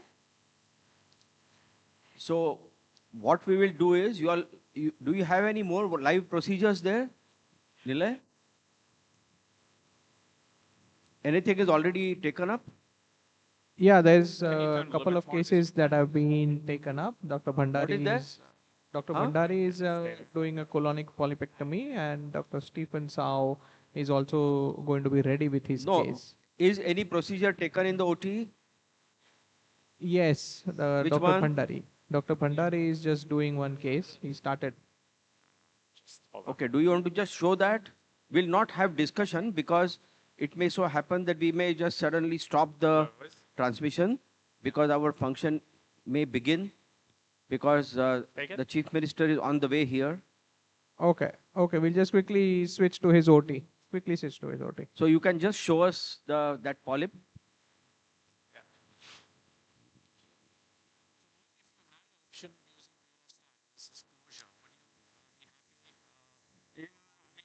This is just different, huh? This is, there was no septum really. So, So, Moin- like if this is not a live course at my hospital, I'll be comfortable leaving it open. This is not your typical, this is really a cricopharyngeal myotomy, you know, rather than, yes. Dr. Moin, we are shifting to Dr. Bhandari's case. Thank you. Dr. Pradeep Bhandari, you are live.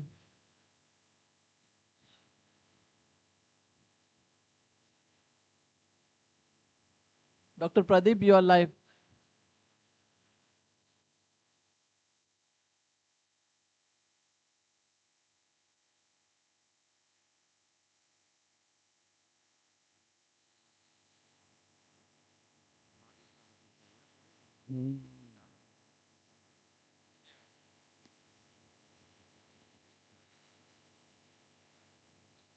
Yeah.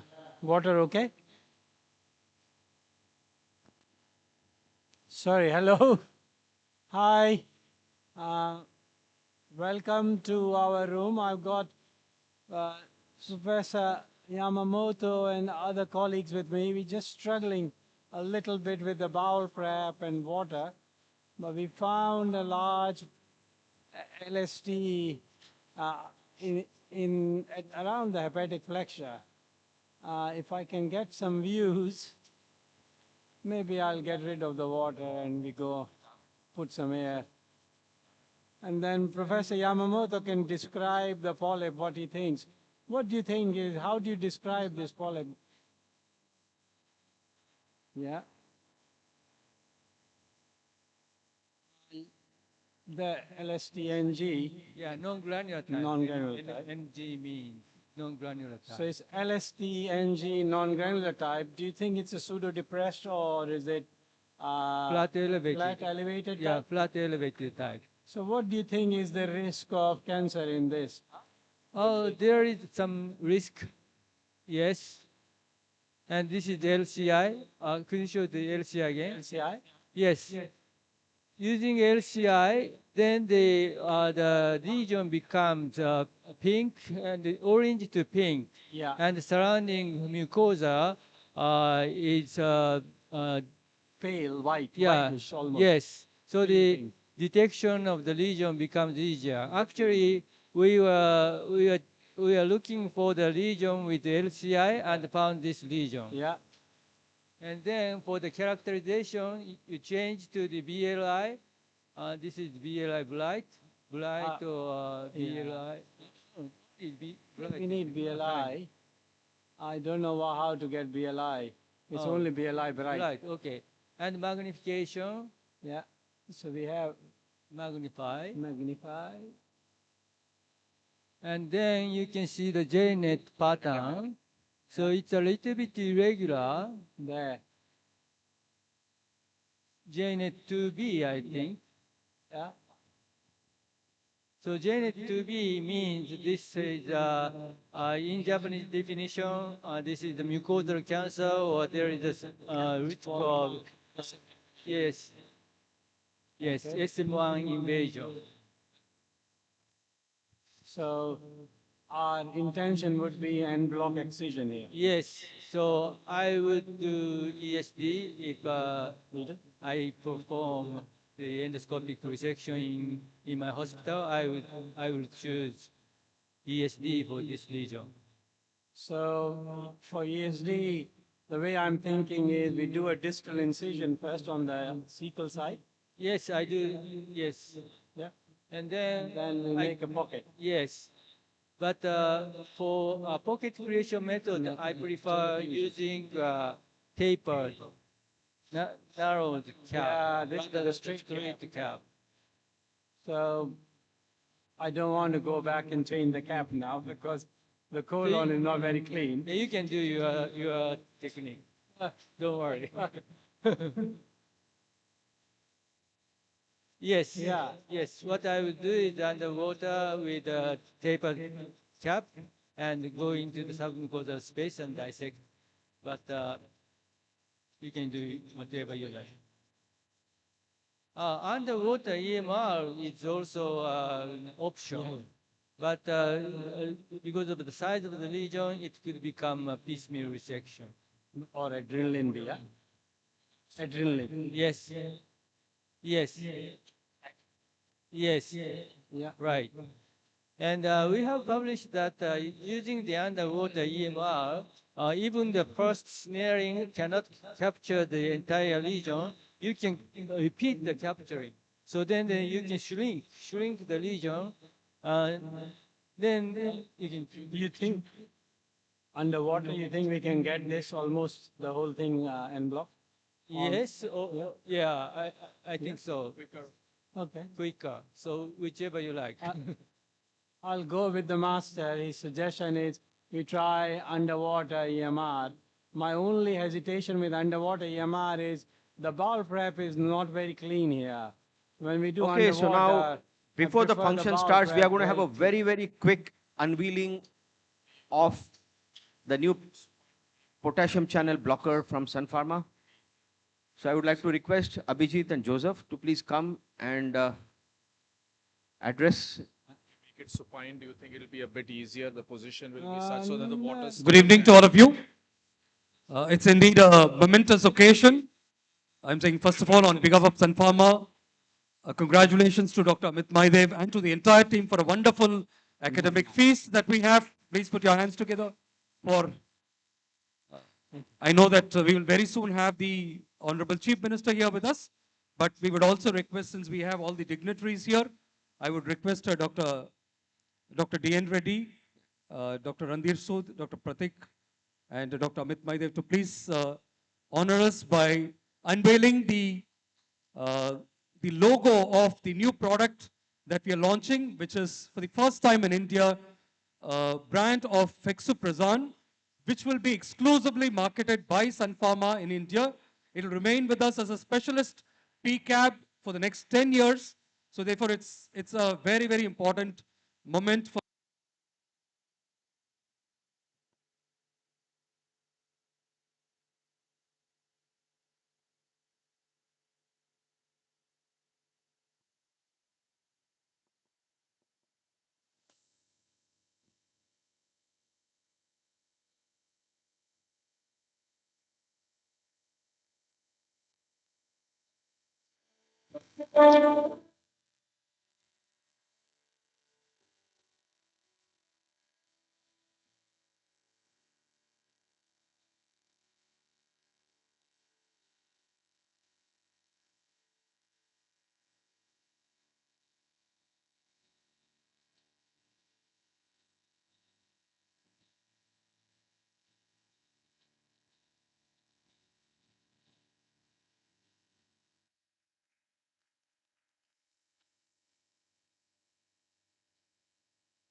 And we now have the second one. And I'd like to thank the Sun Pharma for giving us this opportunity to start this session. This is a talk that's going to be given by Dr. Pratik Sharma, who himself is an authority in this area. He's going to talk to us on FlexiClue, the new PCAB which has come. And he's going to tell us the advantages of this drug over the conventional ones and when it should be used. Pratik? Okay. Yeah, okay, thank you. And good evening, everyone. There were too many stages, so I think I went on to the wrong one. So I'll just spend a few minutes just talking about the role of PCABs in gastroesophageal reflux disease. And I think it's important that, because there are a lot of foreign dignitaries here as well, that reflux is quite common in India, and the prevalence varies anywhere from 10 to 20%. So the numbers are quite similar to the Western population. Of course, when we do endoscopy, and you've seen some of the live cases over the last 2 days, grade C and D erosive esophagitis, which represents the more severe form of the disease, is something which is very difficult to treat with conventional therapies, and I think that's extremely important to recognize. And of course, these are the different grades of erosive esophagitis. On the top, what we call Los Angeles A and B are considered mild reflux disease. Los Angeles C and D on the bottom are more severe grades of erosive esophagitis, which becomes difficult to treat. So PPIs are the standard treatment and still remain the standard treatment for majority of the patients with reflux disease. And we know that they're better than placebo for sure, but also better than H2 receptor antagonists, which are seen here. However, when you look at two things, symptom control, and specifically nighttime symptoms, and healing of more severe esophagitis, which we talked about, LA grade C and D, that's where healing of erosive esophagitis with PPIs becomes a little bit different, and it's very difficult to treat those. So they're good, but is there anything else that we can use to treat these difficult patients? So symptoms as well as high grades of erosive esophagitis. It's important to recognize some of the limitations that we have with current PPIs. They are vulnerable to degradation by gastric acid. They're prodrugs, they're not the real drugs. They impact only the actively secreting parietal cells, and they have a short plasma half-life. And of course, there is sometimes variability because of the CYP219 pathway in getting them metabolized. So this is important to recognize. So if you go back to your pharmacology days, this is how acid secretion happens. There's the gastrin, there's the ECL cell, and of course, the most important, the parietal cells. And it's within the parietal cell and the lumen of the stomach that the exchange happens with the hydrogen potassium ATPase, and that's where PPIs as well as PCABs act, but PCABs act in a competitive fashion as opposed to the PPIs. So this is the concept. And so if you remember again, this hydrogen potassium ATPase, that's the exchange which happens, and you can see how the PCABs will prevent that exchange of potassium, thereby reducing gastric acidity. So what's make this more advantageous than PPIs? They're acid stable, so they do not require that coating. They're active drugs, which is different than PPIs. And then, of course, they inhibit both the active and the inactive parietal cells, and so they can be, dosed any time of the day or the night. And of course, the primary metabolism is not through the CYP2C19 pathway. So if you look at PCABs in general and fexuprozan, and I'll go over some of the properties which I think are important. These are some of the main properties of the PCABs which could make it attractive for us in specific patient population. Specifically, out of all the PCABs, fexuprozan has the longest half-life. And if you remember, again, going back to pharmacology, the longer the half-life, the more the drug is in the system, which means that once daily therapy will give you a prolonged duration of action. And so it translates in these studies to better symptom control, which is both day and night. And we know that nighttime reflux is very difficult to control with any sorts of therapies, and many of these patients also need either endoscopic therapy or surgical therapy to control their nighttime reflux symptoms. And so these are some of the studies which show that compared to PPI, esomeprazole, there's almost a twofold improvement in nighttime symptoms with the help of fexuprozan. The other thing which is unique that I saw was that there have been studies done in India with this medication as well. And so this is the study which I'm sure several of you in the audience may have participated in this study. The primary endpoint, which is healing of erosive esophagitis, was very similar between PPI and the PCAB, and that's been shown for all the PCABs, that except for higher grades of erosive esophagitis, so grades C and D, PCABs will be much better than PPIs. However, again, in this situation, if you pay attention to these graphs, it show you that compared to the PPIs, which have a shorter half-life, the PCAB with a longer half-life is able to sustain over the night as well as compared to just daytime symptoms. So if you have patients, specifically those with large hiatus hernias who have disruption of the GE junction, they have more nighttime symptoms, and the volume regurgitators, as soon as they lay down, they have more reflux symptoms. Fexuprozan has been shown to have better control of both daytime and nighttime reflux symptoms.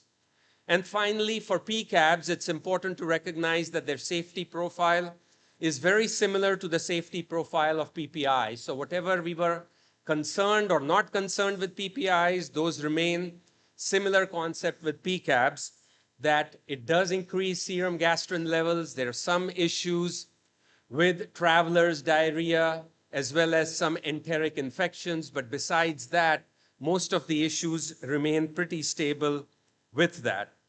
So with that, I'll end. And I just wanted to thank Amit and his team, and of course, Nagi and Rundhir for allowing me to participate in this session. Thank you. Thank you, Prateek, for very elaborative but short presentation about the PCABs and particularly fexuprozone. And I think there's a new era in which we'll be having a better acid control with new molecules, and particularly a PCAB with longer half-life will go a long way in treatment of severe reflux esophagitis. So shall we conclude or any? I think we have another important program coming up, so we shall end this and thank both Amit and Sun for giving us this opportunity for this very important launch and, of course, important new drug that's coming up. Thank you very much.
May I request the people who are standing on this side of the hall to please be seated on the other side where there are empty chairs, because we need to keep the doorway vacant for the CM to arrive.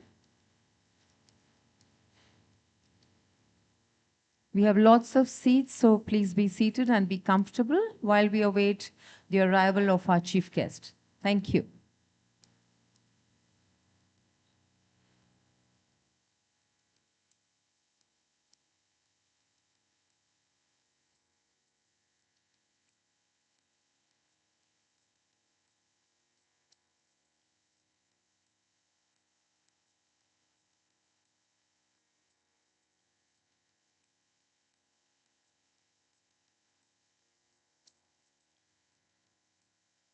I will also request the nominees to be seated somewhere near the sides so that it is easier for you to walk up to the stage if you are the lucky winner of the award, so that you're not finding your way in between the chairs.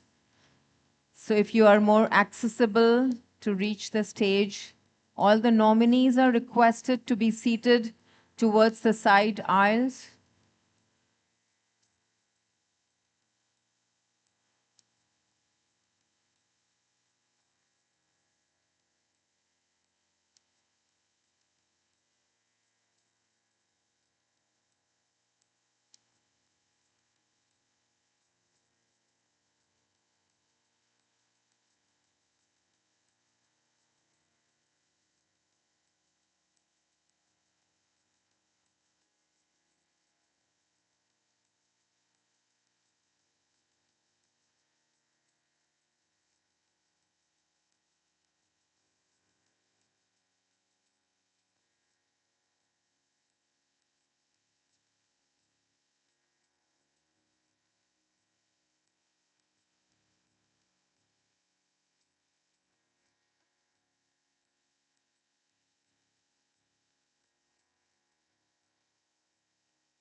Just a few more moments as our chief guest has arrived at the venue. So just a few more moments of wait.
May I request the delegates and guests who are standing on the side to please be seated?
May I request you all to please rise in honor of our chief guest as he makes his entry into this hall.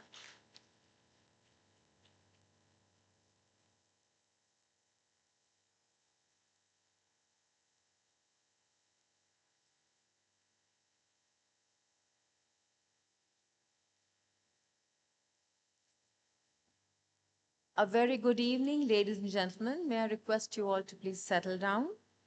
We feel extremely elated by the gracious presence of our chief guest, Honorable Chief Minister of Government of Maharashtra, Shri Devendra Fadnavis ji, amongst us today evening. May I request you all to please put your mobile phones on silent mode before we begin with the proceedings.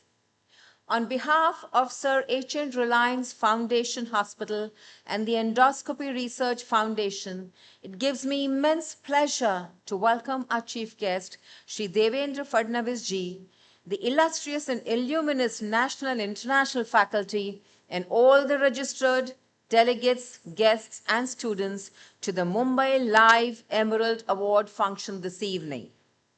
At the outset, we have a short video message played on the screen from the Chairman and Managing Director of Sir H.N. Reliance Foundation Hospital, Shri Mukesh Dhirubhai Ambani, who sends his greetings and best wishes for the success of this conference and event. May we have the message from Mr. Ambani, please?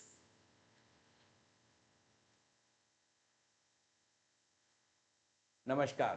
Dear friends, it gives me great pleasure to welcome all of you to Mumbai for the 22nd edition of the Mumbai Live Endoscopy Conference. This is a proud moment for the Reliance Foundation Hospital. My hearty congratulations to Dr. Amit Maidev for this commendable initiative. He is the guiding force behind our gastroscience program. He is a visionary, one of the most respected names in gastroenterology globally. His commitment and leadership have elevated this specialty in India to international prominence. I warmly welcome all the GI and endoscopy experts who have come from across the world.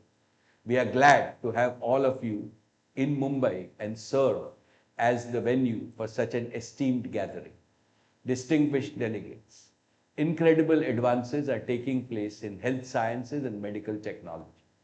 This live endoscopy conference showcases some of them. It should be our collective endeavor to use this knowledge to realize the dream of quality health care for all the people in the world in an affordable way. Healthy humanity, happy humanity, this should be our noble goal. On behalf of the entire Reliance family, I extend my heartiest congratulations to Dr. Tarang, our CEO, the organizing team, all the participants, and of course, Dr. Maidev. Wishing you all a meaningful, insightful, and inspiring conference. Thank you.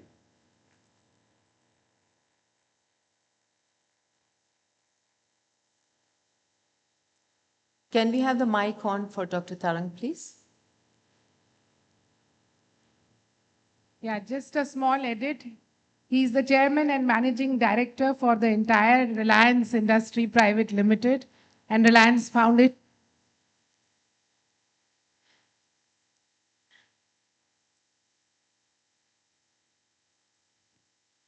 Yeah, Reliance Foundation Hospital is only a part of Reliance Foundation, which is the CSR initiative. Thank you, ma'am. I would now like to invite our dignitaries onto the dais.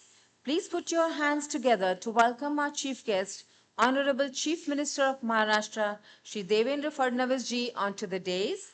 I also request our patron, Dr. Tarang Chandani, and Dr. Amit Maidev, the course director, to please accompany him onto the stage, and please be seated onto the chairs.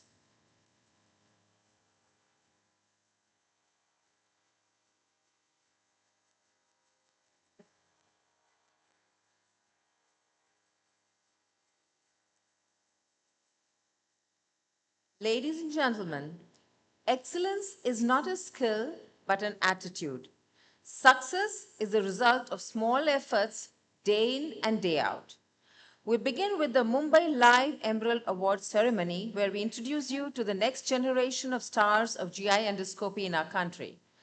To give you a brief insight into the history and background of these awards, and to welcome our guests, I call upon Padma Shri Dr. Amit Damaidev, whose own actions inspire others to dream more, learn more, do more, and become more, and who, besides being renowned as a compassionate and competent clinician, is more celebrated as an ingenious innovator and an inspiring teacher who takes a hand, opens the mind, and touches the heart.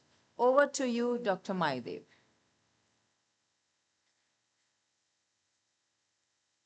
Honorable Chief Minister of Maharashtra, Shri Devendraji Fadnavis, Dr. Tarang Gyanchandani, Group CEO, Reliance Foundation Hospital, and Reliance Healthcare Initiatives, all my friends sitting here, it gives me great pleasure to welcome you for this 22nd Mumbai Live Emerald Award function.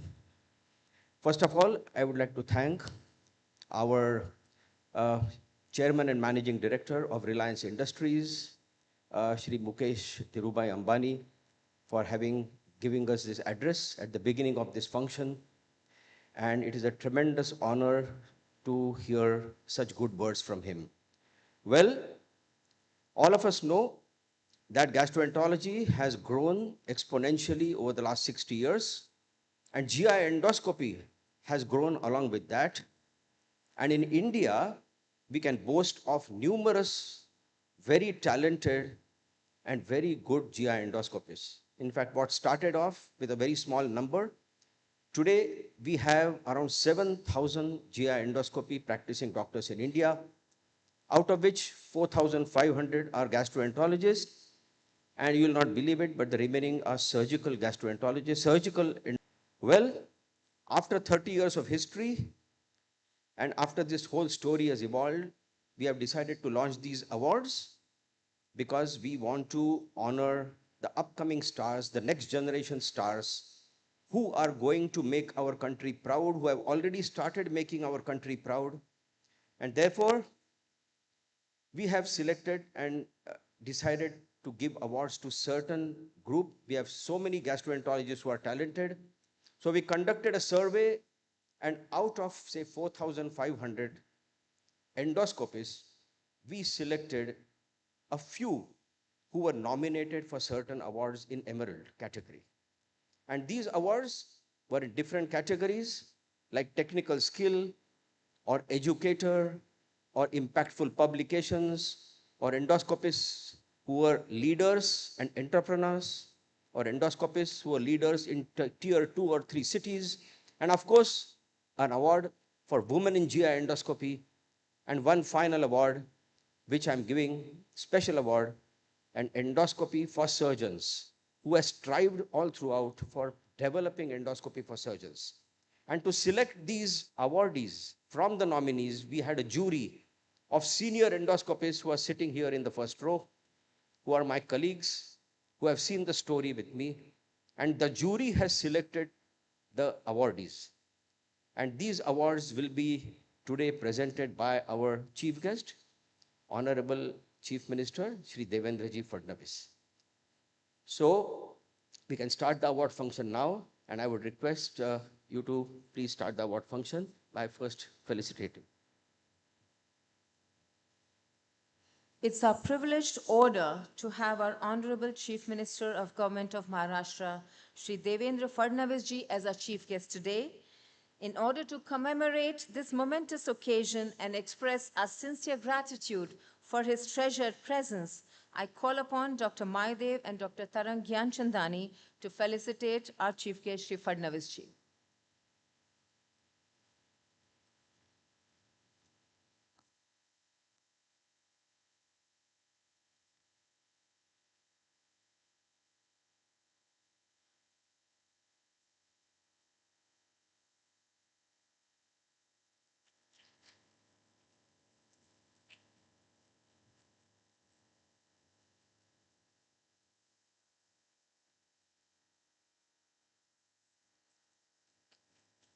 I request Mrs. Neelima Maidev to present Another token of appreciation and memento to Shri Fadnavis ji. Thank you, Nilima ji. Thank you very much, sir. And now, ladies and gentlemen, the most awaited moment. We shall now have the presentation of Mumbai Live Emerald Awards.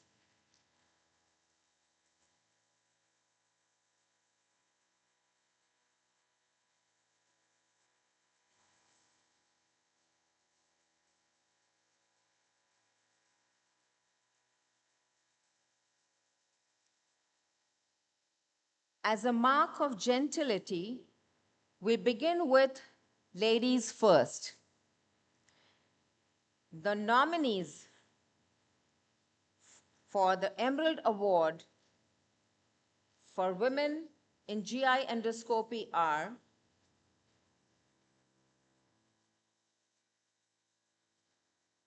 Madhura Prasad from Coimbatore,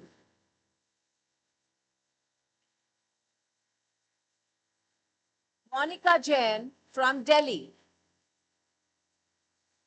Dr. Sormun Mohapatra from Bhubaneswar, Orissa,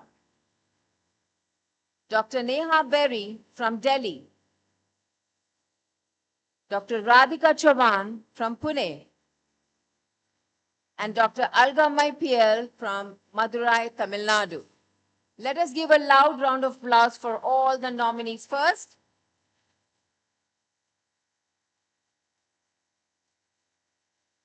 May I request our Chief Guest, Shri Fadnavis ji, to open our first envelope to announce the award.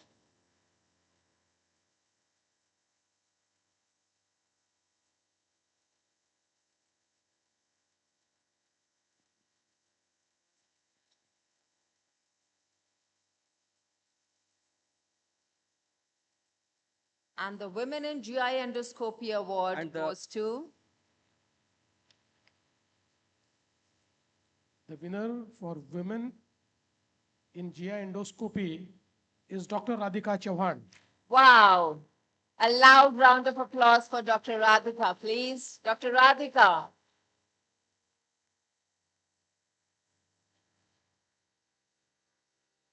May I request all the awardees to please walk from the side because there is no aisle in the center.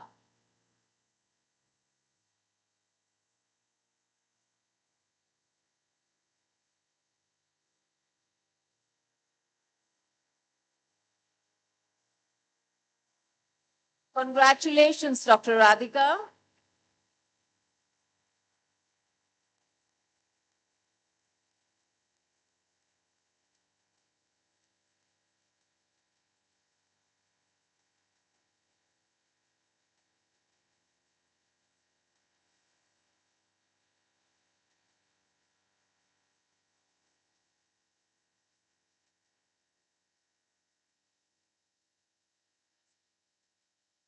Our next award is the Emerald Award for Educator. The nominees in this category are Dr. Sudeepta Dhar Chaudhary from Vellore, Dr. Surinder Rana from Chandigarh, Dr. Sandeep Lakhtakia from Hyderabad, Dr. Praveer Rai from Lucknow, Dr. Deepak Gunjan from Delhi, Dr. B.S. Ravindra from Bangalore, and Dr. Rajesh Puri from Delhi.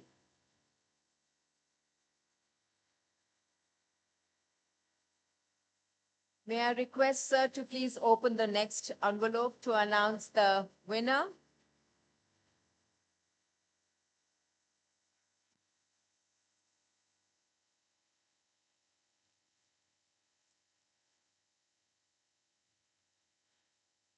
The winner for endoscopy educator is Dr. Surinder Rana. A loud round of applause for Dr. Surinder Rana from Chandigarh.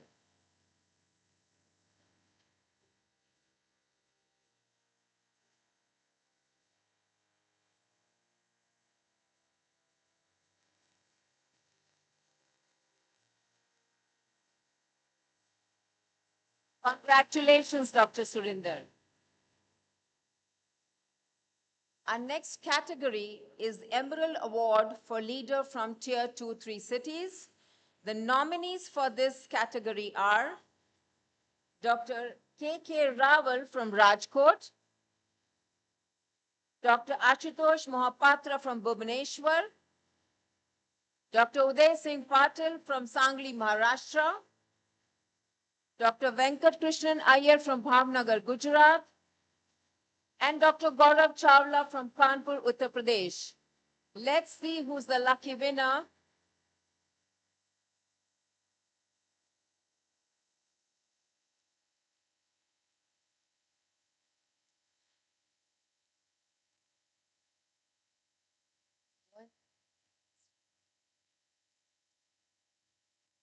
The endoscopy leader in Tier 2-3 cities award goes to Dr. Ashutosh Mohapatra. Dr. Ashutosh Mohapatra. Let's welcome him with a loud round of applause, please. Dr. Mohapatra from the side, not from the center, sir.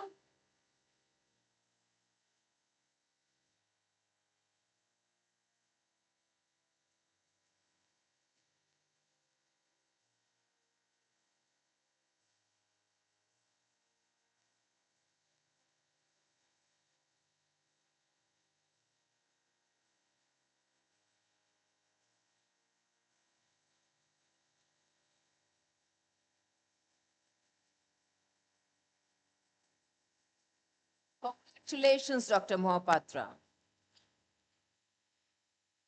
Our next award is Emerald Award for Entrepreneurship. The nominees in this category are Dr. Mukesh Kalla from Jaipur, Dr. Sandeep Pal from Kolkata, West Bengal, Dr. Rakesh Adi from Hyderabad, Telangana, Dr. Sanjay Rajput from Ahmedabad, Gujarat, Dr. Shrikant Appasani from Hyderabad, Telangana.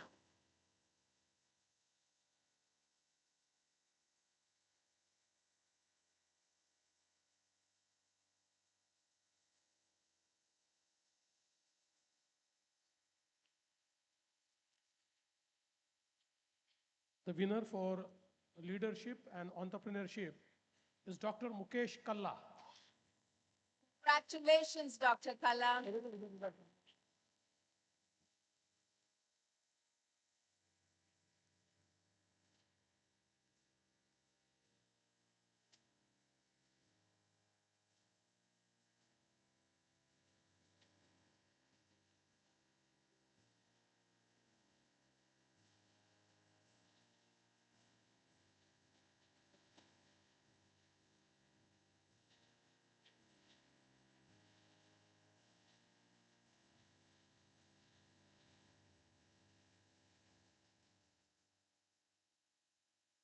The next category is Emerald Award for Impactful Publications.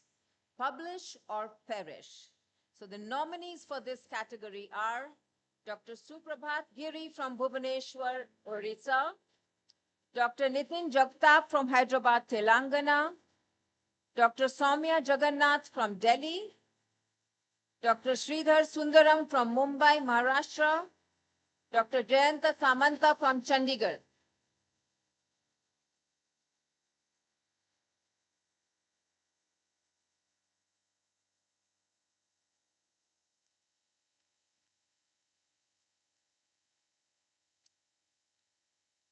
GI Endoscopy Impactful Publication. The winner is Dr. Jayanta Samanta. Congratulations, Dr. Samantha.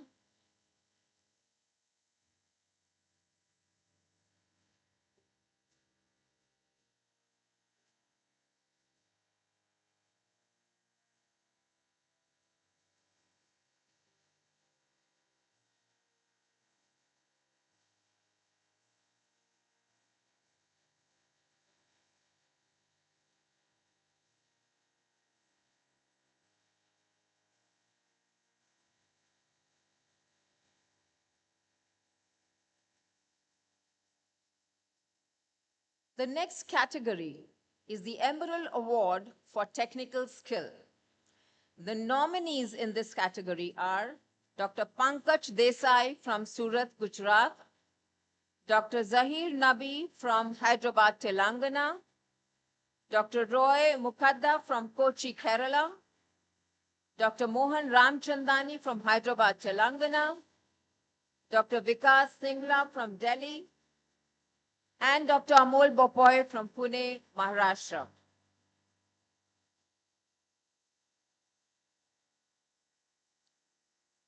We have a shared award here. So the first shared technical skill award will be opened by our chief guest. The first award goes to Dr. Amol Bapaye. One.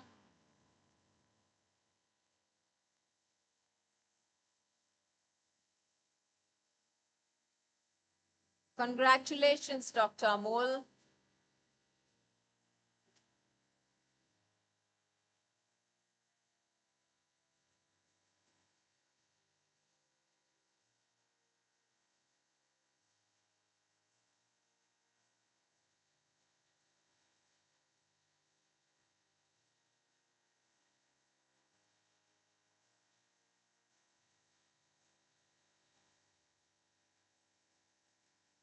Nominees still have a chance. Wait with your bated breath.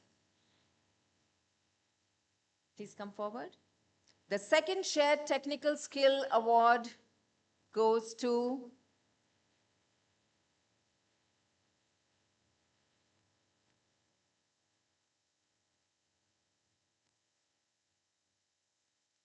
The award goes to Dr. Mohan Ramchandani. Congratulations, Dr. Ramchandani.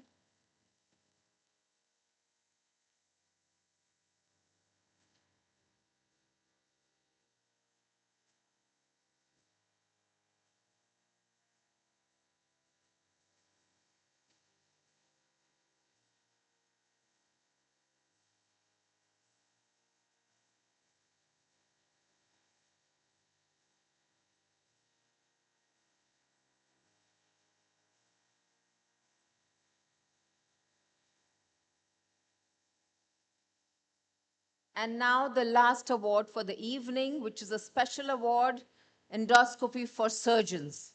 We do not have any nominees in the list, so I will request our chief guest to directly announce the winner of this category, please.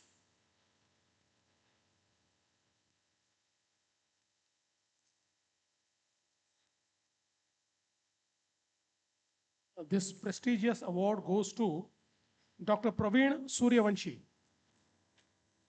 Congratulations, Dr. Suryavanshi.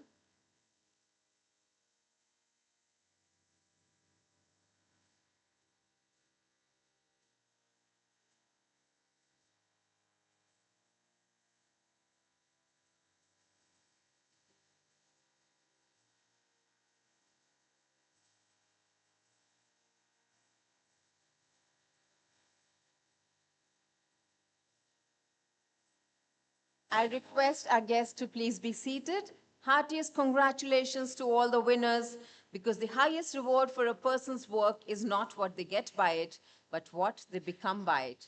And for those who made it to the nominees list, well, the greatest reward for doing is the opportunity to do more. So keep up your good work, because only when you are chasing perfection, somewhere you will catch excellence.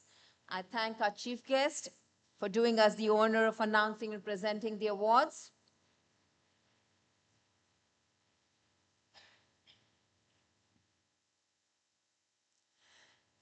Ladies and gentlemen, excellence is not just being your best, but doing your best.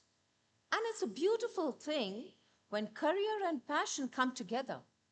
Dr. Tarang Gyanchandani, the CEO of HN Reliance Foundation Hospital and the patron of this course, is a one who takes the responsibility for finding the potential in people and in processes, and who has the ability to develop that potential.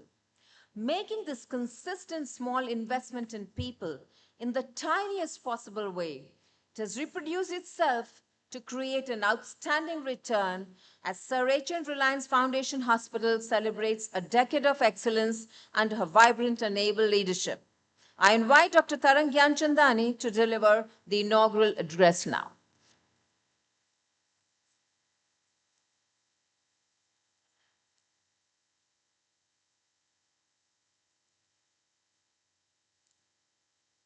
Thank you for your kind words. Honorable Chief Minister Shri Devendra Fadnavis ji, Dr. Amit Medhya, respected dignitaries, award nominees and recipients, and distinguished guests, a very good evening to all of you. The highest reward for a person's toil is not what they get for it, but what they become by it, is something a wise man once said. It's an immense privilege for me to be here today at the Emerald Awards, a ceremony that goes beyond celebrating excellence. It reflects a deeper acknowledgement of grit, vision, and the silent perseverance that defines healthcare innovation. Mumbai Live is not just any conference. Over the past 30 years, it has evolved into a movement, one that champions global collaborations, continuous learning, and the mastery of one of the most complex art forms in medicine, GI endoscopy. The Emerald Awards are a testament to the diamonds amongst us, those who have turned challenges into stepping stones and have redefined what it means to be a GI specialist in today's world. As we sit in this hall tonight, we honor, through this Emerald Awards, the techniques, and probably more than the techniques. We honor transformation. As we all saw, the awards were not only for the technical expertise, but also for being the best educator, for being the best researcher, and of course, for being the best endoscopy with surgical skills. Over the last 6 decades, the evolution of gastrointestinal endoscopy has been nothing short of a revolution. From rigid scopes to AI-assisted navigation systems and robotic-assisted interventions, we all have come a long way. The global market for endoscopic devices alone is projected to cross 50 billion US dollars by 2030. And India stands poised to be a key player in this transformation. But amidst all the innovation, it is people, our people, who drive the change, whether it's the young fellow performing the first therapeutic endoscopy, or the senior consultant mentoring the next generation, or the nurse ensuring the patient dignity during every procedure. Every one of you is a winner. Tonight, we have honored some of the finest in this category, ranging from innovation to educators to researchers, and to also being the endoscopy with the surgical expertise. We remind ourselves that medicine is more than just the data or the devices.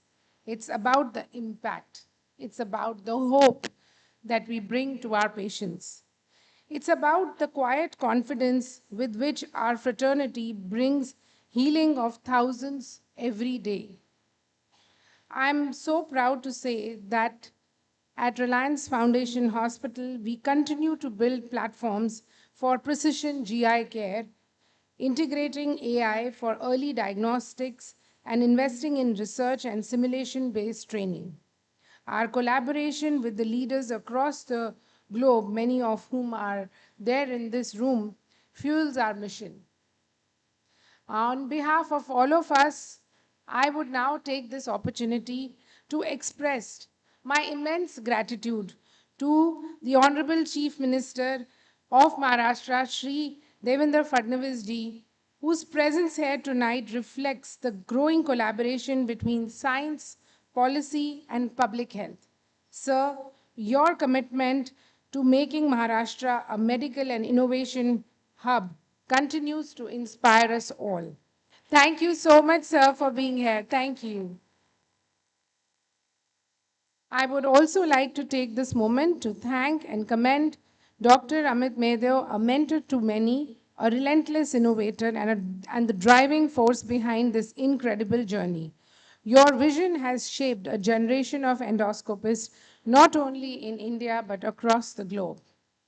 I would also like to thank and express my gratitude to the entire team of gastrosciences at Sir H.N. Reliance Foundation Hospital for their teamwork, commitment, hard work each and every day, and especially mentioning the mentor, Dr. Chetan Bhatt, Dr. Ankit Dalal, Dr. Gaurav Patil, Dr. Sanil, Dr. Amol, Dr. Priyanka, and all our technicians and nurses and staff for their hard work every day for our patients. Tonight's nominees who were there, they represent a spectrum of brilliance, from clinical expertise and research innovation to the outreach and impact. To each of you, I offer my heartfelt congratulations. Whether you were the winner or not, you have already touched so many lives. So you, in any which case, are the winners.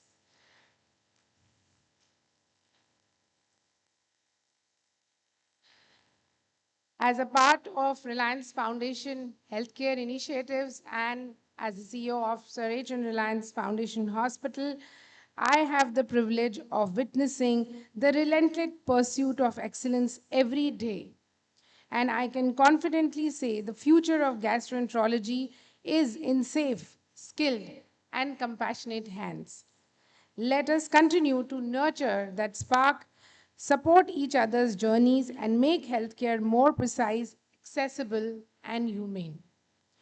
Once again, on behalf of entire Reliance family, our chairman, Mr. Mukesh Ambani, our chairperson of Reliance Foundation, Mrs. Neeta Ambani, and our director for all the healthcare in Reliance, Shri Anant Ambani, I once again thank you, Devendraji, thank you, sir, for being here with us. And I also thank all the dignitaries here who have come from various parts of the world. Thank you once again, and congratulations from my side to all the people who got the awards, and more congratulations to all the nominees who are making such great difference. Thank you so much, and good luck. Thank you. Thank you, Dr. Tarang Gyanchandani. And now, ladies and gentlemen, it's my proud privilege to present before you our chief guest, the Chief Minister of Maharashtra, Shri Devendra Fadnavis ji, the young and dynamic visionary leader with an outstanding track record from being the second youngest mayor in India at 27 years of age to the second youngest Chief Minister of Maharashtra at 44. He rose quickly in the political ranks due to his ability to see obstacles as opportunities and his anti-corruption policies as Mr. Clean, which resonated with the people who wanted to change. It takes a deep commitment to bring about a change and an even deeper commitment to grow. Shri Fadnavis ji, who is now the Chief Minister for the third time, has added to his legacy a number of landmark projects in the state, which we are witnessing all around us. So over to you, sir. We are waiting to hear your encouraging words. Thank you very much.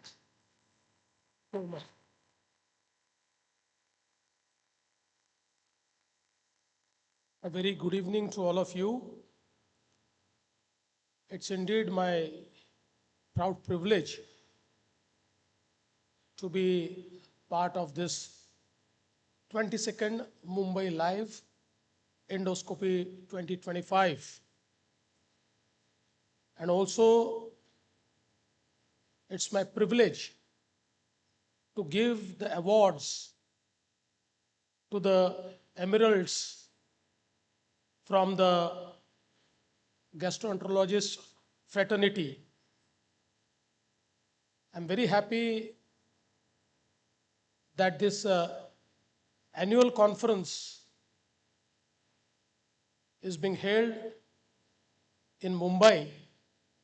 And I must congratulate Dr. Amit Maideo for organizing it, and also Dr. Tarang Gyanchandani of HN Reliance, who have been instrumental in organizing this conference in Mumbai. All of us know Papi Pet Ka Sawal. And this sin is committed by the test buds, but it is the gut which has to pay. And I'm very happy that those who take care of our guts are present here.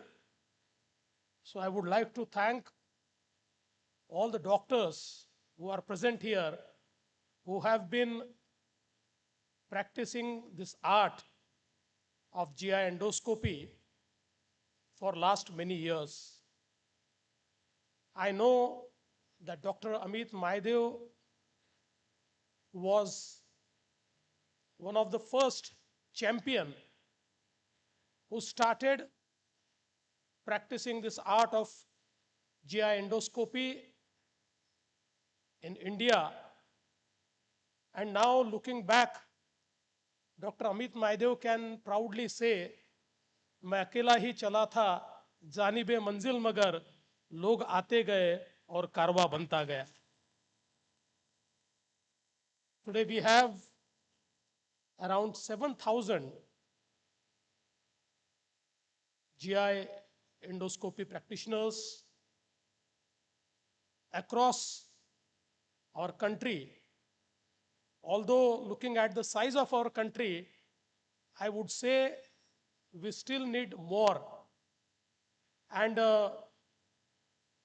when we look at the gut health, now I was going through one of the surveys, and it says that 59% of the people who have troubled gut also go through some kind of mental health problems. So the gut is very important, and I think that today we are in a world where technology and innovation is driving us with an immense speed. And so many innovations are being done every day in the space of healthcare.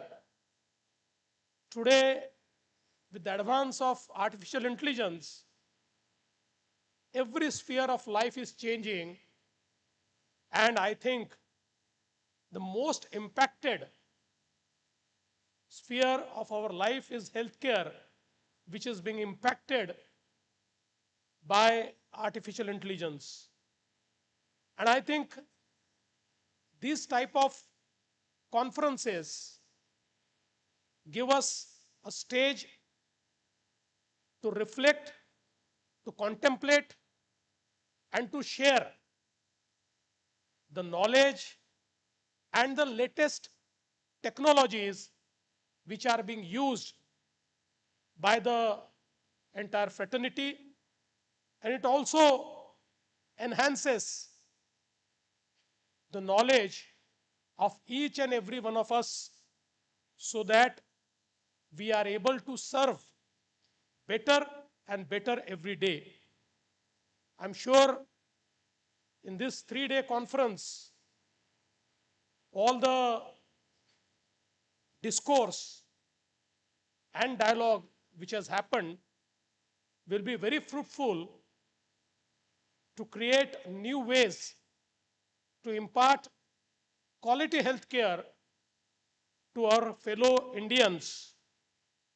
And I think that is the aim of this conference. I would also like to congratulate all the nominees for the award because I think award in each category may go to 1 or in some cases to 2, but all the nominees are equally important. All the nominees have taken all the pain in their life to get nominated here. So I would like to congratulate them all. My special congratulations to the winners, Shri Mukesh Kalla from Entrepreneurship and Leadership category, Shri Mohan Ramchandani from Technical Skill category, Shri Ashutosh Mohapatra, Endoscopy leader in Tier 2, Tier 3 cities, Srimati Radhika Chauhan, women in GI endoscopy, Shri Surinder Rana, educator category, Shri Amol Bape, technical skill category, Shri Jayanta Samanta, impactful publication category, Shri Praveen Suryavanshi, endoscopy for surgeons category. I would like to congratulate them all. And I'm sure that every award gives us inspiration to do more, to do better. We will all be inspired to meaningfully contribute more to this cause of GI endoscopy. Today, Maharashtra is becoming a hub for healthcare facilities, and all type of quality healthcare facilities are available in the state. But now we want to develop an entire network in this state where this quality healthcare is also available to the last man of the society, the one who also stays in remotest area, in far-flung area. And I think for this challenge, we need the help of people like you, doctors like you, who can actually help us in this cause. I think with your help and with technology, today we can reach the remotest area and can serve the last person. This is a very noble profession, and today it is very important that every person in our country gets quality, accessible, and affordable health care. And I think that's what we are trying to do. I'm sure that in Maharashtra, in the state of Maharashtra, in last 2 years, we have started 10 new medical colleges because we need huge pool of doctors and healthcare personnel to serve the last man of the society. I'm sure that the institutions like HN, Reliance, which is also doing many activities for poor, would also participate in our endeavor to reach the last man of society. And I'm sure that all of you, in your own way, in your own capacity, would try to reach those people who need us more.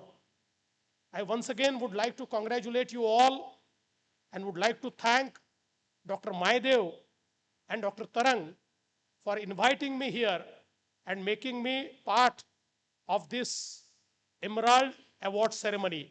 Thank you. Jai Hind, Jai Maharashtra.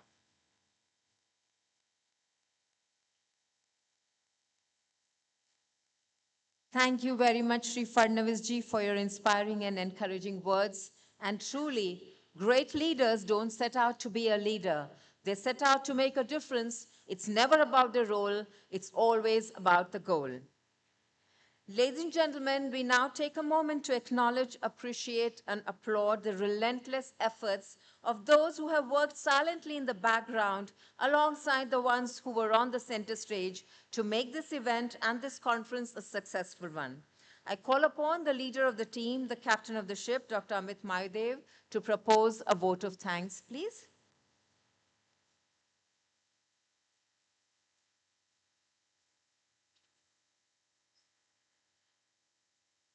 So, first of all, I just would like to thank our honorable chief guest, our Chief Minister, Shri Devendra Fadnavis, for coming here and gracing this function and giving such a fantastic, enlightening speech. I'm aware that he's extremely busy. He came from one corner of Maharashtra, and he immediately after this function is going to the airport to go to another area of Maharashtra because he has got back-to-back programs, and I was not even sure whether he will come, but he's very attached to us. And he is not only to us, our family, and to the Ambani family. And he therefore decided whatever happens, he's going to come for this function. So thank you so much, Sri Fadnavis ji. Of course, special thanks to Dr. Tarang Gyanchandani, our group CEO. And she's also equally busy. In spite of that, she came and she gave her inaugural address. Of course, thanks to everyone sitting here, especially our international guests, our national stars. I know it's the second day of the conference. It was very tiring. In spite of that, you all are still sitting here for the Emerald Award function. A very, very big thank you to all the nominees who got selected, and of course the awardees. And let me tell you that it was not easy, and the fact that you got selected as a nominee, that means you are already reached the stage of being an awardee, as rightly said by Shri Devendra Fadnavis. Well, thanks to everyone, thanks to the media for covering this event, and thanks to everyone who participated in making this conference successful till now. So thank you so much, and with these words, I would like to bring this function to a closure. Thank you. Ladies and gentlemen, the future starts today, not tomorrow. Be proud of how far you have come and have faith in how far you can go. May I request our guests to please be seated.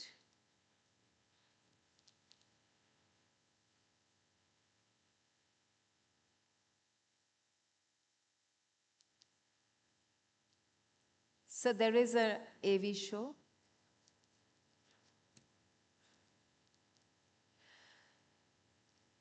The future starts today, not tomorrow. Be proud of how far you have come and have faith in how far you can go. The journey of gastroenteroscopy from the past has been quite a challenging one. Well, challenges are what make life interesting, and overcoming them is what makes life meaningful. May I request the dignitaries on the dais to please now pay attention as we witness the extraordinary journey from fiber optics to robotics, that is from the challenging past to the glorious present and towards a promising future of GI endoscopy. As we feel proud of the progress made in these years and we stand tall on the shoulders of our predecessors, let us pay a tribute to them by this AV show. Can we have the lights dimmed and the AV show, please?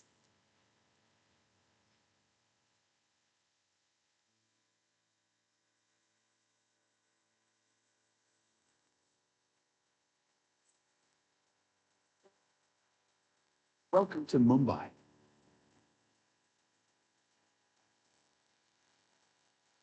Financial, commercial and entertainment capital of South Asia, generates 6% of India's GDP. 25% of the India's industrial output contributes 70% to India's maritime trade and responsible for 70% of capital transactions to the Indian economy.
I request everyone to please remain in the auditorium and seated while our chief guest makes his way out of the hall.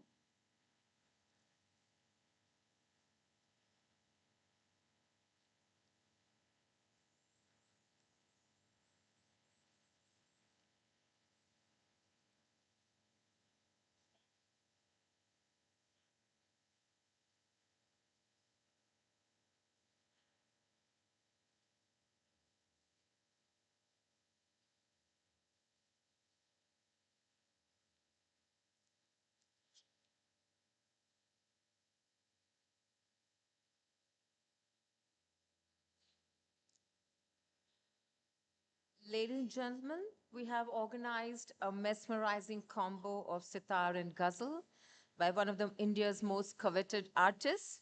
So while the stage is being set for the enthralling and spellbinding musical evening, I request you all to just chill and unwind. We'll be setting up the stage and then we'll begin with our musical evening. Thank you very much.